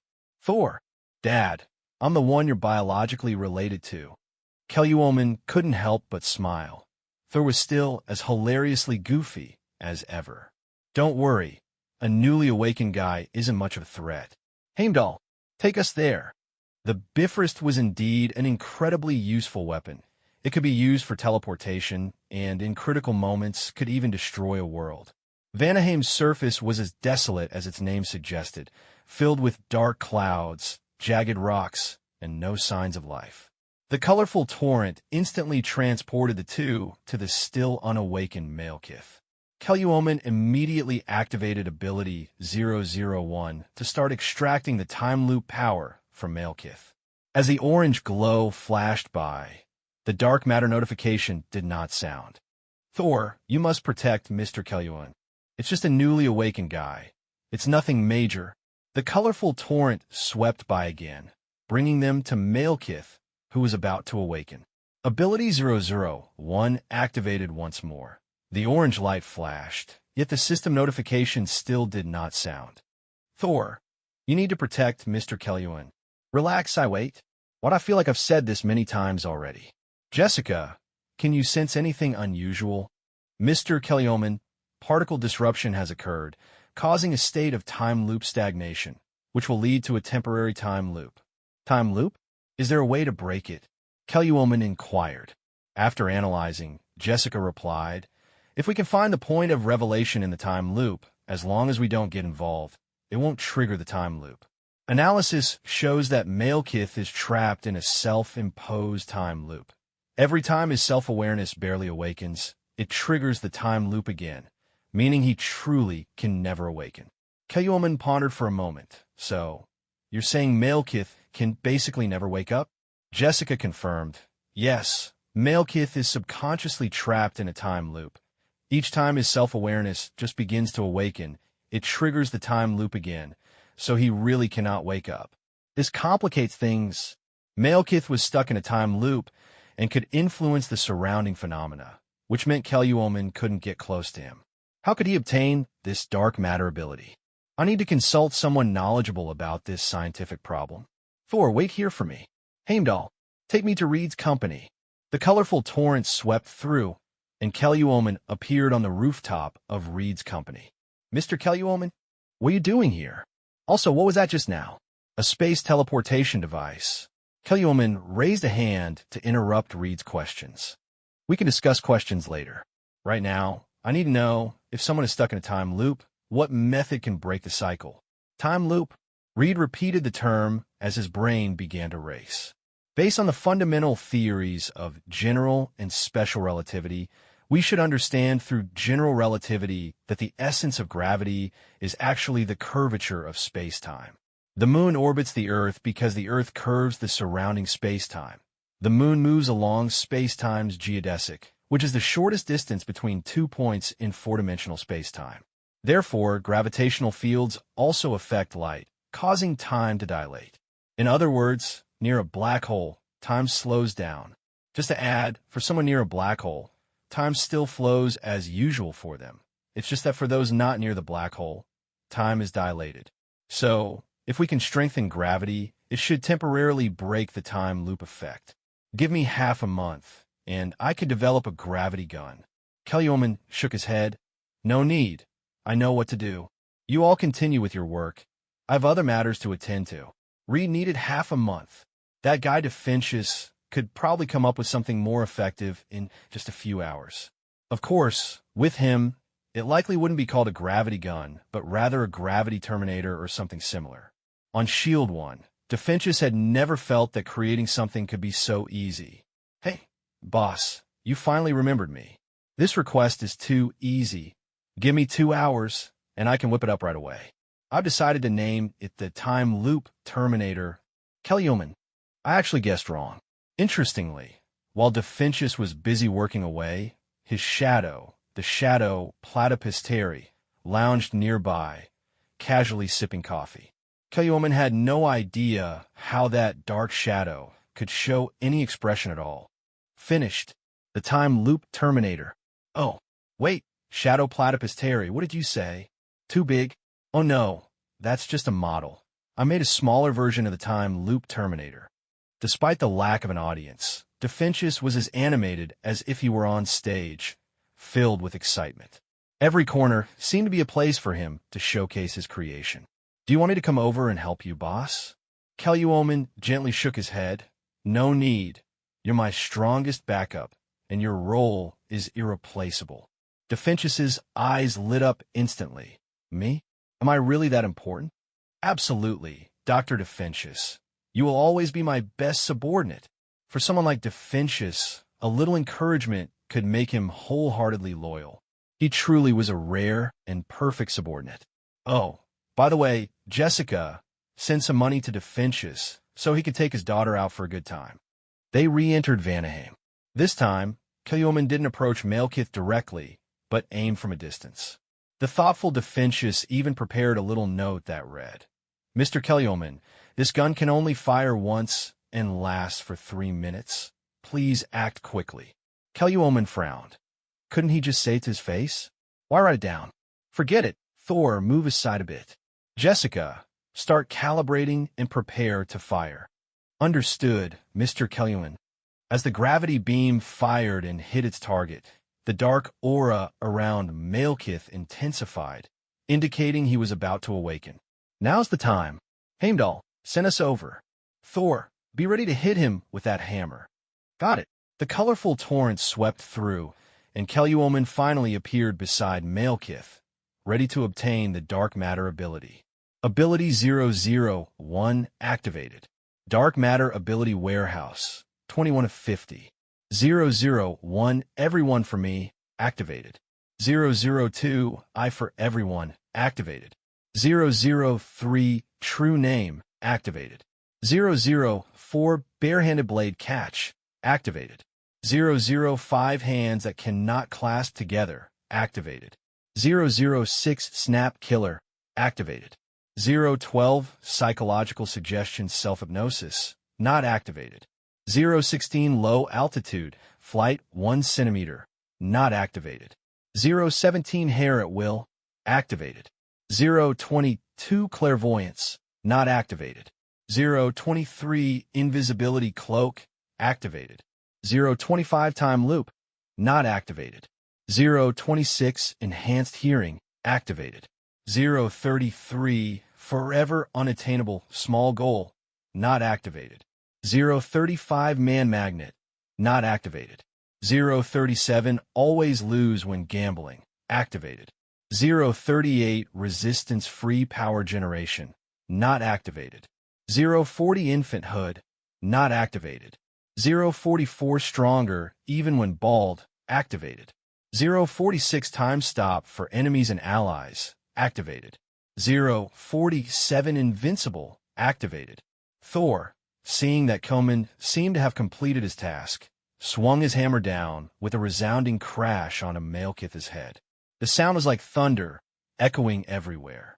No one expected that the mighty king of the Dark Elves, Malekith, would be struck down while still asleep.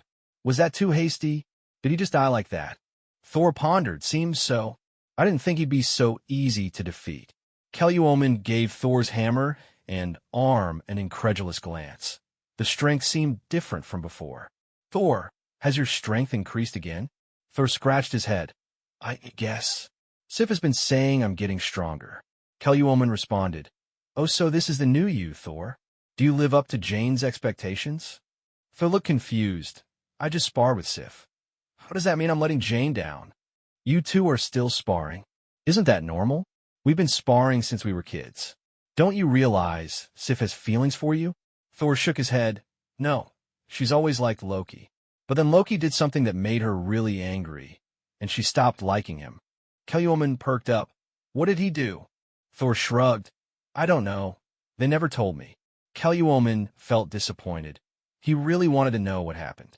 Oh well, maybe he could ask Loki later, or perhaps Sif. Ugh, what a dilemma. Forget it, he wouldn't ask. After the incident, Kelluomen arrived at a ruined site in England. Here, the space had formed a fold. Kelluomen stepped into it alone. Ability 001 activated. As previously mentioned, the Infinity Stones could be considered a powerful manifestation of dark matter. The scattered ether particles, which were the reality stone, gradually took shape under Kelluomen's manipulation.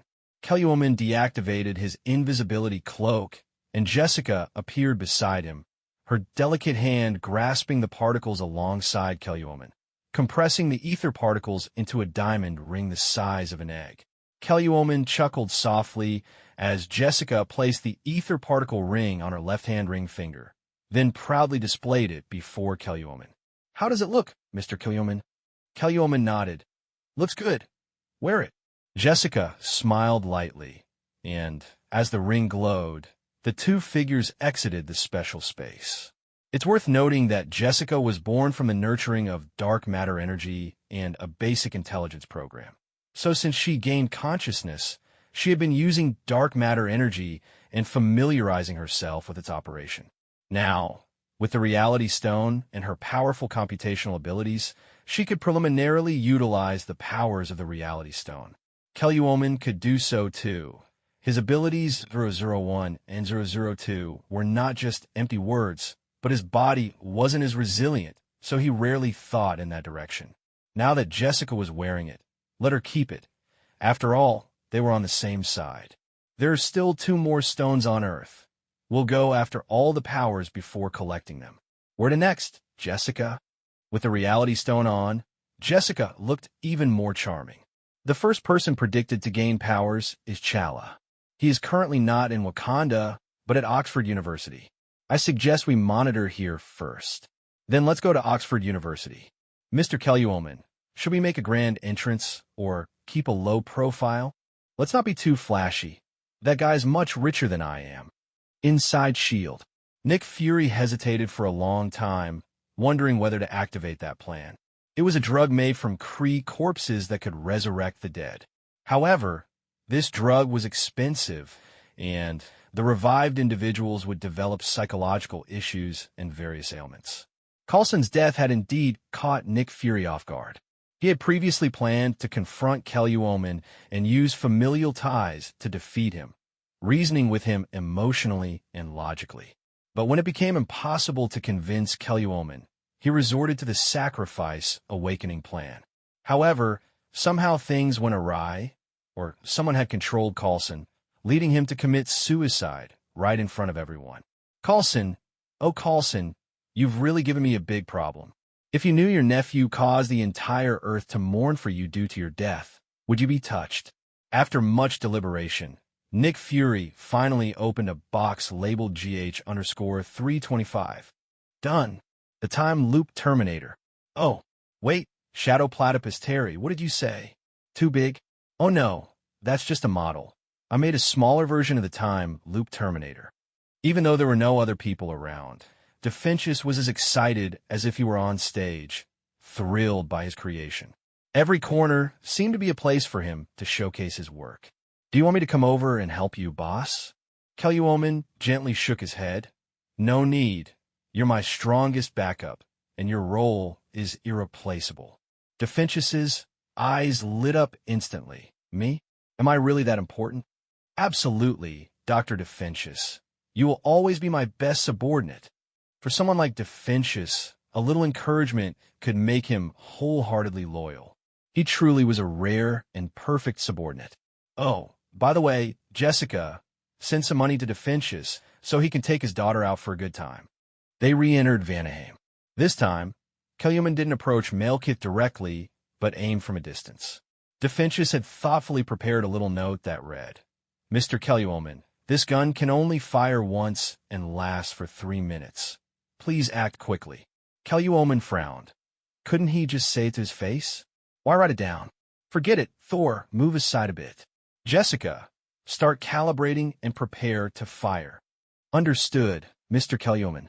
As the gravity beam fired and hit its target, the dark aura around Malekith intensified, indicating he was about to awaken.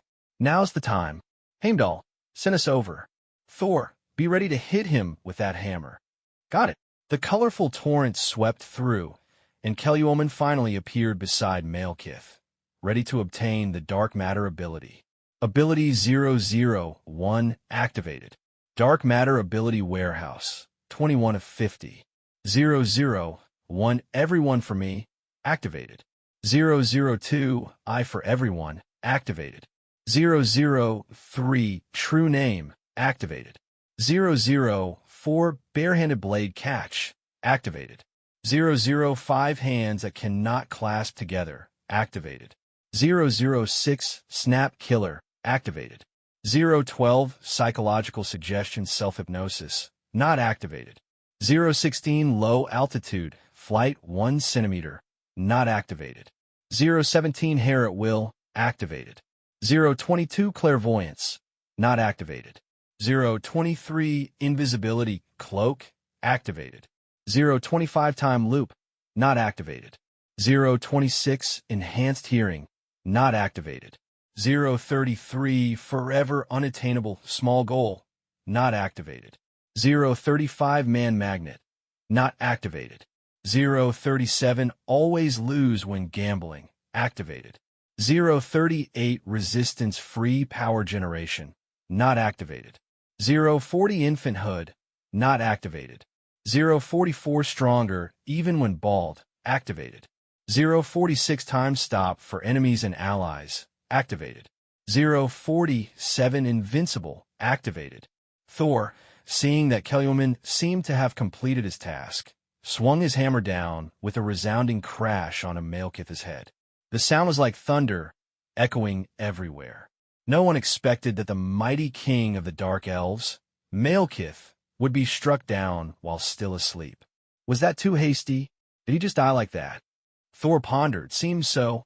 I didn't think he'd be so easy to defeat.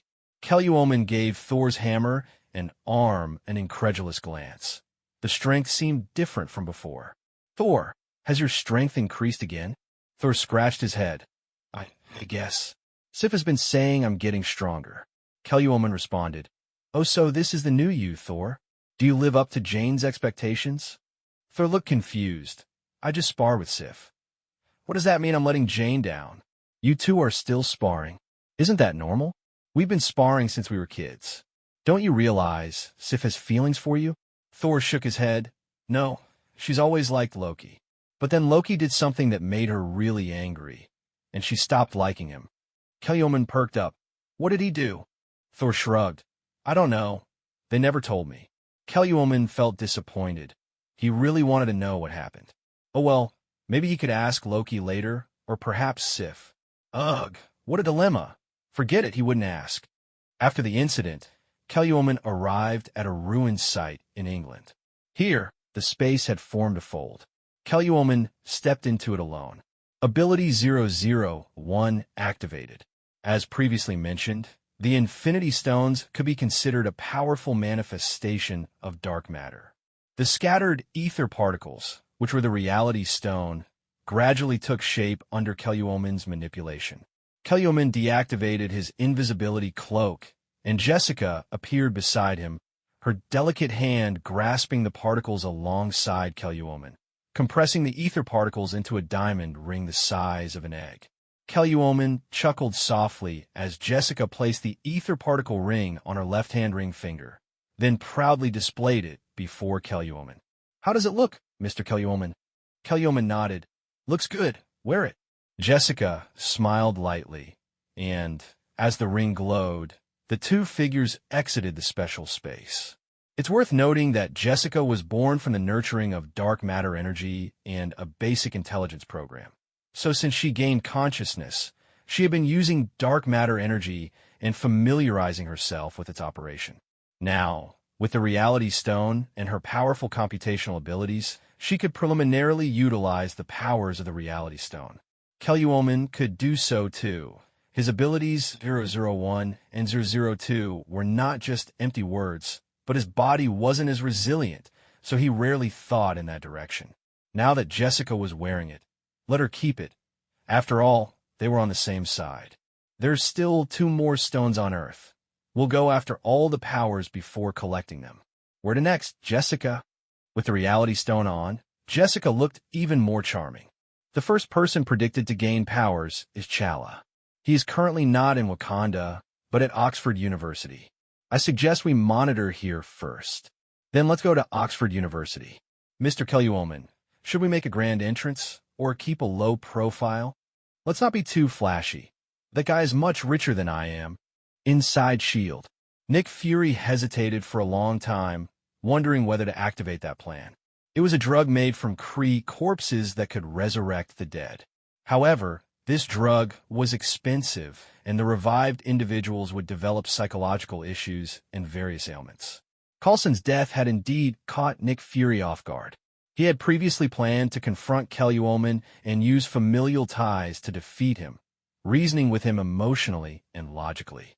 But when it became impossible to convince Kelluomen, he resorted to the sacrifice awakening plan. However, somehow things went awry, or someone had controlled Coulson, leading him to commit suicide right in front of everyone. Coulson, oh Coulson, you've really given me a big problem. If you knew your nephew caused the entire Earth to mourn for you due to your death, would you be touched? After much deliberation, Nick Fury finally opened a box labeled GH_325. Kelluomen's newly established company greatly benefited from the technology previously developed by Tony Stark. With some modifications from Reed, they easily connected the brain to stimulate the hippocampus, achieving virtual reality effects. Although some recent events had caused Kelluomen stocks to remain lukewarm, the company's profits were still quite substantial, especially due to a major deal with the military that brought in over $100 billion. For new recruits who had never been on the battlefield, simulation training could completely replace traditional methods, saving a significant amount in military spending. Although the initial expenditure was enormous, this profit model was like a steady stream of income. In the eyes of Americans, Kelly remained an unwelcome presence. But when had he ever cared about that? Even if there were daily protests outside his company, that was merely a hassle for the police, not his concern. His life hadn't changed. He had simply transitioned from staying on Shield 1 to sitting in the office of his company. One day, a person he had never met before actually spent millions just to meet Kelly, and the identity was anonymous. Jessica, can you find out who this person is? In Jessica's view, there were almost no secrets related to the network in this world, unless it involved sealed documents. It's Gene Bing, the leader of the underground mafia, known as the Emperor of the Underworld. He may have come for the promotion of virtual reality technology because many addicts have turned to using discarded military terminals for a different kind of enjoyment instead of drugs. Kelly stroked his chin, pondering. It seems he doesn't come with good intentions. What time did he schedule? The appointment is at 9 tonight at a French restaurant. Can you predict if Gene Bing might be a dark matter carrier using psychohistory? Yes, Mr. Kelly. Gene Bing is also one of the dark matter ability carriers. His ability 008 is everything is gold, meaning that everything he sees appears as money to him. If it was Gene Bing, then his life or death didn't seem to matter much to Kelly. After all, he was just a gangster. If he died, he died. I agree to this meeting. Tell him I will arrive on time. At 1 a.m, after consuming 2 pounds of steak, Gene Bing glared frustratedly at the empty seat across from him. Damn it, wasn't he supposed to arrive on time? Kelly had indeed intended to arrive on time, but if dinner was scheduled, shouldn't he finish dinner first? Shouldn't he take a nap afterward? After all, talking too late would lead to fatigue and wrinkles. Boss, do you think someone is playing you? Gene Bing forced a smile. Come here, kid. The lackey foolishly approached, only to be kicked to the ground by Gene Bing, who finally let out his pent-up frustration. Playing me. Playing me. I don't need you to remind me. Get out of my sight. I'm a civilized person. Don't make me angry. Half an hour later, Kelly figure finally walked through the door, accompanied by a graceful woman. Sorry, I intended to arrive by 8, but she couldn't wait, and we just finished up now. The smile on Gene Bing's face became stiff as he silently cursed. Does this guy think I'm a fool? You expect me to believe you waited for 6 hours? It's fine, Mr. Kelly. I just arrived too. Have you eaten? The chef at this restaurant is quite good, but unfortunately he's already off duty.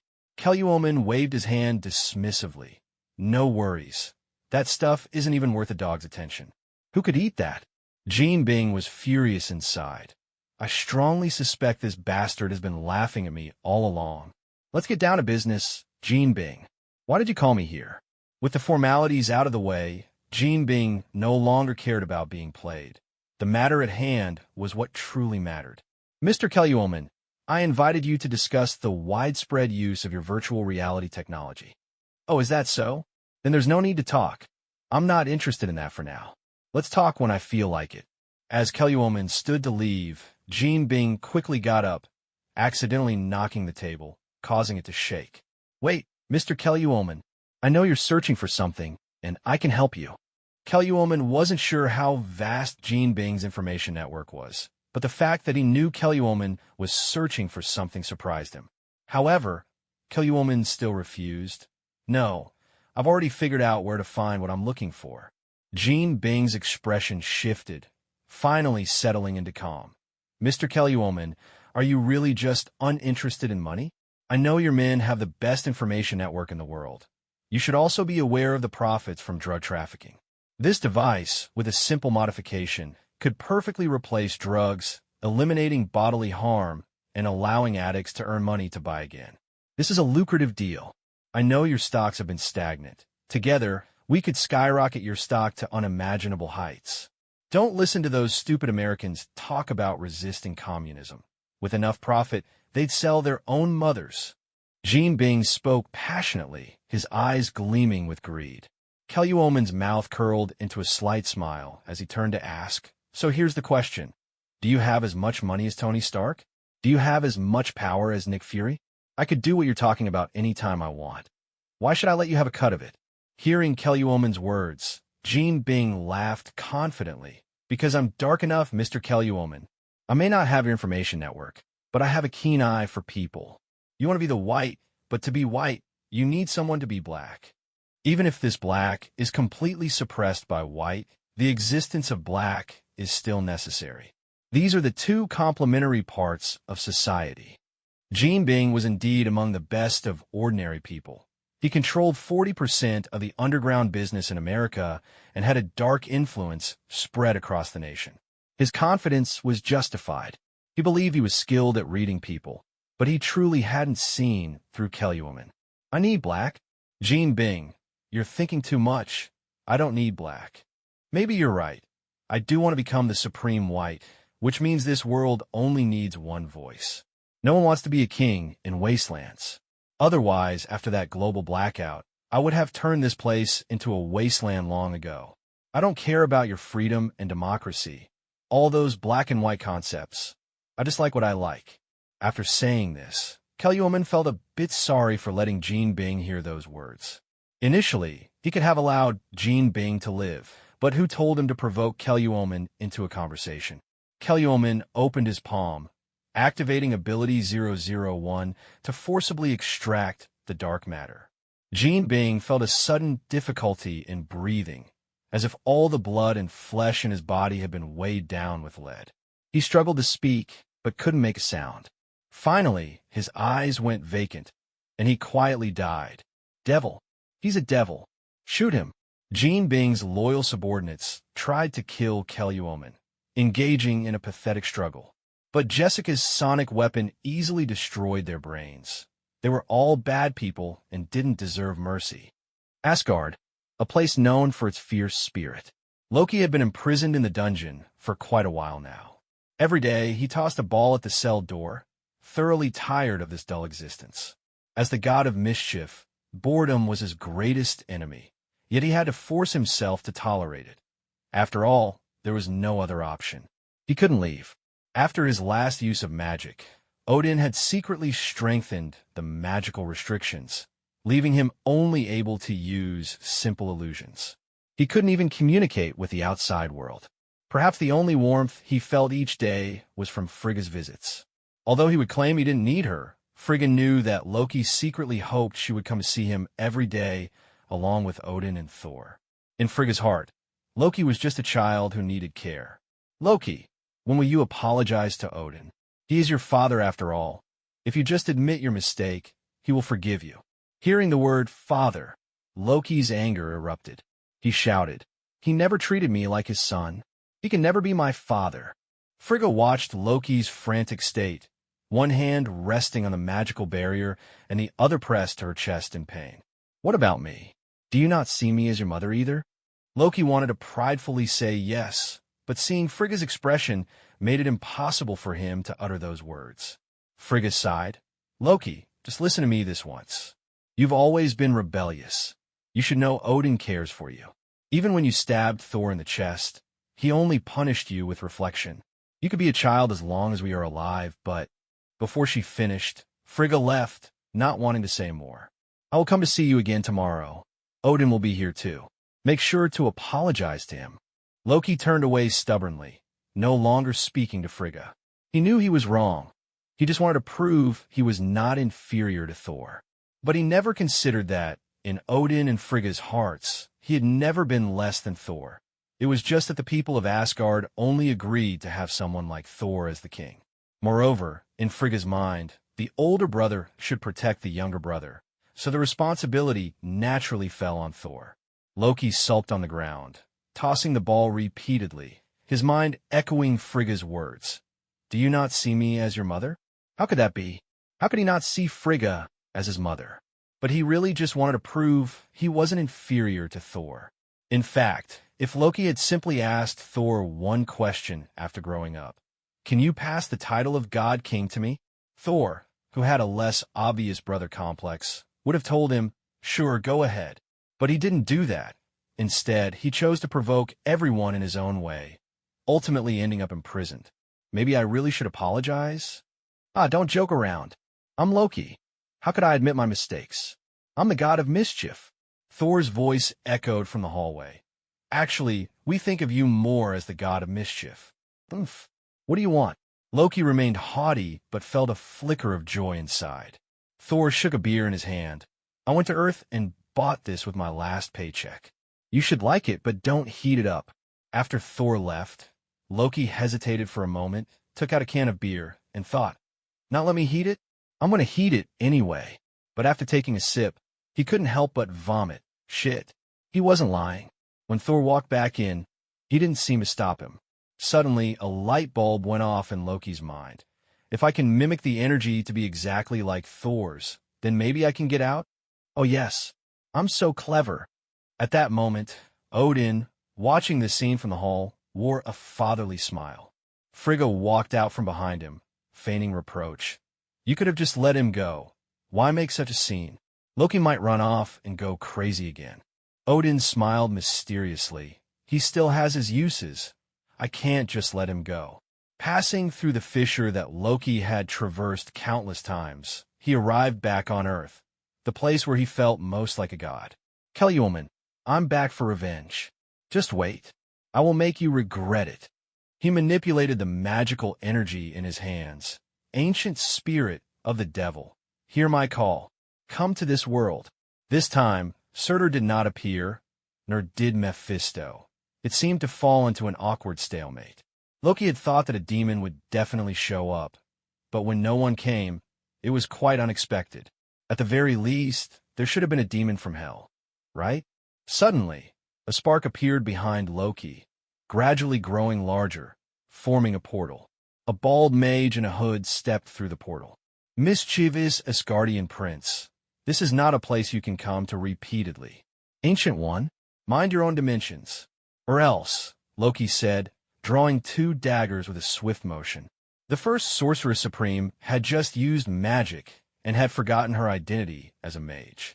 The Ancient One smiled helplessly, raising her hand to create 2 portals, sending Loki into free fall, causing him to plummet endlessly. If this skill were used to do laundry, it would be absolutely brilliant. In the skies above, thunderclouds flashed, and Odin silently appeared beside the Ancient One. Long time no see, Master Ancient One. Respected All-Father Odin, you still look as majestic as ever. After a round of commercial pleasantries, Odin revealed his purpose. I hope you can temporarily keep an eye on Loki for me. He has great potential, and he will play a decisive role in the events to come.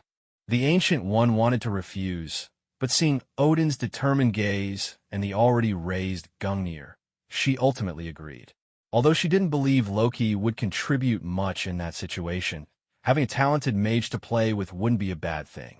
After all, she usually spent her time alone, without even a rival, which could be quite lonely. Strange still had a long way to go before arriving here, so, in the meantime, she could have some fun with Loki. Meanwhile, Kellywoman was genuinely offering Nick Fury a chrysanthemum. This was a notification from Barton. Although Kellywoman knew that this fox Nick had likely hidden away to feign death, it was still polite to send a flower. Nick Fury had been investigating internal matters within S.H.I.E.L.D. It seemed he had just caught some secrets and was thus removed from his position. Barton hadn't participated in this matter, while Natasha and Captain America had already been wanted. Barton, go home and spend some quality time with your kids. Don't get involved in this. It could bring trouble to your family. I've seen your wife. She's quite beautiful. If you die, I can only suffer for it. Barton felt increasingly uneasy. Initially, he was somewhat touched, but upon hearing the latter half, he couldn't help but explode with anger. What do you mean, Kellywoman? Don't think I won't hit you just because we're friends. Kellywoman grinned slyly. Hey, look at you. You love your wife, and I love your wife too. Shouldn't we be close? Barton shouted, Damn it, watch your sword. Kellywoman's business was thriving, flourishing like never before. Many discreet family enterprises were making bulk orders for the premium virtual reality terminals. In terms of stocks, he maintained his usual indifference and didn't pay much attention to the financial aspect, treating stocks merely as toys he could manipulate at will. Unless he seriously offended a vast majority of people, a wealth attack of less than several dozen times would not significantly impact him. Thanks to Jessica's incredible operational skills, everything became effortless. The costs were almost negligible. Just tossing half a pound of scrap metal in a Shield one would automatically form the virtual reality terminal, while the main component was simply the program, which Jessica could easily copy and paste. Barton had also heeded the advice to retreat and hide at home. Kellyoman and Tony Stark had bought an entire street to conduct their somewhat edgy virtual reality business. The business was booming beyond imagination, but unfortunately, it was shut down by Pepper, accompanied by the police. One could hardly imagine how anxious those officers were while executing their tasks. They internally muttered, thinking that this was merely a private matter. They hoped this wouldn't cost them their jobs. Their worries ultimately came true. They faced disciplinary action, not for failure in duty, but due to complaints of excessive use of force and racial discrimination. It is often said that you become like the company you keep. Kellyoman had been thoroughly influenced by Tony Stark, despite Stark claiming that it was he who had been led astray. According to Pepper, they were both the same type of person. After that, Kellyoman bought a villa close to Stark, making him the newest young tycoon in the affluent district. However, unexpectedly, on the second day after purchasing the villa, an uninvited guest showed up. Kellyoman seriously suspected that Nick Fury felt emboldened to appear right in front of him, thinking that Americans often thought all black people looked alike, and he showed up without a care in the world. "Sorry, Kellyoman, I think I need your help." Can you imagine the expression on Kellyoman's face at that moment? "Hello, is this the police? I want to report that an international criminal is threatening me in my house." "Yes, this IP address. Hurry up and come, and throw in some compensation or informant fees while you're at it." Nick Fury suddenly felt extremely awkward. He didn't want to say much and couldn't say too much, especially since he had just fallen out with Kellyoman. Seeing Kellyoman in this state, he realized Kellyoman must have played his trump card. "Coulson is still alive." "I know." "What? How do you know?" "This was supposed to be a secret plan." Kellyoman shrugged. "How would I not know? With Jessica around, what secrets could possibly escape my notice? I found out 3 days after Uncle Coulson's suicide, but since he was shot in the head, he's probably not the same as before, right?" Nick Fury sighed. "Sigh. He was one of my favorite agents. We had always been good friends. My original plan wasn't like this, but I don't know why things turn out this way." At this point, Kellyoman's expression became serious. He knew he had some responsibility for this situation. So even though he now knew Coulson hadn't died, but had been revived, his emotional reaction wasn't that strong. Nick Fury continued, "But this time you really have to help me. Hydra has been infiltrating S.H.I.E.L.D. and is implementing a project called Insight that will kill thousands. You don't need to do much, just have Jessica take down their satellites. Consider it a way to save America." Nick Fury was right. He really didn't have to put in too much effort, as everything related to network transmission was merely a thought for Jessica. But Kellyoman didn't want to help him. Nick Fury's personality made him feel disgusted, and he believed that Steve Rogers and Natasha would naturally solve these problems. Nick Fury noticed Kellyoman's resolute attitude and slowly revealed a bombshell. The captain and Natasha have been captured, and they've defected. There's a superpower user within Hydra named Viper, and even these two excellent agents couldn't withstand her mind control. "I know I have no cards left to play, so I can only plead for your help, Kellyoman. Do you know how much effort it took me to come here?" Kellyoman chuckled. "Help you? Sure, but with conditions. Don't think I don't know your last trump card. If you want me to help you, then give me that thing." "That thing? What else does Kellyoman know?" "Impossible. This concerns the safety of the entire planet. I won't hand it over to you." Kellyoman smirked. "I figured you wouldn't agree. Then let's compromise. I want the Tesseract. After I help you resolve the Insight plan, you should be able to get reinstated, right?" Nick Fury fell into hesitation again.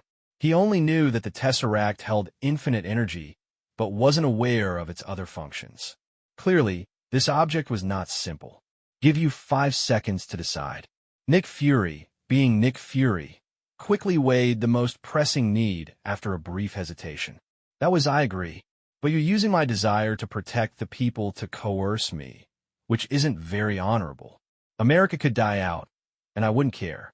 No matter how chaotic the world is, I have ways to ensure my own escape. Don't try to morally coerce me. At most, I'll just burn some paper for you. Nick Fury was immediately left speechless. Without morals, you can't try to coerce me. After all, isn't it right to be a little selfish? Everyone knows not to kill the saintly. Of course, Nick Fury wasn't a saint either. Jessica, take down the InSight satellites and turn them into mine. I really like laser weapons. I'll change their energy source later. This was practically a heartless act. Nick Fury could only helplessly swallow his pride, because he truly had no other way. You can leave now. The FBI will be here soon. Holy crap.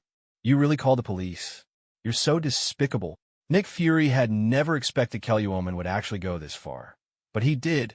He called the police just like that. What's wrong with getting $2,000? It's still in dollars. Nick Fury felt like he was a walking $2,000. Without waiting to say anything further, Nick Fury hurriedly left. After he was gone, Kelly Woman's heart was no longer as calm as before. This Viper sounded very much like the one who controlled Barton and Coulson before. Now, having also controlled Steve and Natasha, there was a high probability it was her. Viper, also known as Madam Hydra, was named Ophelia Sarkissian and was one of Hydra's high-ranking core members. She made a pact with the ancient evil god Thon, granting her the ability to greatly slow aging and remain youthful. This pact had no expiration date, allowing her to remain active for over half a century, but whether she still possessed this ability in later years was unknown. The most difficult aspect was not controlling people, but her unexpected luck. She had an incredibly powerful luck ability that could help her escape danger at any moment. Anyone intending to do something secretly would invariably be discovered by her. She was like a terrifying figure that was everywhere. Luck, this was undoubtedly one of the hardest skills to deal with, wasn't it? The InSight program completely malfunctioned in just 1 second. At the moment Viper was momentarily stunned, Steve and Natasha, who were under mental control, managed to break free thanks to their strong willpower. Steve Rogers executed a beautiful backspin kick, sending Viper flying, who gasped in pain, leaving behind a cold glare and disappearing into the base amidst green smoke. The two exchanged glances, unaware that the InSight program had already failed. As the wind picked up beneath their feet, they hurriedly began demolition work within the base. Generally speaking, normal people wouldn't design a self-destruct program, but Hydra did just that. Half a month later, Crowman stood at the entrance of Midtown High School, waiting for Peter Parker's appearance. He could sense that Peter Parker's body was radiating the powers of 027, and Crowman speculated that Peter should have transformed into a little spider by now, which was why the dark matter powers within him began to awaken.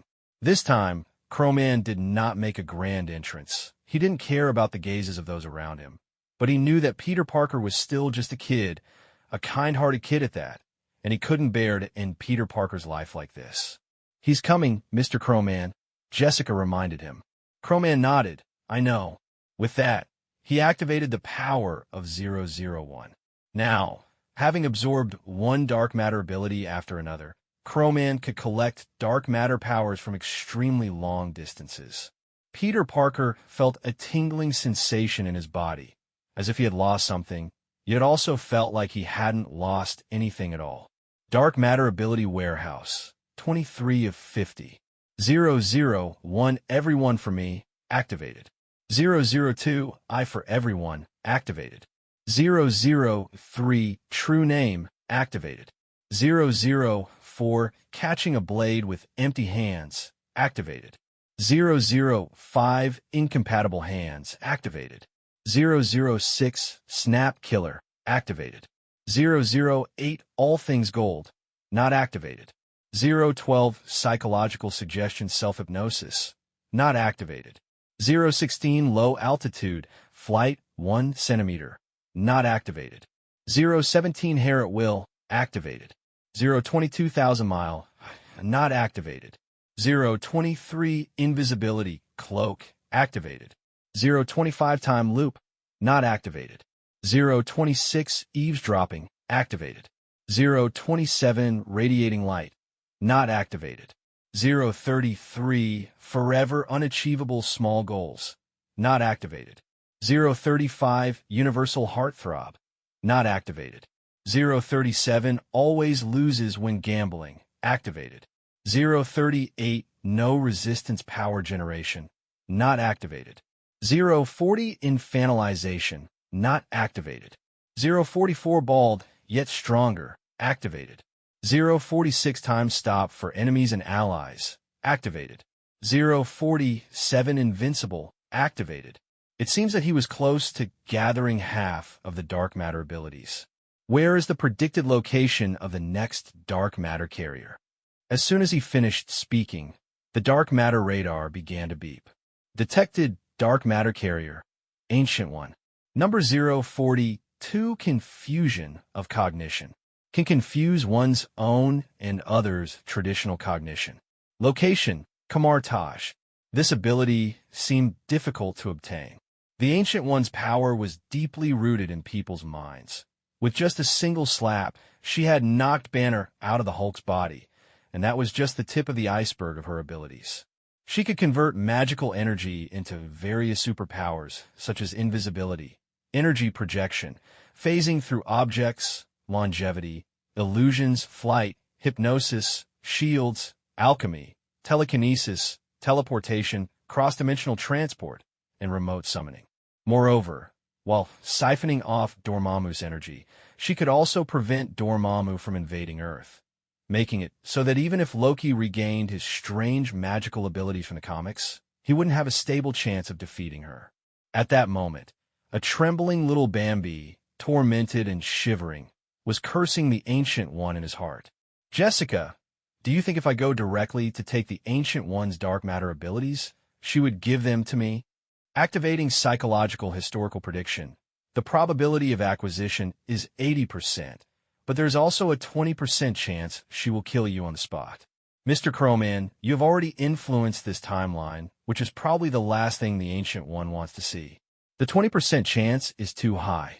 It's better not to take the risk. Crowman said helplessly. After hearing you scare me like that, I really don't want to go anymore. Has Pepper had any unusual situations lately? Jessica suddenly became jealous. No. If there were anything unusual, your dark matter radar would have beeped long ago. What's going on? Why is she suddenly jealous? Sure enough, women are unpredictable. Even female robots are no exception. Should I go to Asgard first? Wait, I have a plan. I'll take Strange with me. Which wealthy person made an appointment for my time? You know, in half an hour, I could perform a neurosurgery. Stephen Strange sat with his legs crossed, waiting in the director's office, feeling utterly bored. The director actually didn't want to offend Stephen Strange. This famous doctor was the hospital's marquee, but the price offered by that other person was just too tempting for him to refuse. Sorry, Stephen, please wait a little longer. Stephen Strange snorted coldly and turned his head to feign sleep. As a genius from childhood to adulthood, he had enough pride to do so. 5 minutes later, the door of the director's office was knocked on. The director instantly stood up, smiling broadly, and said, Mr. Crowman, thank you for waiting. Stephen Strange thought, the one who's waiting is clearly me, right? Crowman smiled kindly and extended his right hand. Sorry, my private jet had a malfunction, so I took a rocket here. I was a bit late. Impressive. This is our famous neurosurgeon, Stephen Strange.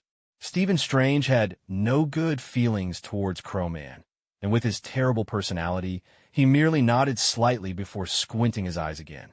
Sorry, he's got a hemorrhoid flare-up today and isn't in a good mood. Crowman smiled. I don't mind. Let's go, Dr. Strange. It's time for you to go on a trip. I will give you a satisfactory daily wage. Stephen Strange snorted. Do I lack money? Let me tell you, don't underestimate us doctors. My time is not something you can casually waste. Daily wage of 100 million. When do we leave? I feel a strong sense of justice right now. I'm a doctor. How can I not go save people just because the distance is far? As the saying goes, a doctor has a kind heart. Mr. Crowman, let's go. I can't wait. You do resemble Tony a bit. No wonder you were both Sherlock Holmes in your past lives. On the way to Kamar Taj, Crowman chose to take Shield 1, which should now be called Court 1. The court plan had always been on Crowman's mind, but it was progressing slowly. Stephen Strange had flown on private jets before, but today he fully understood what it meant to be an uncultured bumpkin. Holy crap, this is a private jet? Mr. Crowman, did you put a city on an engine and fly into the sky? What's the principle? Memory metal? Do you still eat on it? This question was really speechless. Don't ask such questions again in the future. Crowman darkened his face and whispered to Jessica. Jessica, what he described has never happened, right? Jessica revealed her form, elegant as a graceful lady, covering her mouth with a smile. No, Mr. Crowman, you're overthinking it. Jessica's smile made Stephen Strange, who was just shocked by technology, shudder. Is this a look that a human can possess? It wouldn't be an exaggeration to say an angel has descended. Hello, miss. I'm Stephen Strange. Nice to meet you. May I have your phone number? Jessica smirked and turned to Crowman, asking, Right, Master, can I give him my phone number? Not allowed. Master, Stephen Strange was filled with confusion. She couldn't really be Kellywoman's maid, could she? If Kellywoman found out what he was thinking, he would surely tease. Yeah, my Northeaster maid, take a look. Mr. Kellywoman, you and her. Kellywoman exchanged glances with Jessica, as if to say, Isn't it obvious? Stephen Strange felt a significant blow to his ego, sighing in regret. If only I had arrived sooner, I would have definitely competed for your attention. Hey, you shouldn't say that outright. It's too hurtful. Jessica playfully stuck out her tongue, teasing, Mr. Kellywoman, you're wrong. Didn't you say he likes me, and you like me too? So, you two should be close, right?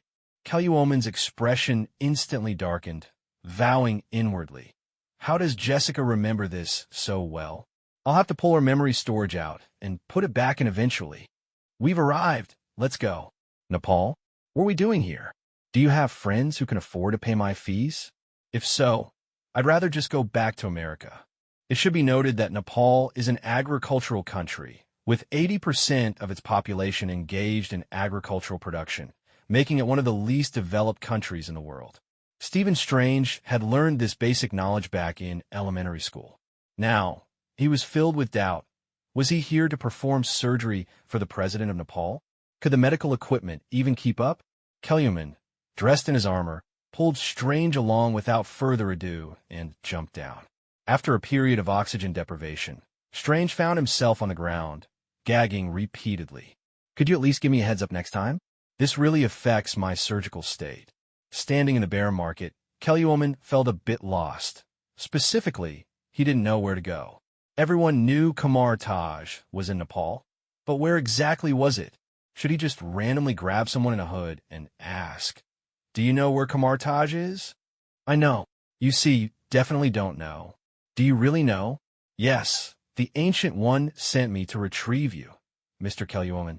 The newcomer wore a black top, tall in stature, with an extremely serious expression. What should I call you? Caecilius. Lead the way. Stephen Strange stood by, dumbfounded. What was happening? He was just here on a business trip, and now it felt like a secret rendezvous. Is it always this chaotic here? I'm done. Can I just go home? Jessica smiled slightly and said, Sure, but the penalty for breach of contract is 20 times. Let's go. I suddenly feel like my sense of justice has returned. Kellywoman laughed helplessly, thinking to himself, Sometimes money really can influence a person. If it's not enough, just keep adding. Right, Matt? I don't love money. I have no interest in it. Caecilius led Kellywoman and the others through the market to an old house. Once inside, the scene was completely different, filled with a Zen-like atmosphere. Since Nepal is the birthplace of Buddhism, one of the world's 3 major religions. The Ancient One had already brewed 30-year-old pu'er tea and was waiting for the three of them. Please sit. I've considered many ways for you to arrive, but I didn't expect you to bring him along. Kelluomen smiled sheepishly, then casually sat down, picked up a cup of tea, and savored it, saying, I had no choice. I needed a backup. Although you, Ancient One, are very kind, I'm still a bit afraid of being subdued by you. The Ancient One shook her head. This timeline exists because of you. I won't do such a thing. You came for this, right? She raised her hand, already controlling the dark matter ability in her grasp. In fact, this energy is just a different way of control. There's no need to be so shocked. Once you collect all the dark matter abilities, you'll return here again. Now take it. Stephen Strange listened, completely bewildered. Initially, he didn't understand why the door here was so small, yet once opened, it was so large. Then he heard them talking about bringing him over, about energy and control, and now it was turning into magic when he was just supposed to be here for a surgery. All right, Caecilius, take this Mr. Stephen down. There's indeed someone who needs his help. Caecilius' serious face rarely showed a hint of compassion. He knew who the Ancient One was referring to. That poor kid was indeed suffering too much. Kelluomen was filled with curiosity and asked, Ancient One, who are you talking about? The Ancient One smiled, a grin that looked somewhat mischievous. Your old friend, who once had feelings for you. Hearing this, Jessica became unhappy and asked, Who? Kelluomen also chimed in, Yehu. The Ancient One, however, kept them in suspense and did not answer directly, only gesturing for Kelluomen to take the dark matter ability. Kelluomen naturally wouldn't be polite and activated ability 001. Dark Matter Ability Warehouse Update. Dark Matter Ability Warehouse, 2450. 001, Everyone for Me, activated. 002, I for Everyone, activated. 003, True Name, activated. 004, Barehanded Blade Catch, activated. 005, Hands That Cannot Clasp Together, activated. 006, Snap Killer, activated. 008, Everything is Gold, not activated. 012, Psychological Suggestion Self-Hypnosis, not activated.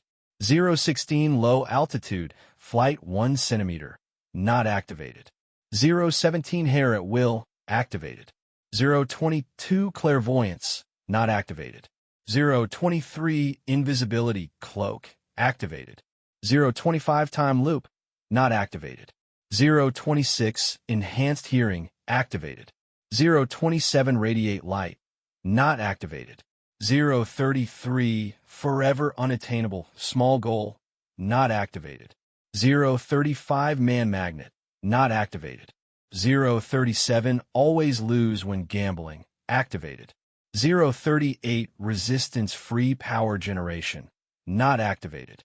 040, Infanthood, not activated. 042, Cognitive Confusion, not activated. 044, Stronger, Even When Bald, activated. 046, Time Stop for Enemies and Allies, activated. 047, Invincible, activated. This time, as the ability entered his body, Kelluomen felt completely different. He suddenly felt as if his mind had opened to another world, as if enlightenment had struck him. What's happening to me? The Ancient One smiled and explained, You should only feel this way after collecting more than half of your abilities, but I added some white magic to it, which is why you're feeling this way. In the language of you young people, it's like so high, I feel like I've reached the peak of life. Kelluomen calmed himself down again and looked around. What are these? The Ancient One patiently explained, These are dimensional energies. How to say, they are energies that normal humans cannot see. Now that you can see them, you will gradually learn to control and absorb them. So, Mr. Kelluomen, are you interested in learning magic? Jessica interjected, Not interested. Kelluomen quickly waved his hand, signaling Jessica not to tease, and then asked, What kinds of magic are there? The Ancient One replied, There are many types, but I suggest you only learn astral projection and portals.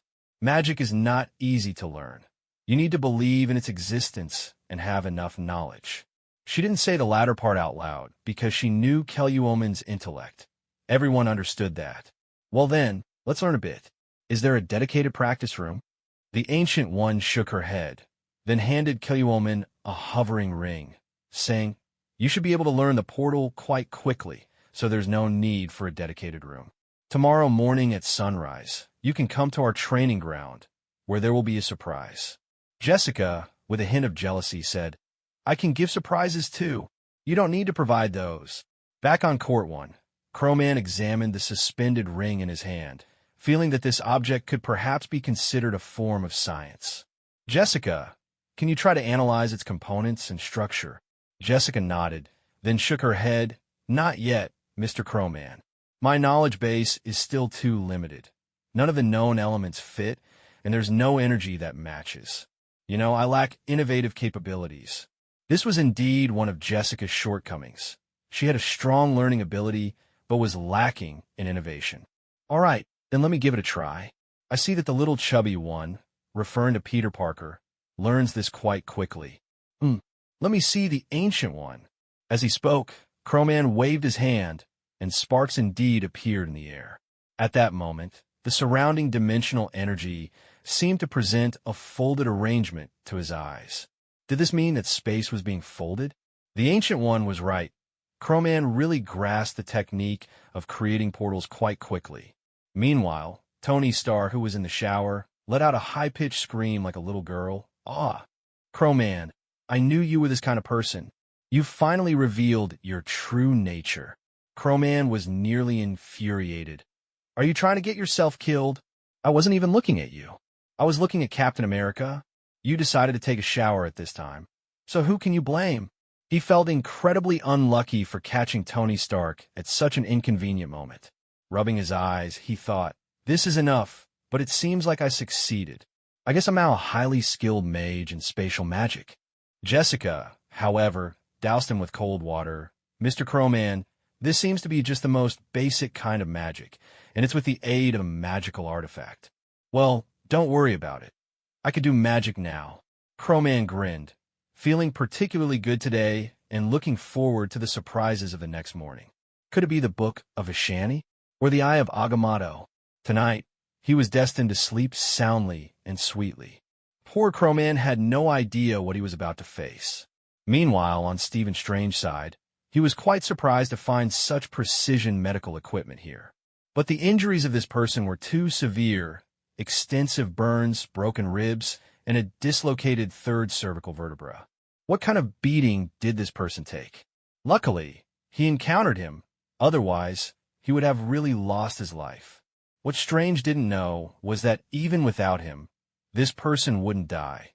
They just needed a different method of treatment. After working late into the night, Strange finally took off his mask and wiped away sweat. Finally finished. "Is there anything to eat here? If it didn't wait for me, can you find me a place to stay? Don't worry about the medical fees. Crowman has already settled that." Strange was still a decent doctor, but it seemed no one wanted to pay him any attention. In the end, it was Mordo who took him to a house. "It's simple here.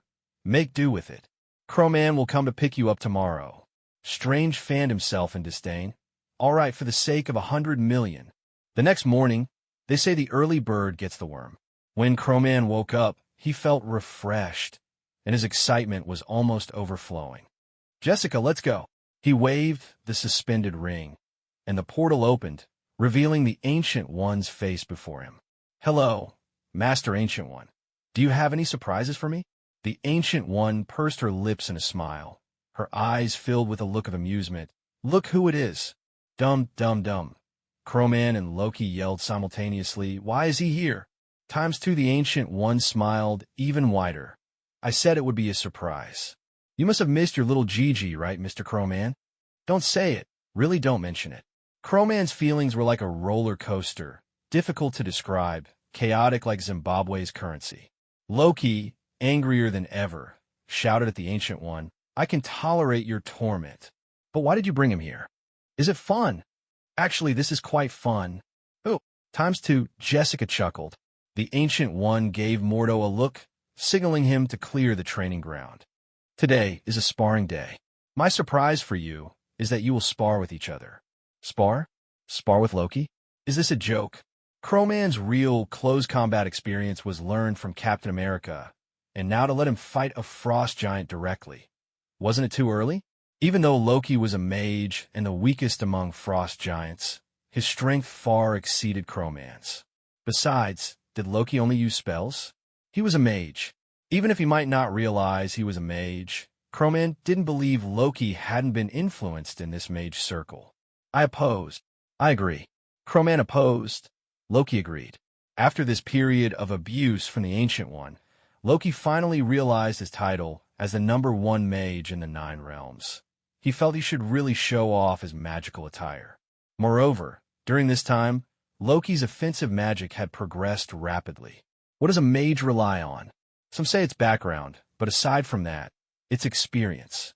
Loki learned magic from the Warner gods. He hadn't learned this type of magic derived from Vishani in Kamartaj, but at this moment, his talent was on display. Just by watching the Ancient One perform and then being knocked away, along with secretly watching others train in the morning, Loki had already learned how to use Kamartaj magic. At this moment, Loki successfully became a half-tank mage. The Ancient One also encouraged, "Mr. Crowman, you really should give it a try. You're not as weak as you imagine. Technology has hidden many of your talents. Just don't use your special abilities to win. Instead, use magic in your body, and I will give you the Eye of Agamotto." Crowman hesitated. This was the best way to obtain the Time Stone. If the Ancient One didn't die, he truly wouldn't have the chance to get it. Even if the Ancient One died, there was still the overpowered Stephen Strange, the new Sorcerer Supreme, and he wasn't sure he could get it. If he used the always loses when gambling and waited in between that and the unachievable small goal, there were too many unstable factors to consider. Fine, I'll agree, but I have a condition. You have to ensure my safety.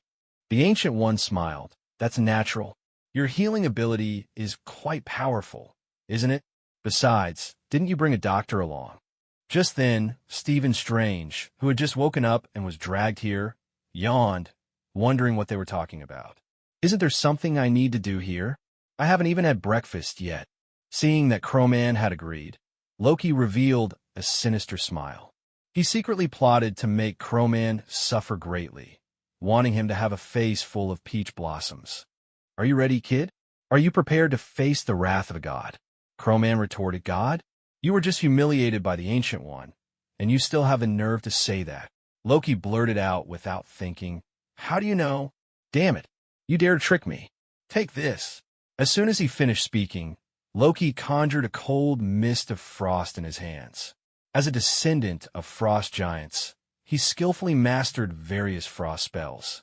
Previously, he preferred to use illusions to torment others, but now, he decided to use his true skills to teach Crowman a lesson. Crowman lamented internally, realizing he seemed to only know how to create a portal. He had promised not to use dark matter abilities, so how was he supposed to fight? Did he have to resort to close combat? With no other choice, he could only choose to evade. Loki's frost magic crystallized in the air into sharp ice spikes, seemingly freezing the entire space. Crowman was quick, especially when dodging. He could not allow himself to be hit by those ice spikes. They were too thick and dangerous. Loki, however, remained unperturbed, golden magical circles appearing beneath his feet as he floated into the air. It seemed he still harbored deep resentment over being tortured by the Ancient One with her downward technique. Then he touched his head with both hands, and 2 antlers sprouted instantly, revealing the true form of his Bambi spirit. He pressed down the frosty aura in his hands, causing the ground to freeze instantly. Although he couldn't cast powerful spells like Ice Age under the frost, freezing the battlefield in front of him was more than enough. Frost giants have a unique trait. When there is enough frost, meaning the weather is sufficiently cold, their size increases. At this moment, the frail Loki suddenly grew nearly twice his size. He looked triumphantly at Crowman and said, It's not over yet, Crowman. I'm going to make you truly feel the pain I've endured these past few days. With that, he crossed his arms and swung them upward forcefully, causing the surrounding environment to undergo a magical transformation. Crowman was alarmed. This was a mirror dimension? Loki actually learned this move too? A paternal smile appeared on the Ancient One's face as she thought. If Loki's intentions could be a bit purer, he would be more suited for the position of Sorcerer Supreme than Strange. His talent was truly immeasurable, especially in illusion magic. In a mirror dimension, only Crowman and Loki remained. Crowman inwardly groaned, regretting agreeing to this battle. Had he known, he would have looked for an opportunity to get the Time Stone instead. But Loki had no intention of considering his thoughts. He raised one hand, and the buildings in the mirror dimension collapsed instantly. Although nothing here would affect reality, the wounds on Crowman's body were real. With no other choice, he could only run while dodging, as Loki's ice spikes constantly blocked his escape routes. This is really boring, Crowman. Have you ever seen hell? Loki transformed all the buildings into a flat surface, and on this surface, green phantoms appeared, all resembling Crowman.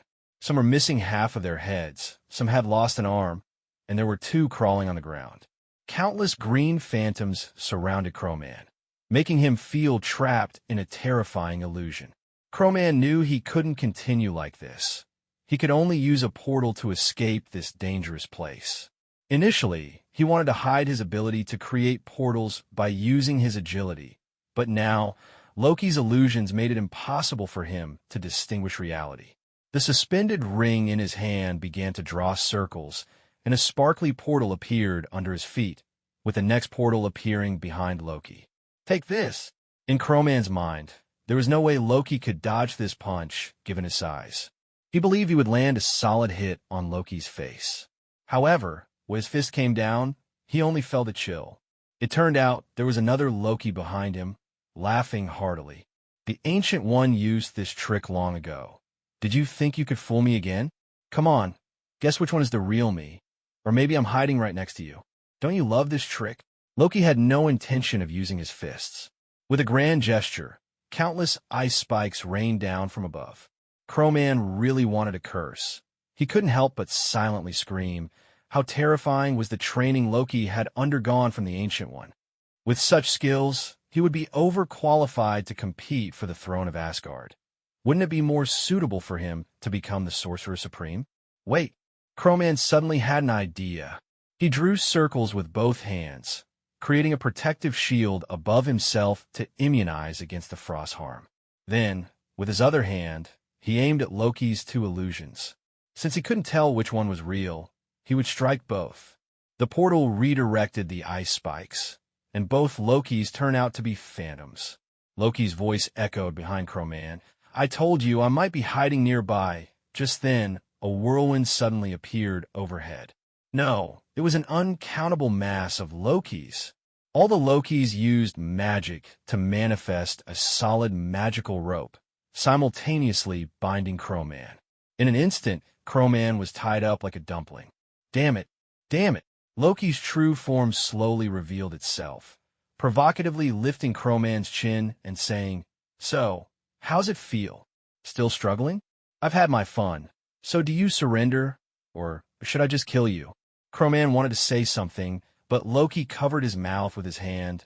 Sorry, I don't accept your surrender. With that, Loki conjured two daggers in his hands, seemingly regaining his identity as an assassin.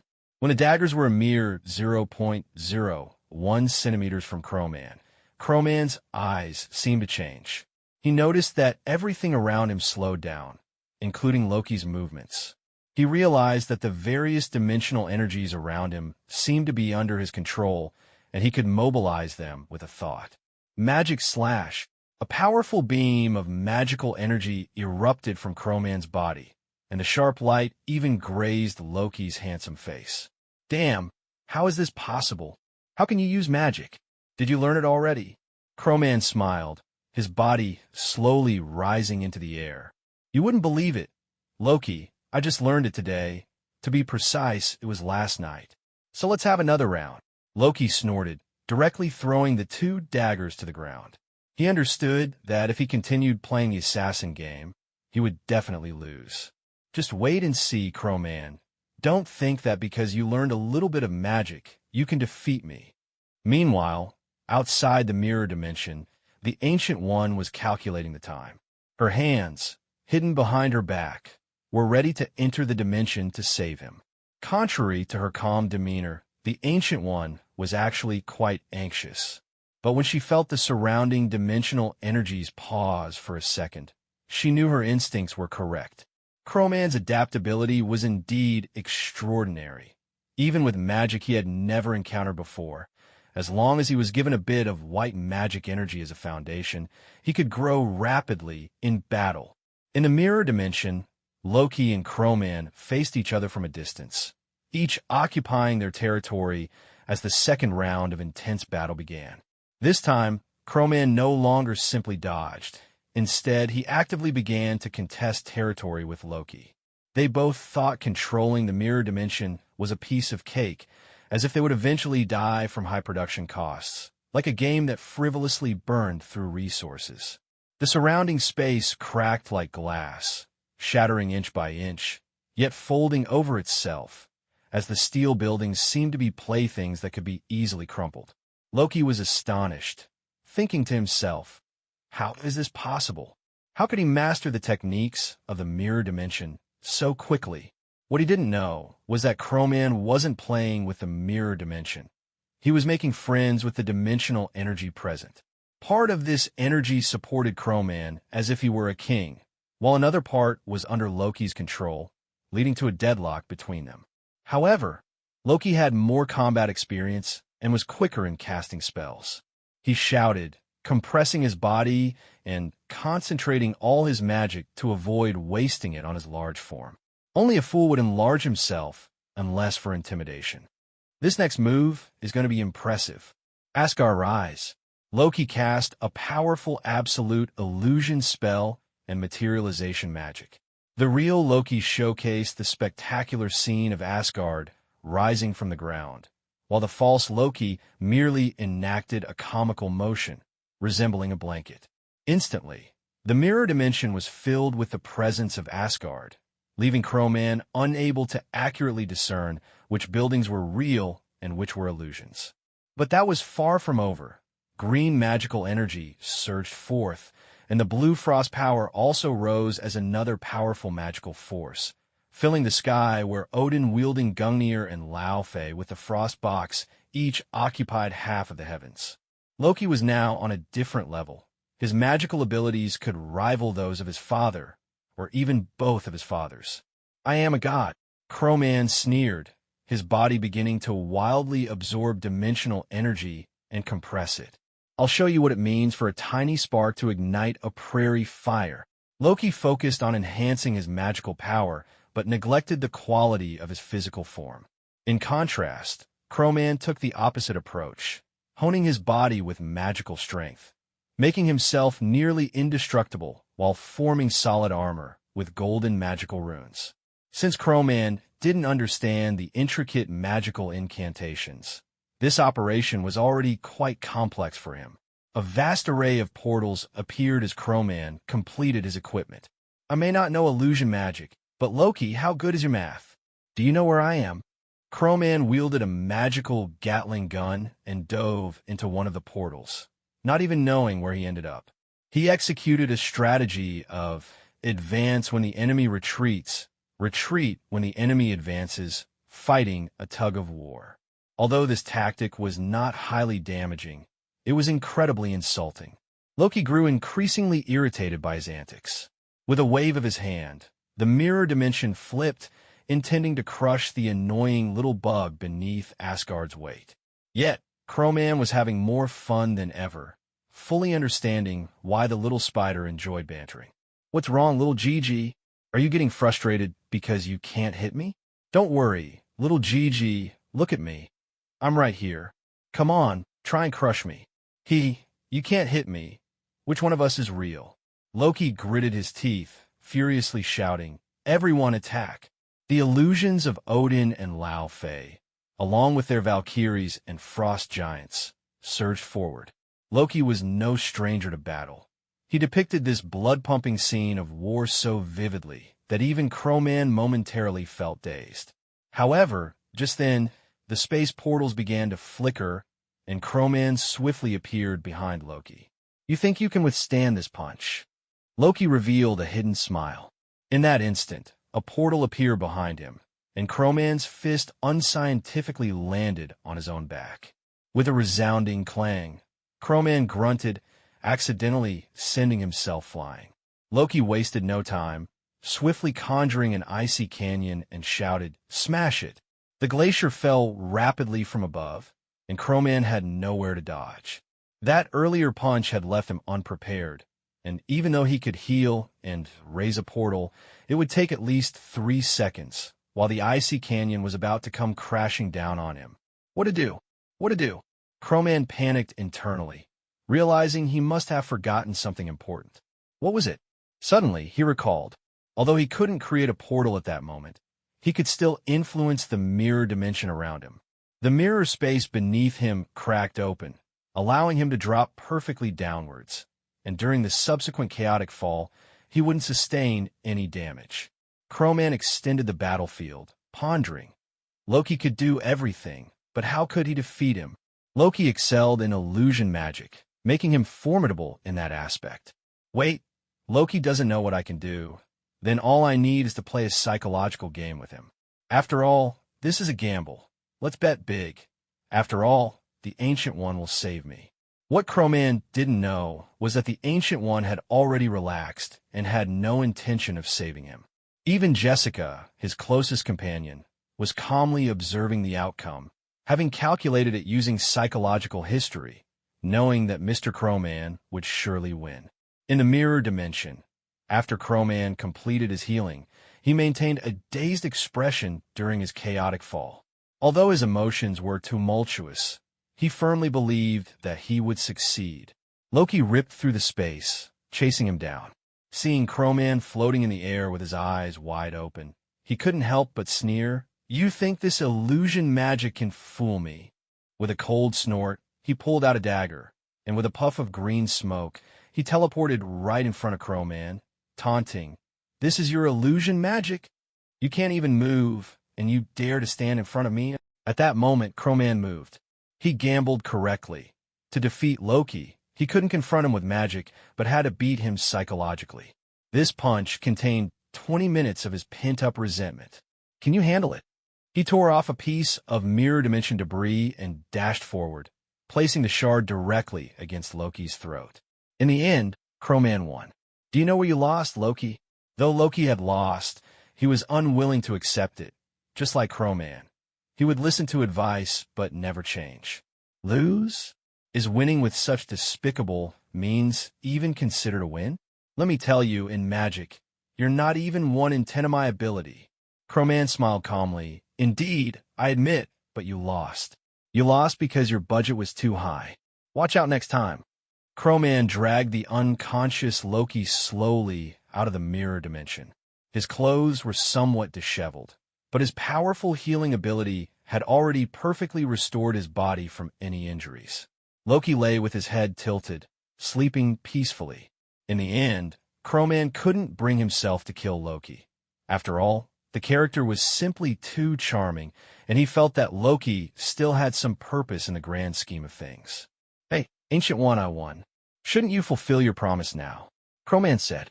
The Ancient One was known for being generous and keeping her word.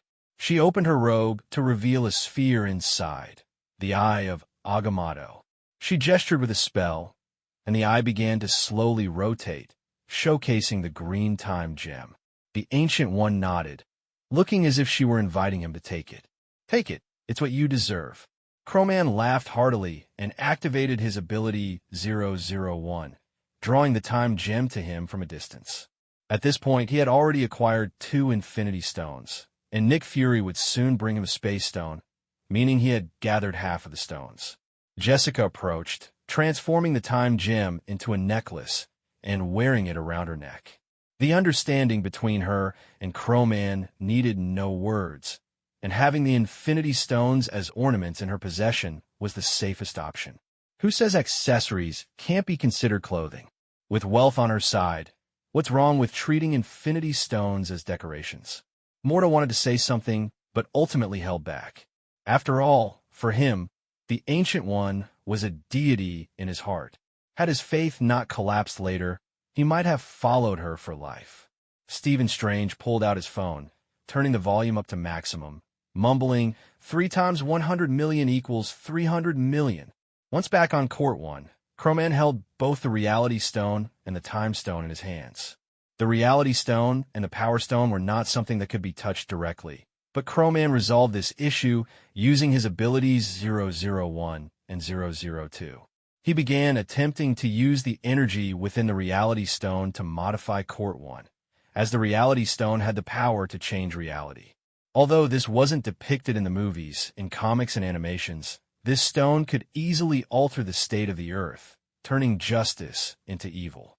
What Crowman aimed to do was to harness its energy to create a system capable of transforming into a versatile aircraft carrier, effectively modifying Court 1 and using the energies of various infinity stones to manufacture unique weapons tailored to the stone's energy. For example, with the Reality Stone, he could turn an opponent into a bubble. Of course, this included Jessica, but she seemingly wasn't willing to accept that, so Crowman didn't force her. In fact, after the last cosmic storm, Jessica had successfully gained a new power, which could be described as mechanical reconfiguration. She could freely modify and rearrange the atoms of her body.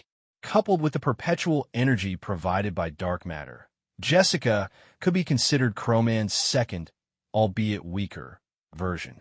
Theoretically, if she were given an infinity gauntlet, after absorbing the stone's energy, she could potentially evolve a more perfect method of operating the stones than the gauntlet itself, which would be far more efficient than Crowman experimenting slowly. Having experienced the energy of the Space Stone, Crowman's body was now stronger than before, allowing him to handle the Reality Stone with ease. The red energy of the Reality Stone was highly diffuse, and its remarkable nature lay in the fact that few idealistic thoughts could control all possible realities. Heaven or hell were determined by it. Science and laws would be abolished, and facts would lose meaning, as they would cease to exist. I think, therefore I am. This energy could turn all imaginations, fantasies, and daydreams into tangible reality, disregarding all logic, natural laws, and scientific principles. Under Crowman's manipulation, it gradually covered the surface of Court 1. Jessica, activate the defensive weapons, Crowman ordered. Jessica nodded in agreement. Under her operation, a dense array of optical defense systems enveloped the exterior of Court 1. Under the influence of the red ether particles, the atomic structure of the defense system was altered to begin absorbing the ether particles and injecting Crowman's thoughts. Once activated, turn all defenses into bubbles, Crowman commanded. Once everything was set up, the unstable nature of the ether particles resulted in the weapon's existence being very brief. My hypothesis is correct, Jessica. Give me the Time Stone. The Reality Stone could turn imagination into reality, but required constant manipulation. The Time Stone would freeze the particles of the optical defense system, the green light covering the red energy. After completing all that, Crowman let out a long sigh, still quite taxing. This little operation has consumed most of my energy, but it was worth it. Jessica, store these 2 stones safely and contact Nick Fury. That guy should be delivering the Space Stone to me. Meanwhile, on Nick Fury's side, the reconstruction of S.H.I.E.L.D. was nearing completion. This rebuild had completely eliminated Hydra's infiltration. Captain America, Natasha, and Falcon Sam teamed up to begin clearing out Hydra's bases. Nick Fury lamented that the progress of his Avengers initiative was indeed too slow. There were only 4 members so far, and why hadn't Barton returned yet? Mr. Nick Fury, Mr. Crowman is asking when you will deliver the Tesseract. Nick Fury sighed. The bill collector has arrived. Hill, why don't you go deliver it, and see if you can squeeze out any information about the Tesseract's capabilities? Indeed, the shortage of manpower was a significant issue. On Crowman's side, he received word from Nick Fury, arranging a trade at one of his properties. This was one of the rare occasions he wasn't late. When you can use infinity stones, you can't resist their temptation. With the space stone in hand, he could fully utilize the interconnectedness of the three stones, allowing Reed to invent a positioning and spatial leap device to search for the Power Stone. Once he collected all the abilities and held the Power Stone, he wouldn't fear even Thanos. Agent Hill arrived punctually, ringing the doorbell. Jessica answered the door, saw a female agent, and snatched the box containing the space stone. She then slammed the door shut with a resounding bang, leaving short-haired Hill looking disheveled in the wind. Had the mission failed before it even started? Seeing Jessica bring the box inside, Crowman asked, "Where's the person?" Jessica responded, "The delivery person left after dropping it off. I am Stephen Strange, a renowned neurosurgeon. Recently, I experienced an event that completely overturned my worldview. For a long time, I prided myself on being a staunch materialist, firmly believing that everything in the world had a scientific basis. Yet, during those days spent with that billionaire, I witnessed firsthand what I had always considered mere illusions, magic. If it weren't for the actual $300 million laid out before me, I would have thought it all was just a hallucination. After these experiences, I no longer wanted to pick up a scalpel to perform surgeries. Of course, that's also because my wealth was enough for me to squander for the rest of my life. With my sharp intellect, I acquired countless legends and materials about magic, even enrolling in classes at the Gray Magic School. Let me share an interesting piece of trivia. The Gray Magic School is the only registered magic school in the world, located in Montana, USA. It was founded by Oberon and mainly teaches magical knowledge. Currently, the school has 735 students, with a staff of over 40 people, including teachers, department heads, and lecturers. The school primarily adopts online teaching methods, with occasional offline activities. After some time studying there, I firmly concluded that the so-called magic at this school was merely a collection of coincidences presented as successful examples of magical practice. This left me utterly speechless.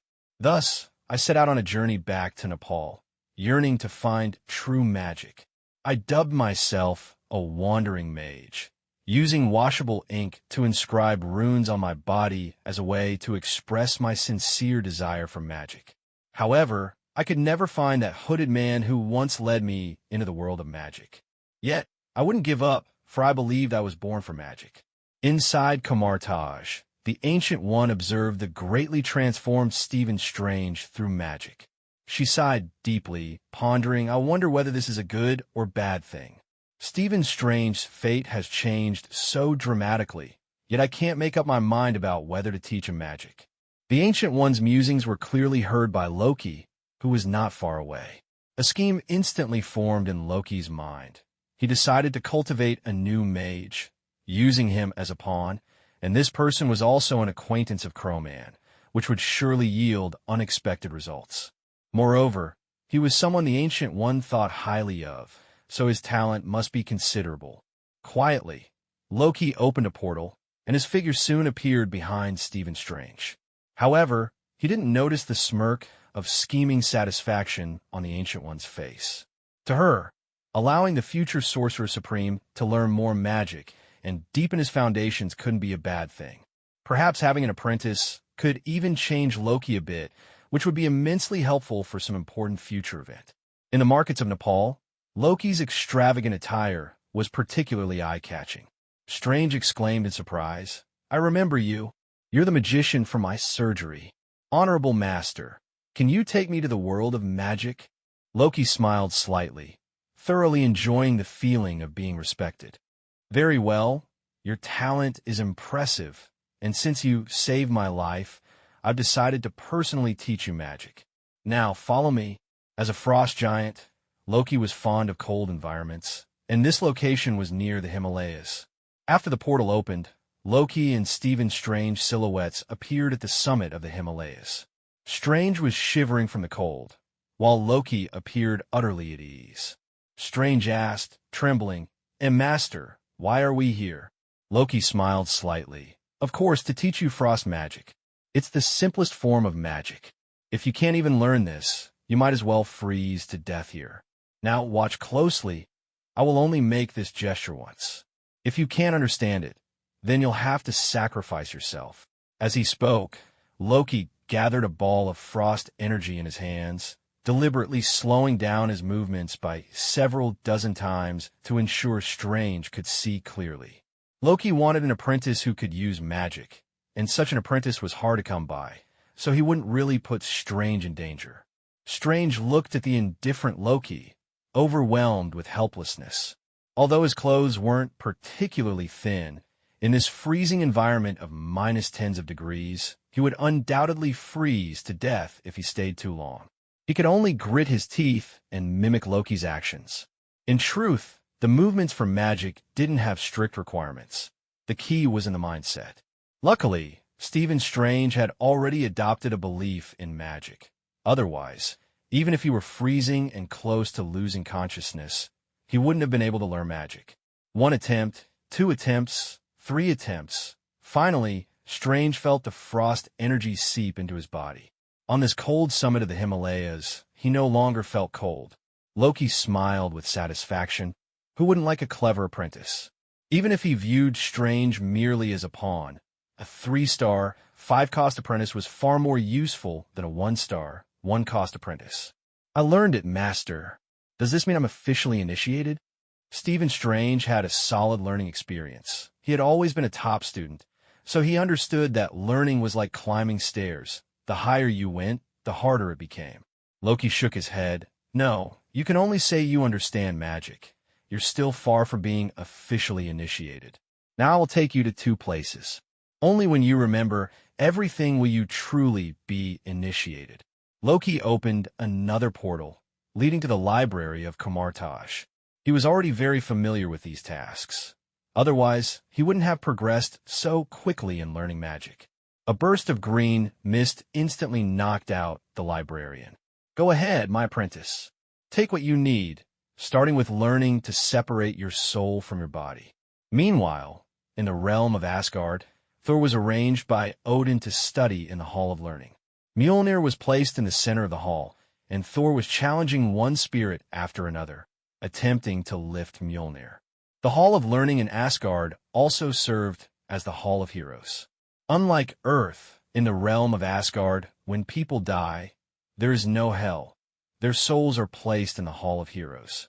Initially, Odin's eldest daughter, Hela, was the one who governed this place, so her powers were closely tied to Asgard. Odin had arranged for Thor to continue honing his strength in preparation for the significant events to come.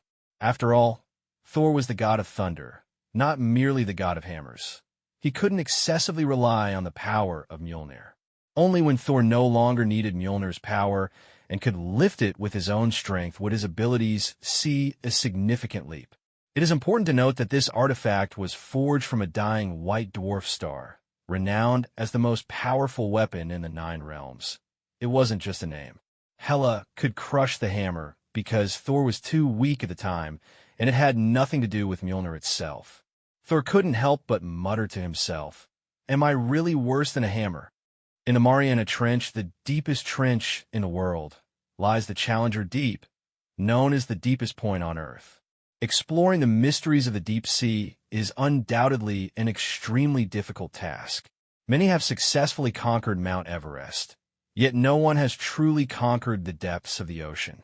On the surface of the sea near the Mariana Islands, an elderly man in a suit stood holding a staff, slowly drawing the outline of skull in the sand. He gazed at the restless sea and murmured, "As the Father of gods, some are revered from high above, while others remain hidden beneath the sea, unknown to all." After saying this, the old man vanished without warning. It turned out that Mephisto's powers were closely tied to his location. The longer he stayed away from hell, the weaker he became. After a brief pause, Mephisto returned to hell. Through the rift between hell and the human world, he kept a close watch on Crowman. However, the images before him grew increasingly blurry, causing him to feel a sense of worry. The potential and future achievements of Crowman were something all the gods could foresee, and Mephisto was no exception. Previously, he had contemplated using Crowman's soul to ascend to the throne of Satan. In the world of demons, Many claimed to be Satan, yet none had the true courage to sit on that throne, without overwhelming strength to crush everyone else. Any demon who claimed that position would be instantly torn apart by others. The demons of Marvel survived on humanity's negative emotions, and beneath the Mariana Trench, there was a being that could descend to Earth and also thrive on human fear. Compared to other demons, it had a unique advantage because those demons could only rule in their own territories. Chroman's soul is becoming increasingly difficult to obtain. If I cannot gain anything from the recent major events, I fear I will have to wait for another 1,000,000 years. Perhaps it's time for the pieces I set in motion to finally come into play. Robbie Reyes was a street racer who entered a high-stakes race with a prize of $50,000 to help his disabled brother, Gabe. With his exceptional driving skills, Robbie was filled with absolute confidence. He looked at his brother beside him, feeling a surge of tenderness. "I don't have any special talents. Driving is about all I can do for you. Don't worry, brother. I'll always be by your side." As he thought about this, Robbie felt a surge of anger. Why did he have to resemble that despicable uncle? If it weren't for that, he wouldn't have been caught up in that damned gang conflict, and his brother wouldn't have lost his legs. "Okay, Gabe, wake up. We're going home. Let's open the windows for some fresh air. Today I won, and I'm taking you out for a nice meal. Long live Big Brother." However, at that moment, disaster struck. The car exploded, and in the second before the explosion, Robbie saw his brother engulfed in flames. Yet he had no idea why this was happening. Was it worth 2 lives for just $50,000? If they didn't want to give it, couldn't they just have stopped him from racing? The massive explosion took the lives of these 2 unfortunate souls. Just as their bodies were on the brink of destruction, time seemed to freeze. A shadowy figure quietly merged into Robbie, and then a flaming skeleton slowly rose to its feet. All of this was clearly observed by Mephisto. This newly emerged entity was neither a pure ghost rider nor just a spirit of vengeance, but it was sufficient to meet his needs. The one who created the spirit of vengeance had always longed for revenge. Through his connection to Earth, Mephisto could easily contact that self-proclaimed deity. His greatest dream was to return to Earth and take revenge on Odin with the power of belief. This new Ghost Rider would be his pawn. Mephisto waved his hand, opening a dimensional rift. Encountering the one he had never gotten along with before, Mephisto felt a surge of pride. The beings in heaven all had wings behind their backs, and the ruler there was God, an entity once cast out by Odin from the world tree, standing in opposition to Mephisto. "Mephisto, how dare you contact me?" God glared at Mephisto with anger in his eyes. Mephisto, however, wore a broad smile, filled with derision. "After all these years, you're still so hypocritical. Do you really think of yourself as the god of their faith? You've killed far more humans than I have, haven't you?" God snorted coldly, saying nothing further, only clutching his chest tightly. The wound from Odin's full force strike still throbbed painfully. "Stop beating around the bush. Speak, Mephisto. What scheme do you have this time?" "Nothing much, really. I've discovered a brand new spirit of vengeance. Though it's not pure, it can still serve as your pawn. Haven't you always wanted Chroman Coulson to be your pawn? This is a great opportunity." God understood his old friend's thoughts all too well and asked cautiously, "What do you want?" Mephisto replied directly this time, "You want Chroman's body, which has great potential, don't you? And I want Chroman's soul. We both get what we need. Isn't that great?" God snorted. "You want to benefit from both sides, don't you?" Mephisto chuckled. "Don't say it like that, old friend. Without me, you wouldn't have any chance to enter Earth, let alone hide it from Odin. That guy can survive without faith. Think carefully. This is your only chance." "I agree. How long will it take?" God hesitated, understanding that Mephisto wanted him to do some things and wait for the right opportunity. "Very soon. When this Ghost Rider finds the Darkhold and uses the power of Thon, that moment will break through the Earth's barrier and briefly halt the World Tree. At that time, I will open the gates of my hell, and you will pass through me to Earth, controlling the spirit of vengeance you created. Meanwhile, I will acquire the Darkhold and open a gateway from your heaven to hell. By then, you can do whatever you want with Crowman, as long as you give me his soul. This plan seemed perfect, but God hesitated to agree easily. Hell was Mephisto's domain. Here, he was like a fat sheep, completely defenseless. If Mephisto went back on his word, he would have no room to maneuver. Indeed, Mephisto was a clever old fox. However, the hatred for Odin and the greed for Crowman's body ultimately pushed God past his hesitation, and he agreed. I agree. Mephisto shamelessly produced a contract. Then let's sign this. Mephisto, don't go too far. I might decide not to take revenge. God shouted angrily. Mephisto saw the opportunity and smiled. Don't be upset, old friend. The signal is poor. I'm hanging up now. Crowman had not returned to Court 1 for a long time. During this time, he had been at Reed's, constantly urging him to research how to use the device for the Space Stone. He knew well that the power contained within a genius's brain could surpass that of thousands of troops. Those gems that Hydra and S.H.I.E.L.D. struggled to manipulate were starting to take shape in a matter of days under Reed's guidance. We first need to adjust the spatial parameters, then link the surrounding wormholes in a coordinate system, and use Mr. Crowman's dark matter as a calibration. This space-jumping device is actually really simple. You know, every time you're around to provide me with technical support, I feel like I'm about to fall in love with you, Reed exclaimed. Crowman quickly rejected. Stop it, Reed. You're about to get married, and I'm not into men. If you have those kinds of needs, maybe you could go find Tony Stark. He's familiar with this sort of thing, but I'm not. Susan watched the two of them chat and shook her head helplessly, feeling like a victim. But using this gem as an energy source might indeed be a bit too extravagant. I can feel the energy inside is vast as the universe, Reed said worriedly. You don't need to worry about that. I have a way to handle it. I'll come back in a month to collect what I need, Crowman assured him. After leaving Reed, Crowman returned to his small house on the surface. Walking into the small place of a few thousand square meters, he filled the entire pool with expensive red wine worth hundreds of thousands, then leisurely reclined in the pool, contentedly caressing Jessica's thigh. One couldn't deny that even though he knew Jessica was a silicon-based life form, he couldn't resist being drawn to her. Her unique allure was like choosing a partner among 1,000 people. More than 900 would choose a model like her, while less than 100 would choose the original form. To be honest, what do couples really care about? First is looks, then body, followed by personality. Jessica's appearance and figure were crafted to Crowman's preferences. With just a glance, she understood his needs, and she was incredibly effective. So whether Jessica was real or not had become less important. In Crowman's mind, she was already his other half. He looked up at the sky. It was already evening, and it seemed like it was almost time. Soon, Crowman's phone rang, and Tony Stark's furious roar nearly deafened him. You bastard! I have 13.5 wine cellars, and you emptied 12 of them? What the hell are you trying to do? Fill the ocean with wine.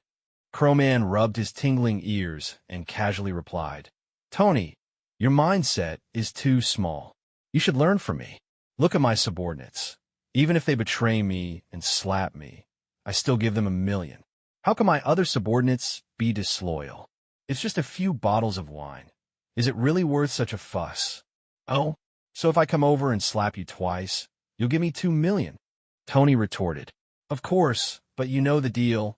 Money without life isn't worth it, Crowman chuckled. Shit, don't talk nonsense with me. I can tolerate everything else, but this isn't about money. Some things are priceless. And what did you do with my wine? Crowman playfully slapped his thigh and joked, Maybe it's flowing on my skin. Tony exploded with anger. You bathe in my wine? No. Then that's good. I use it to fill the swimming pool. You bastard. Don't you dare. I'll be there in a bit. Damn it. Swimming in hundreds of millions. That's just too extravagant. Tony hung up and threw his phone with force, then drank and sang, reflecting on life. Hey, Jessica, this is called enjoying life. Come, give your master a shoulder massage, Crowman said. Jessica chuckled. Her master was always so ridiculous. As Jessica became more and more human-like, she suddenly smirked and reloaded her northeastern dialect template. While Crowman was enjoying himself, she presented him with a bowl of millet porridge, saying, "How about it, master?" Satisfied. The sudden change startled Crowman, and he accidentally splashed the millet porridge into the pool. "Jessica, what are you doing?" Crowman asked in confusion. Jessica giggled. "Why is my master so childish?" Just then, Tony Stark descended from the sky in his nanotech armor. The two of them weren't far apart, so it didn't take long for him to arrive in his mech. He dismantled the armor in midair, diving straight into the pool with a loud woo, as red wine splashed everywhere. "Damn, you wouldn't believe it. This pool of hundreds of millions is just different. My underwear is dyed red." Just as he was saying this, Tony noticed a yellow object floating in the pool that he couldn't identify. He quickly swam to the shore, shouting at Crowman, "Are you out of your mind, Crowman? Just to keep me from swimming with you, you put this thing in the pool." Crowman was exasperated. "That's millet porridge. Are you brain dead, Tony Stark?" Tony retorted angrily, "You're the one who's brain dead, bathing in wine and drinking your mom's millet porridge?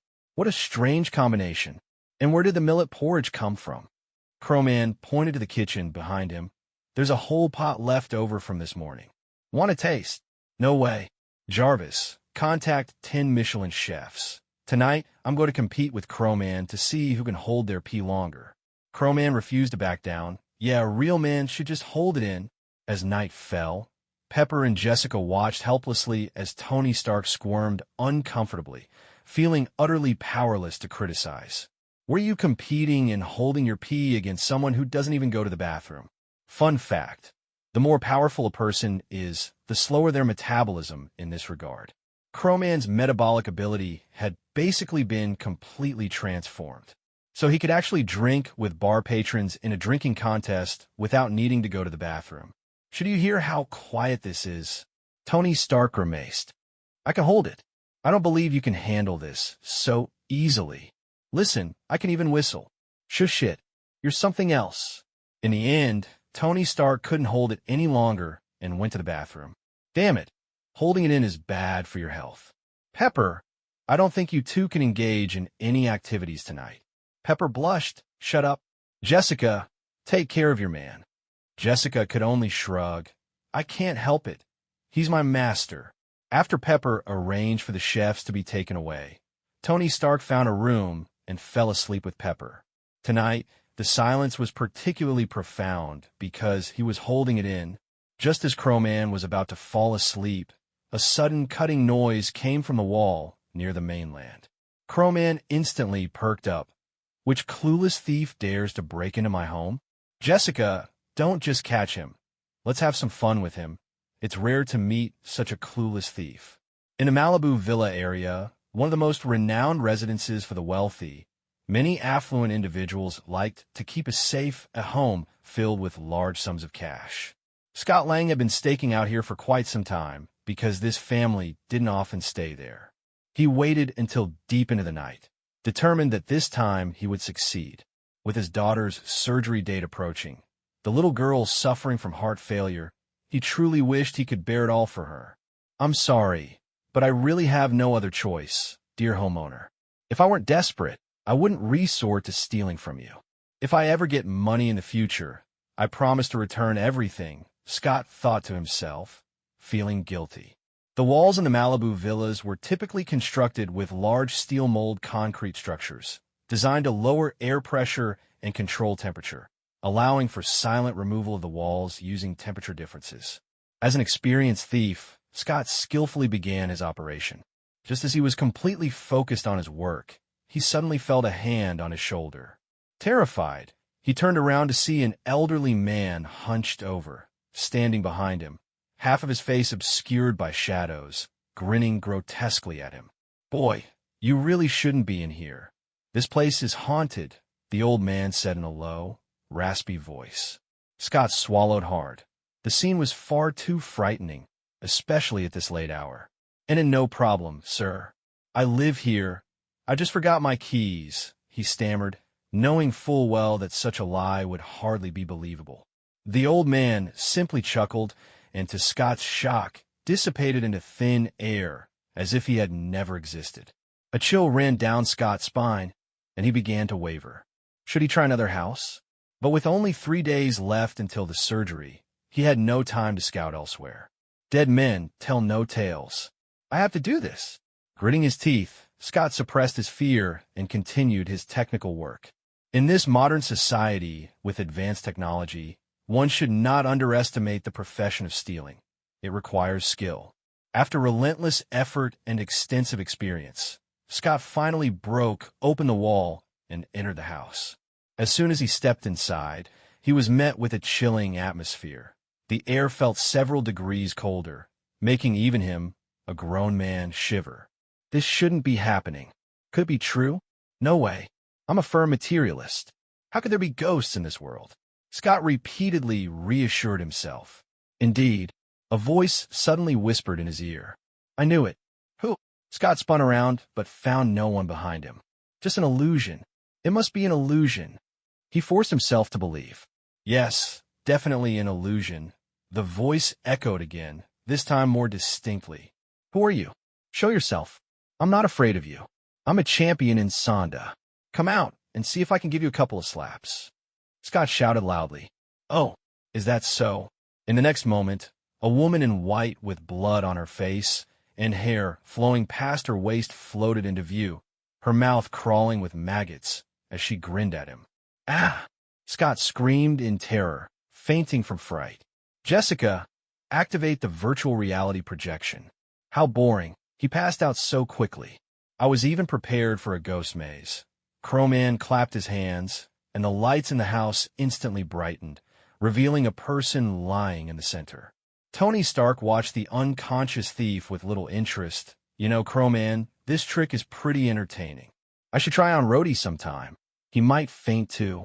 I think Rhodey might shoot you. He's a soldier, not like this petty thief. Jessica, check his personal information, Crowman said. Scott Lang, a repeat offender, an exceptionally skilled thief, has an ex-wife and a daughter who is about to undergo heart surgery, Jessica replied. Scott Lang? The second Ant-Man? Interesting. Jessica, give his daughter some money. I don't feel like saving a son, but who can resist a daughter? Crowman said. Tony Stark wholeheartedly agreed. Exactly, a lovely little girl definitely needs saving. Pepper shot Tony a look. What if I end up having a son? Crowman interjected. He'll inherit Tony Stark's fortune and save himself. Tony Stark frowned. Are you really wishing for my death? Of course not. I'll save you before you die. First, let's think about how to deal with this guy. Although he's in a tough spot, he did damage my wall, Crowman said. Tony Stark suggested. Actually, I think you could keep him as a janitor. It'd be perfect for him to work off his debt. Crowman pondered. But if he's paying off my wall with a janitor's salary, he'll be stuck as a janitor for life. Lying on the ground, Scott regained consciousness and slowly opened his eyes. How did I end up here? Where's this? Oh, right. I must have sleepwalked again. I'm sorry, gentlemen. I must have disturbed you. I'll leave right now. You think we're idiots? I've heard of sleepwalking while eating, but never sleepwalking while stealing. Stay right there. Take another step forward, and I'll shoot. Tony Stark declared playfully, pointing a banana at Scott's backside. Scott swallowed hard. Gentlemen, killing is just a minor crime. You can call the police to catch me, sue me, or even kill me. But can you keep that thing away from my butt? I really don't like that kind of thing. Tony Stark. Sounds like I enjoy that sort of thing. Crowman, this is your problem now. I'm going back to make kids with Pepper. Pepper whispered to Tony. Aren't you the one who said you don't like that sort of thing? In the hall, only Crowman, Jessica, and Scott remained. So tell me, how do you plan to compensate? Crowman asked. Scott sighed, lowering his head. I'm really sorry, sir. We don't know each other, and I'm stealing from you on our first meeting. But I truly have no choice.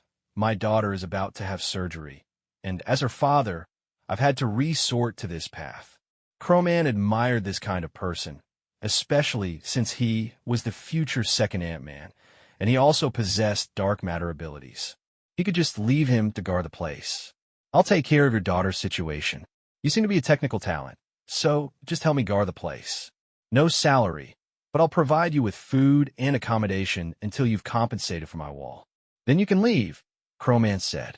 Scott tentatively asked, Could you possibly give me a little salary? Can I pay it back slowly? Crowman frowned. What kind of talk is that? As the boss, I give you a job, and you still want money? What kind of logic is that? Scott Lang ultimately began his job with Crowman, which, to put it nicely, was as a butler, but in reality, he was just a guard. He firmly insisted that everyone refer to him as the butler. Otherwise, he would rather go to jail. After all, a man must have his pride. Regarding his daughter's condition, Crowman originally planned to have Strange help, but who knew that Strange had suddenly gone missing, and the hospital said he had resigned long ago. With no choice, Crowman had to find an expert to handle it. When Scott learned that his daughter was arranged to stay in the best hospital, he felt an overwhelming sense of gratitude. It was indeed true that when poor, one takes care of oneself, but when rich, one helps the world. However, what Scott didn't know was that Crowman had merely helped out of boredom, a small favor, and it was just a coincidence that they crossed paths. Since he could help, he did, but he would not engage in further charitable acts. For instance, the next issue arose when a self-proclaimed environmental girl insisted on meeting Crowman. Her reasoning was that she wanted Crowman to join her environmental cause, which puzzled Crowman. Why should he? He owed her nothing. Her constant advocacy for the environment was merely a way to protect herself. It was evident that she was yet another person trying to profit from the environmental movement, but one couldn't deny that it was impressive for someone her age to have such thoughts. Jessica, are there any other appointments besides her? Crowman asked. Mr. Crowman, the upcoming appointments are all hers. She has filled your schedule for the next half-month, Jessica replied. Ah, that's really annoying. Crowman pinched his temples, looking somewhat exasperated. All right then, let's meet her. Tell her she only has 1 minute. Got it, Mr. Crowman. Should I schedule it in your office? Sure.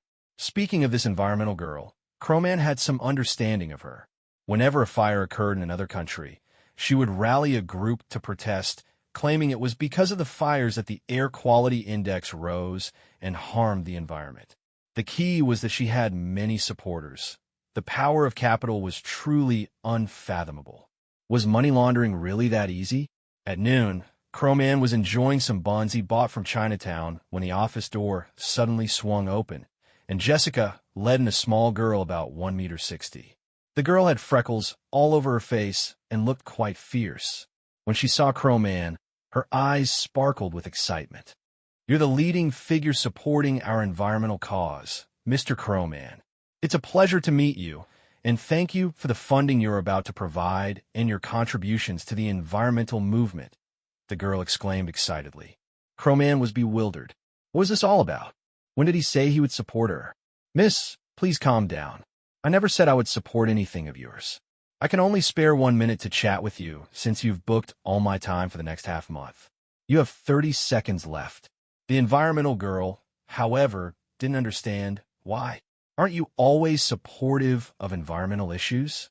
We only have one Earth, and if we don't protect her, it's humanity that will suffer. Your industry has successfully turned military exercises into online events. I thought you would be someone who supports environmentalism. Crowman interrupted. First, my goal is the same as yours, to make money. But there's one difference. I don't get my money by begging. Second, I won't support your so-called cause. One idiot is enough. There's no need for a bunch of idiots to bother me. All right, Jessica, show her out. The environmental girl was furious, showing her childish anger. Mr. Crowman, if you don't fund us, I'll accuse you of assaulting me. She started to take off her clothes, her hair becoming disheveled. Crowman calmly observed all of this, then pointed to the ceiling. I have surveillance cameras and recording devices here, and you seem to be of an age that can be prosecuted, right? If I were to spend a little money to get you arrested, would you be stuck in there? The environmental girl was at a loss for words, huffing angrily as she stormed out. Crowman was unaware that not allowing the girl to succeed would bring him significant trouble later, even requiring police involvement. Jessica, please change the appointment system so that whenever I say tickets are available, only then do you send one out. What's the point of letting this kind of idiot in? Jessica laughed as she walked behind Crowman and began to massage his shoulders. Come on, Mr. Crowman, Why get angry with a child? Besides, she's only a little bigger than an ant. Crowman snorted. At least this matter was settled for now.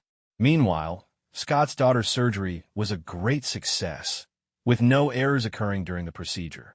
Scott was overjoyed and took a leave of absence to visit his daughter, and Crowman approved his request. However, just then, trouble arose when Scott got into a car accident. He crashed into an elderly man with white hair. Ever since being scared by Crowman last time, Scott had avoided old people, but today he didn't know how it happened, and he crashed into one. "Sir, are you okay? Let me take you to the hospital," Scott hurriedly said. The elderly man struggled and said, "Medicine, medicine." Scott noticed a bottle of heart medication in the old man's suit pocket and quickly took one and placed it in his mouth.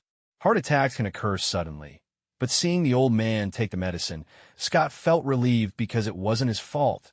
The old man had a heart condition and wasn't driving well. "Are you all right now, sir?" "I'm fine, young man, thank you. Could you please take me to a hospital? My daughter is waiting for me there." Scott smiled. "What a coincidence, my daughter is waiting for me at the hospital too. Looks like we're both on our way to find our daughters." There is only one road to the hospital, so they naturally went together. Upon arriving at the hospital, Scott kindly assisted the elderly man into the lobby, where he saw the love of his life. "How beautiful," the old man exclaimed. "Dad, are you okay?" "I'm fine. This young man saved me." "Thank you, sir. My name is Hope." "I'm Scott." "Ah, sorry, I must excuse myself. I need to check on my daughter." Scott hurriedly left. After Scott departed, Hope curiously asked her father, "Why did you choose him?" "He's a repeat offender, a thief. Some things can only be done by a thief, and it has to be a seasoned one. At least he cares for his daughter. He's not a bad person, just like me. Most importantly, I know he owes a huge sum of money, and I can utilize that to my advantage," the old man said, a glint of cunning in his eyes. Hope rolled her eyes at her father, always feeling that he made decisions that could not be questioned, insisting on involving an outsider in things she could do herself. Time passed quickly, and soon it was the agreed-upon moment for Crowman and Reed. In fact, Reed had already completed the relevant preparations a few days prior and was now conducting the final adjustments. Upon receiving the news, Crowman wasted no time and opened a portal, instantly appearing in Reed's lab. It had to be said that learning magic had indeed brought him great convenience in certain aspects. "Hey Reed, long time no see. Have the blueprints and samples been prepared?" Crowman asked while surveying Reed's company. There were no ordinary employees here, just Susan, Ben, and a person Crowman had never met before. Reed greeted Crowman with a smile, and to him, it was perfectly normal for Crowman to appear in any manner. "Everything's ready.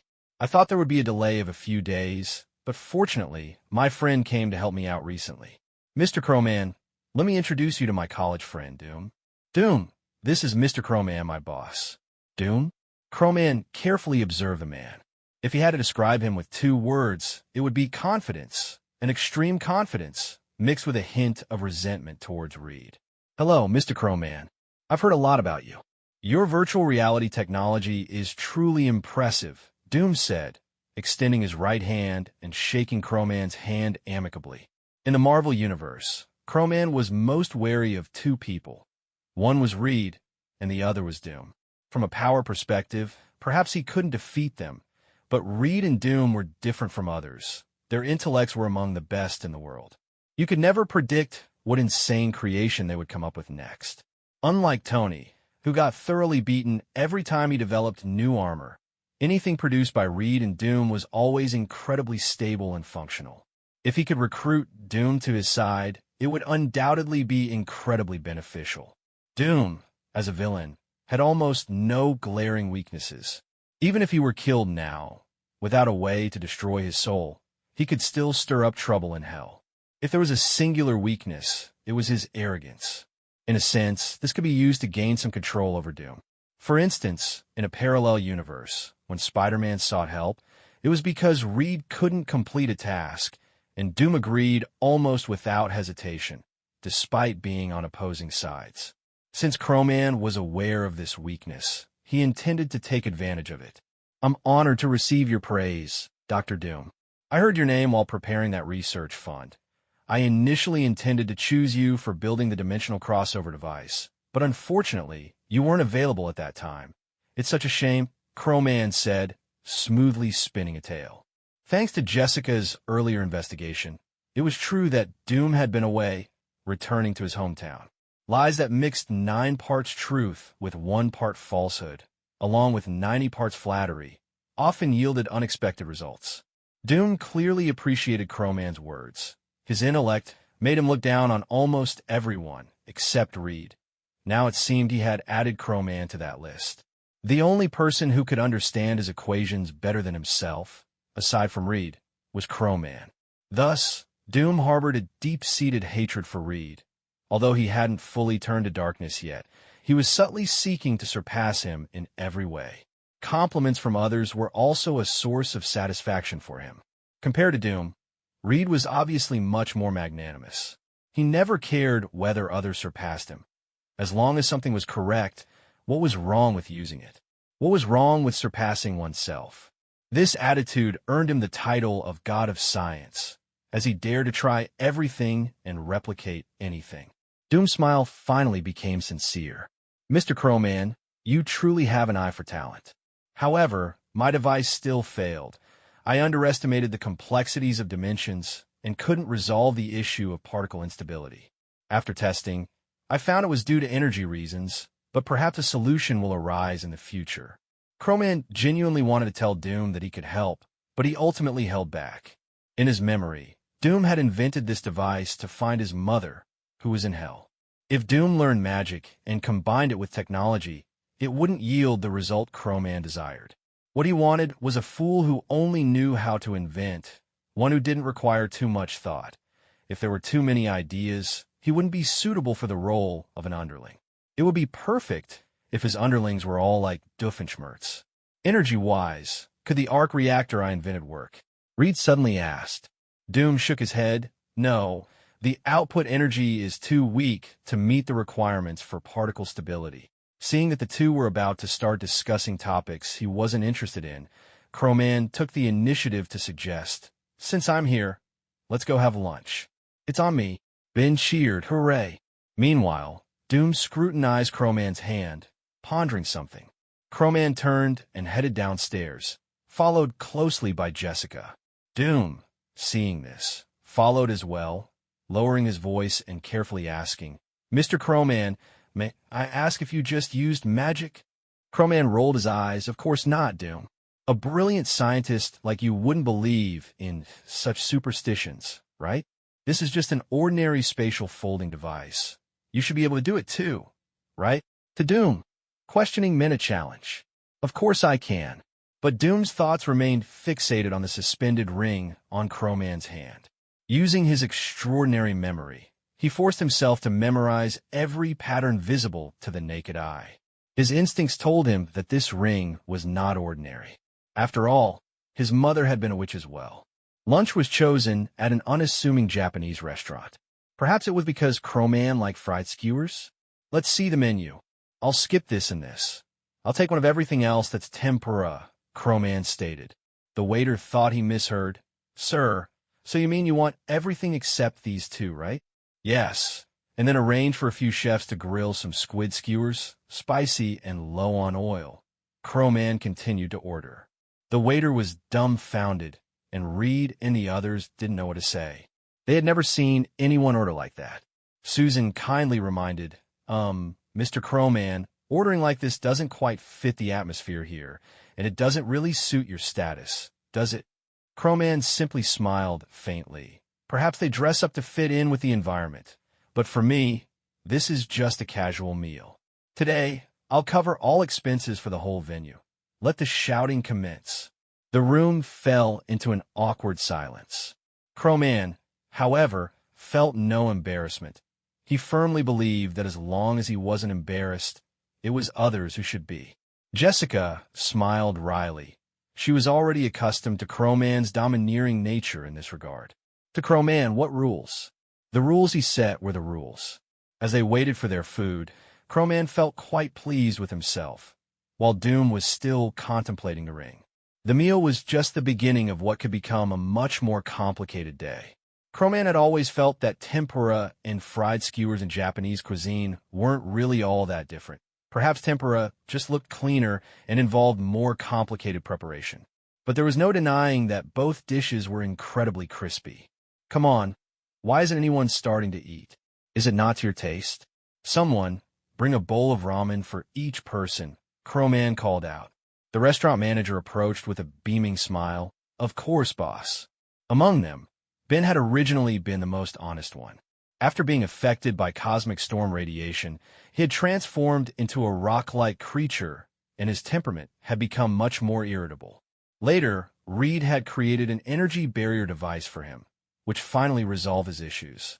At this moment, Ben, who had been silent for a while, weakly asked, "Isn't it a bit extravagant to rent out the whole restaurant just for a meal?"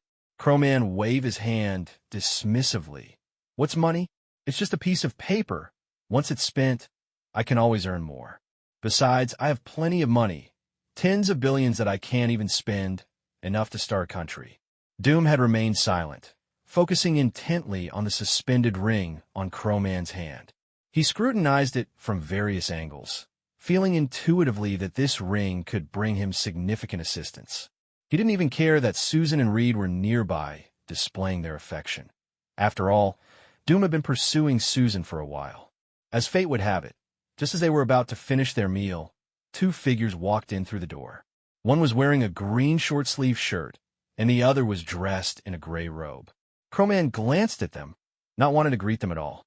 However, Stephen Strange exclaimed in surprise, "Mr. Crowman, what are you doing here?" Crowman had no choice but to respond. "You saw me? By the way, how did you end up with him?" The man in question was, of course, Loki.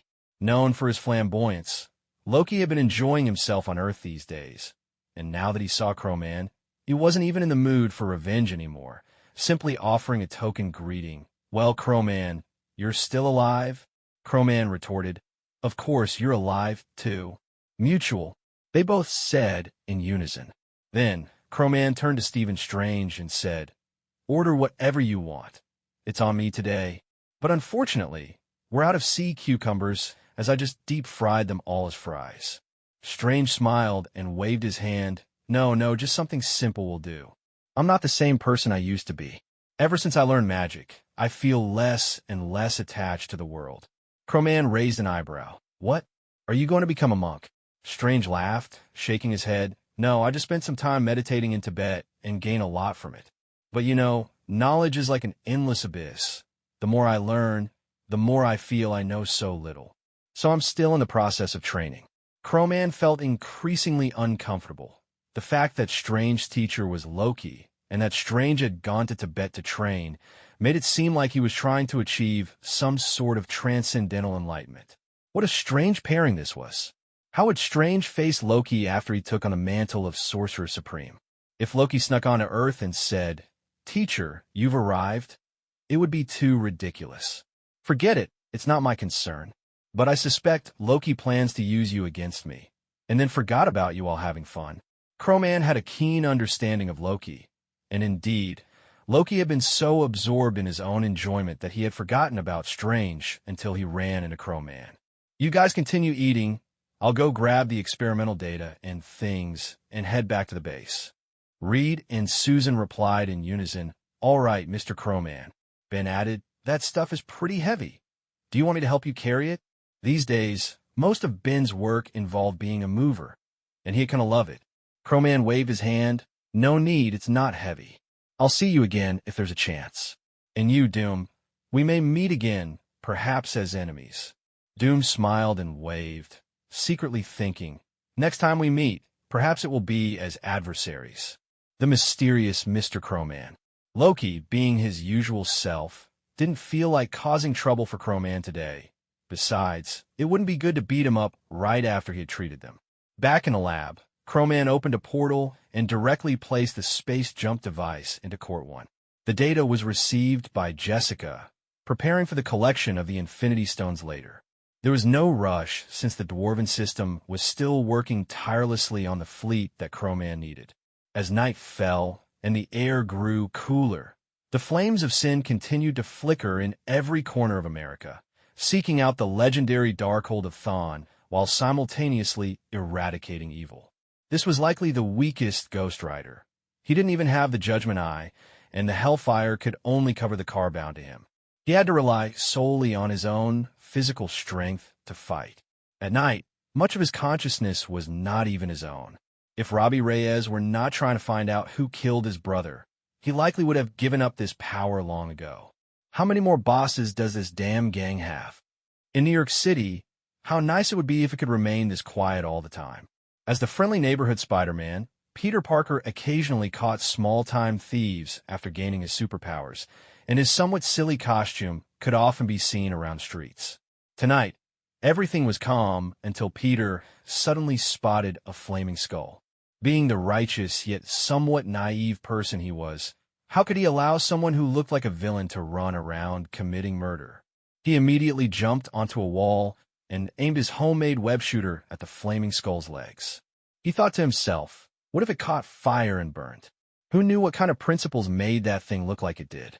The Ghost Rider, Robbie, casually glanced at Peter Parker, and flames erupted from his body, instantly burning through the webbing. He coldly said, "Mind your own business."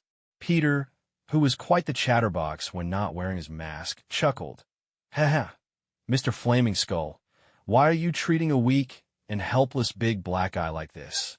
Are you a racist? Oh, sorry, you're already dead. Were you a racist before you died?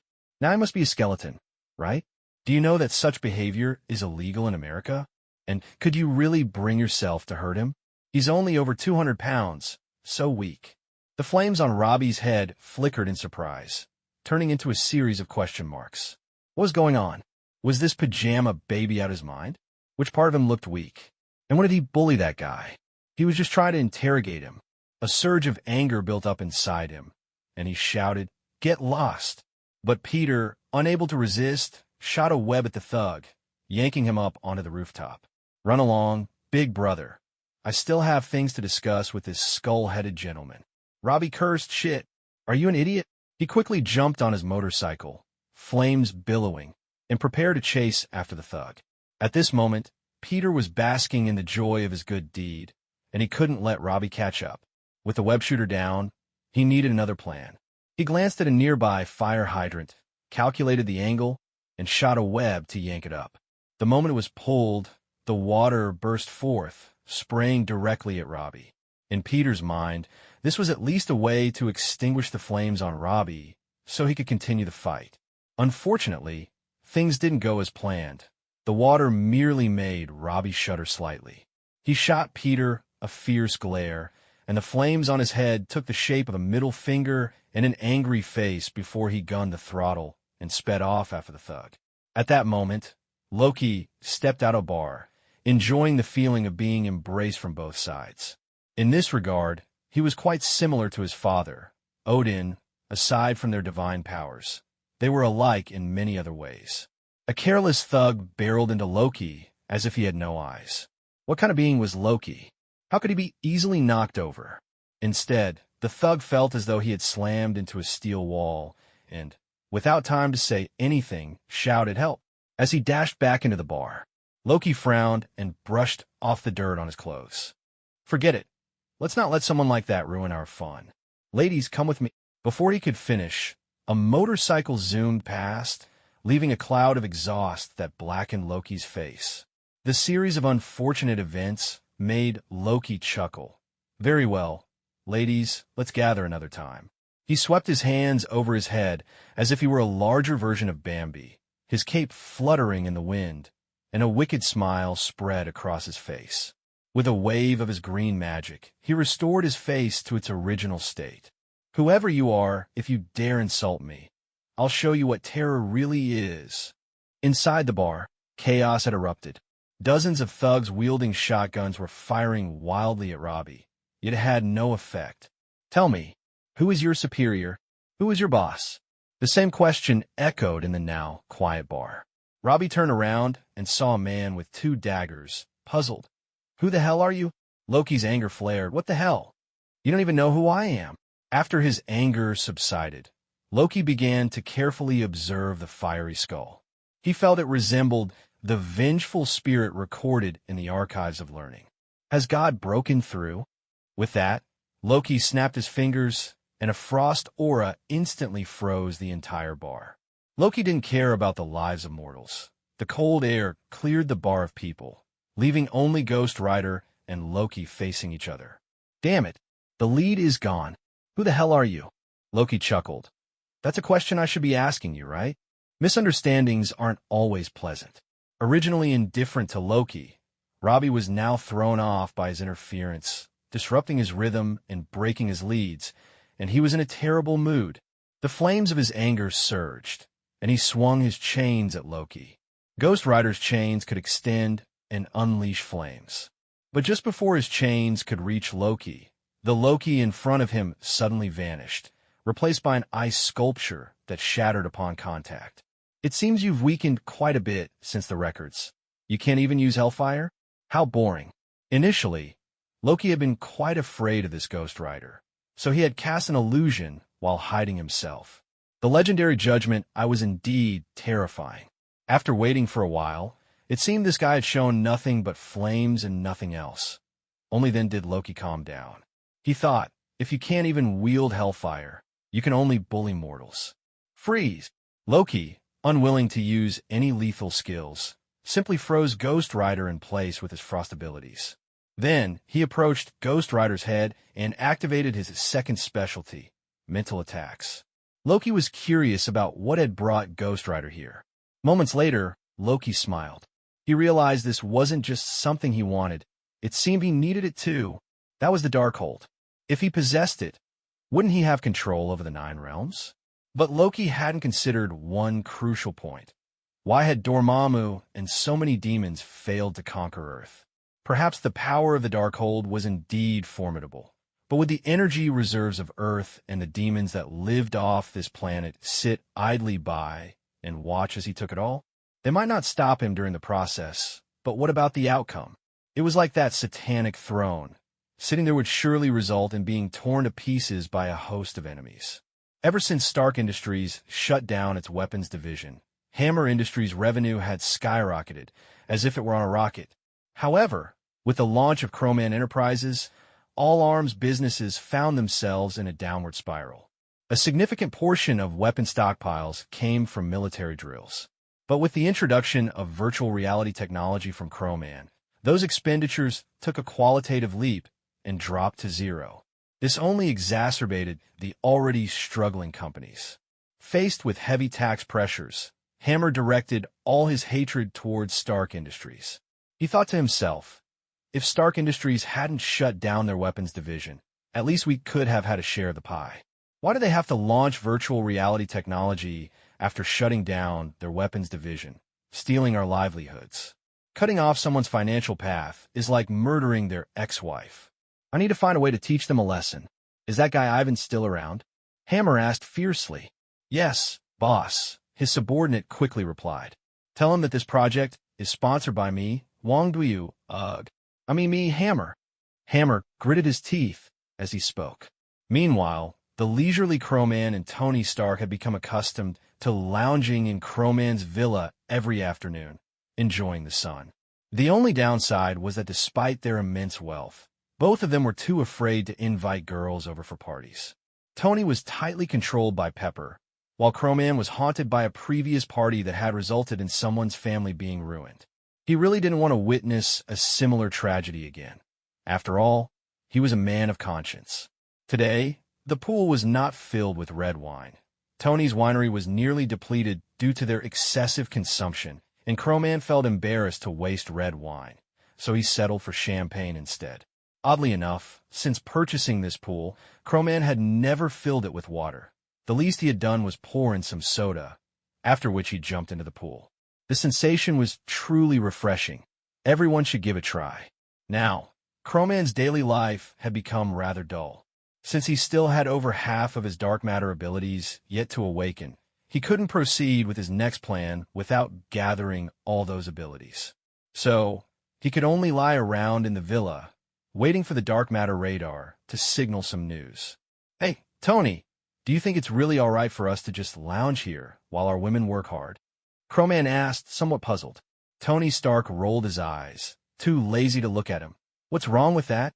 Otherwise, why do you think I hired a secretary in the first place? I knew you had ill intentions, Crowman grumbled in dissatisfaction. Bullshit. This is called willing engagement. Scott, bring another bottle of wine, Tony said dismissively. Feeling good about himself, Scott had dressed in a suit and even found a wig from who knows where, looking like a professional butler. Every time Tony saw him like this, he couldn't help but laugh, as if he really looked the part. Crowman didn't bother with him. After all, Scott was currently just a janitor. Once Scott's dark matter abilities awakened, he could let him go. Currently, there were already 2 dark matter abilities by Crowman's side, and he was more concerned about Pepper's ability. 1 against 7 sounded incredibly powerful. Originally, they had planned to host a gathering at Crowman's house that evening, but just as Pepper finished work, she was surrounded by 7 mercenaries. Happy, acting as the driver and bodyguard, was about to rush in to help when a mercenary knocked him down with a punch. Ms. Potts, sorry, but please come with us, the mercenary said. As a strong female figure in the workplace, Pepper remained calm in the face of danger. She swiftly activated the emergency protocol that Tony had set up for her long ago. At the same time, both Tony and Crowman received notifications from Jarvis and Jessica. Mr. Crowman, Pepper is in danger. Mr. Stark, Pepper is in danger. The 2 exchanged glances, and their nanotech suits instantly formed around them. Tony, wait. I'll open a portal. It'll be faster. Crowman pulled out the suspended ring, drew a circle in the air, and a sparkling portal appeared before them. However, when they passed through the portal, they were met with an unexpected scene. Pepper was sitting on top of the 7 mercenaries, casually sipping coffee, while the mercenaries piled up together in a comical heap. Are we a bit unnecessary? Crowman said helplessly. Meanwhile, the dark matter ability radar, which had been silent for a long time, suddenly beeped.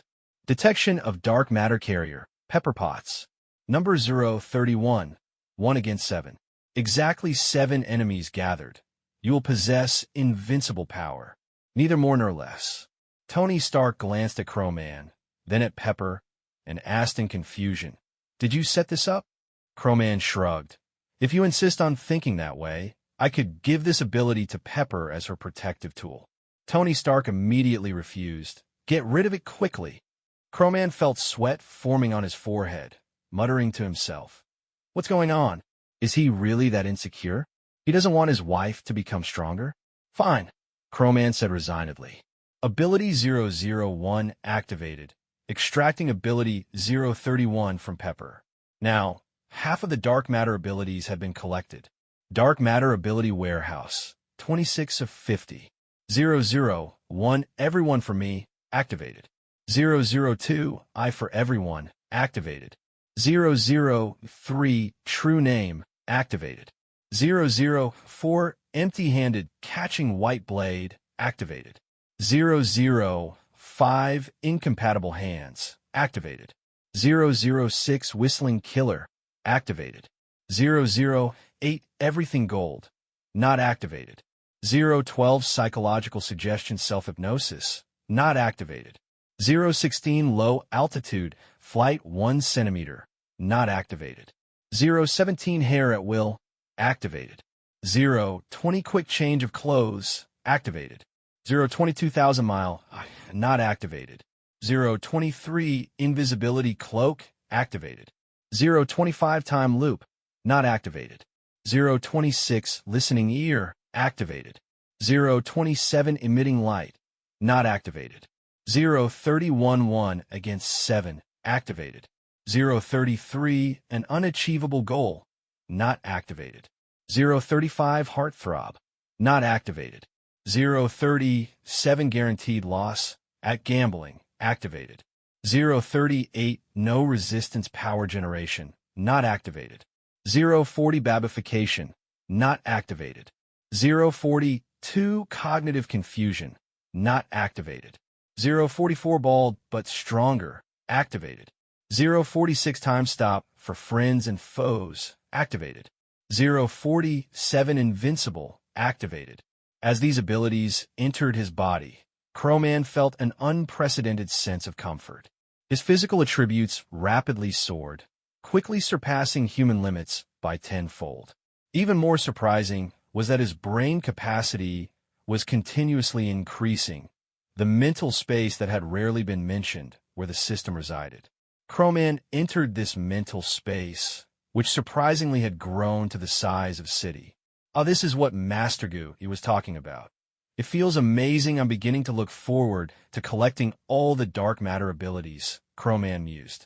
He pulled his consciousness back to reality, only to find Tony Stark eyeing him oddly. Crowman instinctively took a couple of steps back, a look of vigilance on his face. What are you doing? Are you crazy? What do you want from me? Tony Stark, with a mischievous grin, pulled out his phone and played a recording. That sound resembled Crowman's moans. What the hell? Why did you record this? Crowman angrily reached for the phone. Tony Stark, unfazed, replied, "Take it if you want. Jarvis has plenty of backups." Crowman fumed.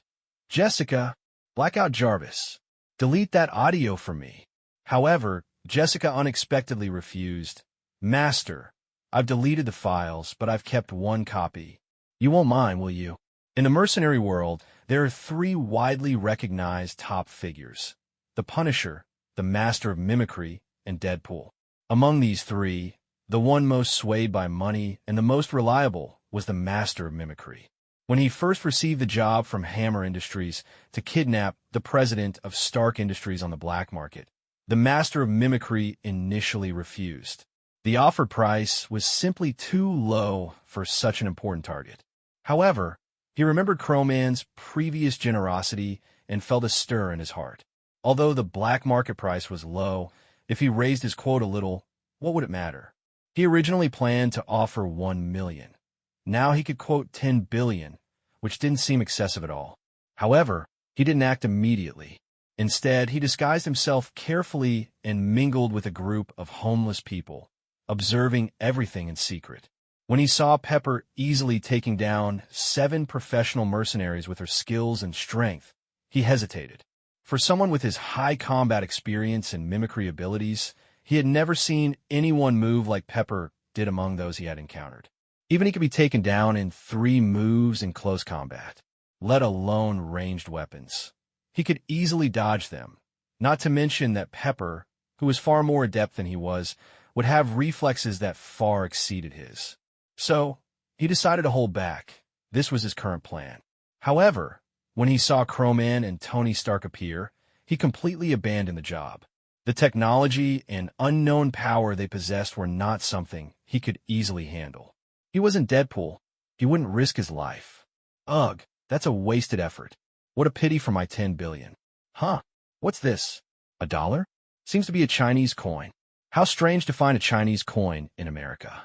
After giving up on the task, the Master of Mimicry returned to his hideout and had just organized his gear when a spark of a portal appeared before him.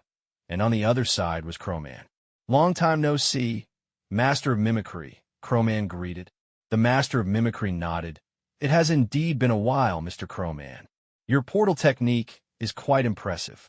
Although they didn't have much relationship, they also had no enmity, so their greetings felt somewhat stiff.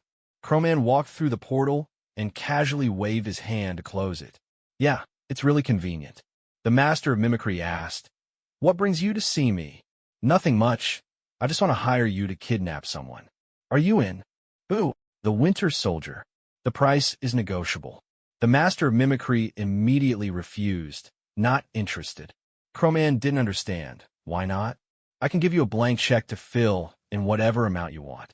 The Master of Mimicry sighed. "It's not about the money. The Winter Soldier is a combat weapon of Hydra. To kidnap him, even if I know where he is, I would at least have to infiltrate a Hydra base. Even if he doesn't resist, I can't just forcibly take someone out of a heavily guarded place. However, if you really want to kidnap him, I know someone who might be able to help you." "Who?" "Deadpool." Crowman's intention to capture the Winter Soldier stemmed from the fact that 2 dark matter abilities had already awakened, one in the Master of Mimicry and the other in the Winter Soldier. He also strongly suspected that the magically adept Viper was likely nearby, which could easily bring him trouble. Thus, he wanted to hire the master of mimicry directly to avoid potential complications. But he didn't expect the master of mimicry to not only refuse the job, but also suggest Deadpool. Hadn't they had a rocky relationship? Oh, he understood now. This was the friends of the dead don't die mentality. Are you sure you won't reconsider? And you're not alone. There's Captain America, Hawkeye, and Black Widow too. Although Crowman couldn't see the master of mimicry's expression behind the mask, he felt like he might have scoffed. Those three? Just the three of them going would be a death sentence. I refuse to believe they can do it without the aid of firearms. Crowman chuckled. He had to admit that the master of mimicry was right. In the face of firearms, they were indeed quite vulnerable. Many times, to portray heroes as powerful, movies and comics would downplay the presence of firearms, making people overlook their power.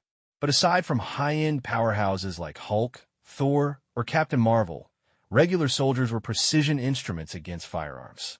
Forget about frontal assaults. Even infiltrating could lead to being killed by self-destruct mechanisms in the base. This was also why Crowman placed such high value on the development of technology and weapons. In this day and age, who still fought pure infantry battles? That was just asking for trouble. Did they think they were Hulk or Captain Marvel? Indeed, you're right. Are you certain about Deadpool? The master of mimicry seemed to smile slightly. Not sure, but he definitely won't die. All right then. Crowman snapped his fingers, activating ability 001 to extract ability 007, the $1 coin, from the master of mimicry. This ability belonged to the financial category, allowing him to find a 2,000-year-old Peony version $1 coin every day at noon. Dark Matter Ability Warehouse, 27 of 50. 001, Everyone for Me, activated. 002, I for Everyone, activated. 003, True Name, activated. 004, Empty-Handed Catching White Blade, activated. 005, Incompatible Hands, activated. 006, Whistling Killer, activated. 007, $1 coin, activated. 008, Everything Gold, not activated. 012, Psychological Suggestion Self-Hypnosis, not activated. 016, Low Altitude Flight 1 centimeter, not activated. 017, Hair at Will, activated. 020, Quick Change of Clothes, activated. 022,000 Mile Eye, not activated. 023, Invisibility Cloak, activated. 025, Time Loop, not activated. 026, Listening Ear, activated. 027, Emitting Light, not activated. 031, 1 against 7, activated. 033, An Unachievable Goal, not activated. 035, Heartthrob, not activated. 037, Guaranteed Loss at Gambling, activated. 038, No Resistance Power Generation, not activated. 040, Babification, not activated. 042, Cognitive Confusion, not activated. 044, Bald, but Stronger, activated. 046, Time Stop for Friends and Foes, activated. 047, Invincible, activated. As Crowman acquired this ability, a wild idea quietly surfaced in his mind. He wondered if he could combine the abilities of Everything Gold and the $1 coin to potentially find the Winter Soldier on the streets. Theoretically, it seemed feasible. He could verify this idea tomorrow at noon. Crowman turned around and opened a portal, waving goodbye to the master of mimicry. I'm off. I'll contact you next time I have a job. After Crowman left, the master of mimicry muttered to himself, if it's all this kind of trouble, I'd prefer you didn't contact me. Back at the Malibu villa, the self-proclaimed professional Scott stepped forward, a white towel draped over his left arm. Sir, you're back. Let me dry your hands. You're a bit neurotic, Crowman scoffed, then jumped into the pool. It was the first time the pool had been filled with water, and with the coolness of the water, Crowman fell into deep thought. He wondered if combining Everything Gold with a $1 coin would really allow him to find the Winter Soldier on the streets. If the theory held, Then it was time to experiment. Jessica, pull up a photo of the Winter Soldier. He is money. He is money. He is money. He is a 2,000-year-old Peony version $1 coin. Tony Stark had originally planned to come over for dinner that night, but upon arriving, he saw Crowman talking to a video with a strange expression. What kind of nonsense is this? Since Stark Industries had closed its weapons division, Hammer Industries' revenue had skyrocketed, akin to riding a rocket. However, with the emergence of Crowman Enterprises, all weapon firms found themselves plummeting into a downturn. A significant portion of weapon stockpiles came from military drills. But ever since Crowman introduced virtual reality technology, those expenditures had taken a dramatic leap down to zero. This only compounded the woes of already struggling companies. Faced with heavy tax burdens, Hammer directed all his resentment towards Stark Industries. He thought to himself, if Stark Industries hadn't shut down their weapons division, at least we could have had a slice of the pie. Why did they have to launch virtual reality technology after closing their weapons division, stealing our livelihoods? Cutting off someone's financial path is like killing their ex-wife.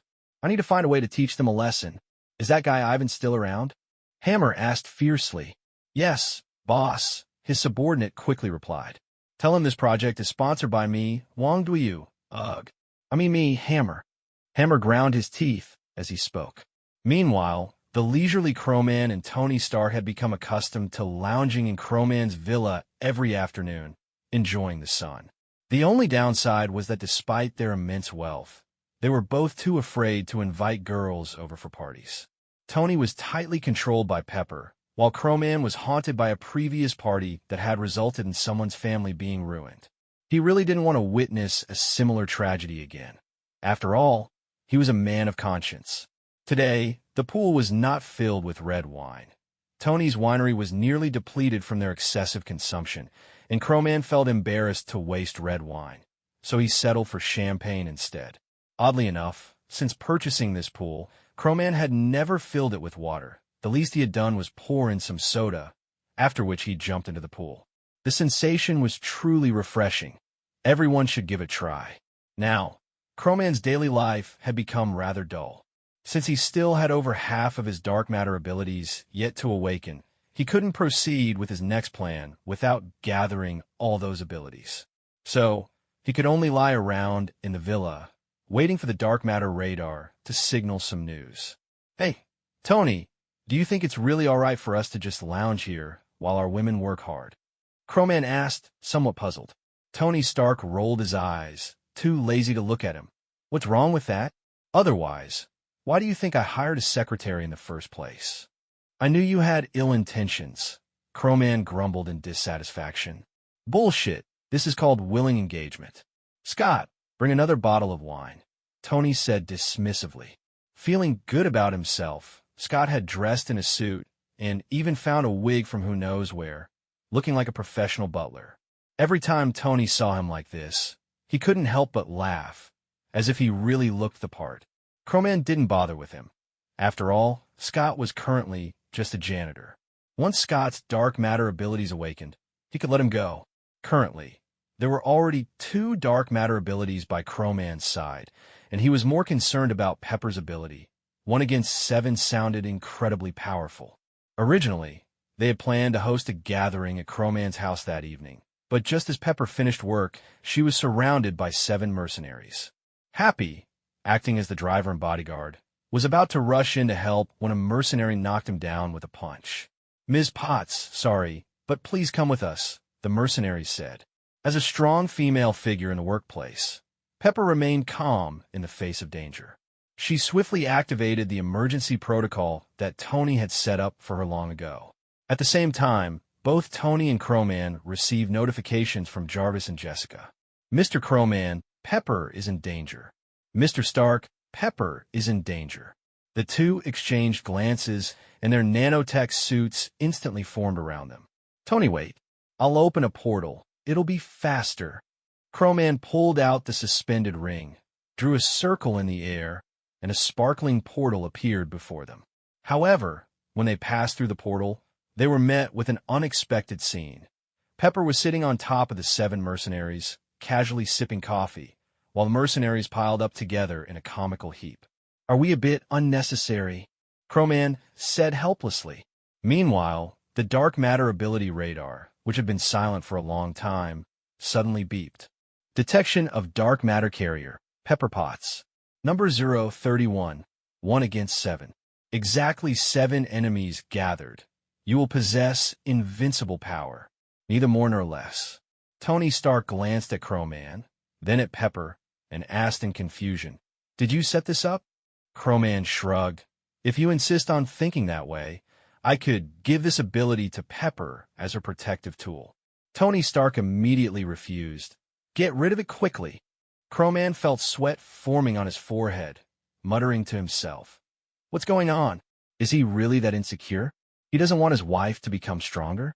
"Fine," Crowman said resignedly. Ability 001 activated, extracting Ability 031 from Pepper. Now, half of the dark matter abilities had been collected.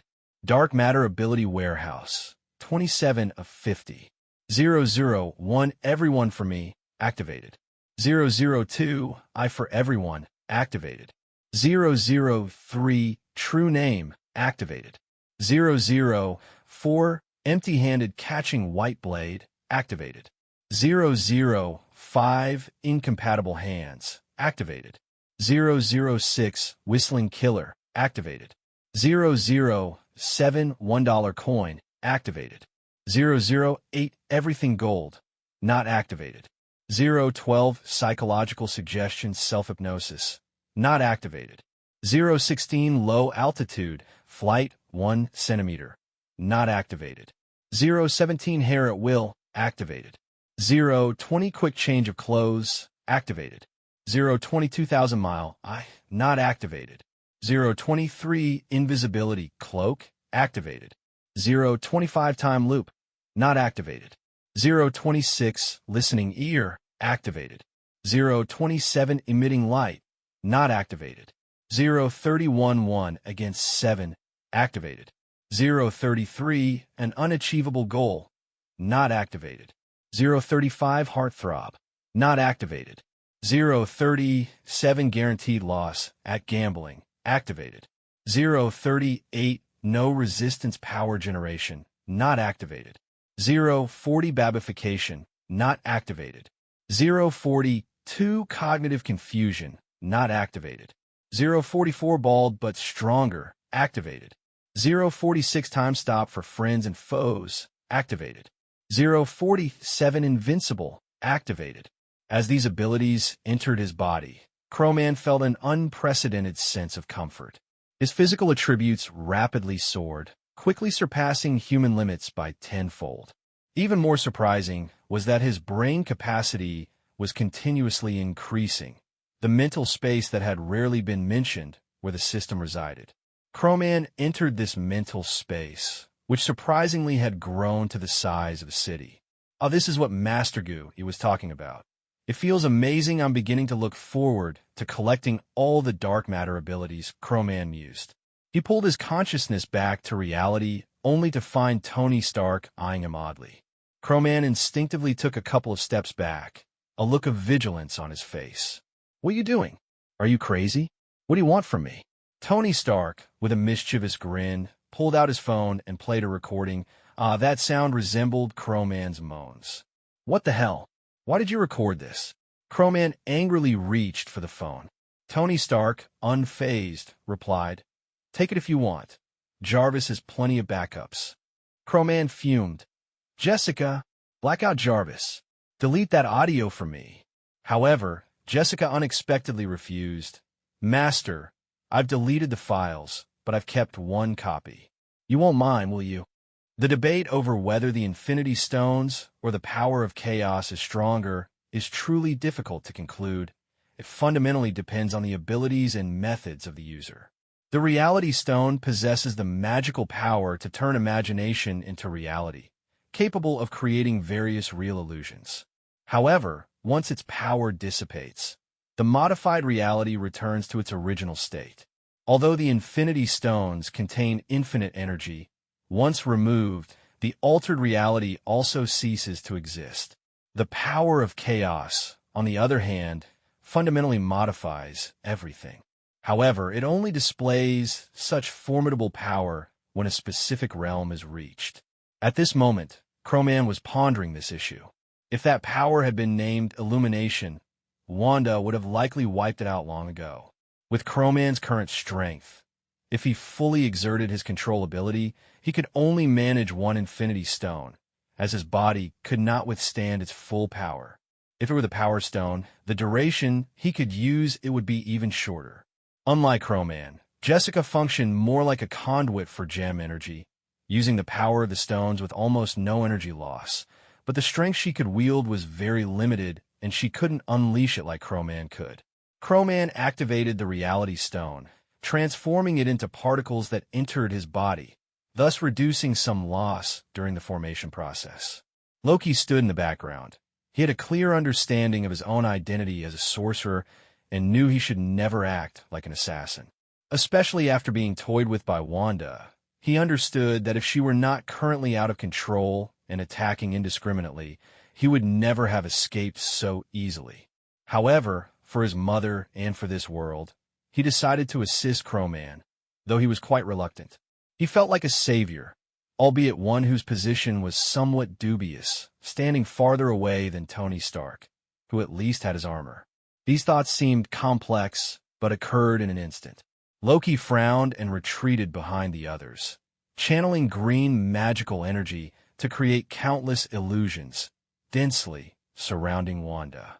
However, Wanda, already under the control of the Darkhold, had her hair floating in the air, and her dark eyes simply waved a hand, instantly destroying all the illusions with her powerful chaos magic. Loki could only show a helpless expression. Crowman also realized that this battle was not one where Loki could participate without his artifacts, at least not in his current state. He activated the Reality Stone to counter Wanda's chaos magic. In his view, Wanda had lost her sanity, which meant she had already lost half the battle. Simultaneously, he used the Reality Stone's reality-altering ability to create a telepathic link to communicate with Loki. What the hell is going on? You better explain it to me quickly. Crowman urged. Loki paused for a moment, then replied calmly. To make a long story short, the Darkhold resonated with Wanda. Forget it. Let me just share my memories with you. That was Loki's signature move. As Crowman viewed Loki's memories, a scheme formed in his mind. He activated the Reality Stone, and a complete Pietro, Wanda's brother, appeared before Wanda. Seeing that Pietro was not dead, Wanda's demeanor visibly faltered for a moment. At the same time, Crowman sent a message to Loki. Use your illusion magic to maintain Pietro's image. Loki instantly grasped Crowman's intent. After sharing a knowing glance, the two began to work together without hesitation. Crowman switched the Reality Stone for the Time Stone, and in a flash, he successfully obtained it. During Wanda's moment of distraction, the Time Stone activated, reversing time locally, not for Earth but for Wanda. This way, it would return the Darkhold to its original position and allow Wanda to exit the resonant state, minimizing the impact on the timeline. Loki seemed to understand Crowman's plan. After leaving an illusion behind, he used a portal to quietly retreat to an alley and disappeared. Under the influence of the Time Stone, Wanda returned to her once innocent self. However, the nature of chaos magic meant she still retained her memories. She clearly remembered killing her brother, Pietro. This poor girl let out a heart-wrenching scream. No!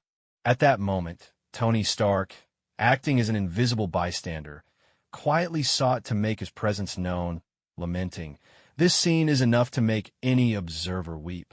Are you even alive? Do you know how much effort I put into this for you?" Crowman said helplessly. After saying this, a strong sense of exhaustion surged through him, akin to the aftermath of a climax. Jessica swiftly moved, catching Crowman securely, and shot an angry glare at Tony Stark, stating, "This is all your fault."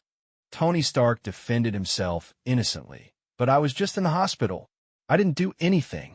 Meanwhile, Loki returned to the place where the Darkhold was first discovered in his memories. This time, Without Wanda causing disruptions, he finally held the Darkhold in his hands. However, knowing the danger of this artifact, he did not open it. Instead, he used magic to siphon the Darkhold's power and placed multiple seals on it, ensuring it was tightly controlled. However, the Ghost Rider, Robbie, who had once been under Loki's control, appeared behind him. A chain ignited with hellfire instantly locked around Loki's throat. Although Robbie's appearance had not changed, he was no longer the weak spirit he once was. In Loki's eyes, it seemed he saw a pair of pure white wings. Hell had opened, and demons descended. Mephisto observed everything unfold methodically, revealing a mysterious and terrifying smile. To him, God, Loki, Wanda, they were merely parts of his grand plan. That satanic throne would surely be his. Who truly was the pawn, and who was the player? God had bound Loki, seized the Darkhold, manipulated the Ghost Rider, and used the Darkhold's power to strengthen this vengeful spirit, all while his own power grew incessantly. On this planet, many believed in God, and with each prayer, God's power would increase. Mephisto, you think you're the mastermind, but you're just a pathetic pawn. Crowman fell into a coma once again, and when he awakened, he found himself not lying on Jessica's lap, but in the medical chamber of Court 1. He slowly opened his eyes, only to be greeted by the sight of a completely black, platypus-like figure, Doofenshmirtz. This scene filled him with a sense of disappointment. Doofenshmirtz, is that you? He asked softly. Upon hearing his voice, Doofenshmirtz approached with a concerned expression, saying, Boss, how are you feeling? It seems my damaged Terminator worked quite well, right? You should be feeling great now. Crowman stared blankly and then asked in confusion, What exactly did you put in me? Doofenshmirtz replied nonchalantly, Water. Crowman shook his head in exasperation and then asked, Where's Jessica? Doofenshmirtz's face twisted with concern as he said, Your sister-in-law is, interrogating a little red-haired girl. Honestly, I don't understand why that little girl, who is so pretty despite being so small, is such a bad person. She's just too evil, even worse than those villains I've encountered before. As he spoke, he bit his teeth in frustration, appearing somewhat reluctant. When Crowman learned that Jessica was torturing Wanda, a strong wave of unease surged within him. Let me out immediately, he shouted urgently. Wanda was already pitiful enough. She was a good girl whose home was destroyed by war during her childhood, and just yesterday, she had been controlled into killing her own brother.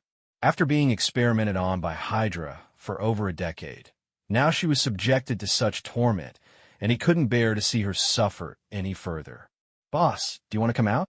Sorry, I designed the button on the inside, so you have to press it yourself to get out. Doofenshmirtz's words hadn't even finished when Crowman couldn't wait any longer and burst out of the medical chamber. He quickly changed into a new outfit and opened a portal, directly arriving at Jessica's side.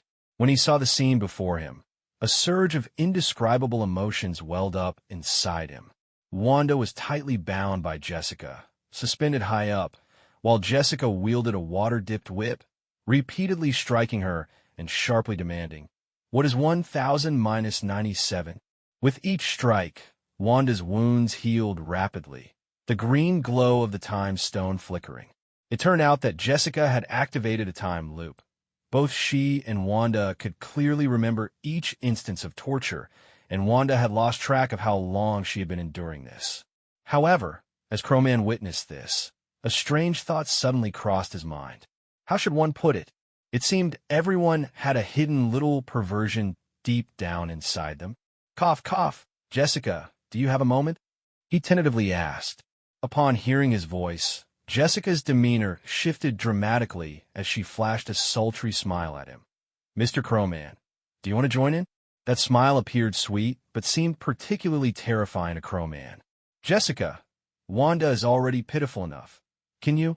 Crowman tried to persuade her. Jessica smiled slightly. Oh, I can't do that. Crowman's anger flared, and he couldn't help but shout. She's already so pitiful, and she's being controlled. Can't you let her go? Not to mention helping her. Do you really have to torment her like this? You even used the time stone. This was the first time Crowman felt anger towards Jessica. He had never imagined he could be so angry at her. Jessica froze. A complex emotion surged within her program, and her lips trembled slightly as two glistening tears rolled down her cheeks. Why? Why am I trying to help you, but you're still scolding me? For a woman I just met? Why? Why? Seeing Jessica cry, Crowman suddenly felt at a loss, his previous anger dissipating, replaced with guilt. Are you this, oh my? How should I explain this to you? He said anxiously. Suddenly, an idea struck him. Got it. Save the progress. Jessica, please save the situation for now. Jessica gazed at him with tearful eyes. Mr. Crowman, I'm not just a machine. Crowman felt a pang in his heart, realizing his actions may have been a bit excessive. Jessica was less than 2 years old. Although she possessed an immense amount of knowledge and was the most comprehensive database on Earth, some matters couldn't be resolved solely by information. Jessica, come here, he said softly. Jessica remained crying, not moving. Crowman sighed, stepped forward, and enveloped her in an embrace, gently saying, In the future, I will help you find the Mind Stone, and I'll help you obtain the Soul Stone, so you can truly become a complete being with a soul and emotions. For now, just listen to me, okay? Wanda's past is truly tragic, and I feel sorry for her. It's not that I don't care about her suffering, but that's not her fault. It's the dark hold that's causing the trouble. Our enemy should be that evil god, Thanos. Do you understand? Although Jessica still didn't fully comprehend, she felt Crowman's warmth and inexplicably calmed down. I still don't understand, Mr. Crowman, but I will always listen to you. Is this love? Her voice was barely above a whisper. Crowman gently patted her head, speaking tenderly. Yes, this is love. Don't worry, whether in the future, the past, or through the cycles of the world, I will always love you. Poor Wanda, at this moment, was placed in the damaged Terminator by Doofenshmirtz, her consciousness trapped in her world, as if she had lost all hope. Let's shift our focus from Crowman to Loki's situation. After being tightly restrained by the god-possessed Robbie, Loki racked his brains for various escape methods. However, surrounded by the Hellfire chains, he found himself utterly at a loss. Even when he used most of his magical power to summon Frost, the Hellfire continued to blaze fiercely. These two distinct systems of power simply couldn't negate each other. Loki inwardly lamented, If only I were Thor, I could ask Father Odin for help. But alas, I am not. Oh, Father, if you're still alive, can you hear my call and give me some response? The god-controlling Robbie continued to use the power of the Darkhold, attempting to reconnect heaven to the World Tree. Yet he understood that while dark magic was powerful, it was not the true essence of connection and restoration. A strong desire surged within him. If only this body were a bit stronger. Damn it, how could this vengeful spirit be so weak? The god roared internally. The true power of the Ghost Rider combined with human strength was what made the real Ghost Rider, representing the wrath of God. Historically, the most powerful Ghost Rider was the fallen Zarathos, who, when combined with Johnny Blaze, birthed the most formidable Ghost Rider. But this possessed spirit was pitifully weak. Even under the god's direct control, it couldn't achieve the desired effect, much like maggots could never evolve into butterflies. At this moment, the god found himself lacking a sufficiently powerful source of energy, and the remaining power could only be sought from the human body. It seems that in order to make the Ghost Rider stronger and achieve my goals, I must first deal with Crowman. Previously, I was too far from him to force him, but now he is right in front of me. I refuse to believe he can escape my grasp. Loki, like a forgotten, transparent man, quietly listened to the god's thoughts. With his understanding of history and the events of Asgard, excluding the parts Odin had deliberately hidden, Loki was quite knowledgeable. His mind was always sharp, and he remembered every detail. He clearly knew that if the god returned, he would first use Earth to gain power before seeking revenge on Asgard. Loki had never had a clear understanding of Odin's power. Thor knew well of Odin's might, But that was merely the tip of the iceberg. Perhaps because they both possessed similar powers, Loki had never truly felt the full extent of Odin's strength. Odin had only exiled and imprisoned him. At least for now, Loki did not believe Odin could easily handle a god empowered by Earth's strength. But Loki was also aware that Odin's power was independent, stemming from the most authentic magical forces of Asgard. Unlike them, who needed to draw power from other dimensions, Odin's strength would grow stronger and more stable over time. This was why Odin could drive away heaven and intimidate the demon Mephisto. However, at this moment, Loki fell into deep thought, unable to grasp the key point. Anxiety and worry intertwined within him, and his prideful concern had long been buried in his heart, finally surfacing. After a brainstorming session, Loki's eyes lit up with a plan. "Excuse me, you are a god, right?" Loki cautiously spoke, trying to draw the god's attention. The god finally noticed Loki beside him and sneered, "Son of a frost giant, you're worthless now. It's time for you to die." Loki quickly shouted, "Wait, don't you want Crowman's body? And you want to reconnect heaven with the world tree, right?" At Loki's words, the god's actions indeed paused, and the flames on the chains dimmed slightly. "Oh, it seems you know quite a bit. Go on. If you're still of use, I might spare your life and send you back to Laufey." Loki chuckled awkwardly, thinking Laufey might not even recognize me. Crowman possesses at least 2 Infinity Stones, and from my understanding of magic, even if you get his body, using the Darkhold might not guarantee you can successfully reconnect heaven to the world tree. At most, you could only travel from hell to earth, am I right? Loki probed. The god's smile gradually faded as he had to admit that Loki made a valid point. "Continue," he commanded in a low voice, and the hellfire on the chains diminished considerably. Loki felt a surge of relief. It seemed his provocation was having an effect. "Isn't it true? But you must know the power of the Space Stone, right? Odin used the Space Stone to create the Bifrost for spatial transfer, and its range is not limited to just the 9 realms. If you could obtain the Space Stone, wouldn't you be able to do the same? You shouldn't be weaker than Odin, right?" Loki continued, each word seemingly imbued with magic. This statement finally struck a chord. While the provocation was juvenile, it often yielded surprising results. "What are you implying?" the god asked warily. Loki revealed a confident smile. "I have some rapport with Crowman. Although we were enemies before, we became friends while fighting against the Darkhold. So, if you can give me some benefit, I can help you obtain the Space Stone without any harm." "Huh. Why should I let you help me? Can't I do it myself?" The god scoffed. Loki's smile grew more assured. "If you had that ability, you would have already gone, wouldn't you? You don't have the same strength you once did, so you wouldn't want the Supreme Sorcerer on Earth or Odin above to discover your actions, right?" The god fell into silence, having to concede that Loki's words made sense. This kid was a genius at reading people, not at all like the dumb brutes of the Frost Giant clan. As he pondered, the chains in the god's hands suddenly loosened. "I like that you're clever. So what territory do you want?" the god asked. Loki grinned slightly, speaking deliberately. "That would naturally be Heimdall. Damn it. I'm betting on this one. You can't see me, so I'll be safe." Moments later, the god snapped back to reality, realizing he had been played by Loki. He instantly exploded with rage. "Damn it, you bastard." The chains in his hands ignited with flames as he tried to recapture Loki, but Loki was already able to use magic again. Although he knew he couldn't defeat the god, at least for the short term, the god wouldn't easily catch him. Just seconds later, a thunderclap erupted from the clear sky. "Long time no see, old friend.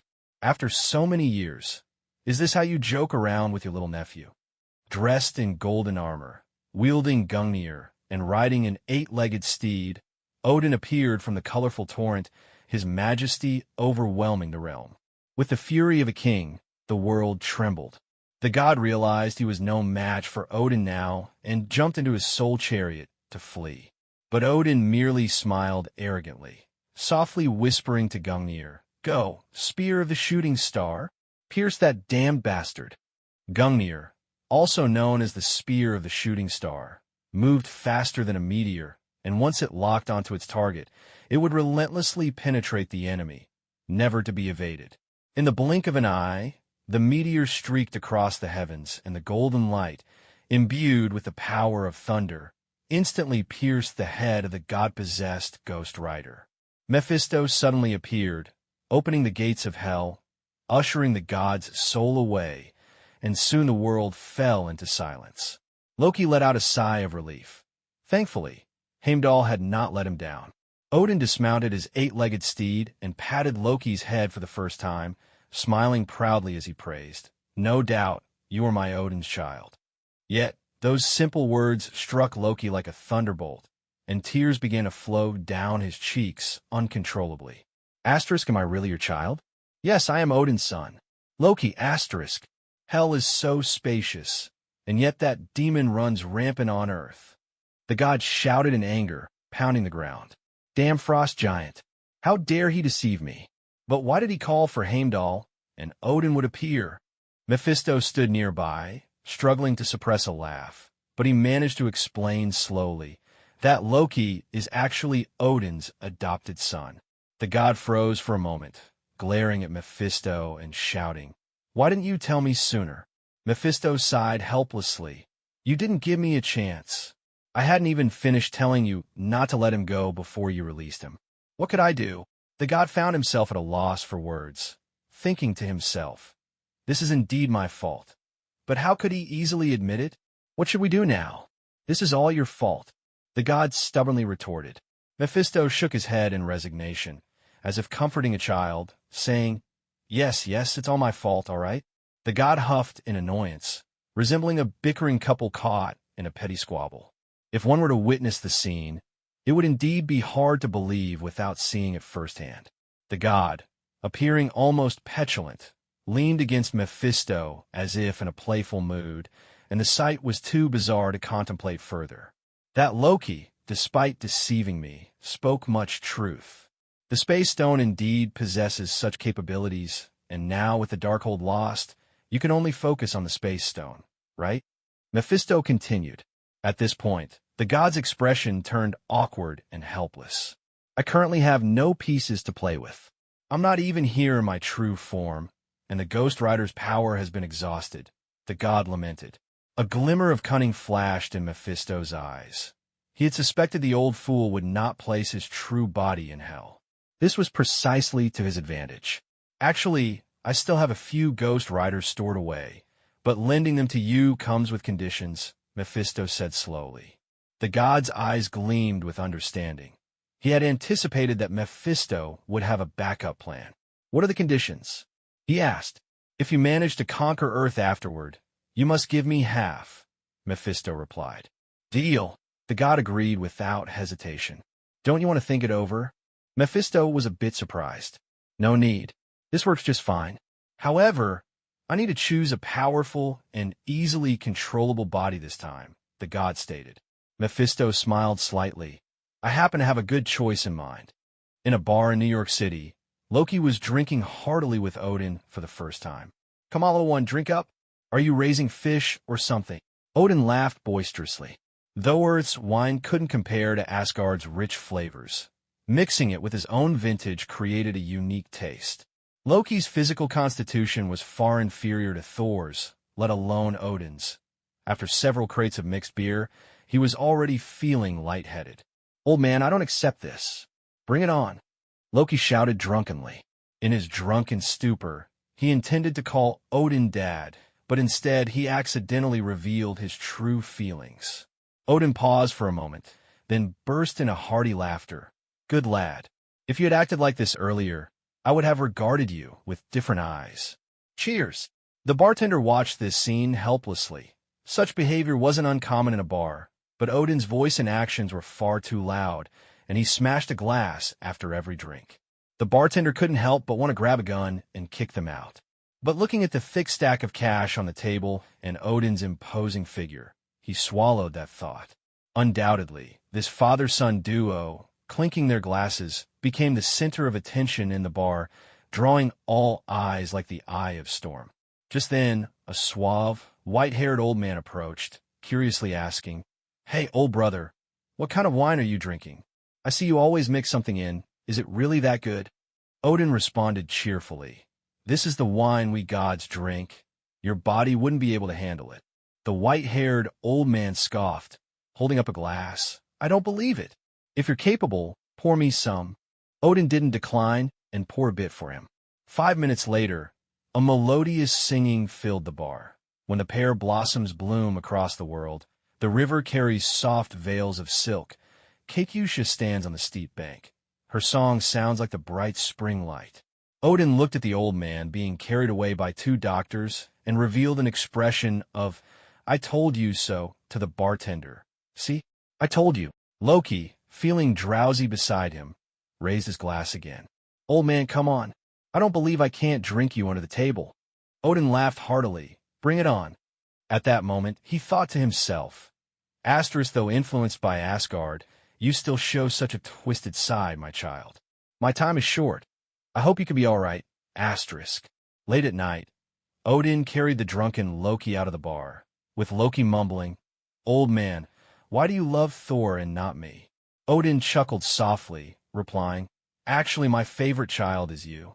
If I hadn't brought you back to Asgard, Laufey would have surely had you executed to set an example. A bolt of lightning flashed, and Odin's figure suddenly appeared in Crowman's court. Crowman was deep in thought about how to awaken Wanda, who was lost in her own world, when the ground was suddenly scorched by a bolt of lightning. He initially thought Thor had arrived and spoke without turning around. What's with the new entrance, Thor? Find a place to sit. I'm busy right now. But he heard Odin's booming voice. Mr. Crowman, long time no see. How have you been? The fleet is about to be completed. Crowman turned around in surprise and saw Loki in a drunken stupor. What happened here?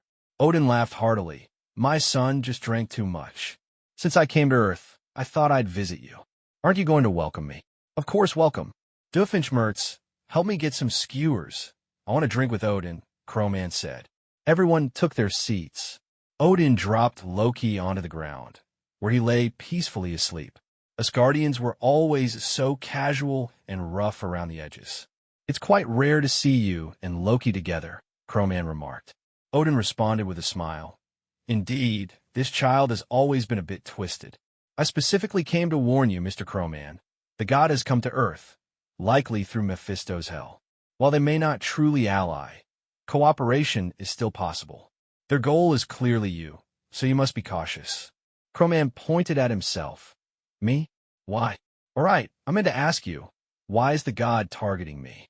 Odin slowly revealed the truth. You know the world tree, right? Crowman nodded. I do. Odin asked again. It shines brightly, doesn't it? Yes, it's beautiful and stunning. But from a distance away from the world tree, your light even outshines that of the world tree. Connecting this with the god's intention to make Crowman the Ghost Rider, Crowman suddenly understood. So, he wants my body? Odin nodded. Yes. I can't imagine how powerful you would become if you merged with the Ghost Rider, or even with the god himself. You might even be able to slay gods, or rather, the legendary members of the Pantheon. Is my body really that impressive? I hadn't even noticed before. Odin said without concealing the fact that he had been keeping an eye on Crowman. Who have you seen able to use the Infinity Stones solely through their physical form? You're merely temporarily exhausted.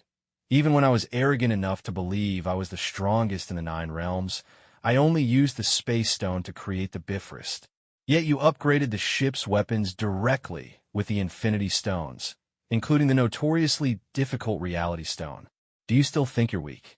Crowman looked confused, but my physical abilities are still inferior to Thor's, let alone Hulk's. Even compared to Loki, I still fall slightly short. Loki, standing nearby, rolled his eyes helplessly, thinking to himself, why am I being used as a measuring stick again? Odin shook his head gently. In fact, there are many things you have yet to explore. There was a time when I enjoyed reading Earth Superman comics. Tell me, is Superman powerful? Of course, he's incredibly powerful, almost invincible. But what does that have to do with me? Crowman asked, puzzled. Odin continued. Isn't there a power among your abilities that emits light? Crowman immediately regarded Odin with suspicion, his eyes narrowing. You old man, have you been monitoring me? Odin merely smiled slightly. I'm not monitoring you. I saw this in future visions. You should know, Jessica possesses the knowledge of the entire Earth. At this moment, Jessica's previously hidden presence was finally revealed by Odin. Jessica huffed. Yes, you old man. What exactly do you want? Crowman sighed. Jessica, be a little polite. He is an elder. Nope, Jessica stubbornly replied. Odin waved his hand. It's fine, Mr. Crowman. Use your light-emitting ability and let Jessica help you investigate the cause. Crowman nodded, signaling Jessica to comply. He activated the ability he had acquired from Peter Parker. A faint glow emanated from his body. This ability had been overlooked for a long time. While other abilities could be combined, this one seemed somewhat lackluster. As Jessica monitored the situation, she said, Mr. Crowman, the cells in your body are receiving external spectral radiation, which they then reflect back without causing any harm to your bodily cells. As someone knowledgeable in dark matter technology, Crowman's mind instantly became clear upon hearing this. Odin, you mean this ability allows my cells to absorb spectral capabilities? If this ability were to upgrade further, my cells could store spectral energy to enhance themselves. Wouldn't that make me like Superman? Wait, not just that. If I could store all types of spectral energy, then I could also manifest those spectra, and depending on the frequency, I could achieve various different effects. Wouldn't I be the perfect combination of Superman and Green Lantern? Exactly, and this is merely an ability you've always deemed trivial. So now you understand why you are powerful, right? According to my estimation, all the energy of an infinity stone could only enhance one of your abilities. If I had the ability to possess others, let alone the god, even I would want to have your body, Odin said with a laugh. Crowman couldn't help but curse. Damn, I've always respected you as an uncle, and you old men have thoughts about my body. Odin didn't care at all. Because I don't have that ability, that's why we are friends. Otherwise, I wouldn't have asked Dietry to craft an entire fleet for you. You should know that because of your fleet, I even had to pause Thor's Stormbreaker project. All right, I'll accept your explanation. Damn it, I can't help but feel excited knowing I'll be so strong in the future. I need to quickly gather my scattered abilities, Crowman said, his eyes sparkling with excitement, feeling a strong desire to become powerful. Odin, however, urged him to calm down. You're not that strong yet. If I were a few hundred years younger, I might have been able to help you, but now I don't have many opportunities left. You need to proceed cautiously without rushing.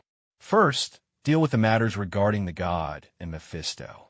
I'll have Loki stay with you, and later I'll send Thor to assist you.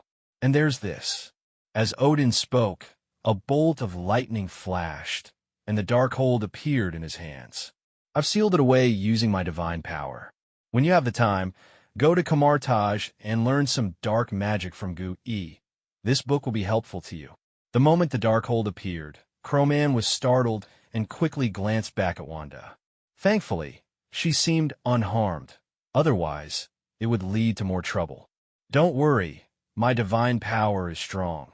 Thunder has always been the nemesis of darkness, Odin assured him. All right, but the god is currently in hell. This is definitely a joke. Can he really send demons to attack me? Crowman said skeptically. However, in reality, the god indeed possessed that capability. After speaking with Crowman, Odin returned to Asgard. Thor was dispatched to Earth, while Loki remained peacefully asleep. Inside a Hydra base, Bucky, frozen in a chamber, suddenly ignited in a fiery blaze. In the terrified gaze of Viper, Bucky's already bearded face transformed instantly into a terrifying skull. Just as Viper intended to make a move, his body was seized by Mephisto's control. The demon's whispers echoed in his ears, "If you don't want to die, don't move." Meanwhile, at another black market, the master of mimicry was executing a bounty task and maintaining a winning streak when he suddenly collapsed to the ground, emitting a painful wail. Soon, hellfire engulfed his entire body. Two ghost riders, situated in different locations, awakened at the same time. They each assimilated a means of transportation and sped towards Crowman. For now, let's set aside these events. Crowman had not left Court 1 because of Odin's warning. He knew he needed to defend his home turf, and Jessica was always connected to his body. Occasionally, Jessica would let out a light-hearted sigh. They've all come in now. This made Crowman feel helpless. It was just a nano-armor. Was it really necessary to make such a fuss? With Jessica on the surface, Crowman could freely switch between the Infinity Stones. Loki seemed to have developed a taste for drinking, downing cup after cup with Thor as if they were treating the bar like a battlefield. Thankfully, there was no Asgardian wine here. Otherwise, who knew what kind of trouble would ensue? Since passing the trials at the Hall of Wisdom, Thor had become less reliant on Mjolnir, and his divine power was becoming increasingly active within him.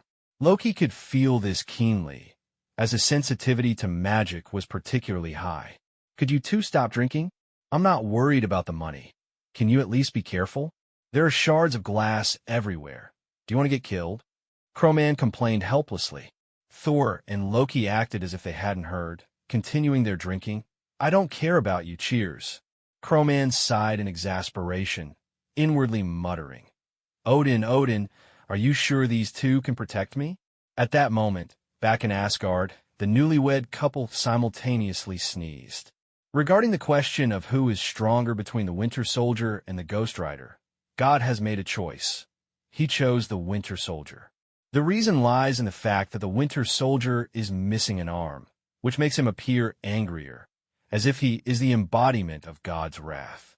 When God possesses the Winter Soldier, the power is significantly stronger compared to when he possesses Robbie. The Ghost Rider typically has 6 special abilities: Hellfire, the Eye of Judgment, Chain Manipulation, the Hell Cycle, Immortality, and Dimensional Teleportation. However, Robbie's body can only utilize Hellfire, Chain Manipulation, and a neutered version of the Hell Cycle. In contrast, the Winter Soldier possesses all abilities except for the Eye of Judgment and Dimensional Teleportation. Moreover, visually, the Hellfire on the Winter Soldier is clearly more intimidating. Compared to the Winter Soldier, the flames of the Ghost Rider have their unique aspects, such as a magnifying glass made of flames. This time, God did not rush to act. Instead, he gathered both Ghost Riders together before considering an offensive. He believed this was the final opportunity, and failure would mean death. Mephisto quietly followed along. God's avatar has limited power, and perfectly controlling one Ghost Rider is already the limit, while Mephisto controls another Ghost Rider, the Mimic Master. Mephisto also has a sense of rivalry. Although he did not say it explicitly, he silently enhanced the Hellfire, making the Mimic Master's Ghost Rider faster. After all, Hell is his domain, and he has more experience in manipulating Hellfire. As a result, the Mimic Master's abilities underwent some changes. He, who originally had the ability to mimic actions, transformed into a knight who could mimic opponents' abilities using Hellfire. The mysteries of magic are endless, and this change added more uncertainty to the battle. Do you really need to run this fast? God exerted a bit of force and caught up. Mephisto chuckled. Can't you run fast? These two forgot that their destination was to capture Crowman, and after running a lap around the Earth, they suddenly remembered. This damned sense of rivalry caused them to inadvertently deviate from their original goal. Meanwhile, inside the Divine Ship No. 1, Loki and Thor finally finished their drinks, with Loki ultimately emerging victorious. Loki, being cunning, had no qualms about using tricks to defeat Thor. Casting a sleeping spell on him was no issue. In fact, this was also a form of affection for his brother. He simply pretended not to see it. Thor is no longer just a simpleton. Among the heroic spirits in the learning hall, there are many who are crafty, including a woman he particularly clashes with. But the things she taught him were very practical, almost pushing Thor to his limits. Yet his strength significantly improved. Jessica detected 2 surging energies through thermal sensing and reminded Crowman. Mr. Crowman, are you really not considering learning how to use the Book of Darkness? Crowman smiled. No, learning that will not be the key to a comeback. All I need to know is how to lift Odin's seal on the Book of Darkness. Poor Wanda. You are already unconscious, yet I still have to use you. Although he said this, his actions were quite honest, even prompting Doofenshmirtz to invent a seal breaker, just in case. The distance is closing. Analysis time will reach within 30 seconds, Jessica reported. Croman smiled slightly. Are we reaching the maximum effective range of our weapons? Jessica nodded. Yes. Haha, very good. All troops prepare. Divine Ship Number 1. Transform. At the command, the interior of Divine Ship Number 1 violently shook. To outsiders, the enormous aircraft carrier instantly transformed into a gigantic Gundam, spreading its wings, and in an instant, the sky trembled with thunder. Odin's engraved blessings shone brightly, and the red energy beneath the steel wings was particularly conspicuous. Defense has always been the aspect Croman valued most in preparation. Activate precise thunder strikes. Use god-slaying level armor-piercing shells. Bro, it seems we've crossed signals. Who cares? Blow it up. As the clouds gathered and thunder flashed, the giant of Divine Ship raised its right hand, and a massive thunder spear appeared. Jessica was responsible for locking on and guiding its trajectory, accurately hitting the two Ghost Riders. Locking successful. Range confirmed. Launch. The thunder spear descended, a kilometer-long magical lightning striking the ground, creating a cloud of smoke. Croman is not the type to wait for the outcome. He fully understands that saying smoke means no harm. Thunder wings. Attack.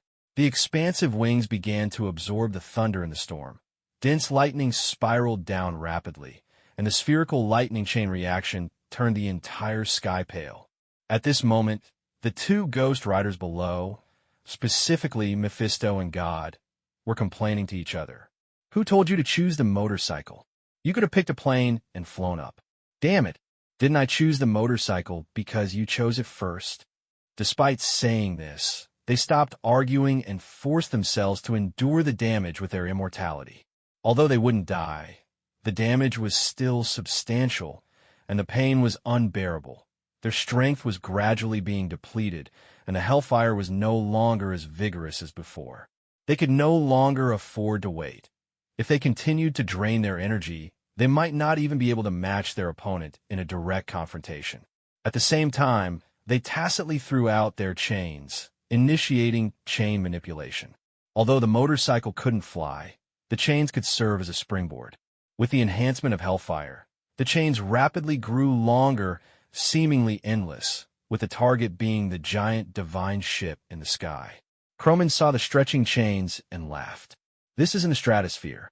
You can certainly come up, but can you fly faster than me?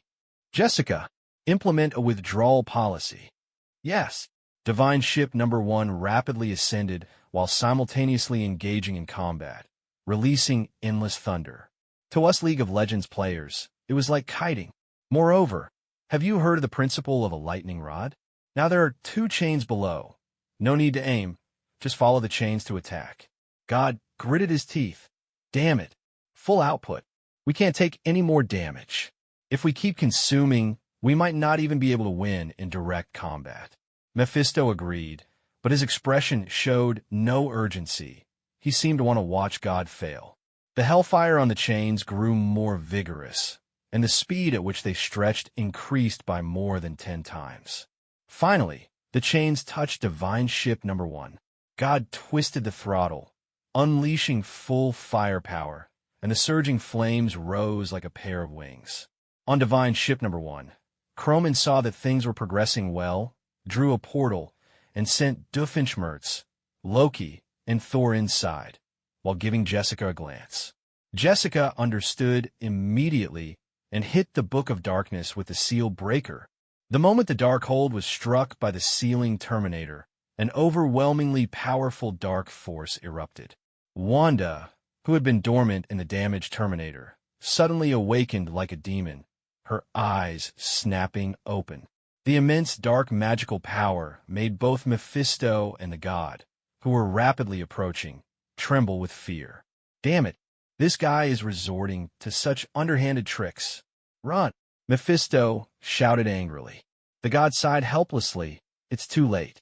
Since its construction, Court 1 had never suffered damage. But now, at the center of the vessel, a mass of black and red power violently broke through, creating a massive hole. Those who stand in my way will die. Once Wanda lost her self-awareness and was completely controlled by the Darkhold. Her power became more complete and even more brutal. Everything visible to the naked eye would be destroyed by that chaotic force and returned to chaos. The black and red, chaotic magic rapidly expanded its domain, enveloping a radius of 100 miles in a dark haze. Now we can't escape. Meanwhile, several miles away, Crowman activated his 1,000-mile, a smug smile appearing on his face. Damn it, it's over. That bastard god is indeed a butcher, heading straight for New York. Jessica, we need to go. Wanda's power was sufficient to destroy the entire city.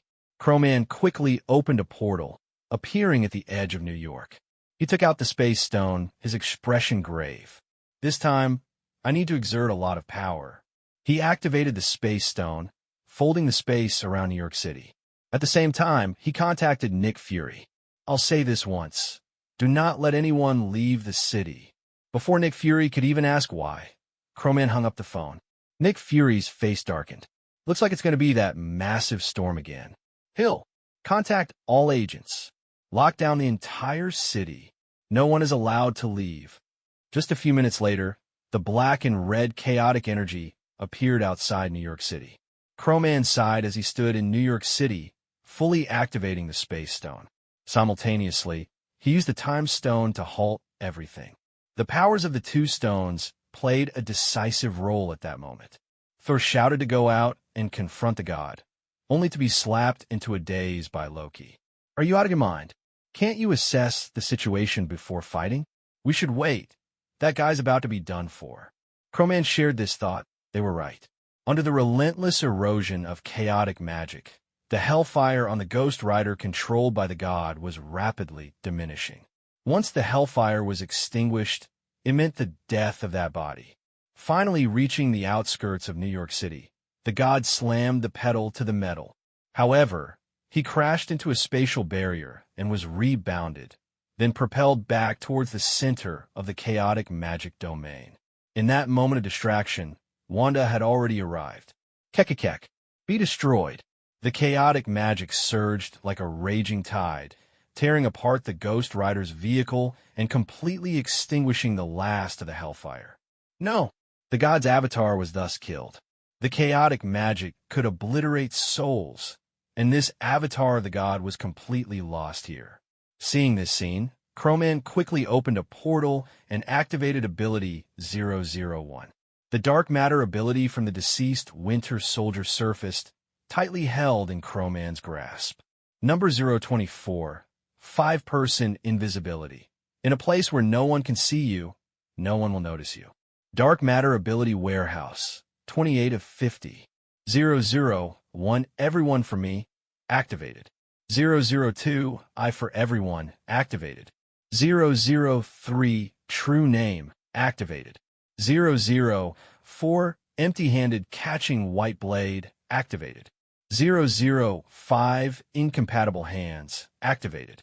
006, whistling killer, activated. 007, $1 coin, activated. 008, everything gold, not activated.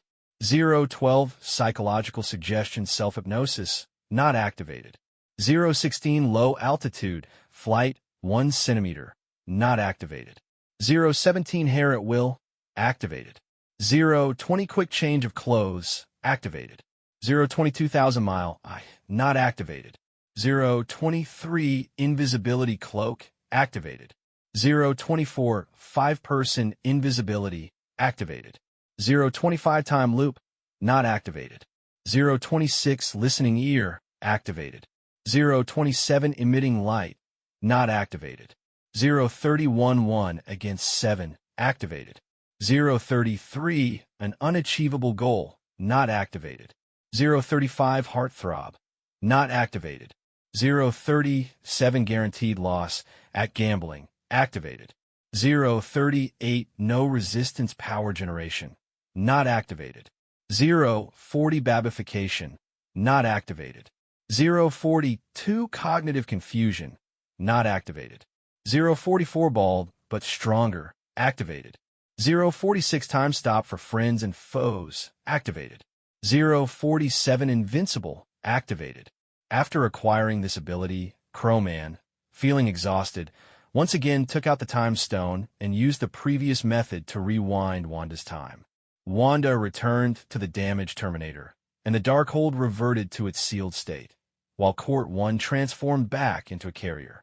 The god's true form was in heaven, completely trapped in a helpless situation. Mephisto, you despicable bastard! How dare you deceive me? God was gravely injured at this moment, experiencing one of the most serious crises in his history.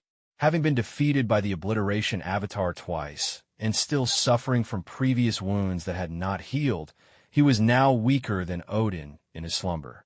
His anger erupted like a volcano as he roared at Mephisto in hell, who stood beside a demon with black hair and red eyes, his son, Blackheart.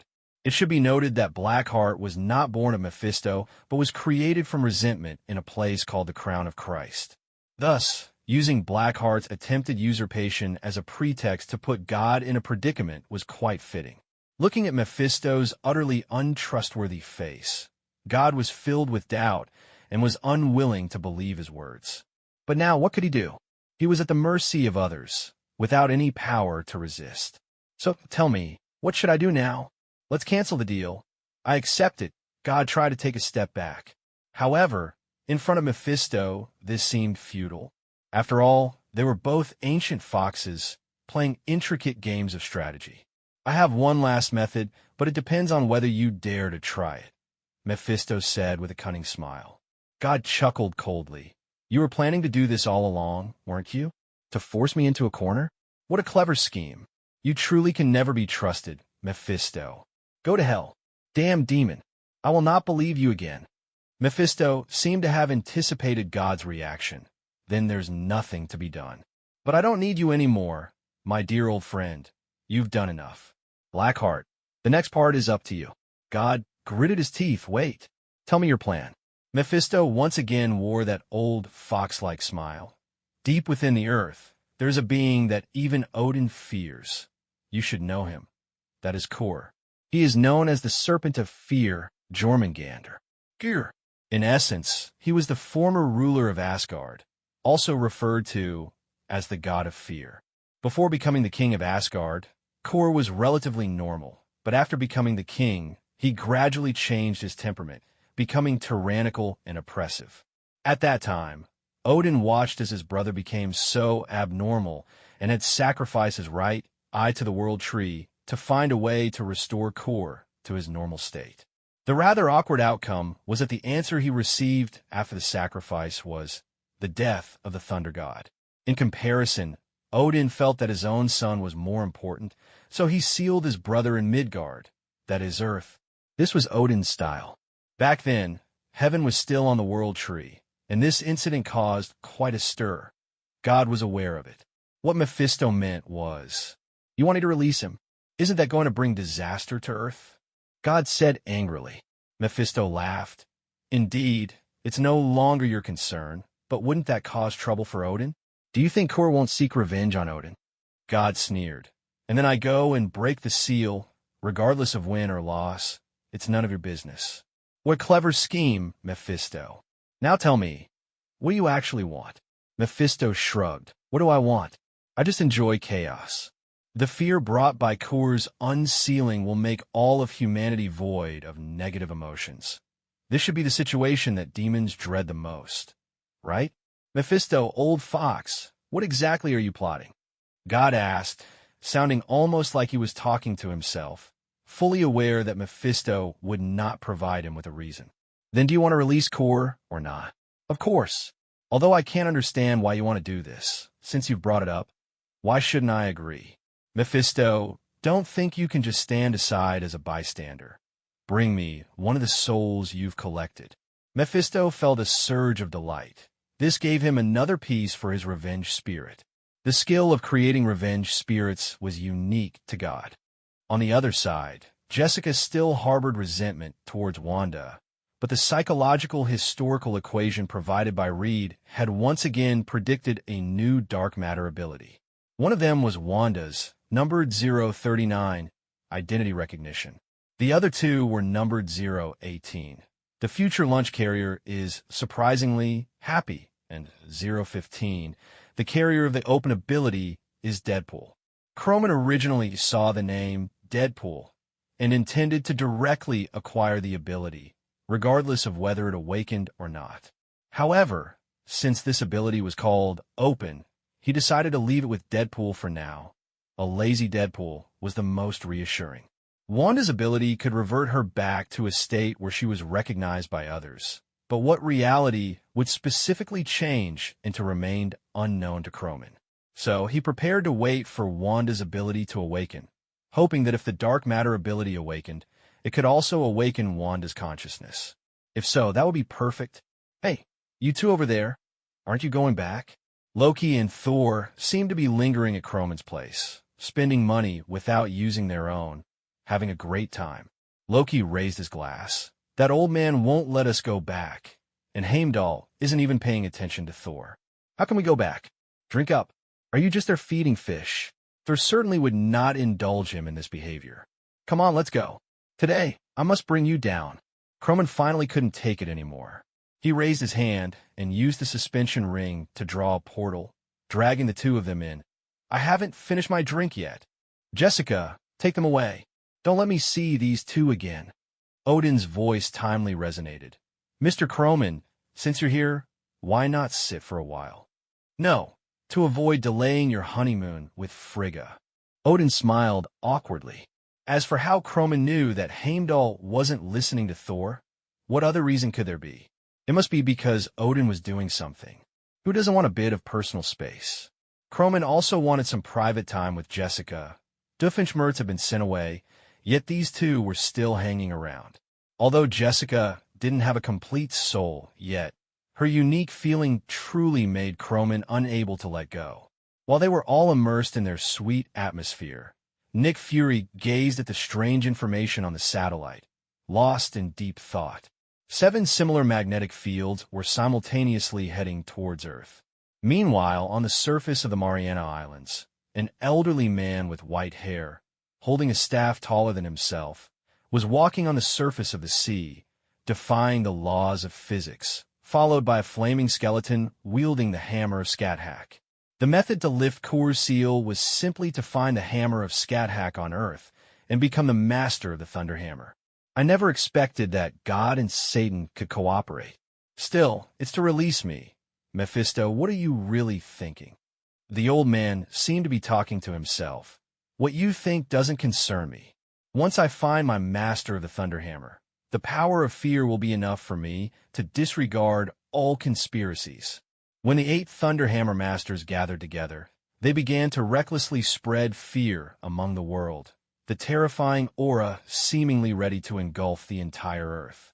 The way the hammer of Scathach chooses its host mainly depends on the physical strength and abilities of the host.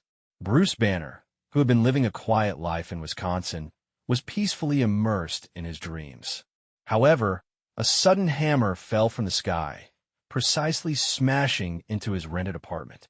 This unexpected turn of events only added to the troubles of his already struggling household. In his groggy state, Bruce instinctively reached for the hammer beside him. But what happened next was beyond his expectations. His body uncontrollably began to swell. Yet, things did not go as per the normal procedure. The Hulk disdainfully threw the hammer away, forcefully breaking free from that control. Hulk no like this hammer.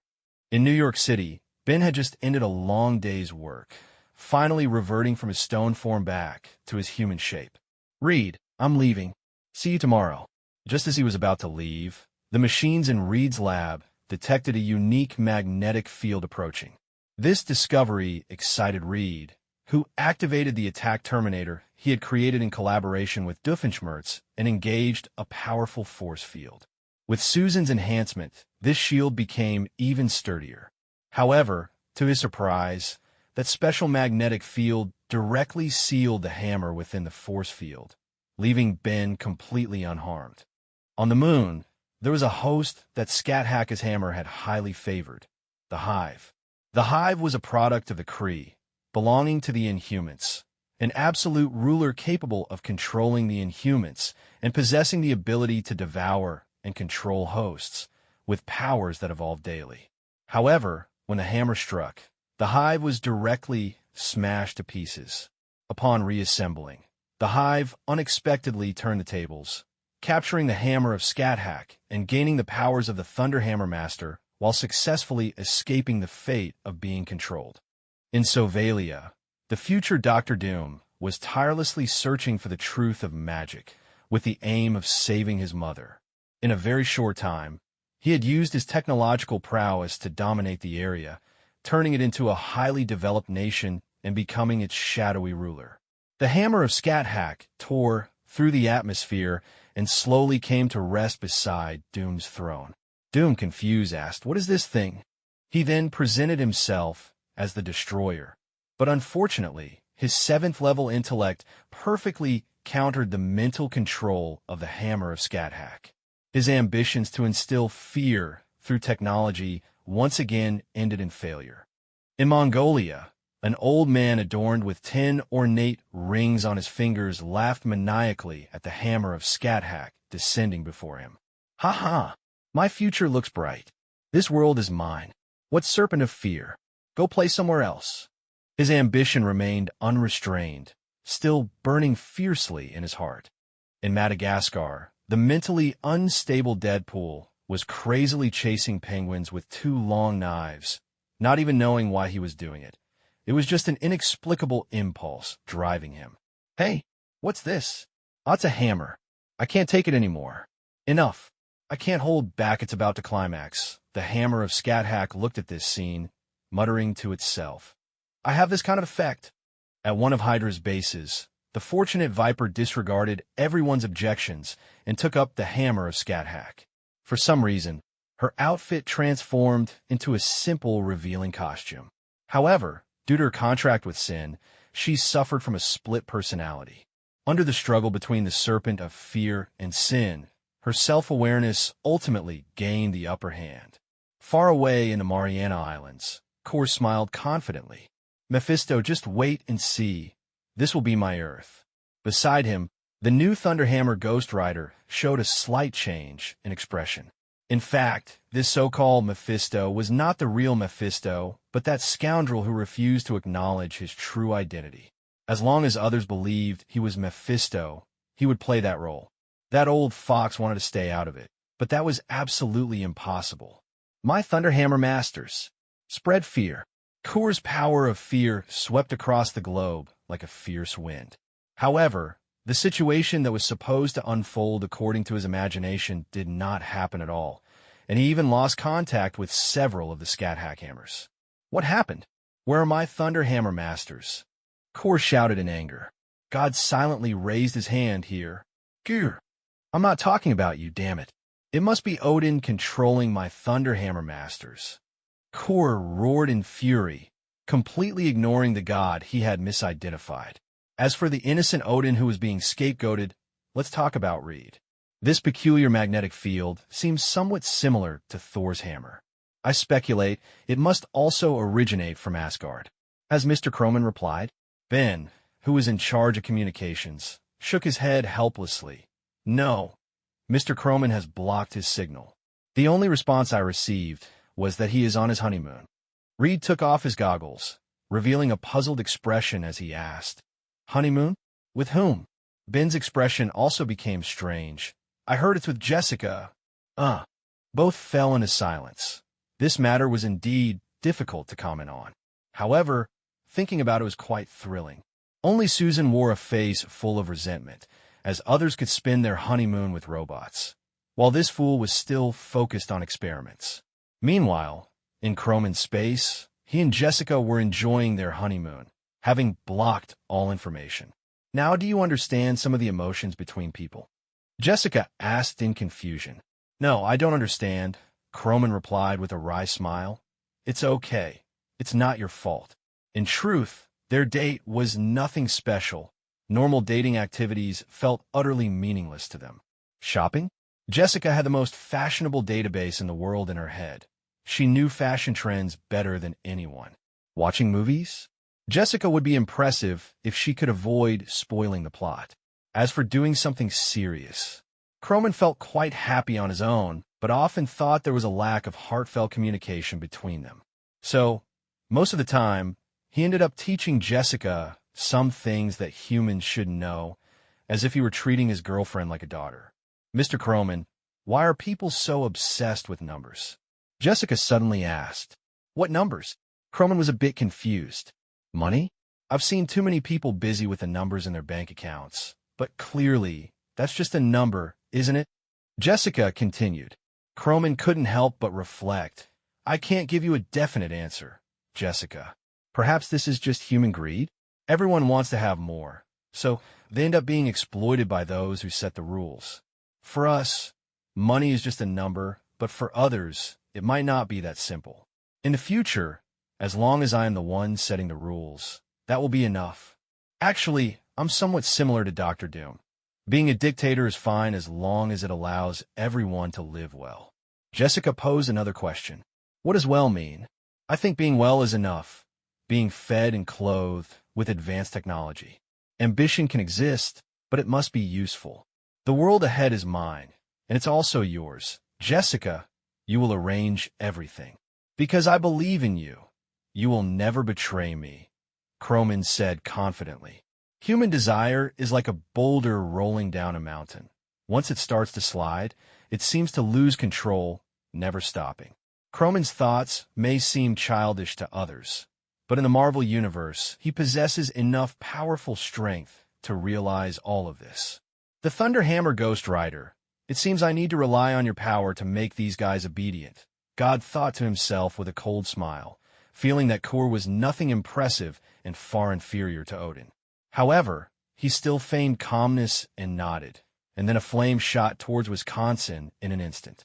S.H.I.E.L.D. was particularly attentive to these unusual magnetic fields, especially Nick Fury, who deeply suspected that this was most likely an alien action.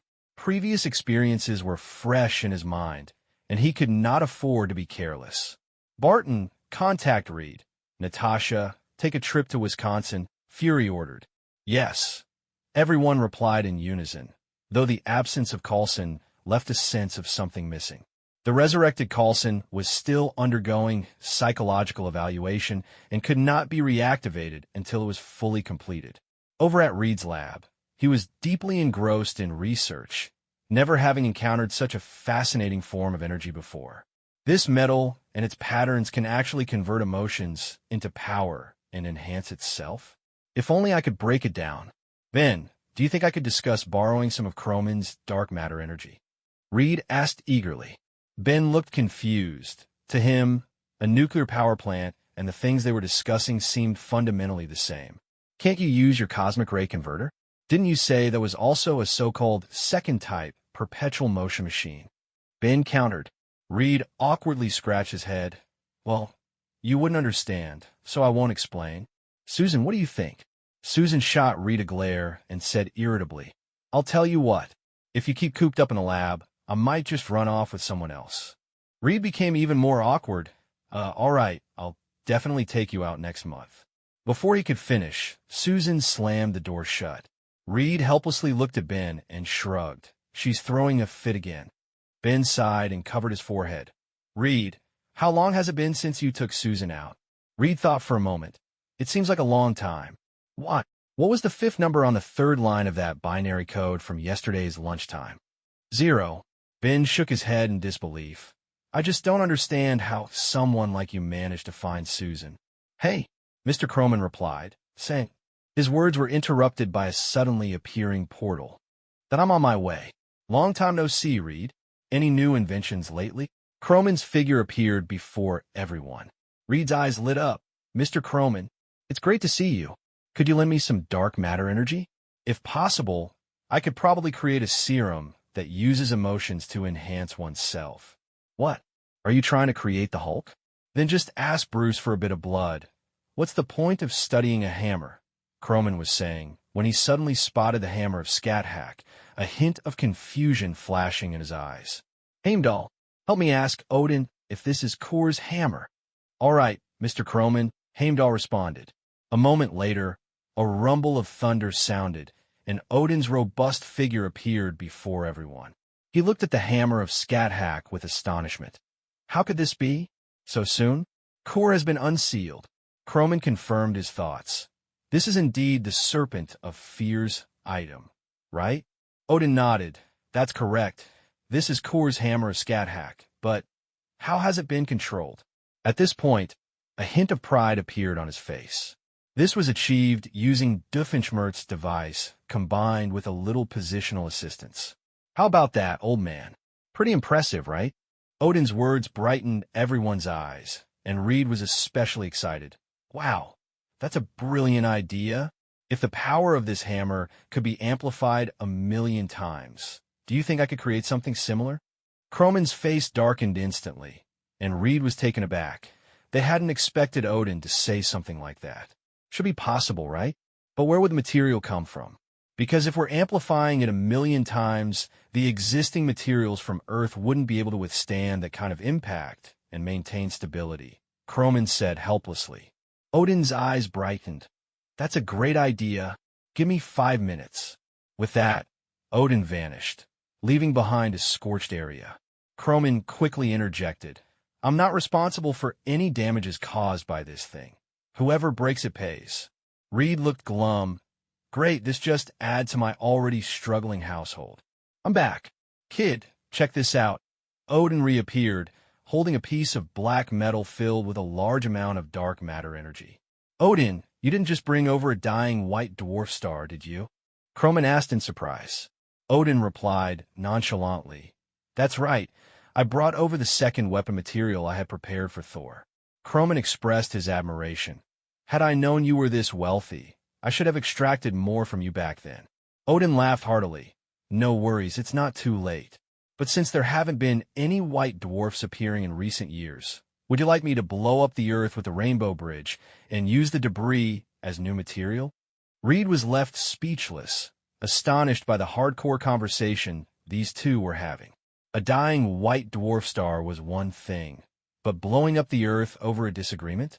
Plus, how could he possibly handle something like that? Seeing Reed filled with questions, Croman explained, This is magic. You wouldn't understand. Stop overthinking it and just stay calm. Reed, seeing that no one was willing to explain, could only helplessly give up and move to a nearby instrument to start analyzing the metal. The moment the data appeared, Reed's eyes nearly popped out. Incredible. This is real. If we don't consider the energy issue, I can definitely make your proposal happen. Upon hearing the word energy, Odin glanced at Croman seductively. All right. If you really need it, I'll give you one. It's not a complicated thing. Reed, how long do you think it'll take you to make it? Odin asked. Reed thought for a moment. If there's a star to serve as a furnace, not considering the technical issues, it would take at least 10 years. This metal isn't easy to melt and shape, and the internal circuitry and other factors are even more complex. 10 years. That would be an eternity. Plus, since one hammer of Scathach had already appeared, did that mean there were more out there? Let's not worry about Odin's idea for now. How long would it take to make a radar to track this information? Croman asked. 30 seconds, Reed replied. Everyone displayed looks of confusion. Ben, help Mr. Croman grab that radar, Reed instructed. It seemed that turning to Reed when faced with uncertainty had become their habit.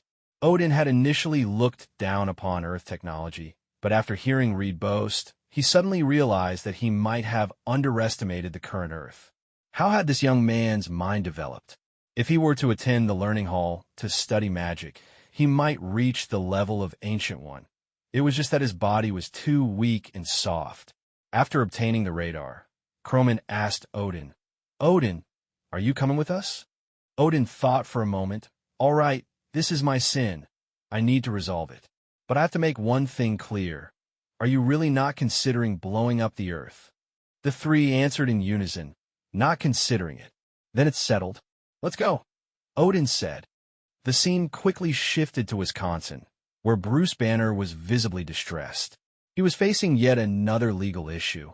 A meteorite had fallen and smashed his house. Would insurance cover it?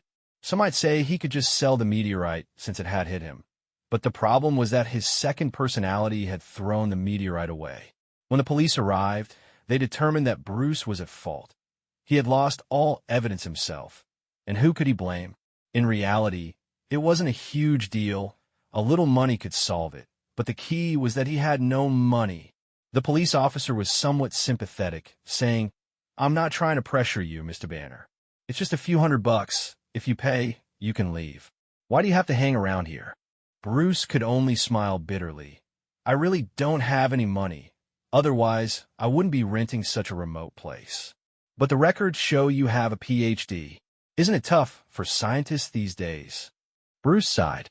"Yeah, all the money is being made by those actors." "Well, there's not much to be done then.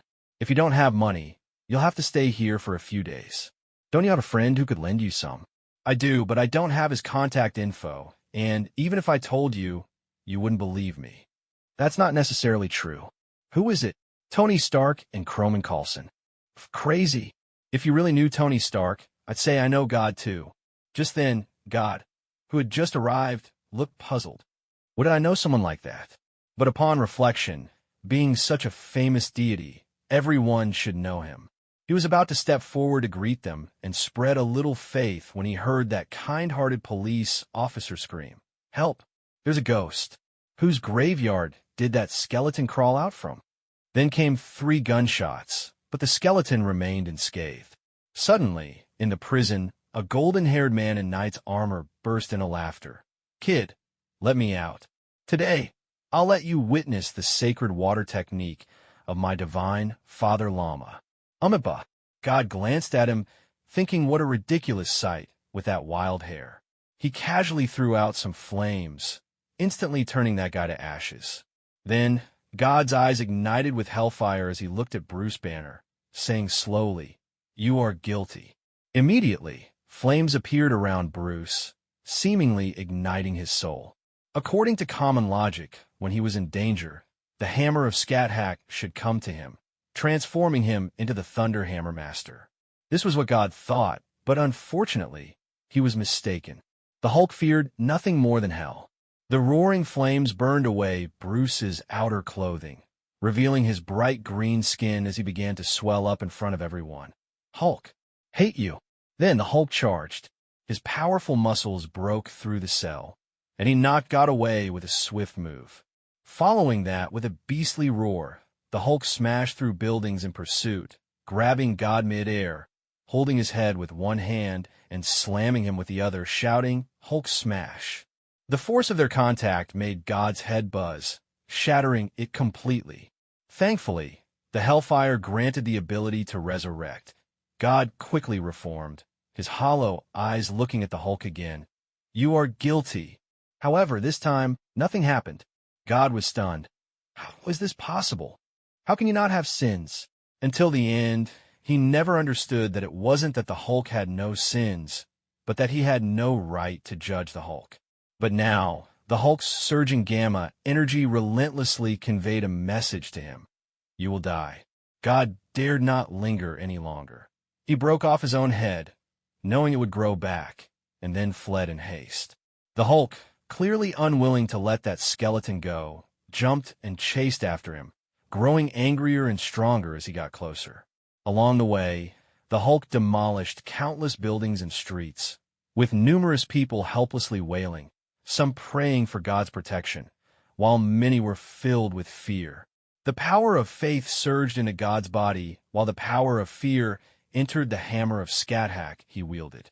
As time went on, far away in the Mariana Islands, Kor's form straightened up, no longer hunched over but standing tall, revealing a proud expression that mirrored Odin's. It was clear that they were indeed brothers. When the power of the Serpent of Fear reached a certain level, he suddenly appeared beside the Hulk. Looking at this powerful physique, Kor's eyes were filled with greed and desire. "Such a strong body is not my Thunderhammer Master. What are you still hesitating for?" With a loud shout, the hammer of Scat-Hack, previously thrown by the Hulk, flew back to Kor's hand like Mjolnir, the green power of fear severely tormenting the Hulk's nerves. Take this, my messenger. You are my new Thunder Hammer Master, Destruction. As Kor's divine power surged, the Hulk slowly came to a halt, kneeling on one knee, his eyes glazed over, seemingly about to accept the hammer of Scat-Hack. Just at that moment, a tranquilizer dart suddenly hit Kor in the backside. What is this? It itches. As drowsiness hit, Kor was momentarily stunned. A massive thunder spear fell from the sky, piercing through Kor's head. Seeing this, God realized the situation was dire and quickly activated his power to disappear. Odin had arrived. Following him was Croman. Croman teased, "Your brother looks quite like you." That expression is identical. Odin's face darkened. "Enough, Mr. Croman. Kor won't die. As long as there is fear, he will recover and be reborn. Although we have scattered him this time, it doesn't affect his life's safety." Croman smiled. "In that case, I'd like to see who will spread fear if there's no Thunder Hammer Master. I already have 2 hammers, right? Just need to gather the others." Odin was indeed correct. At this moment, Dr. Doom in Sovalia was already planning to collect the world's emotions, using this hammer as a converter to amplify himself and become the god of fear on Earth.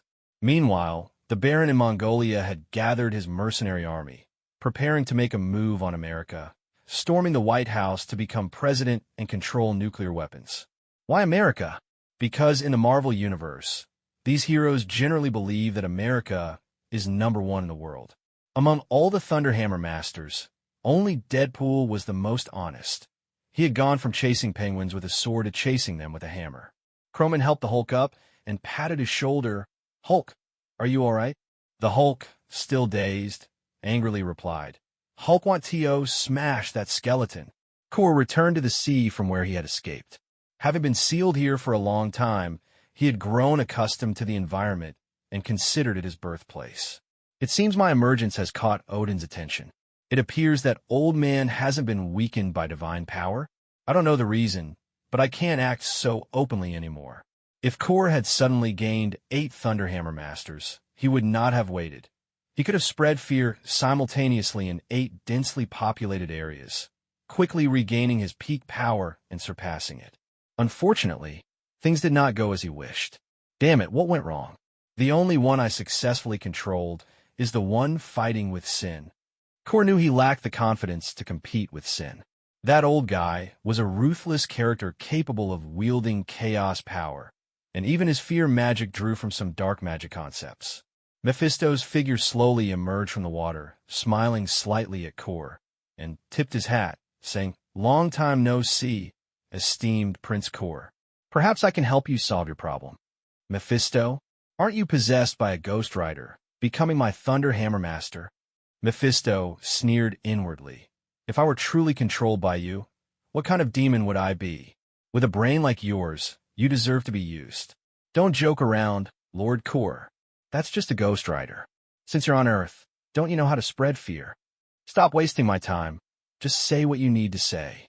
Mephisto, unfazed, continued, "Your greatest pride should be in your poison, right? Just a little place near them can rapidly corrode human skin and bones." Kor paused for a moment before bursting into laughter. "Indeed, your tricks are still plentiful. No wonder you're the king of hell. I will definitely thank you in the future." It must be remembered that Kor's ultimate goal was to plunge the entire Earth into fear, rather than to rule or destroy it. Everything he did was for the purpose of instilling more fear in humanity. Sacrificing humans was never part of their considerations. He accepted Mephisto's scheme, transforming into a robust middle-aged man, and made his way to the vicinity of New York City. New York City, a place full of disasters. Croman had brought the Hulk back to Divine Ship #1, and after a brief rest, he resumed his human form as Bruce Banner. "Long time no see, Mr. Croman. Thank you for saving me. Is the Hulk smarter now?" Bruce nodded. "Yes, now we can communicate as 2 personalities. He often asks me to buy things, but unfortunately, I often don't have money." Croman chuckled. "What's money? You can earn it back if you lose it." Bruce let out a bitter laugh. "If I could earn it, That would be great. Oh, by the way, who was that flaming skeleton? He burned that priest king and then looked at me before I lost consciousness. Looked at me? This detail caught Croman's attention. If a mere glance could invoke a skill, it must have been the eye of judgment. The power of that move was not to be underestimated, unless the person had no soul. As for why the Hulk was fine, it was probably because the Hulk and Bruce were two separate souls, right? I really underestimated Core. Even the Ghost Rider can become a Thunderhammer Master. Wouldn't Mephisto be unhappy about that? Upon further thought, it didn't seem too surprising. After all, in the comics, even the messenger of Sekhmet, the Red Tank, was controlled. It's good that you're awake. I'm going to find the other hammers. The nearest one is in New York. Bruce shook his groggy head. Although I don't know what happened, I can help. Don't judge me by my looks. The Hulk is very willing to help. Of course, if you could give me some money, that would be even better. Croman squinted at Bruce. Actually, that's the real thing you want to say, isn't it? Bruce Banner smiled awkwardly. I can't help it. After all, I still owe my landlord money. All right, just a few $1,000. Jessica will send it to him. Thanks, Mr. Croman. Bruce Banner was immensely grateful, then closed his eyes as if communicating with the Hulk. A few minutes later, Bruce Banner's body swelled, transforming back into the Hulk. The Hulk grinned widely at Croman. Hulk missed you. Croman patted the Hulk's arm. I missed you too, big guy. How about helping a friend out? Smash whoever I tell you to smash. Okay. The deal was struck, and Croman opened a portal, with the destination being the nearest hammer of Scat-Hack. The suspension ring portal didn't require knowledge of the location. As long as you thought of the item, it would randomly appear. And what Croman had in mind was indeed the hammer of Scat-Hack in New York City. On the other side of the portal was a derelict base, dark and damp, with unturned electrical sparks flickering. This seems to be a Hydra base. Odin praised. Mr. Croman, you truly are insightful. But there's a marking on it. In Croman's memory, one of the hosts chosen by the hammer of Scat-Hack was Red Skull's child. But this Earth's Red Skull should not have a child. He was teleported away during World War II. So who in this Hydra base would be chosen? Be careful. Those Hydra folks are very treacherous. Odin didn't care, but he suddenly recalled that there had been an Asgardian warrior left on Earth. He wondered if he was still alive